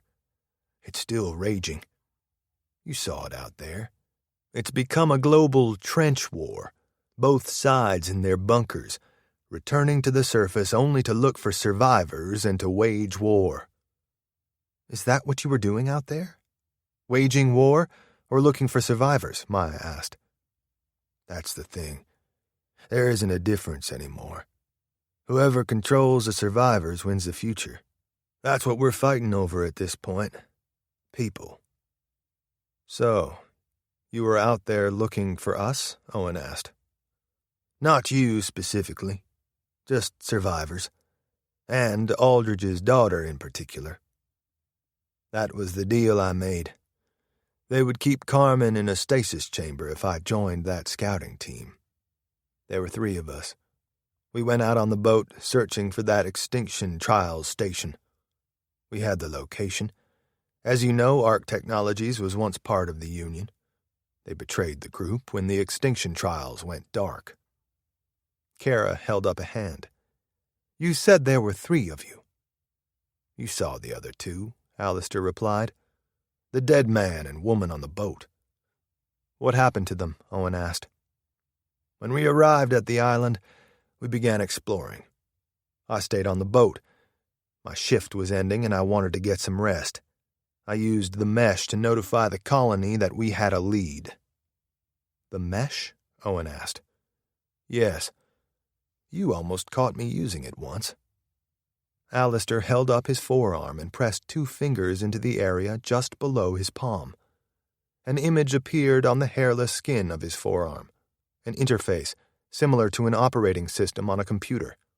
He tapped on his forearm and the interface changed, menus opening and words printing on the skin. You were using it on the boat, Owen said. In your stateroom. Yes. I was sending the colony an update. Specifically, I was informing them that I believe the mesh is what summons the storms. That caught Maya off guard. How do you know? Experience. As I said, there were 3 of us when we landed on that small island where we found Station 17. 2 went out to search the island. I sent a message via the mesh and then laid down to rest. I was sleeping on the boat when the storm came. The others radioed back and said they were sick. I put on one of the environmental suits and survived. Alistair paced the room. I used the mesh and asked for instructions from the colony. They said not to come back without people or answers about the storms, and preferably both. They told me if I came back empty-handed, I wouldn't be admitted. At that time, I didn't know that the storms were connected to the mesh. That's new. The working theory is that the storms are created by high-altitude drones searching for mesh signals. They create the storms and release something or modify the air to kill anyone with the mesh. So, that's what really happened to the older man who woke up in Station 17? Kara asked. Alistair nodded. I think it's safe to say that he was a member of the Union who was enmeshed. I don't know when he entered the trials, but it must have been at a point after Ark had betrayed the Union. He was probably trying to get to the surface to use the mesh to contact the Union. I only realized that it was the mesh causing the storms after I used it on the boat, and the storm began following us and converged on the cargo ship. I didn't use it after until we reached the city out there. So the storms were never any threat to us? Owen asked. No, not to you all. I was fairly certain about that, but not absolutely certain. They were only a threat to you because of the mesh, Maya said. But you let us believe they could harm us. As I said, I wasn't certain that they couldn't. And they provided a good reason for you to get out of that station and get to the colony. The old man who died inadvertently made the argument I had planned on making, that we needed to find safety. Owen shook his head. But the proctor, Bryce, knew the storms were deadly. Yes, I think Ark must have had sensors on the surface that picked up the anomalies in the storm. That's the only thing that makes sense. And the mesh is why the robots attacked you as well? Owen asked. Yes, they attacked Will and me because they're programmed to attack Ark proctors and the enmeshed. The Alliance considers itself at war with both Ark and the Union. I knew about the robots, but I was hoping we would get by them before they converged on us. It was you, Maya said, realization dawning on her. You sabotaged Station 17, didn't you, Alistair? He swallowed. Yes. How? I had a way to get into the station. The thumb of another proctor the Union had captured. I used it to enter, and I found the whole place shut down. Most of the chambers were empty. As I said, there was a deceased participant in one of the chambers. I can't tell if it had failed, or if he had simply passed away from whatever intervention they had given him. His name was Alistair. I found the only proctor in his alcove in sleep mode. I found the man's folder and threw it away. I figured I would never be able to explain what was inside, and I doubted it would matter. Alistair spread his hands. I did what I had to do, what the colony required me to do. You heard what it was like for me and my cohort out there. I couldn't return empty-handed.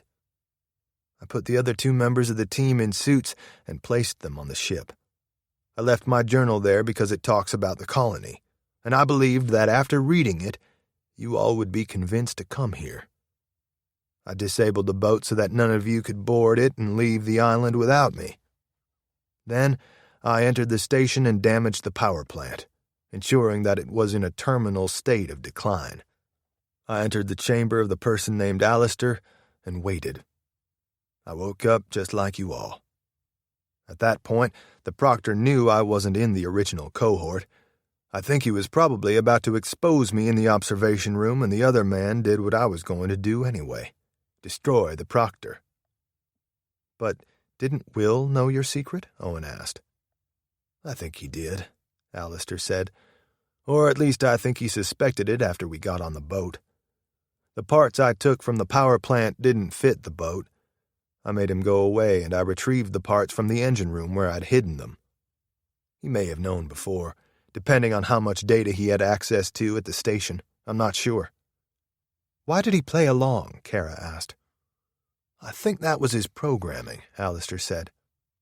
As a terminal proctor, I think his role was to simply see where the trials went, and to try to keep us alive. Probably, by his reasoning, exposing me would have caused harm to me and perhaps some of you. The other alternative is that he thought the colony was your best chance of survival. And I do too. Owen shook his head. If the garden station is out there, holding countless humans waiting to repopulate the world, we have an obligation to find those people. Exactly, Alistair said. That has become both sides' goal now, to find the garden and repopulate their armies. When we find the garden, we'll cure the survivors who are infected with the Genesis virus and bring them into the Union. We'll finally have the army we need to win this war. We've been waiting a very long time for that. Keep in mind, we have chambers like Ark technologies used in the Extinction Trials. We can leapfrog across time, too. That's what's happening now. An endless war of attrition. A slow-motion bunker war on a ruined world. What if you don't find the garden station? Owen asked. Alistair shrugged. I don't know. The Alliance might eventually run out of food. Half of them have the Genesis virus. It must be an unimaginable strain on their society. People who forget their past on a continual basis. They need a cure. We have it. They have robots and storms that hunt us. We both need the people Ark is holding at the garden station to replenish our numbers if we have any hope of winning the war and returning to the surface permanently. The colony isn't large enough to support growing our population naturally. We need space. We need adults we can train and arm to kill the robots and the Alliance. As I said, whoever finds the garden first likely wins the war and reclaims the surface and the world. Maya sat on the couch. Why not broker a peace? It's been tried, Alistair said softly. Many times. Always ends the same. Betrayal by one side or another. So many colonists have been lost, and allied citizens. The world needs us to complete the trials, Alistair, Owen said, to find a way to put things back together. Face it, Owen, the world is over. The colony is your home now. The change is your future. I don't know what the change is, but I don't want it, Owen said. It doesn't matter, Alistair muttered. You've already taken it. He looked up. It was in that injection with the GV cure. You'll all change soon.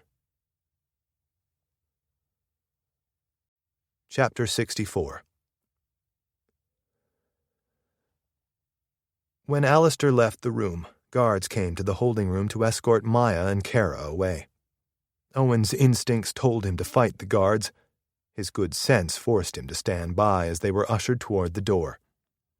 Maya paused at the threshold to look back at Owen, and that moment seemed to stretch on for an eternity, and within it was all things they had left unsaid and all the things he felt he might never get to say. He wished more than anything that they had more time together, that he could go back to those days on the boat and tell her exactly how he felt. He couldn't read her face, but he knew what she was thinking. They needed to get out of here. They had to escape the colony. But where would they go? To the Alliance outside? That seemed to be the only other option. Once again, Owen felt like a trapped man in a burning building, staring at two doors in a smoke-filled room, wondering which one to open. He also wondered where his mother was. Could she be here at the colony? Or with the Alliance? Or did Ark have her at Garden Station? Those were the three possibilities. The last was that she was gone, her life taken in the fall and buried in this ruined world like countless others had been. When the doors closed, Owen was alone in the holding room. He paced then, waiting, wondering what the change was, when he would feel it, and if he would survive it. He felt a strange mix of emotions about the Union's cure, thankful that he would soon recover all his memories, and apprehensive about what else the change might do to him.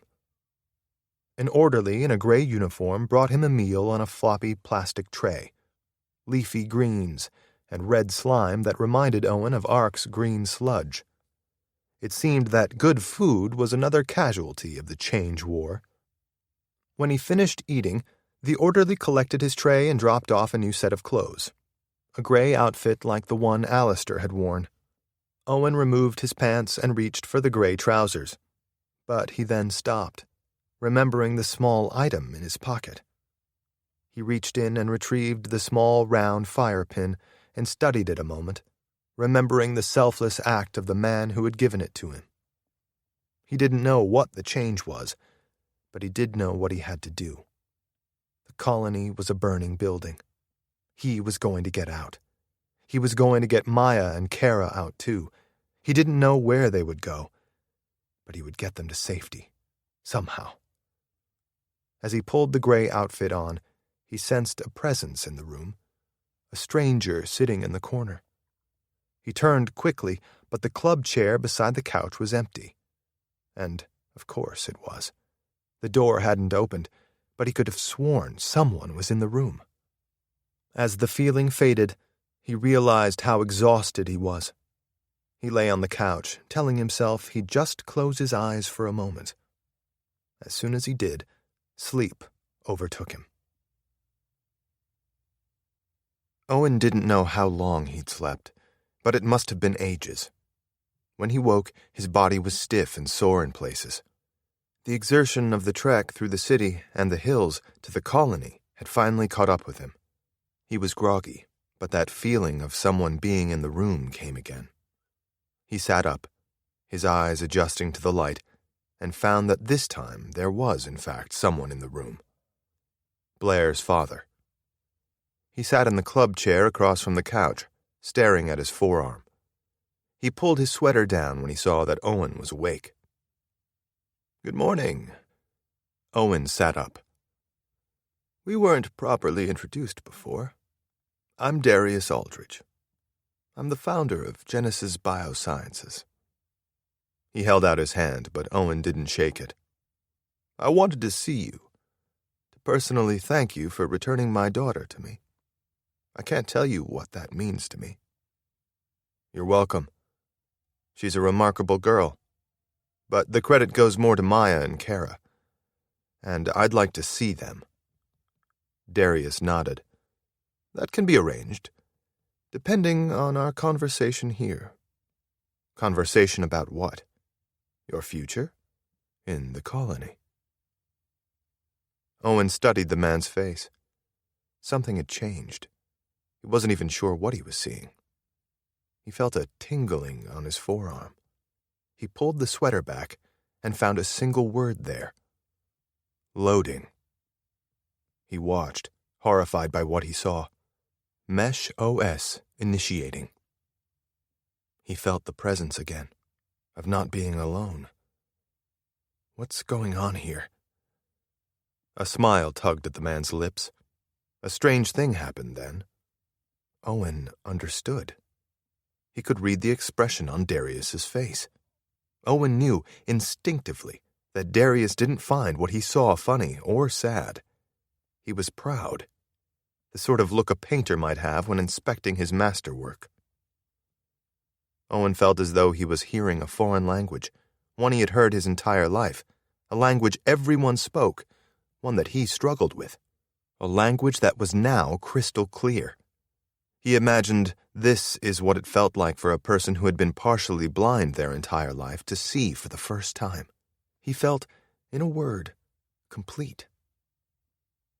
This room isn't just a holding cell, Darius said. It's one of several suites in this entry terminal. It's a transition area for people we bring into the colony. Alliance defectors, Extinction Trials participants, even some ARC personnel right after the fall. The entry terminals provide security, but the most important thing they do is perform scans on anyone entering the colony. Scans for what? Owen asked. Brain abnormalities. That's what concerns us the most. Why? Because they have the potential to disrupt the change. We've found that certain minds can't handle it. Every human resists change to some degree. Some more than others. Especially those who have been indoctrinated against our ideology. And there are just those stubborn individuals who will never change. We were a little concerned about you, and not just because of your beliefs. Darius stood. As I'm sure you're aware, you have an abnormality in the right hemisphere of your brain. It's a genetic defect, one that I imagine has put you at something of a disadvantage your whole life. How does it manifest? Issues differentiating colors? Difficulties with language production? No. Reading expressions, faces, and body language. Darius nodded solemnly. That must have been tough as a child. I managed. Obviously. And you thrived. Tell me, did the defect manifest in other ways? Did you have any particular affinities or strength? Something your brain could do that offset the deficiency. Pattern recognition. Interesting, Darius whispered. The human mind is the most fascinating thing in the universe, in my view. Your mind saw those dead ends in that region of your brain, those neurons that took electrical input and couldn't relay it, couldn't fire, and it wired around it, like a muscle that had been cut out, growing scar tissue and strengthening the connections around it. A highway rerouted. A highway that, thanks to us, has been rebuilt. Those faulty neurons have now been replaced with a synthetic nanomesh. What kind of nanomesh? What are you talking about? Think about it as a sort of neuroprosthesis. We see the brain like any other part of the body. If you lost your leg, doctors would provide a prosthesis. You were born without a part of your brain, a very small part, but an important one. A part no one could see, but one that affected you every day. The mesh has filled that gap. But the mesh is much more. More how? What are you telling me? I'm telling you that the mesh is an integral part of the change. Integral as in, the mesh is the answer to the oldest question in human existence. What is our future? When Owen said nothing, Darius moved to the door and swung it open. Would you like to see the colony? Owen followed the man into the hall, where he glanced back and forth, searching for any clues about where Maya and Kara could be. They were taken to another entry terminal, Darius said. We have, different plans for them. Without another word, he marched to the doorway at the end of the hall where he brought up his forearm and began tapping on the interface there. The door slid into the wall, revealing what looked like a plush auto car beyond. They got inside, and Owen felt the pull of inertia. The trip was short, but Owen wasn't sure how fast the car could move. He had been hoping to get some sense of how far the colony was from the entrance they'd found in the woods. His mind was still focused on finding Maya and Kara and escaping. But there was another question that had been weighing on his mind since he reached the airlock. Is my mother here? Darius stared at the floor. No. Is she alive? Does Ark have her? Or the Alliance? I don't know that either. I'm sorry, Owen. What about Maya's family? Same answer. They're not here, and we don't know where they are. Silence stretched out until the door to the car opened, revealing what looked like a park with walking trails lined with shrubs and trees that stood several times Owen's height. Above was a blue and white sky with a hazy yellow-orange sun. What Owen didn't see revealed what this place was. There were no birds, no bugs, and no breeze. We're still underground, aren't we? Owen asked. Yes, and quite a bit farther underground. Darius exited the car and led Owen down a path. They passed adults sitting on benches made of wood and steel. Children played on the grass pitches, throwing balls and playing tag. At a gazebo nearby, a group of teenagers was discussing a book called Star Watch. Owen couldn't help but pause and study the faces of the group. One of the teenage girls had her hands out, speaking excitedly, describing the book. Yes, we all love a happy ending. She rolled her eyes. Before, Owen would have assumed that she loved the book. But now, based on her body language and expression, he knew instinctively that she was being sarcastic. Owen then realized that Darius was watching him. What you're feeling now? It's just the start, he said. Start of what? Owen asked. Your new life. Darius resumed walking along the path, his head bowed, studying his feet as they walked. What do you think caused the fall? You. Genesis, the Union. Why do you think that? It's true, isn't it? You released the Genesis virus? Yes. And that caused the fall. Darius cocked his head, studying Owen. I was asking about the root cause. Why do you think we created the Genesis virus? You tell me. If you answer me, it helps us both. How? It lets me know where you stand. Darius held up a hand. I'll know soon, either way. It's better if you tell me. What do you mean, you'll know soon? That presence you feel. It's the mesh. It's mapping your brain. When it's done, the mesh will know your thoughts. Owen stopped on the path. Darius smiled. Don't be concerned. A guy like you has nothing to worry about. What does a guy like me mean? Someone whose thoughts are pure. A truly kind and decent human being. Someone who has dedicated their life to serving others. What happens when someone thinks something you don't like? That depends on what those thoughts are. We have very advanced technology in the colony. The ability to model brain activity, to predict behavioral outcomes. If we identify brain wiring that could be dangerous to the greater good, we fix it. similar to the way we fixed your brain abnormality. That's how we see it. Those who might disrupt the greater good have no place here, Owen. But you do. You know firsthand the difference the mesh makes. Look at what it has given you. You see, where before you were blind. And you have a role to play here. What role is that? Think about it. There may be others like you out there, waiting in Extinction Trials stations, waiting for someone to carry them out of those burning buildings. You want me to be an agent, like Alistair. That's your future. It's what you were put here to do. Who knows, you might even find your mother out there. Right now, as we speak, she might be confined to a chamber in an ARC station like the one you woke up in, the power slowly draining away, her time slipping away as she waits for help that might never come. But you could save her. In fact, it might be your only chance to save her.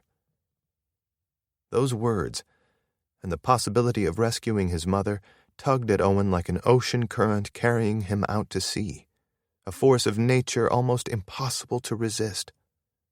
But he wanted to know more first. Owen motioned to the park and the people there. Is this the change? Are they the change? Darius turned and walked along the path, as if gathering his thoughts. The Union was faced with an impossible task. We knew our world was coming to an end.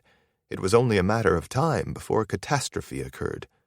We made the difficult decision to do a controlled burn and restart the human race using what we had learned.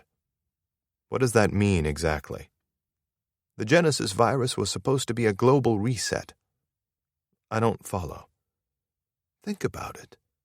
If you want to defeat a global army arrayed against you, an army with nearly unlimited resources and unlimited personnel, how do you win?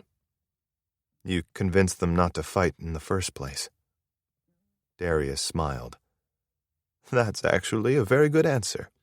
In fact, in a way, it's the route we took. If you want to defeat a superior enemy without ever firing a shot and keeping everyone alive, there's a simple way. Erase everyone's memories. An army can't fight if they can't remember what they're fighting for.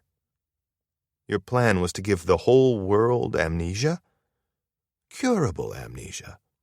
Our plan was quite simple, really. Once the Genesis virus had infected the global population, we would have gathered the human race together and started over. We would have administered the cure for the virus and the mesh at the same time and begun anew. How would the mesh solve the world's problems? Think about it. In a world where the mesh knows your every thought, there can be no crime, no hunger, no suffering. Owen shook his head. And no freedom. Freedom is an illusion. Freedom is nothing more than a currency, something we spend to get something we want. We've always traded some amount of our freedom for the things we need for survival. We trade our freedom for financial compensation when we take jobs. We trade our freedom for safety when we allow police to search our homes and stop us when we're walking down the street. The mesh is no different. The mesh is the change, isn't it? The change is what the mesh does to us. The mesh creates a changed society in which your thoughts determine your destiny. It's always been that way. Your thoughts determine your words and actions, and your words and actions determine your fate in life. The mesh simply moves up the cause and effect chain. By monitoring thoughts, we can perfect our society. The mesh is the eventuality of human evolution, the union, the joining of all human consciousness. The truth is, we were always destined to be one human organism, one cohesive whole with a shared consciousness. That is the change. That is what the Alliance is terrified of. Unity. Unlimited progress with no need for what they provide. Darius motioned to the park around them. You're seeing proof, right here. I don't see how the mesh can solve all of our problems. Linking our minds just connects us. It doesn't necessarily make us better. He focused on Owen. That's because you don't yet understand the full scope of the mesh and revelation, our predictive technology. Then tell me. I'll start with an example you'll understand. Do you know how a fire starts, Owen? Of course. Combustible fuel, oxidizer, and a source of heat above the flash point. I meant conceptually. A fire starts with a spark. A spark gives rise to a flame becomes a blaze an inferno, and finally a wildfire that cannot be stopped. That's what bad thoughts do to our minds. They begin as a spark, a tiny thought that grows. If that thought gets enough oxygen, it can lead a person to ruin. The mesh prevents that. It's a mental fire detector. I would think you of all people would be for that. I think our minds are the last place we truly control, and they should be our domain. One might say the same for a home, but the government requires smoke detectors to protect the inhabitants. This is no different. In the age in which we live, a person's thoughts are the most dangerous thing in the world. What about the birthright? It provides a framework for managing your mind, for understanding how the mind works. What about morality, a shared code of ethics? Those are risks we can't take, unfortunately. Our solution, the mesh, ensures our society's success. Voluntary adherence to a code of ethics doesn't. We're done taking risks with the human race. We saw where that road led us before. Owen considered that for a moment. And he considered what he hadn't seen. Maya and Kara. You said before that minds that were wired differently, that might oppose the change, would be fixed. What do you mean specifically? Darius stared at Owen, seeming to read his face. You're asking about Maya and Kara. I haven't seen them here. You'll see them again. When? Soon. What will happen to them? In the past, our society has imprisoned those who didn't obey the laws, those who acted against the greater good. It's inhumane, if you ask me. The criminals often don't recover from their time in captivity, and it has an effect on the people who care about them, being separated from their loved ones. The mesh, just as it offers you a chance at a better life, offers salvation for them. Owen felt his body go numb. What kind of salvation are we talking about here? The same life the mesh offers everyone else. A unified society where our minds work together. In the case of minds like Kara's and Maya's, we make a few modifications to their brain wiring to prevent them from harming the greater good. Just like you, they will be changed. Changed how? We call the process pacification. Pacified individuals only have use of those parts of their brains that are safe. The effects are varied, but generally, you might see a pacified friend or family member doing more basic work. Maya might be the woman wearing an apron, working in the back of a flower shop, bringing the plants in or sweeping up, or wiping down the tables at a cafe where you have lunch. She'll enjoy the work. Her life will be a simple one, a life free of the burden of those thoughts that might harm her and all of us. Owen swallowed hard. Will she remember me? No, Owen, she won't. That would be far too dangerous. But you could see her every day, if you wanted to. When will she change? It's already started. First, the cure for the Genesis virus will restore her memories. Then the mesh will begin mapping her brain and identifying any problematic areas. The duration of the process varies from person to person, but I expect she'll be fully pacified by tomorrow morning. Chapter 65.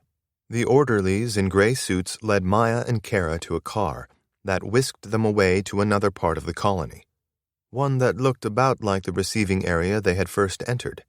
It had a hallway and several doors, and a hatch at the end.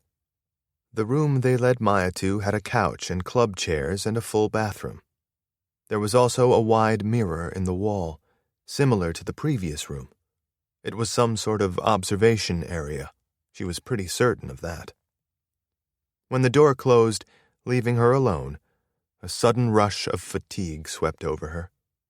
She wondered what the cause was, if it was the cure for the Genesis virus they had given her, or the fall she had sustained when she had found the entrance to the colony, or simply the exhaustion from the trek from the sea. Whatever the cause, sleep came quickly for Maya. When she woke, she was stiff and sore, and most importantly, she was in possession of something she had been wanting since she woke in Station 17. Her memories. Finally, Maya remembered. She remembered everything. Leaning back on the couch, she focused her mind on the first memory of Genesis Biosciences. In her mind's eye, she saw herself wearing a freshly pressed suit, walking on the sidewalk toward the Genesis Biosciences building. A breeze tugged at her hair and stirred the faint smell of her shampoo. She clutched a portfolio in her right hand. It held a printed copy of her resume, which no one ever asked for anymore, but she had the mortal fear of being asked for it and not having it. Also inside the small case was a notepad. She always took notes at job interviews. At home, in her small apartment, a round trash can by her desk was filled with discarded pages from prospective employers who had rejected her, and even more of those positions she had rejected. The skyscraper's entrance was a glass revolving door that spit out people and sucked others in, and as she shuffled through, she was reminded of her mother's words to her. For your first job, don't pick the one that pays you the most, or the one where you like the people the most. Pick the one where you can learn the most. Learn about what? She had asked. About yourself. It's like an investment. Learning about yourself.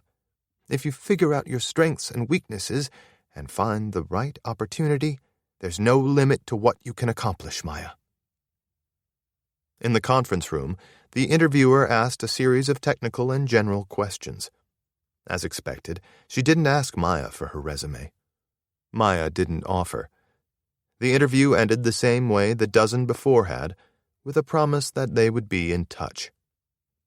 Maya received that response the same day, which she took as an indication of what sort of organization Genesis Biosciences was: decisive, efficient, and in a hurry. She liked that. She was all of those things, too. The second interview took place the next day. The questions were more difficult. She wasn't familiar with one of the scientific questions they asked. She was nervous, but she didn't fumble her words. She simply said, "I'm not familiar with quantum genomic sequencing, but I'll begin researching it as soon as I leave this interview." The man smiled. "It's understandable. We recently invented it. No one outside this building has ever heard of it." Then why... Maya realized the reason then. I see. We're looking for the best and brightest here, Dr. Young. But we're also looking for something else. We're looking for certain kinds of minds. Curious minds. People who have a thirst for this kind of work. You'll need it here. Genesis can be a brutal work environment. It's challenging in ways you can't appreciate now, and for the uncommitted it's a hard road. But for those who are lifelong learners, those who thrive on achieving the impossible, anything is possible here. To Maya's surprise, he stood and stepped toward the door. "It's a yes from me, Maya. You'll have one more interview, though. I wish you luck." At the final interview, there was a man waiting for her in the conference room overlooking the river. He needed no introduction, but he extended his hand and introduced himself nonetheless. "Hello, Maya. I'm Darius Aldridge. Thank you for coming." "I'm honored, Dr. Aldridge." "I'm just Darius around here, and we're honored that you'd apply here at Genesis. I just have one question for you." Maya swallowed. Why are you here? I'm interested in the work Genesis is doing. Why? I want to save lives. I want to create something that changes the world. Why? Maya inhaled.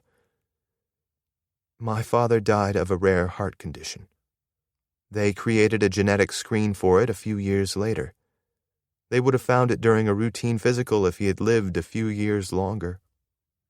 I've always wondered what my life would have been like if that test had been delivered to market a little sooner. Aldridge stared at her. Maya felt the urge to fill the silence. That's what drew me to genomic medicine. I want to go home every day knowing that I might develop a test that would save someone's father, or mother, brother, or daughter. Darius nodded. I know exactly how you feel, Maya. Welcome to Genesis Biosciences. Maya's first few years at Genesis were the toughest of her life. It wasn't the long hours, or those few times she cried at her desk. For Maya, the hardest part about the job became disconnecting. She thought about work when she was at home, in the shower, on the way to work. She didn't date. She didn't make many friends outside of work. Her life was Genesis Biosciences and her research. But everything changed when she met Sherman Parrish. The first time she met Parrish was on a Saturday afternoon when he knocked on her door. He was wearing the uniform of a pest control company, and he nodded when she cracked the door. I'm very sorry for the interruption, ma'am, but the building HOA has asked me to do a bug treatment on your unit. You should have gotten a notification about it. Maya nodded. I did. Come on in. The man breezed through the apartment, checking in hard-to-reach places and deploying small boxes, and then he was gone. He returned 2 weeks later, and this time, when the door closed, he didn't venture deeper into Maya's apartment. He squared on her and said, I have an admission to make. Maya bunched her eyebrows. What?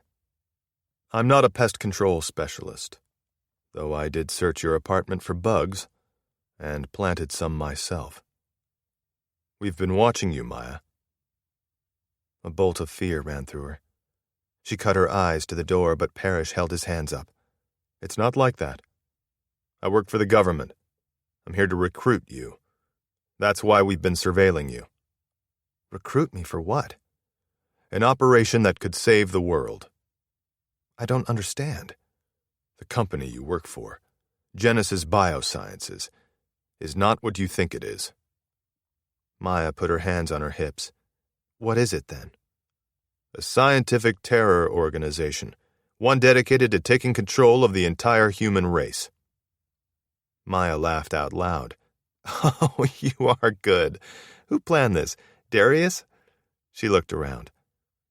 Are you filming this for some kind of streaming prank show? You almost had me. But Parrish wasn't laughing. He stared at Maya. This is no prank, Dr. Young. It's the most serious thing you will ever be involved in, I can assure you. Parrish reached into his pocket and took out a small data drive and offered it to Maya. This will convince you. I'll be back tomorrow, and we'll discuss what to do about it.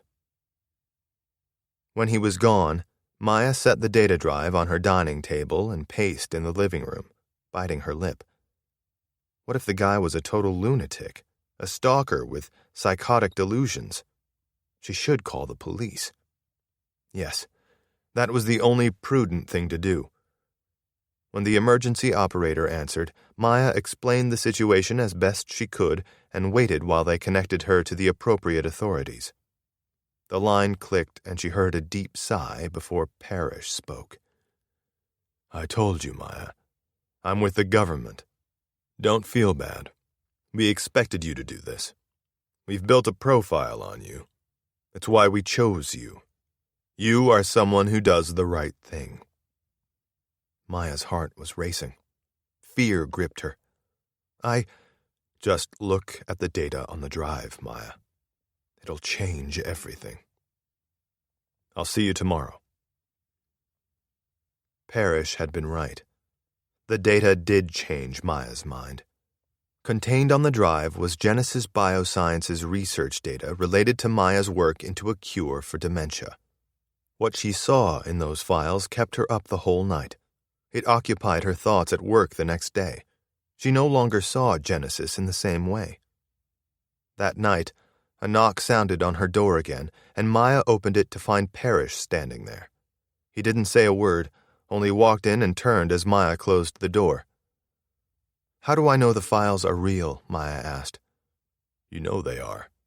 You know the format, the way Genesis runs its trials, and it's related to your work on dementia." "They're reversing my cure, using it to create a virus." "Yes." "Why?" "What do you think would happen if the entire world had dementia? A specific kind of dementia that affected mostly memories." "A collapse?" "Yes, for a while." "And what could you do if you had the cure? If you could organize everyone and give them something that had a biological impact on their brain?" "Anything." "That's right," Parrish said. "You could upgrade the human race. That's what they want to do." "Upgrade how?" "We don't know. What we do know is that they are not happy with the current world order. They want to be in charge, and they're planning something very big to make that happen. They're using you and your research to make that happen. Millions will die, maybe billions." Maya swallowed. "What are you asking of me?" "Only one thing. To be our eyes and ears inside Genesis. To gather data and send it to me." "You want me to be a spy?" "Yes." Maya pointed to the data drive on the dining table. "Seems like you already have one." "Had one." "What happened?" Parrish stared at her. "I see," Maya said. "So, Genesis is aware that you're onto them?" "Genesis is part of a coalition of companies. They call themselves the Human Union, or the Union. And yes, they know we have become aware of their plans. They're accelerating their timeline. We need more information, and you're our best chance. I know this is going to sound crazy, but the entire future of the human race could turn on what you do here, Maya. We need your help. We need you to gather data for us." "And what if I end up like your last agent, the one who gathered the data on that drive?" "You have my word that I will do everything in my power to prevent that from happening." "How?" "First, we'll train you." "Train me how?" "In self-defense. You'll enroll at the martial arts dojo a few blocks away. I'll be your instructor. In those sessions, we'll exchange information, and data drives if you can smuggle them out." "I get the feeling this is not the kind of thing I can fist-fight my way out of." "True. But if the time comes, if you're trapped, you have my word, I'll come for you. I will do everything in my power to get you to safety, wherever in the world that may be. I promise you, Maya." In the observation room, Maya stood, trying to process the memories she had recovered. She had known that her work had been used for the Genesis virus, and that Parrish had recruited her and enrolled her in the Extinction Trials as a way to save her. But seeing it in her mind's eye was a completely different thing.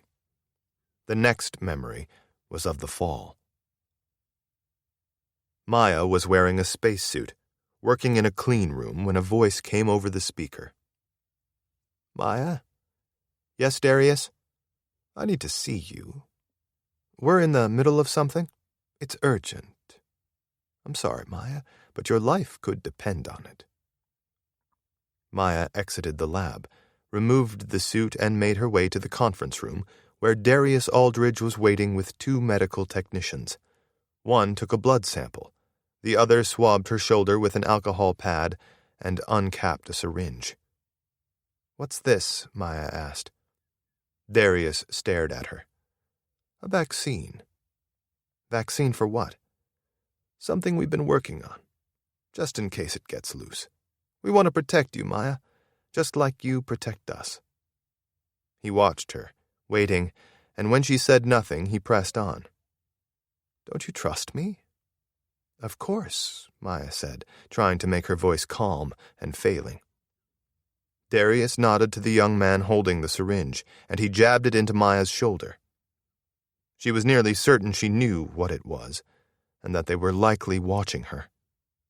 On her way home from the office, Maya opened her old-fashioned appointment book, which she had bought specifically for her work with Parrish, and wrote him a note that read, "I think they know about me. I'm going to download all the data and drop it at lunch tomorrow." In a park near her apartment building, she sat on a bench, chewing gum, watching until there was no one around. Casually, she took the gum from her mouth, attached it to the page, and stuck it on the underside of the bench. That was the last night she ever spent in her apartment. At the gym the next morning, she got sick. The door in the colony opened, and Darius Aldridge stepped into the observation room. "Hello, Maya." "Hi," she said quietly. "Do you remember now?" "Yes." "You broke my heart, Maya. You broke the world." That gave Darius pause. He stood there, studying her as if debating what words to use against her, like someone would survey a table full of sharp objects, all lethal. "The world was already broken. Not as broken as it is now." "True." Darius took a few steps toward her and turned, then sat in a club chair across from the couch. "Do you know what we do to cancer patients, Maya?" "I think you're going to tell me." "If we find the cancer early enough, the patient isn't aware of it. Half the time they feel fine, healthy. They don't know they're sick. They don't know something is growing inside of them that will one day end their life." I feel an analogy coming on. You weren't this jaded before. Living through an apocalypse will do that to you. Darius smiled. "Quite right. My point is that we did what we had to do to save humanity. We wish things had turned out differently. If you hadn't interfered, maybe they would have." "You have the nerve to blame all of this on me?" "I'm just stating the facts." Felt more like an opinion to me. "There's no use debating it, Maya. Then why are you here?" "I wanted to see you. One last time." Maya's heart beat faster, fear growing inside of her. One last time before what? Before you change. "Change how?" "It's not important." Darius stood and eyed her. "Life is strange. The way people come in and out of your life, and the roles they play. Before the fall, you cut my heart out, Maya. I trusted you like you were my own family." He shook his head and broke eye contact with Maya. "Yesterday morning, I was alone in this ruined world. I was surrounded by people, but I had lost my daughter, the only family I had left. I sent Guthrie, who you know as Alistair, to try to find her. But it was you who brought her back to me. I have no doubt of that, and I'll forever be grateful for that. That's why I wanted to see you. To say thank you." "You say it like this is goodbye." "It is. We'll see each other again, but this is goodbye, Maya." Darius took a deep breath and proceeded to explain exactly what the mesh was and how it would soon pacify her mind. When he left, Maya stared at the closed door. She wanted to cry, but she decided she wasn't going to let herself cry. She was going to get out of this room and the colony, and she was going to get the mesh out of her body. She just didn't know how. Yet. Chapter 66. When Darius left Owen in the park, he wasn't quite sure what to do. He settled on a bench and watched the citizens of the colony as he considered his options. Being here felt so strange to him, especially after what he had been through, escaping Station 17, the voyage across the sea, and the trek through the ruined city. Now he was underground, in a safe place. That is, if he was willing to accept the Union's vision for humanity's future. and what they were going to do to Maya and Kara. As the people passed by on the trail, parents and kids and friends chatting, he was amazed at how the mesh had opened his world. He saw them. He understood them like he had never understood people before. There was something effortless about it. It was, in a word, serene, harmonious. With each passing moment, he felt the mesh claiming more of his mind. He felt a bit of himself slipping away, but something wondrous taking its place. But as he turned the question over in his mind, his thoughts flashed to Maya, and the hurt he felt there, at what they were going to take from her, was far greater than anything the mesh or the union could give him. He also thought about the legions of people waiting for someone to rescue them in the garden station.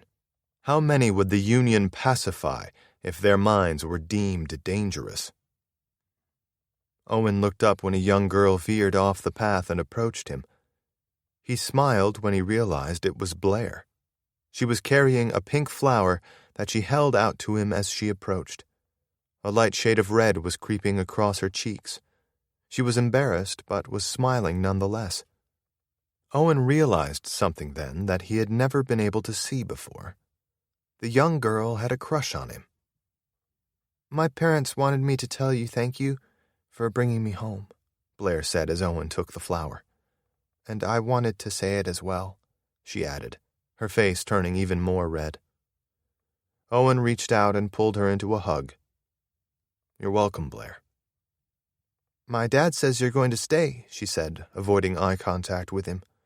"And Maya, too." Owen nodded, unsure what to say.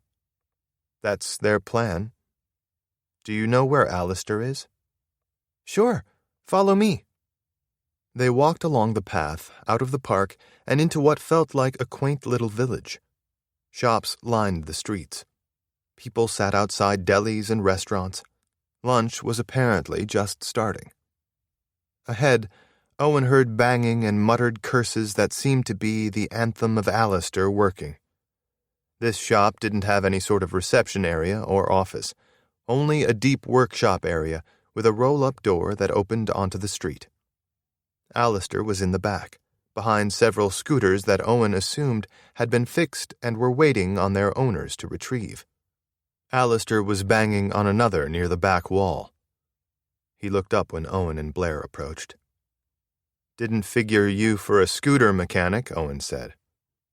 "I told you I can fix anything.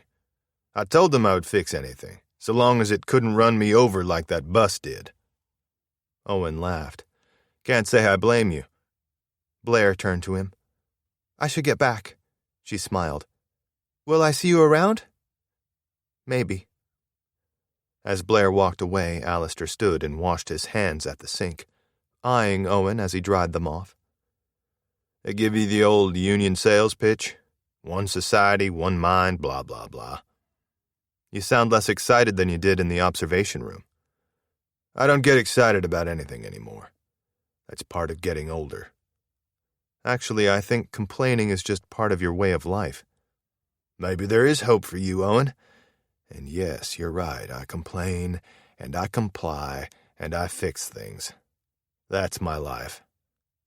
Yet the mesh lets you stay, unpacified. Alistair eyed him.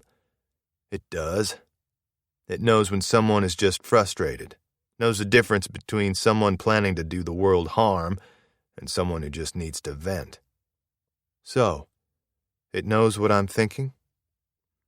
Alistair stared at Owen. "Not fully. Not yet. It hasn't been long enough. But it will.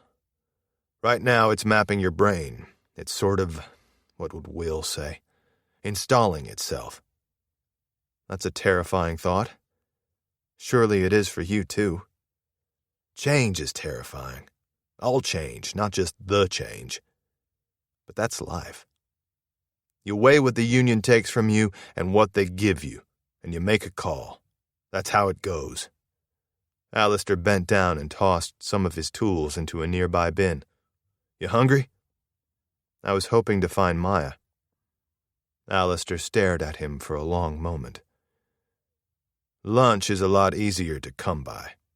Let's start there. It turned out that Alistair's home was above his shop. It was cozy, with an open floor plan kitchen, living, and dining room. But the warmest thing inside was the woman who walked over and hugged Alistair when he arrived. She was tall, with long brown hair and eyes that Owen felt held a sea of kindness. "I didn't know we were having company," she said after breaking the hug with Alistair. "Carmen, this is Owen Watts. He's a former firefighter, general do-gooder, and a naive pain in the rear who saved my life out there." Carmen nodded to Owen. "Sorry about the introduction." Owen held his hands up. "Don't worry, I introduced myself that way too." Carmen laughed and smiled. "Well, we're very happy to have you here. Belden told me he had some very good companions out there that refused to leave him behind." Owen turned to Alistair. "Belden?" The man shot him a look. "Not another word. Only she calls me by my first name." Owen shook his head, and they settled at the table, where Carmen served them sandwiches, easily the best meal Owen had eaten in what felt like ages. It was nice to have solid food again, and the normalcy of sitting at a kitchen table with friends. And Alistair was a friend. Or perhaps more. After lunch, Carmen left to run some errands, and Owen returned to the main reason he had come to see Alistair. "I want to see Maya." The older man shook his head. "Impossible." "Why?" "She's in one of the entry terminals." "Why is that a problem?" "Your mesh doesn't give you access. Not yet." "When will it?" "After the mesh is fully integrated with you. When it can detect any thoughts that might harm the Union." "It can't now?" "No, not yet. But you can take me to see her." Alistair's silent stare was all the confirmation Owen needed. "Please, I just want to see her. You're the only chance I have before they pacify her." Alistair shook his head.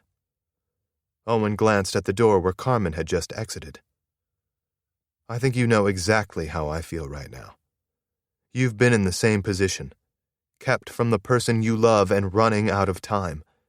I just want to see her, to talk to her one last time." Chapter 67. In the observation room, Kara lay down on the couch, trying to see a way out of this prison. In a way, she felt exactly as she had during the fall. In the hospital, the corridors had been filled with gurneys and people. As time passed, the staff disappeared as they joined the ranks of the fallen.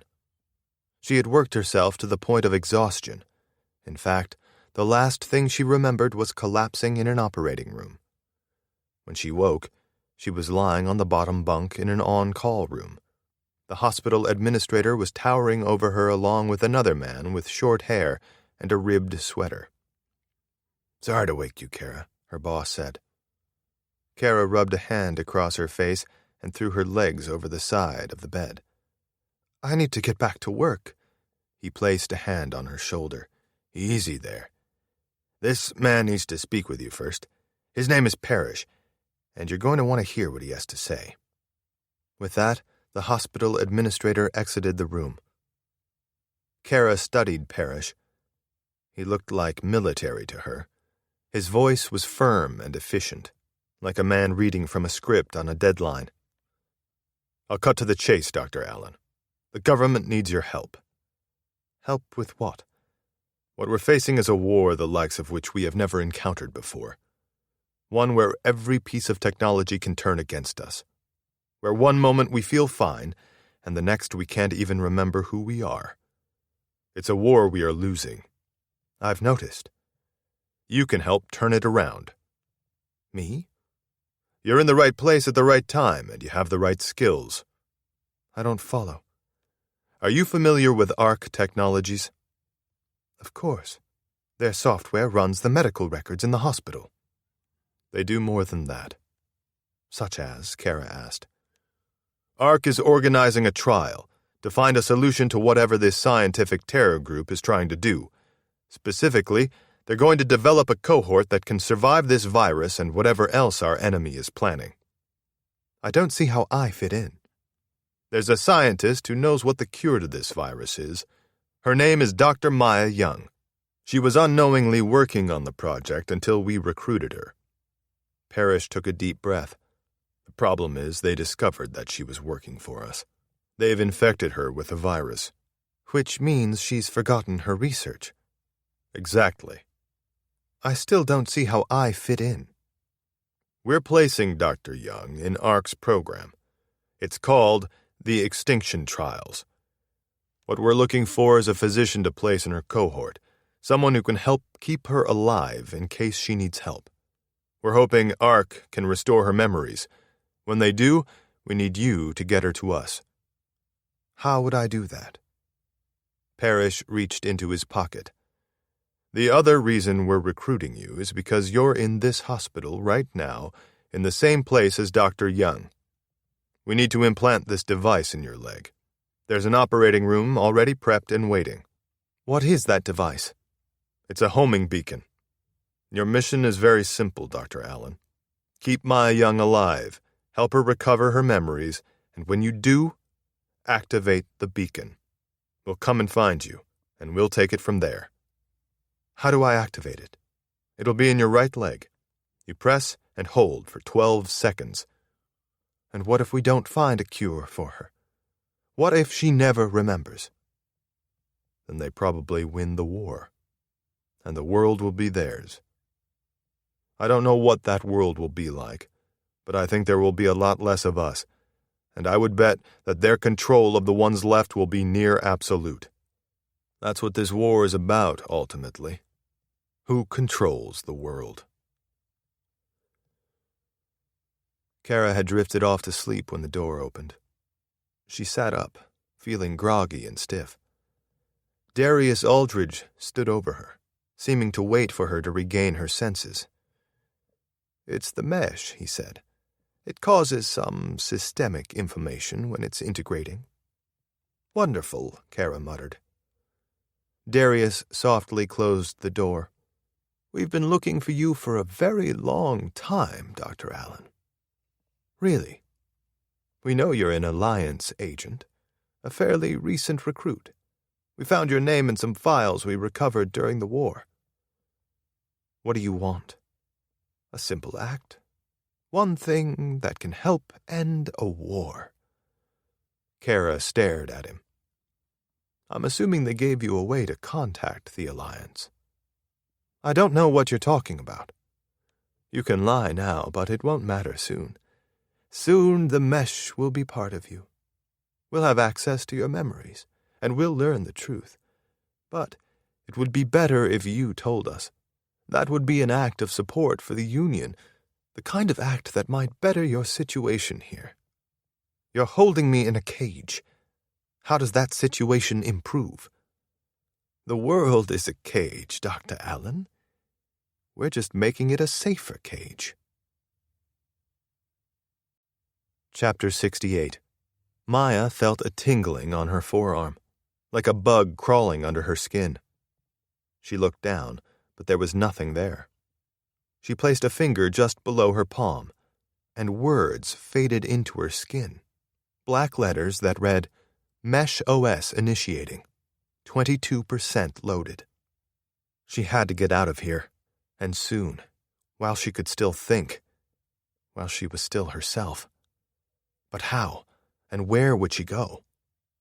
For some reason, her mind drifted back to the page she had found in the envelope with her name on it in Station 17. In the airlock to the entry terminal, a drop of liquid had brought writing to the surface of the blank page, in a very similar way as the Mesh OS interface had appeared on her skin.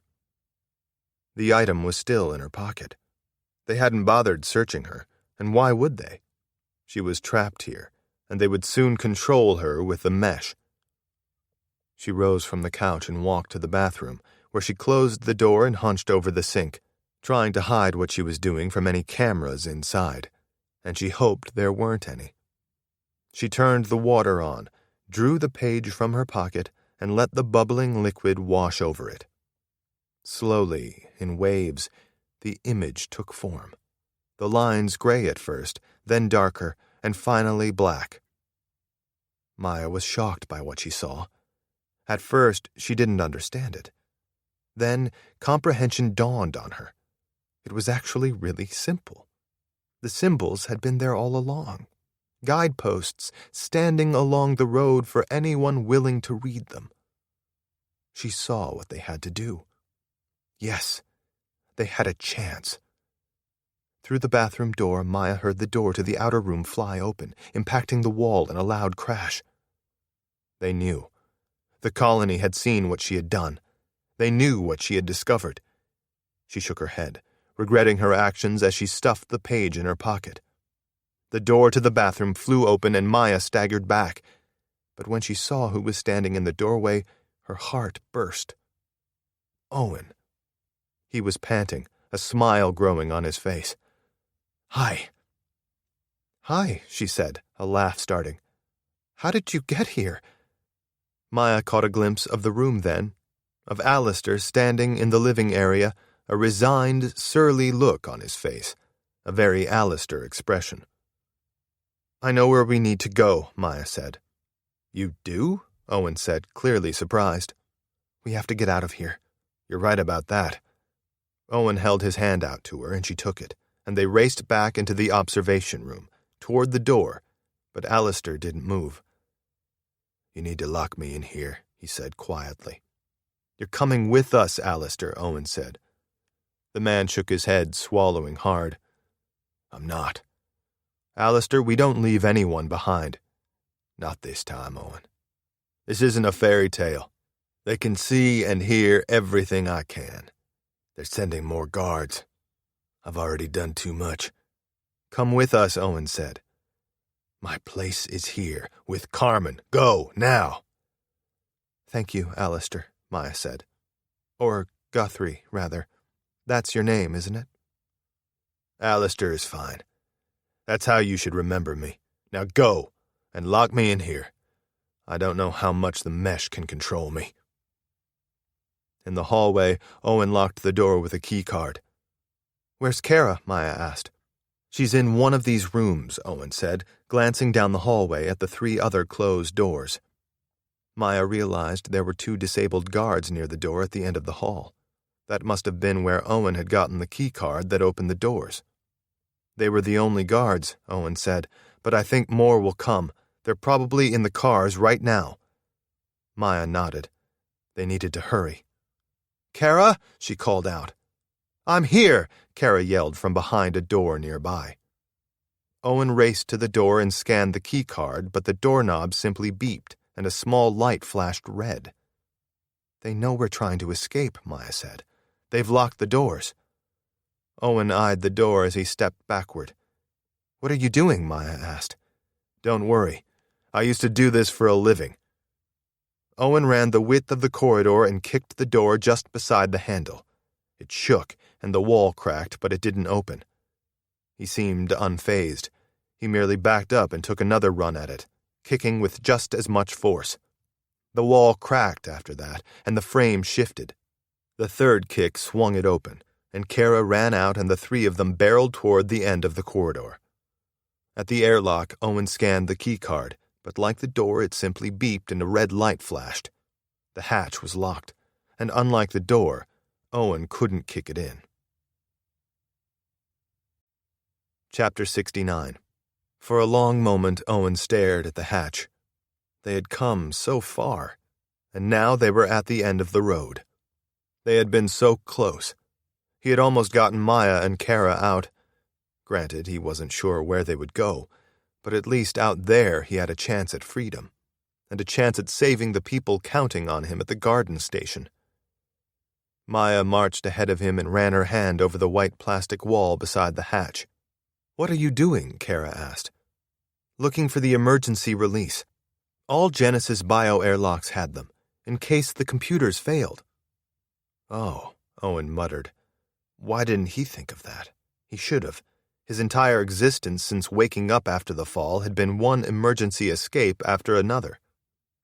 Maya pulled a panel off the wall and reached in and twisted a handle. The hatch popped, but didn't open. Owen surged forward and ripped it backward. Maya and Kara raced into the airlock, moving quickly to the small window where they peered out, their heads close together. "We have a problem," Maya whispered. "How big of a problem?" Owen asked. "A storm-sized problem," Maya said. Owen came up beside her and peered through the window. Above the steps outside, the storm's winds blew through the forest, carrying leaves with it and laying down sheets of rain. If it was the same type of storm that had been on the island and the container ship, it was deadly to them now. They had mesh. They wouldn't survive out there, not without suits. Maya glanced at the 5 suits in the alcove. "I don't know if we'll have enough oxygen to get clear of the storm. And now that we have the mesh, the storm, or the drone directing it, will probably track us. Even if we escape, we can't outrun the storm." Kara was already moving to the suits. "Leave it to me. I have a plan." Quickly, the 3 of them began putting on the suits. Outside, the wind howled against the outer airlock door. Even if they didn't run out of oxygen, avoiding a fall and a rip in the suits would be a challenge. In the corridor beyond the airlock, Owen heard a door open. "They're here!" he yelled as he grabbed a helmet from the shelf above. Maya eyed the 2 remaining suits, seeming to contemplate their dilemma. "We could disable them," Kara began, but Maya held up a hand. "There's no time." To Owen, she said, "Close the door." He pulled the inner airlock door closed and spun the wheel. Maya and Kara affixed their helmets and Owen followed suit. On the wall beside the outer airlock door, Maya once again searched for the emergency release and found it just in time.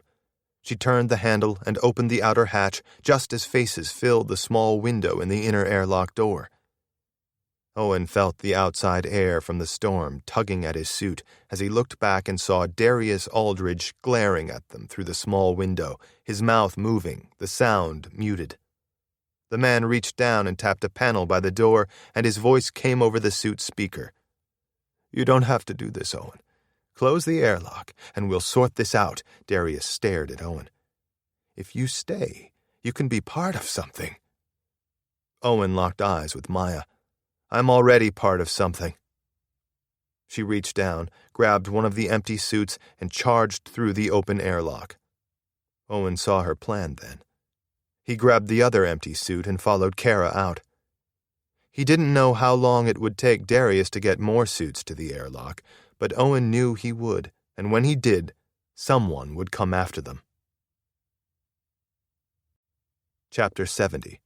Outside the airlock, there was a set of concrete steps similar to the ones at the airlock where they had entered the colony. Maya raced up them, dragging the suit. The forest was dark, either from the time of night or the storm. The wind nudged her, and the trees shed their leaves in blankets as though they were weeping for what was to come.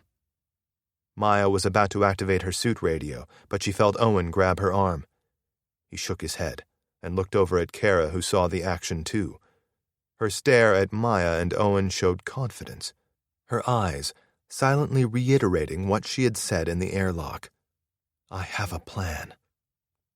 She bent down and gripped her lower leg and held it for a long moment. Maya didn't understand what it meant. Owen didn't seem to either. His gaze drifted over to Maya and she shrugged. Without a word, Kara stood and motioned them away from the entrance to the airlock. They ran single file through the woods, Kara leading the way, moving methodically, but not hastily. The suit Maya was wearing weighed her down, and so did the one she was dragging through the woods. Twice it caught on branches and logs, slowing her. But she tugged it free and kept barreling through the dark forest and storm. At a clearing ahead, Maya spotted a shadow in the sky, moving right above the tree line. The grass in the field was tall and swaying in the wind and rain. It parted as the object in the sky dove for the ground. To Maya's shock, it was a helicopter. It was unmarked, and her first instinct was to turn and run, but Kara charged toward it. Owen followed her, and Maya tried to keep pace, her muscles screaming from the exertion. When they reached the helicopter, Maya realized there was no one inside. It was either operated remotely or autonomously. Kara climbed into the cockpit, Maya and Owen in the back, and Kara hit a button on the dashboard and it lifted off, shuddering as the wind battered it. The motors overhead roared as the aircraft powered through the storm. Kara's hands danced over the digital display and the helo banked left, throwing Maya into Owen. He grabbed a handle next to the sliding door and wrapped an arm around her, holding tight. What followed was a harrowing flight as the helicopter warred with the rain and wind, Kara constantly adjusting course to outrun it. Finally, they broke through the edge of the storm into the clear night sky, the only sound that of the helicopter's blades chopping the air. In the cockpit, Kara worked the controls feverishly. She was entering GPS coordinates for a new destination. Maya was about to activate her radio and ask where they were going, but Kara turned back and waved her off, the meaning clear. Avoid the radio. They flew in silence then. Owen searched the aircraft. For what, Maya wasn't sure. What he found was 2 emergency med kits, 6 large bottles of water, 8 round smoke canisters that could be used to provide cover for landing and pickups, and a pile of thick blankets. He used the blankets to dry off the suits, including the ones they were wearing and the 2 they had brought with them. They were just passing the coast when he opened the sliding door and tossed the blankets into the wind. They drifted, blowing open and collapsing like ghosts set free to fall to the sea. For a moment, Owen let the wind blow into the helicopter. Kara turned the handle and opened one of the front doors, creating a cross breeze. They were fumigating the vessel. Maya marveled at how well their small team now worked together, even without words. Owen closed the sliding door, and Kara pulled the front door shut and removed her helmet. Maya slipped her helmet off, and as soon as Owen had removed his, he said, "Kara, while I'm very thankful for that escape from the colony, if you tell me you've had this helo on standby this whole time, I really will lose my mind." Kara held up her hands. "I haven't, or at least, I didn't know it would call a helo." "What would call a helo?" Maya asked. "I need to back up," Kara said.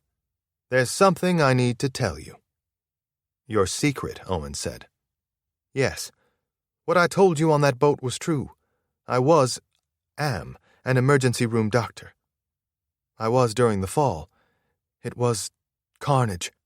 It was clear to me we were in a war we were losing. I was recruited by the Alliance, by Parrish, to go into the Extinction Trials." Maya could hardly process the words. "They gave me a specific mission." Kara focused on Maya. "To keep you safe, Maya. To offer medical treatment if you needed it, and help you recover your memories. They thought if you remembered your work, you could help them cure the Genesis virus and turn the tide of the war. The plan was for me to get you to the Alliance after we woke up in the trials." "But there was just one problem," Owen said. "Maya didn't have her memories when she woke up."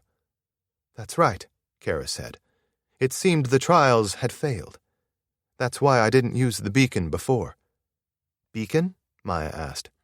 "It's a device they implanted in my leg. It's what called the helo." "How do you even know how to operate it?" Owen asked. "It's the same model as the emergency air ambulances. I did a few rotations on them. We had to learn the manual control systems in case the computer had an error or satellite comms went down." "So now you're completing your mission?" Owen asked. "Taking us to the Alliance?" Kara stared at them. Owen shook his head. "What do you think they'll do to us, Kara?" "They'll interrogate Maya. They'll probably dissect us to study the mesh. They'll get the coordinates for the entrance to the colony, and when they get the cure for GV, they'll organize their army, and the war will rage again." "I know," Kara said quietly. "The helo was programmed to return to what I assume is an Alliance base or meeting point. I changed it." "To what?" Owen asked. "We have the mesh now. The Alliance has the storms. We only have so much oxygen. We're dead out here one way or another, and so is any hope of finding Garden Station and finally ending this. Maya placed a hand on his arm. That's not necessarily true. Chapter 71. In the helicopter, Kara and Owen stared at Maya as she drew the blank page out of her pocket. Owen thought it was the same page she had found in the envelope with her name on it at Station 17. She unscrewed one of the bottles of water and poured it on the page. Slowly, lines faded in, a simple illustration of rows of plants. A garden. What does it mean? Kara whispered. It's the last clue, Owen said. A garden. One only visible underwater. I don't understand, Kara said. But Owen did. He smiled. Well done, Maya. How did you know? Luck, honestly. When we were entering the colony, some liquid got on the page. I saw a glimpse of the image start to form. Does somebody want to clue me in on what's happening here? We had it right before, Owen said. We had the location of Garden Station. It was encoded in those videos. We just got one thing wrong. Garden Station isn't on the surface, Maya said. It's in the water. Kara opened her mouth to speak, then shut it. Finally, she said, I did not see that coming. The question becomes what to do now, Owen said. I think it's safe to say the Alliance can track this helo, and I have to wonder if the Union let us go a little too easily. I'm sure they can track us now that we have the mesh.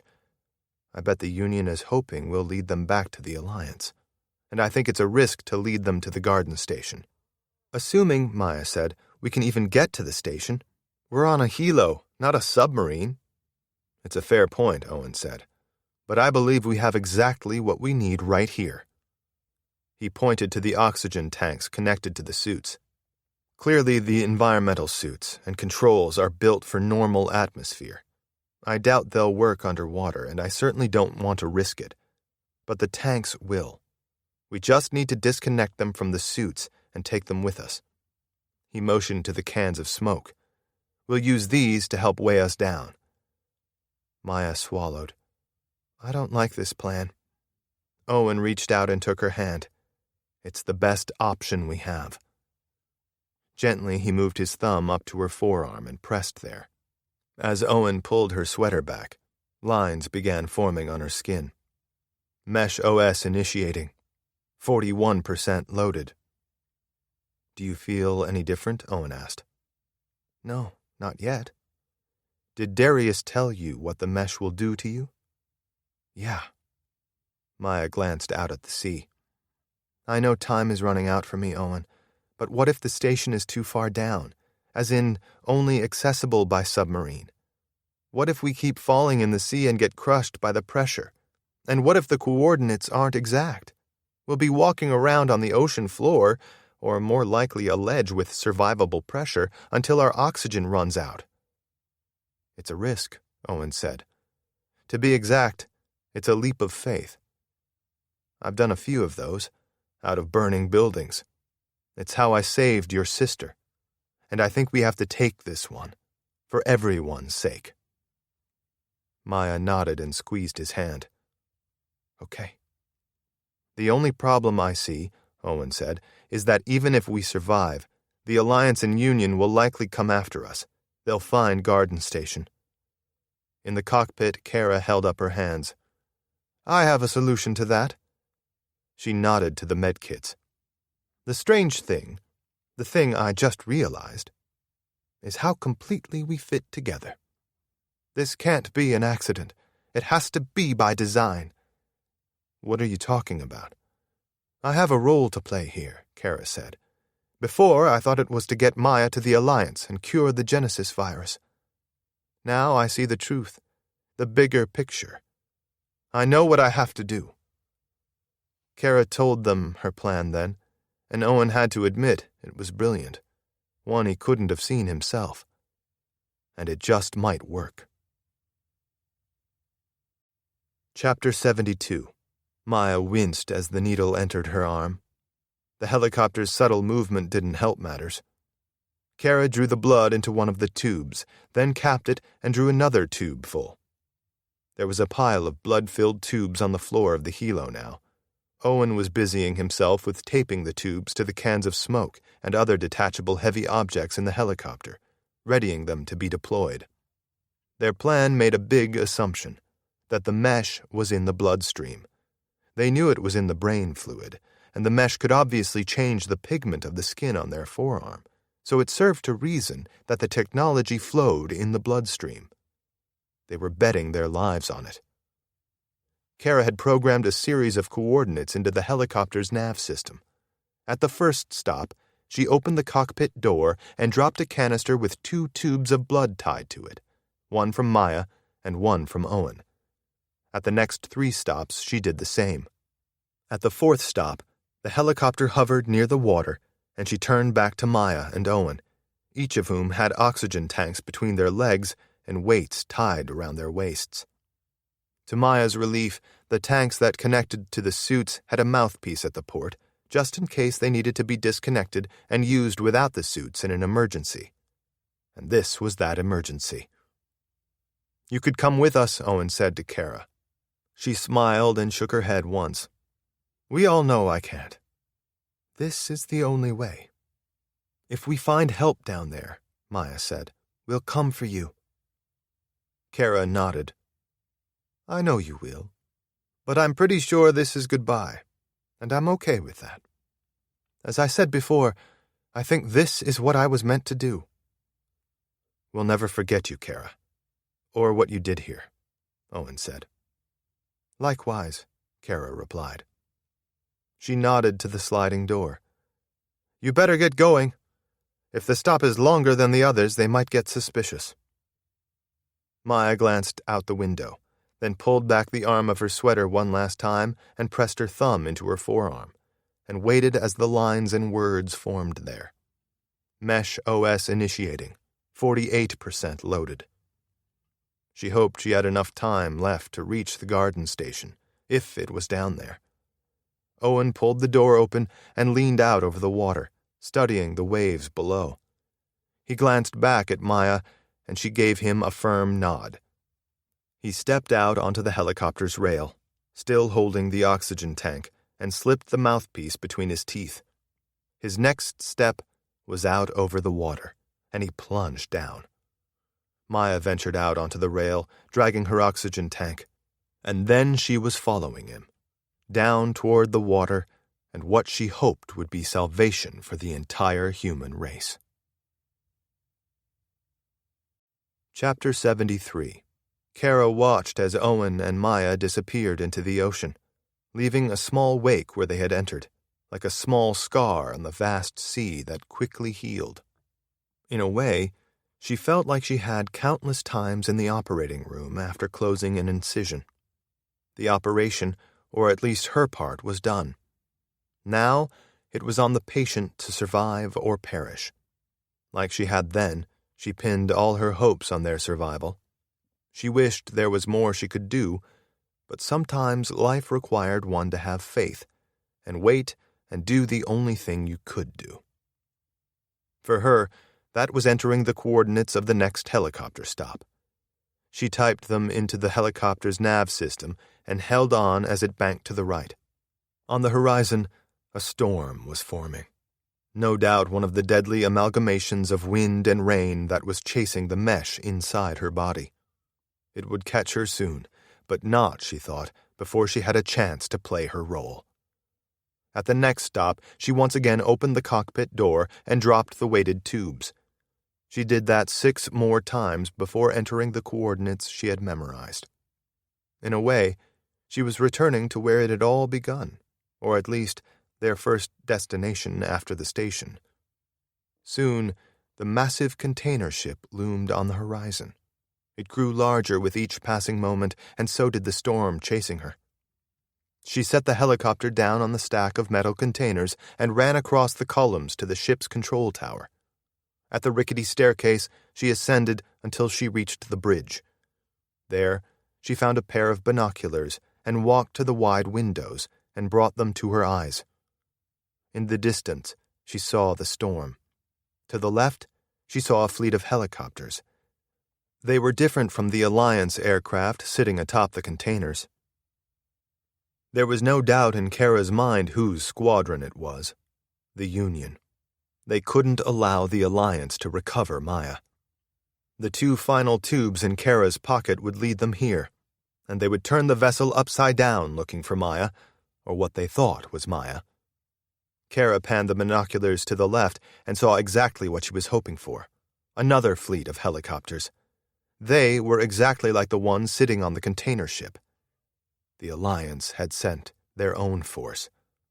Soon, the 2 fleets would arrive at the ship, and the battle would begin. Kara exited onto the rickety staircase, descended into the bowels of the ship, and began searching out a hiding place she knew would likely become her final resting place. Chapter 74. Maya hugged the oxygen tank as the weights tied around her pulled her deeper into the ocean. She didn't know how much time had passed, and worse, there was nothing she could do except hold on and wait. Owen had been right. This truly was a leap of faith. As the sea above grew darker, and she moved closer to the floor of the ocean, her every instinct told her to reach down and release the pieces of metal tied around her waist, inhale one last deep breath from the tank, and kick with all her might toward the surface. It took every ounce of her willpower to overcome her mind's survival instinct, to trust the plan, and bet it all on the garden station being down there. If it wasn't, she was finished. So was Owen. They were rapidly passing the point of no return, where they couldn't return to the surface, and besides, even if they did, what then? They'd be afloat, waiting for rescue, and by whom? The truth was, there was no safe place for them in the world anymore, a world constantly at war with no hope of compromise. In a way, she felt as though she were returning to the beginning, to Station 17, where they had been trapped with limited options, where going forward was the only hope of survival. That's what she was doing now, going forward, or down to be exact. She knew the ocean was deep this far from the shore, or at least it had been in the world before. She didn't know exactly where they were. Was it possible that the garden station had been above the sea before the fall, and that the rise in the water level had covered it?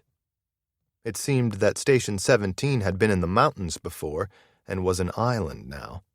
If Garden Station was down there, and it was on a ridge or shelf near the surface, it would be her only hope of survival.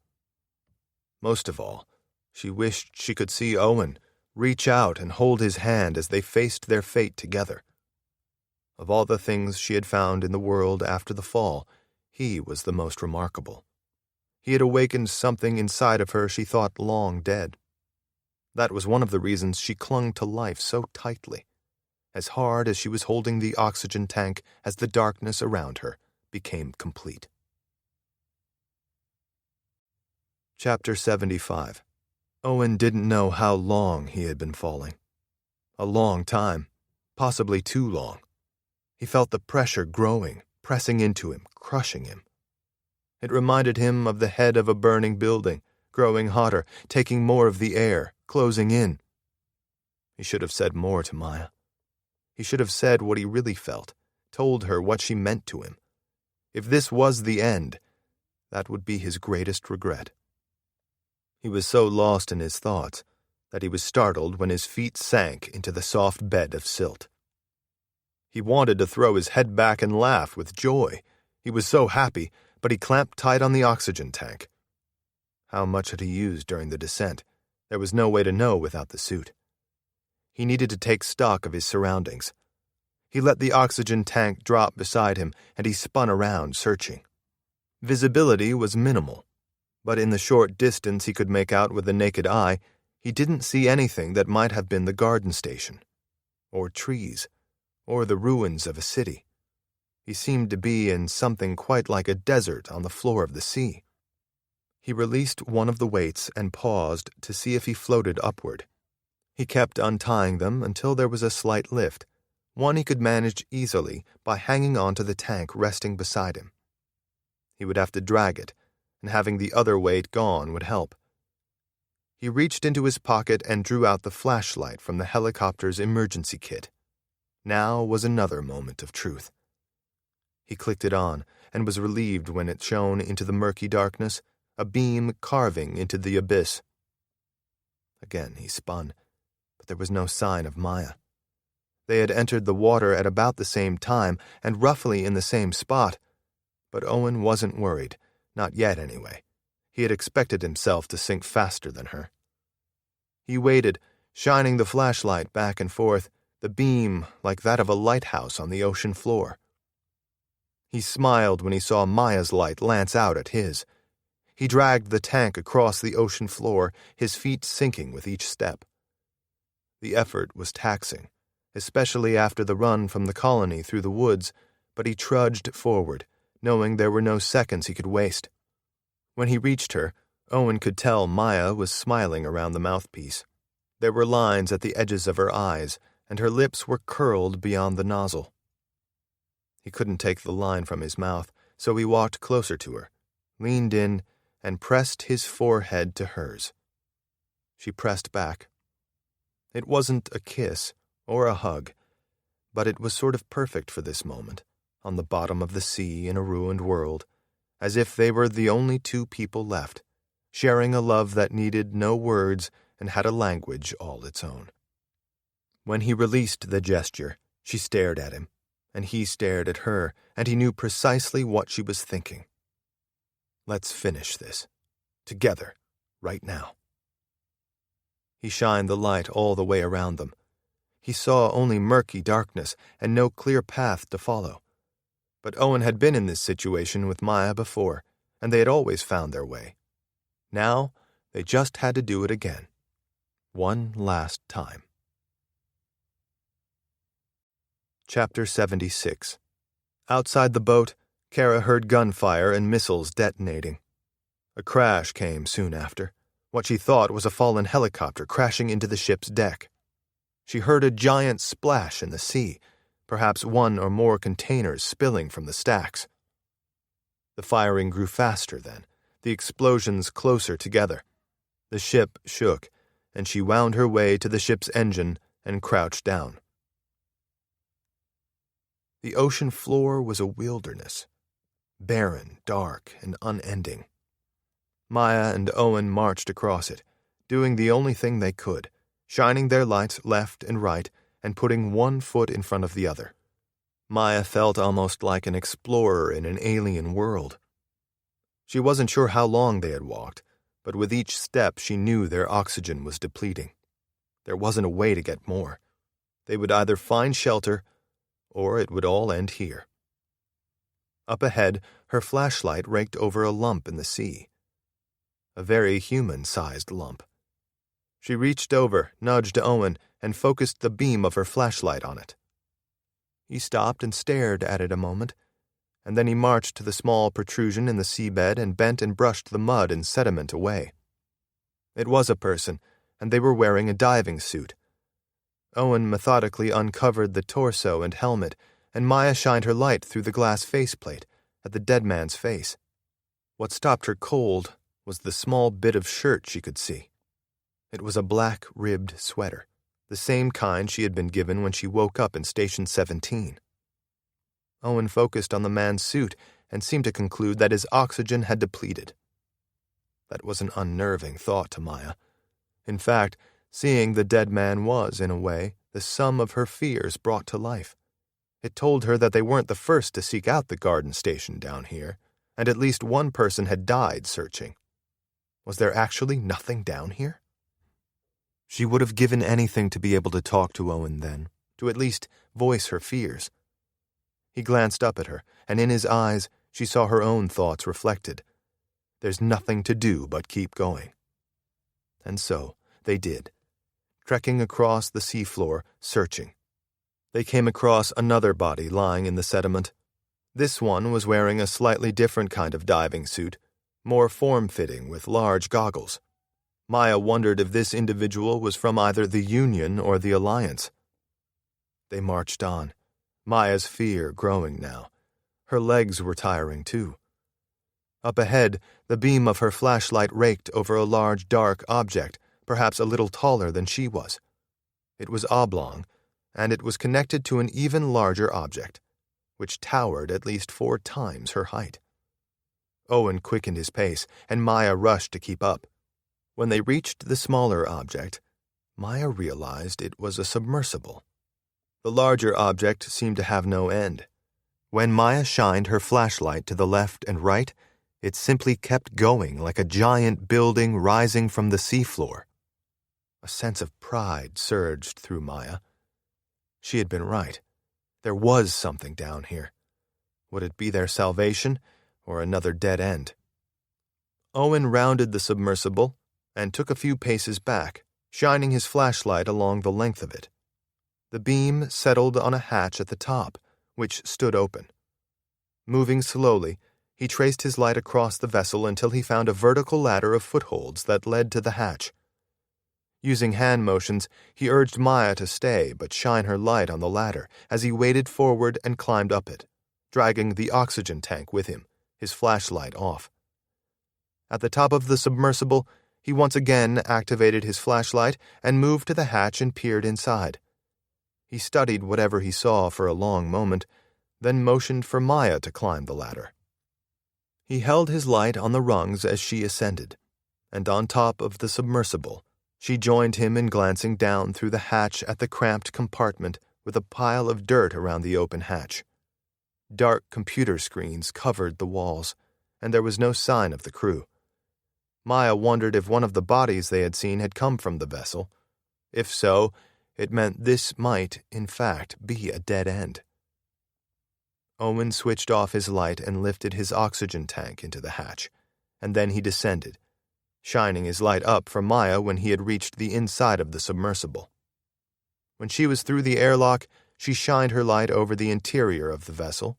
It looked like some sort of small research submersible, perhaps one launched from a larger ship. At the end of the vessel was another hatch that also stood open. Pulling his tank with him, Owen paddled and pushed toward it. Maya followed close behind. The submersible had clearly docked with this facility, or ship, here on the seafloor.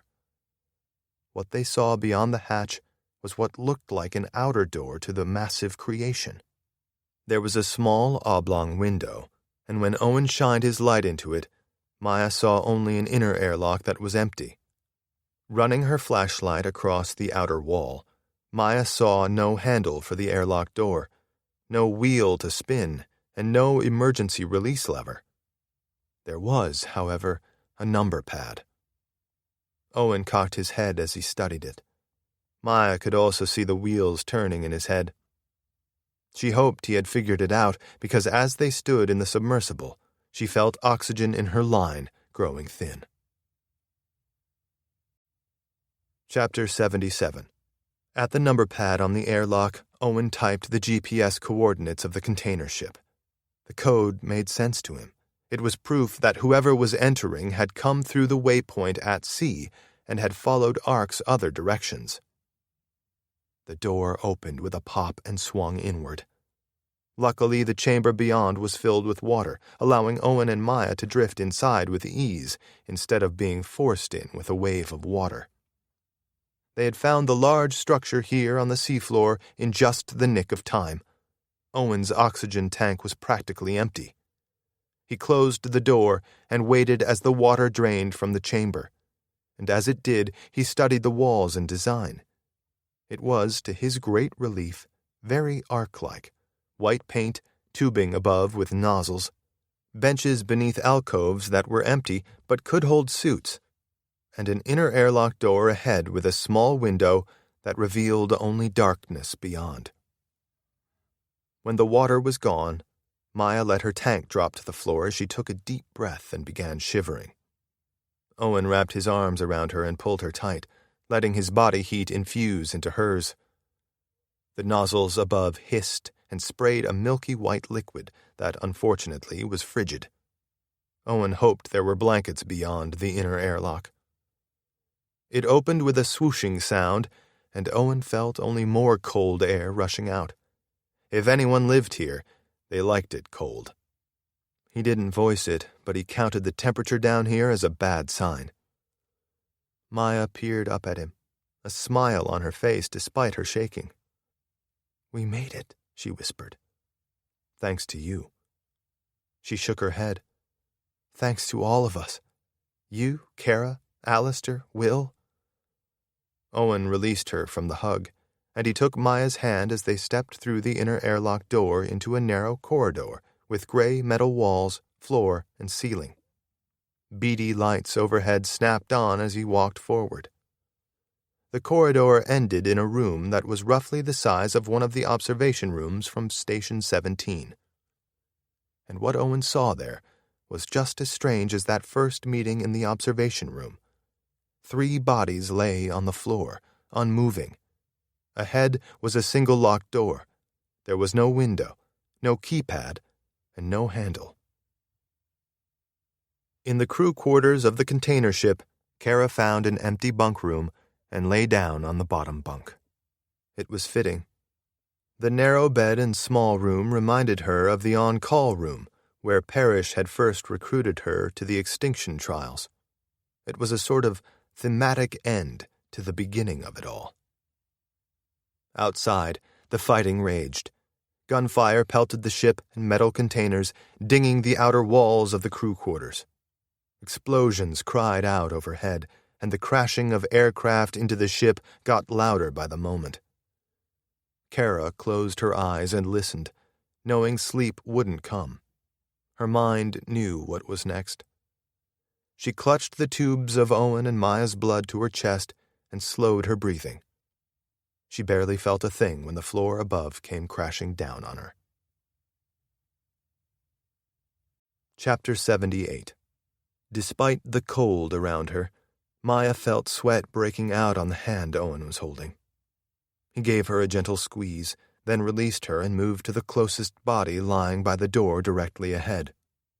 It was a woman, and she was wearing a diving suit. She had taken her helmet off, which lay nearby. From what she saw, Maya didn't know how long the woman had been dead. She wondered if this place had preserved the body somehow. Moving quickly, Maya and Owen surveyed the other bodies. There were clues as to who the people were. 2 were wearing the ribbed sweaters Maya had worn after waking in Station 17. They had been in the Extinction Trials. They had made it here, just like her. And no farther. That sent a spike of fear through her. Was this her end? If so, it would be with Owen. That was something. They had tried. Given it all they had. What more could a person do? She pulled back the sleeve of the soaking wet sweater she was wearing and pressed her thumb into her forearm, where words appeared. Mesh OS initiating. 54% loaded. As she pulled the sleeve back down, Maya realized how badly she wanted to get out of the damp, frigid clothes. Her only option was to take clothes from the dead, and she was just about to raise the morality of that when the door ahead opened. Owen moved between her and the door, his hands held out at the ready. A faint white light oozed into the room, and 2 figures stepped through the opening. They were people Maya knew. One was a mirror image of Will. The other looked like Bryce, the proctor from Station 17. "Hello, Maya." "Hello, Owen," the Will clone said. Maya's eyes had adjusted to the light now, and behind the 2 androids she saw stacks of glass tubes similar to the chambers from Station 17. They stretched back as far as she could see, like rows in a field with no end. They were filled with human bodies, as though waiting to be harvested and released into a world that was ready to grow again. "Congratulations," the Bryce clone said. "You have reached the end of the Extinction Trials." Chapter 79. For a long moment, Owen and Maya stared at the 2 androids. We've been waiting a very, very long time for you, the clone of Will said. First things first, Owen said. What should we call you? The names you know are fine. Bryce and Will. We saw and heard everything you experienced. A million questions swirled in Owen's mind. He addressed the biggest one first. How could you see everything? The fall was a long time ago. Our technology has advanced quite a bit since then. If that's true, why haven't you saved the world? Owen asked. The answer is obvious, Will said. Not to me. Yes, it is. You recognize patterns, Owen. It's what your brain is genetically wired to do.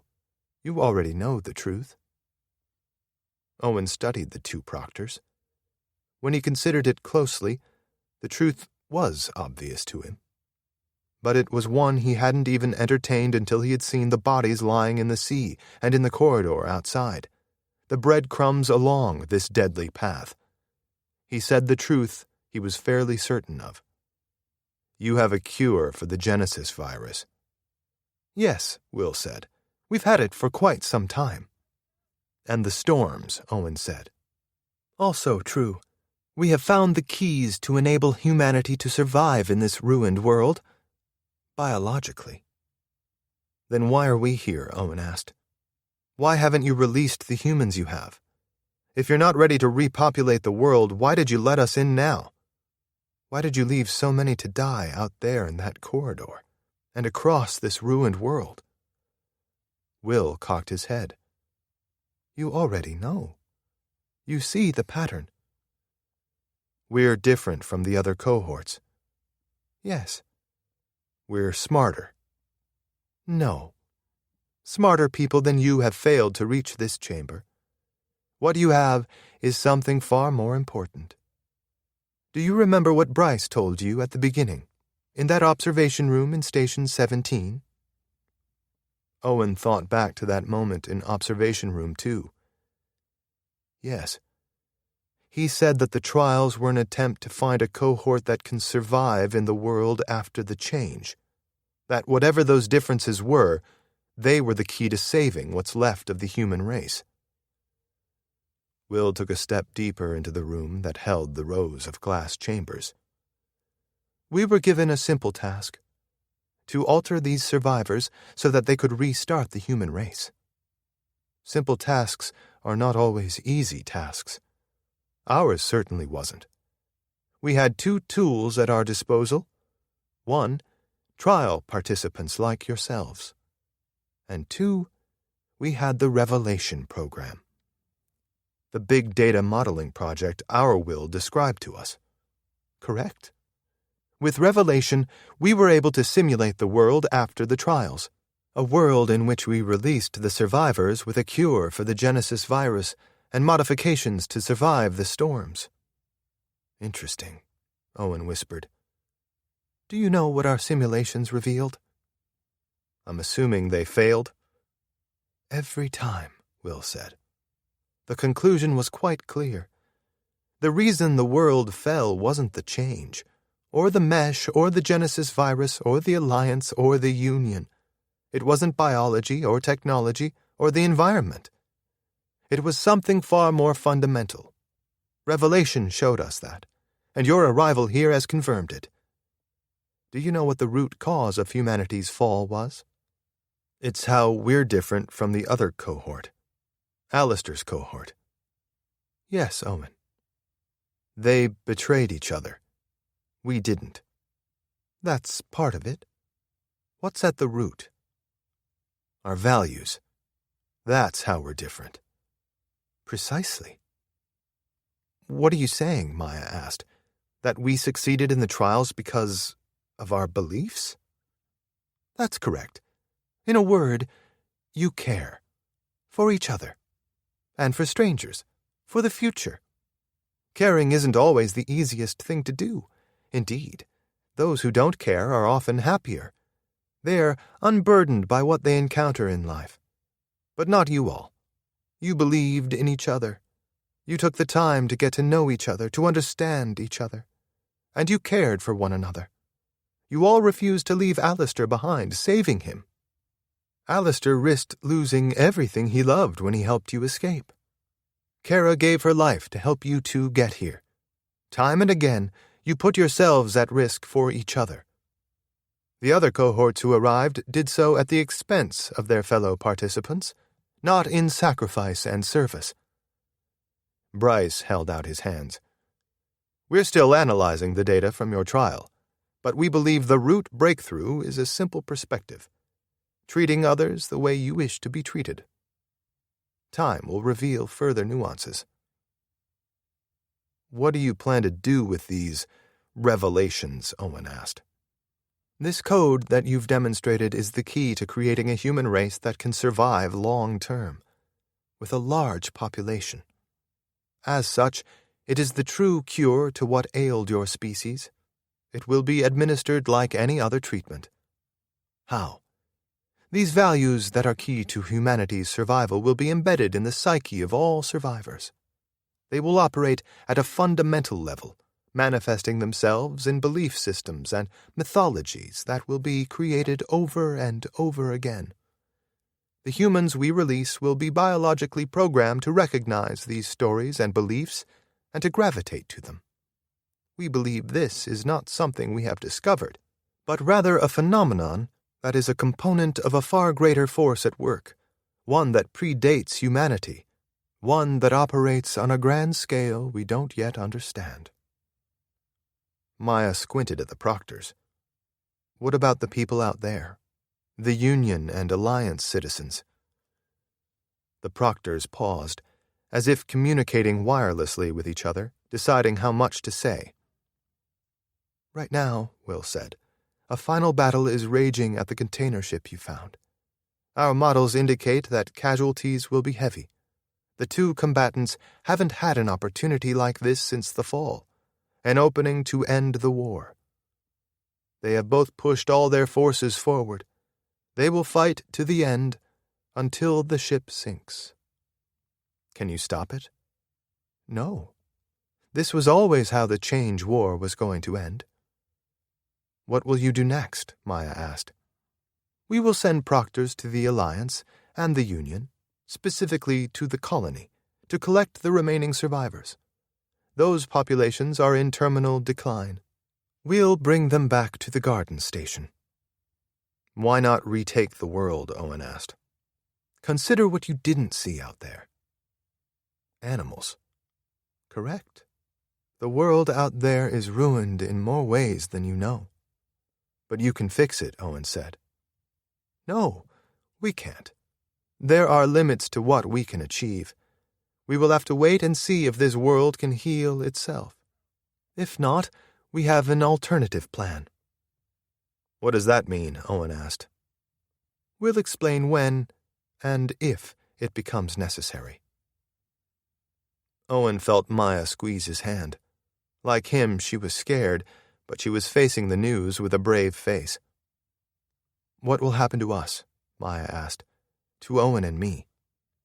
Once again, you have a role to play in the new world, a role similar to the role we played in this one. You want us to be proctors for trials? Owen asked. Of a sort, Will replied. When he had finished telling them what Ark was proposing, Owen looked over at Maya, who was staring at him. She nodded once, a silent confirmation. Our answer is yes, Owen said. What now? I believe, Will said, that each of you has 2 final questions you want to ask us. For both of you, they are the same 2 questions. Owen swallowed hard, knowing what those 2 questions were and almost dreading the answers. He glanced at Maya and whispered, You first. Is my family here? Bryce turned and led them deeper into the cavernous room to a glass chamber that held a sleeping girl with her eyes closed. Owen had seen the girl once before in his life, lying on a bed in the Oasis Park building, on the 11th floor, in Unit 1107. On that morning, she had looked much the same as she did now, lying peacefully on her bed, eyes closed. What Owen learned later in Station 17 was that the girl that he had carried out of that burning building was Maya's sister. Since he had awakened after the fall, he had never stopped wondering what had happened to her. Now he knew, and joy overwhelmed him. He felt Maya slip her hand in his and squeeze. He looked over at her as a single tear rolled down her face. Before the mesh, he would have assumed she was upset. She smiled, and he knew the truth. He could almost feel how elated she was. He felt it too. He and Maya had saved her. Before the fall, Owen had jumped out of that burning building alone in a desperate attempt to save the girl. And now, here at the end, he and Maya had jumped together into the sea, hoping to save her and every last human left alive. They had risked it all, and together they had come through it and triumphed. But Owen sensed that, like so many things in life, that triumph wasn't complete. What he didn't see told the story of what they had lost forever, and he knew what Maya's next question would be. Her voice was strained and heavy with emotion when she spoke. "My mother." "Unfortunately," Will said, "we were not able to recover her." Maya swallowed and nodded slowly. That was all the response she could manage. Owen felt her sorrow so completely that he couldn't bring himself to ask about his own mother, though he wanted to so badly. Will spared him. He walked across the aisle to another chamber, and what Owen saw there burst his heart. His mother lay in the glass tube, eyes closed, resting peacefully.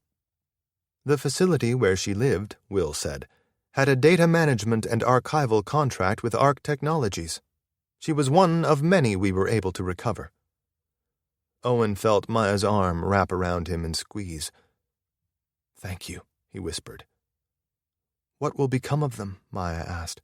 "Will they be released with the others?" "No," Will said. "They will emerge with you, when the time is right. We've done the simulations.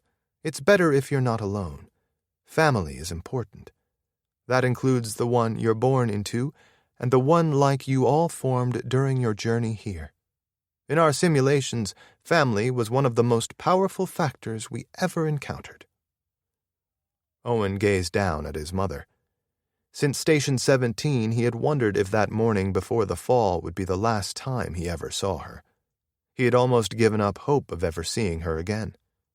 Knowing that he would have more time with her, and that she would be there to talk with him, to listen and advise him, steeled his resolve for what he knew lay ahead. She had always been his anchor in the world, that one constant he could count on, and he sensed that he would need her more than ever in the new world. "And now," Will said, "please ask your final question. The other question that applies to both of you." "The mesh," Maya said. "Can you remove it?" "Yes," Bryce replied. "For both of you." Owen opened his mouth to speak, but Will beat him to it. "We know about your limitation, Owen, and we know that the mesh fixed it. We can too, and we will. When you wake in the new world, you'll be free of the mesh, but you'll still have what it gave you." Without another word, Will and Bryce marched deeper into the vast room. At 2 empty chambers, they stopped and motioned for Owen and Maya to enter. As Owen settled into the tube, he looked over at Maya and smiled. She smiled back, a somber, grateful smile that said all the things he felt. Will placed a hand on the glass dome above Owen's chamber. "And now it ends as it began, and begins again as it did before." "How long will we sleep?" Maya asked. "A very, very, very long time," Will said. Part 5. The New World. Chapter 80. The glass chamber opened with a loud pop. Maya tried to lift her eyelids, but they clung together, still heavy with sleep. She felt a warm hand on her shoulder, gripping her gently. It was a touch she had felt once before, the last time she had awoken in a chamber. She tried again, and this time her eyes opened. She peered up and saw Owen standing over her, smiling. Bryce and Will stood behind him, waiting. Owen helped her up and into the black-ribbed sweater and pants that were an exact match to the clothes she had donned after her last awakening. She smiled at Will. "I see you all haven't made any wardrobe changes while we were out." Will sighed theatrically. "Dr. Young, we're apocalyptic androids, not fashion innovators." Maya was so surprised at the joke, she laughed out loud. "You've apparently become funny while we were sleeping." Will shrugged. "When faced with the near eternity of waiting, self-improvement, within the confines of my programming, became my only refuge." "I see. And how much time has passed?" "The numbers would have no meaning. It's better if we show you. Your time has come, and the new world is waiting." Maya focused on the vast space then, and realized that the glass chambers were all empty. "So, it started." "It started a long time ago," Will said. "Our role was to help them stand again. You will help them fly. Our shift is ended. Yours begins now." He and Bryce led Owen and Maya out of the sprawling room and into the corridor that was now clean, the bodies of the fallen Extinction Trials participants gone. "Wait," Maya said. "Our family members. Where are they?" "They're waiting for you," Will said. "We've prepared everything you need." At the airlock, there were no environmental suits, only thick coats and pants, and boots with metal teeth. They dressed in the cold weather gear, and when the airlock opened, Maya expected to see a submarine waiting on the other side. What she saw was open sky, an absolutely spotless clear sky, more blue than any she had ever seen. The ground was even more surprising. It was covered in ice and snow as far as she could see, an endless expanse of white that took her breath away. When she did breathe out, it drifted in puffs of steam. "Where are we?" "At the planet's south pole," Bryce said. He crunched forward then, across the sea of ice, Owen and Maya and Will following. They walked in silence, the biting cold wind whipping at them. Maya couldn't help but notice that she felt a little heavier, her gait more labored, and she tired more quickly. Ahead, where the ice met the sea, a boat waited. It reminded Maya of the craft they had found on the island that held Station 17, except this boat didn't have any computerized components. It was like something from a different time. They boarded, and Maya and Owen went below decks where they found Owen's mother and Maya's sister resting in the largest stateroom. Each had a small white device attached to their temple. Maya assumed the small devices were keeping them asleep, or in a stasis-like coma. They returned to the main deck where Will and Bryce were waiting. "How long will the voyage be?" Owen asked. "Quite some time," Will replied, "which is good. There is much we need to tell you. This new world is different in ways you can't imagine." Chapter 81. The boat sailed across the open sea, never sighting land or any other vessels. During the day, Maya sat in the lounge with Owen, talking and playing cards and sometimes just holding each other as they listened to the ship's engines and watched the waves crest and the sea life jump into the air and splash back down. At night, they listened as Will and Bryce educated them on the world that was waiting for them and what they had to do. When the talks were done, they retreated below decks into a stateroom where they did what she had wanted to do on the small vessel they had found outside of Station 17. She couldn't remember ever being happier. She felt slightly guilty at the fact that she didn't want the voyage to end, but she knew it must. She and Owen had a role to play here. For them, the Extinction Trials wasn't over. She had lost track of the days when Owen spotted land. He was standing in the cockpit, peering out with binoculars. He handed them to her, and her jaw dropped at what she saw. To the right, a city spread out along the coast. It was situated at the edge of a peninsula, and across from it was another peninsula, one that was barren and undeveloped, with mountainous terrain covered in shrubs. But it was the sprawling creation that stretched between the two peninsulas that took her breath away. The two landmasses were joined by the largest bridge Maya had ever seen. It was red, with 2 towers and suspension lines reaching down. Behind the boat, the sun was setting, casting a golden glow across the red bridge and lighting the fog that was drifting in from the sea. "It's the longest suspension bridge in the world, by main span length," Will said, "at least for now." Cars crept across the massive structure as the boat floated closer and then under it. A wide, deep bay spread out beyond the bridge. Ahead, there were 3 islands, a large one to the left, a small one dead ahead, and a slightly larger island to the right, connected to the mainland and the peninsula by 2 bridges. Owen pointed toward the small island. "What's that?" "It was formerly a military base," Will said. "It's a prison now." They proceeded slowly through the bay, Maya taking it all in. It was truly a spectacular city. She marveled at this small sliver of what humanity had built while she and Owen had slept. They docked the boat at a marina, and the 4 of them went below decks. "Their language is different," Will said, "but it won't be a problem. We've implanted the vocabulary in your minds already, so you'll be conversant. But I should warn you, this world is very different from the one you left. It will take some getting used to." "We understand," Owen said. "Their clothes are also different," Will said as he set 2 outfits on the bed. Maya eyed hers before picking it up. "What is this?" "They call it a skirt." "It's just open at the bottom?" "Yes." "Strange."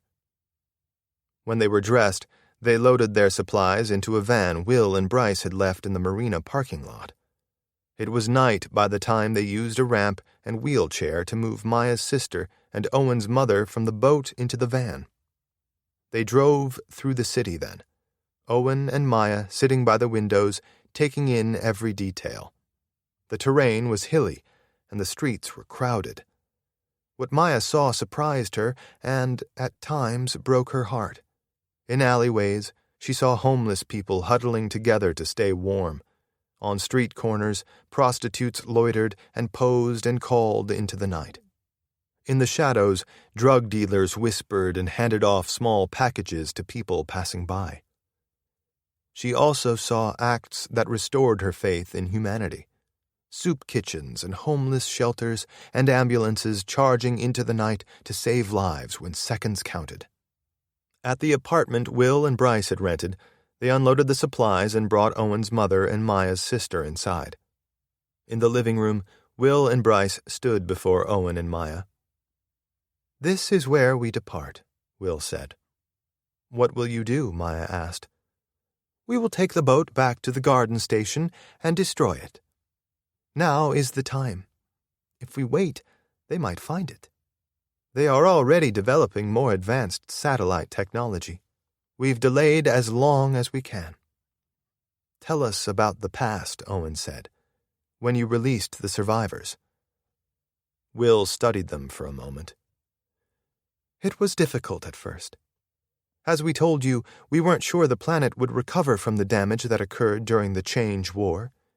We waited, hoping it would heal itself. But it only got worse. Our models confirmed that the surface would never again be habitable for humans. As such, we proceeded with our backup plan.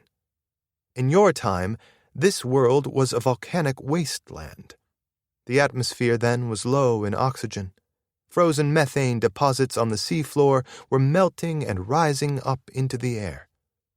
We modeled the changes using revelation. We knew this world would be habitable for you, eventually. This planet has a slightly different atmosphere and stronger gravity, but it's easily within acceptable parameters.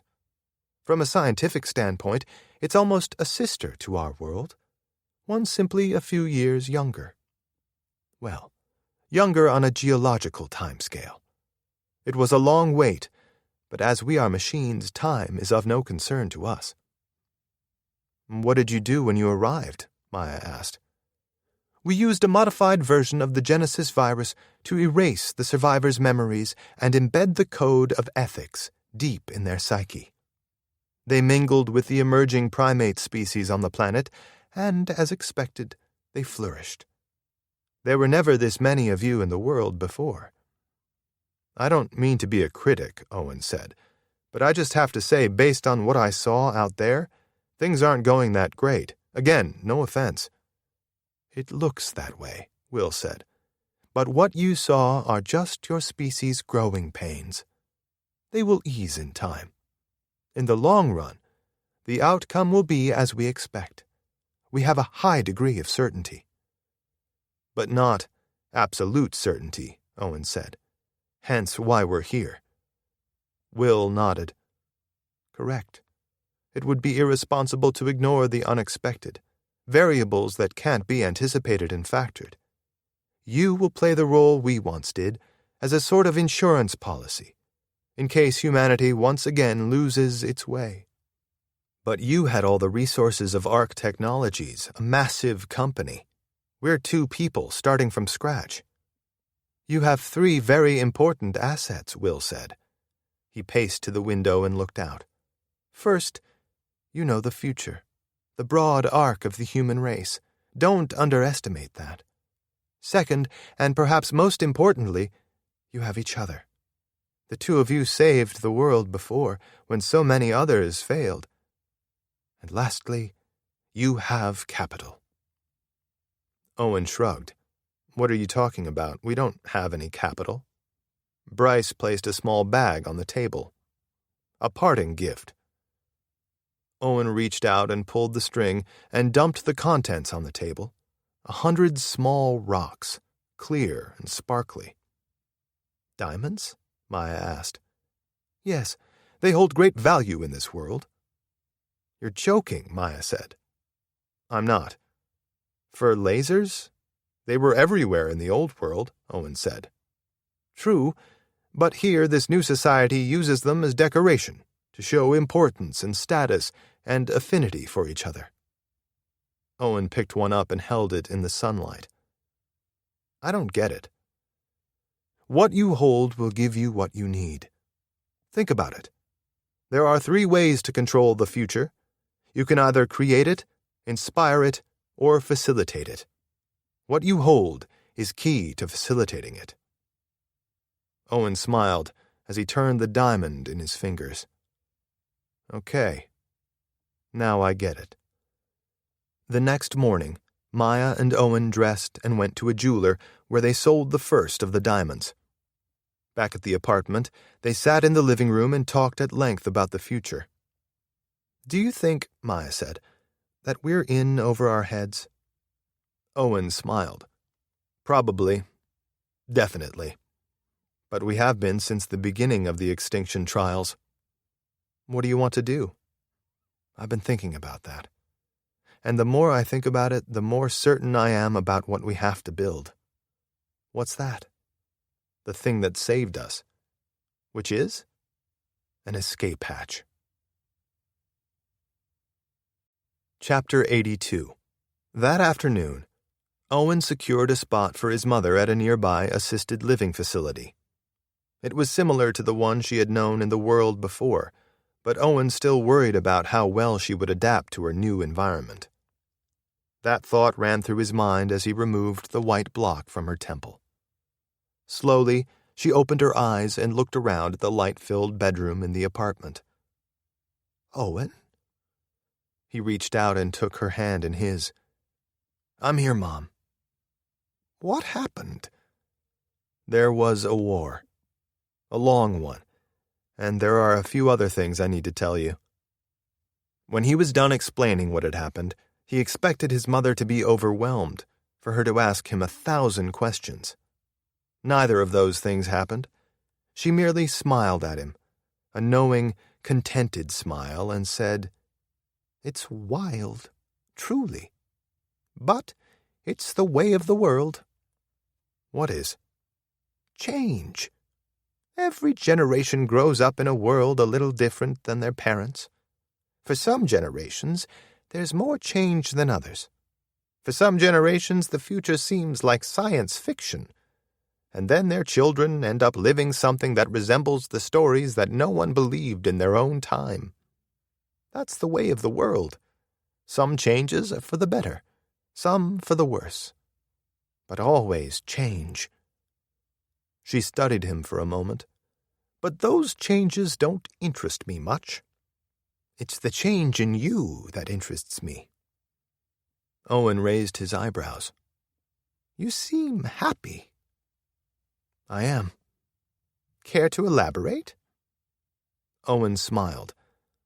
I met someone very important to me. I thought so.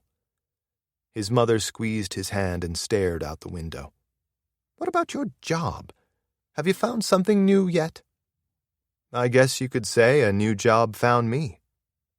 It happens that way a lot of times. What sort of work? I'm in insurance now. When they were settled, Maya and Owen rented office space and began putting the word out that they were interested in investing in disruptive technologies.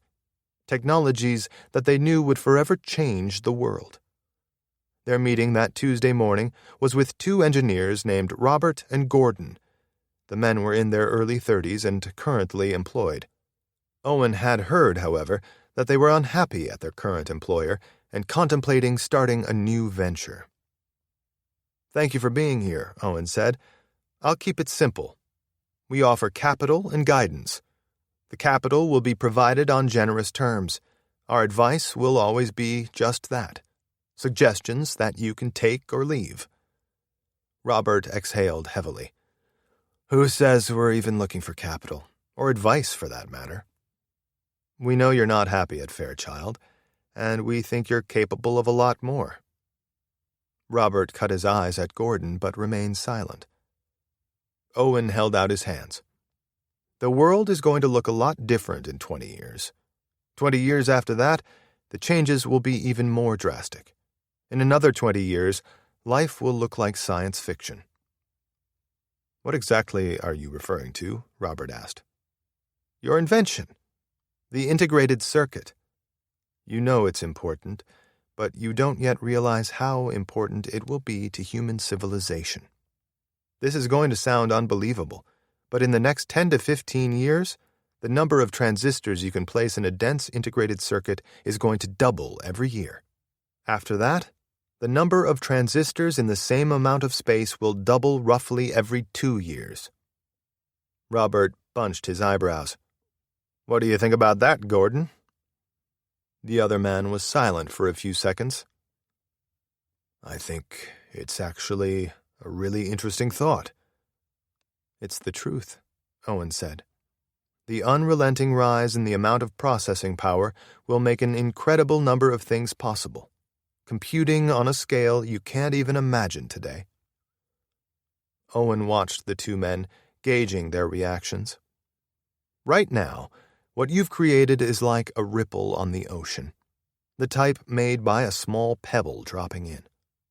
In time, it will be a wave, and one day, when it reaches the shore, it will be a tsunami. The changes will come faster then, and the world will be harder to control. Trust me. Let's assume it's true, Gordon said, that this law of ever-increasing transistor density will come to pass. How do you all benefit? What do you want? We have learned how important it is to have a stake in companies changing the world. We've learned that sometimes it's the only way to save it. That night, Owen sat in the study of the Victorian mansion he shared with Maya and her sister, watching the cars zigzag back and forth down the winding, narrow street toward the bottom of the hill. Pedestrians hiked past, tourists holding maps guiding them toward the evening's adventure, and locals leaving work for the day. In the great room, Maya's sister was practicing on a grand piano, the music like an anthem for the march of civilization outside the windows. The year was 1961, and the city was called San Francisco. And to Owen, it felt like anything was possible. It was his responsibility to make sure that this world turned out better than the one he had grown up in. That thought filled him with purpose and pride. Finally, here in this strange place, he had found his calling, a cause that needed his unique experience and skills. The world would one day be a burning building, but it wasn't on fire now. It was dry and safe, but giving off sparks. It was his responsibility to keep it from igniting. His life hadn't turned out the way he had planned it, or imagined it. It was different, but that, he thought, was simply the way life was. He walked upstairs to the second floor and then up the creaking staircase to the rooftop deck where Maya was leaning over, peering through a telescope pointed at the sky. She turned and smiled when she saw him. "Looking at home?" he asked. "Yeah, it helps me wrap my head around it all." "I know what you mean. It still feels odd here. The smell, the gravity." Maya nodded and returned her face to the eyepiece. "Remind me again what they call our world." "Venus." Epilogue. In the lavish restaurant overlooking the Pacific Ocean, Owen stood and brought a fork to his glass and tapped it 3 times. The ding, ding, ding echoing in the cavernous room. The dinner guests looked up from their plates and set their wine glasses aside. "Tonight," Owen said, "I'd like to pose a simple question. What is the destiny of the human race?" He paused, allowing his guests to consider what he had said. "We all know the answer. At some point, our species will go extinct." He moved away from his table to a set of double doors that opened onto a veranda overlooking the Pacific Ocean. Below, waves crashed on the beach, and couples and small groups and individuals walked along the shore, flashlights guiding their way. "What will be our end?" Owen asked his guests. "A technology one of you is developing? Nuclear war? A natural disaster, perhaps? Will an asteroid or a solar flare or a supervolcano be our undoing?" He took a deep breath. "The real question is not how our species will end. The question is what we plan to do about it. We can't fight the future, but we can plan for it. In this room are the people creating the future. We've invested in many of your companies. We've given you capital because we think you'll prosper. But more importantly, because your companies and labs are building the technologies that will radically alter our society. What I'm proposing is that we collaborate on a project just as important. Let's call it an escape hatch." He walked to the placard and pulled the white sheet off of it. As Owen described his plan, a few guests gasped. Some laughed, unsure if this was a prank. "I know it might seem fantastic now," he said, "but soon, what we're building will be a global obsession. We will be the first to do it, and we won't be doing it for the buzz or for the money. We will be creating something that will ensure the survival of the human race. You see, I believe one day soon, we will need an escape hatch. One day, Earth will be in trouble, and we will be the light in the darkness." As the room broke out in thunderous applause, Owen glanced over at Maya, who was clapping politely, her elbows resting on her swollen belly, and the child growing inside of her. The end.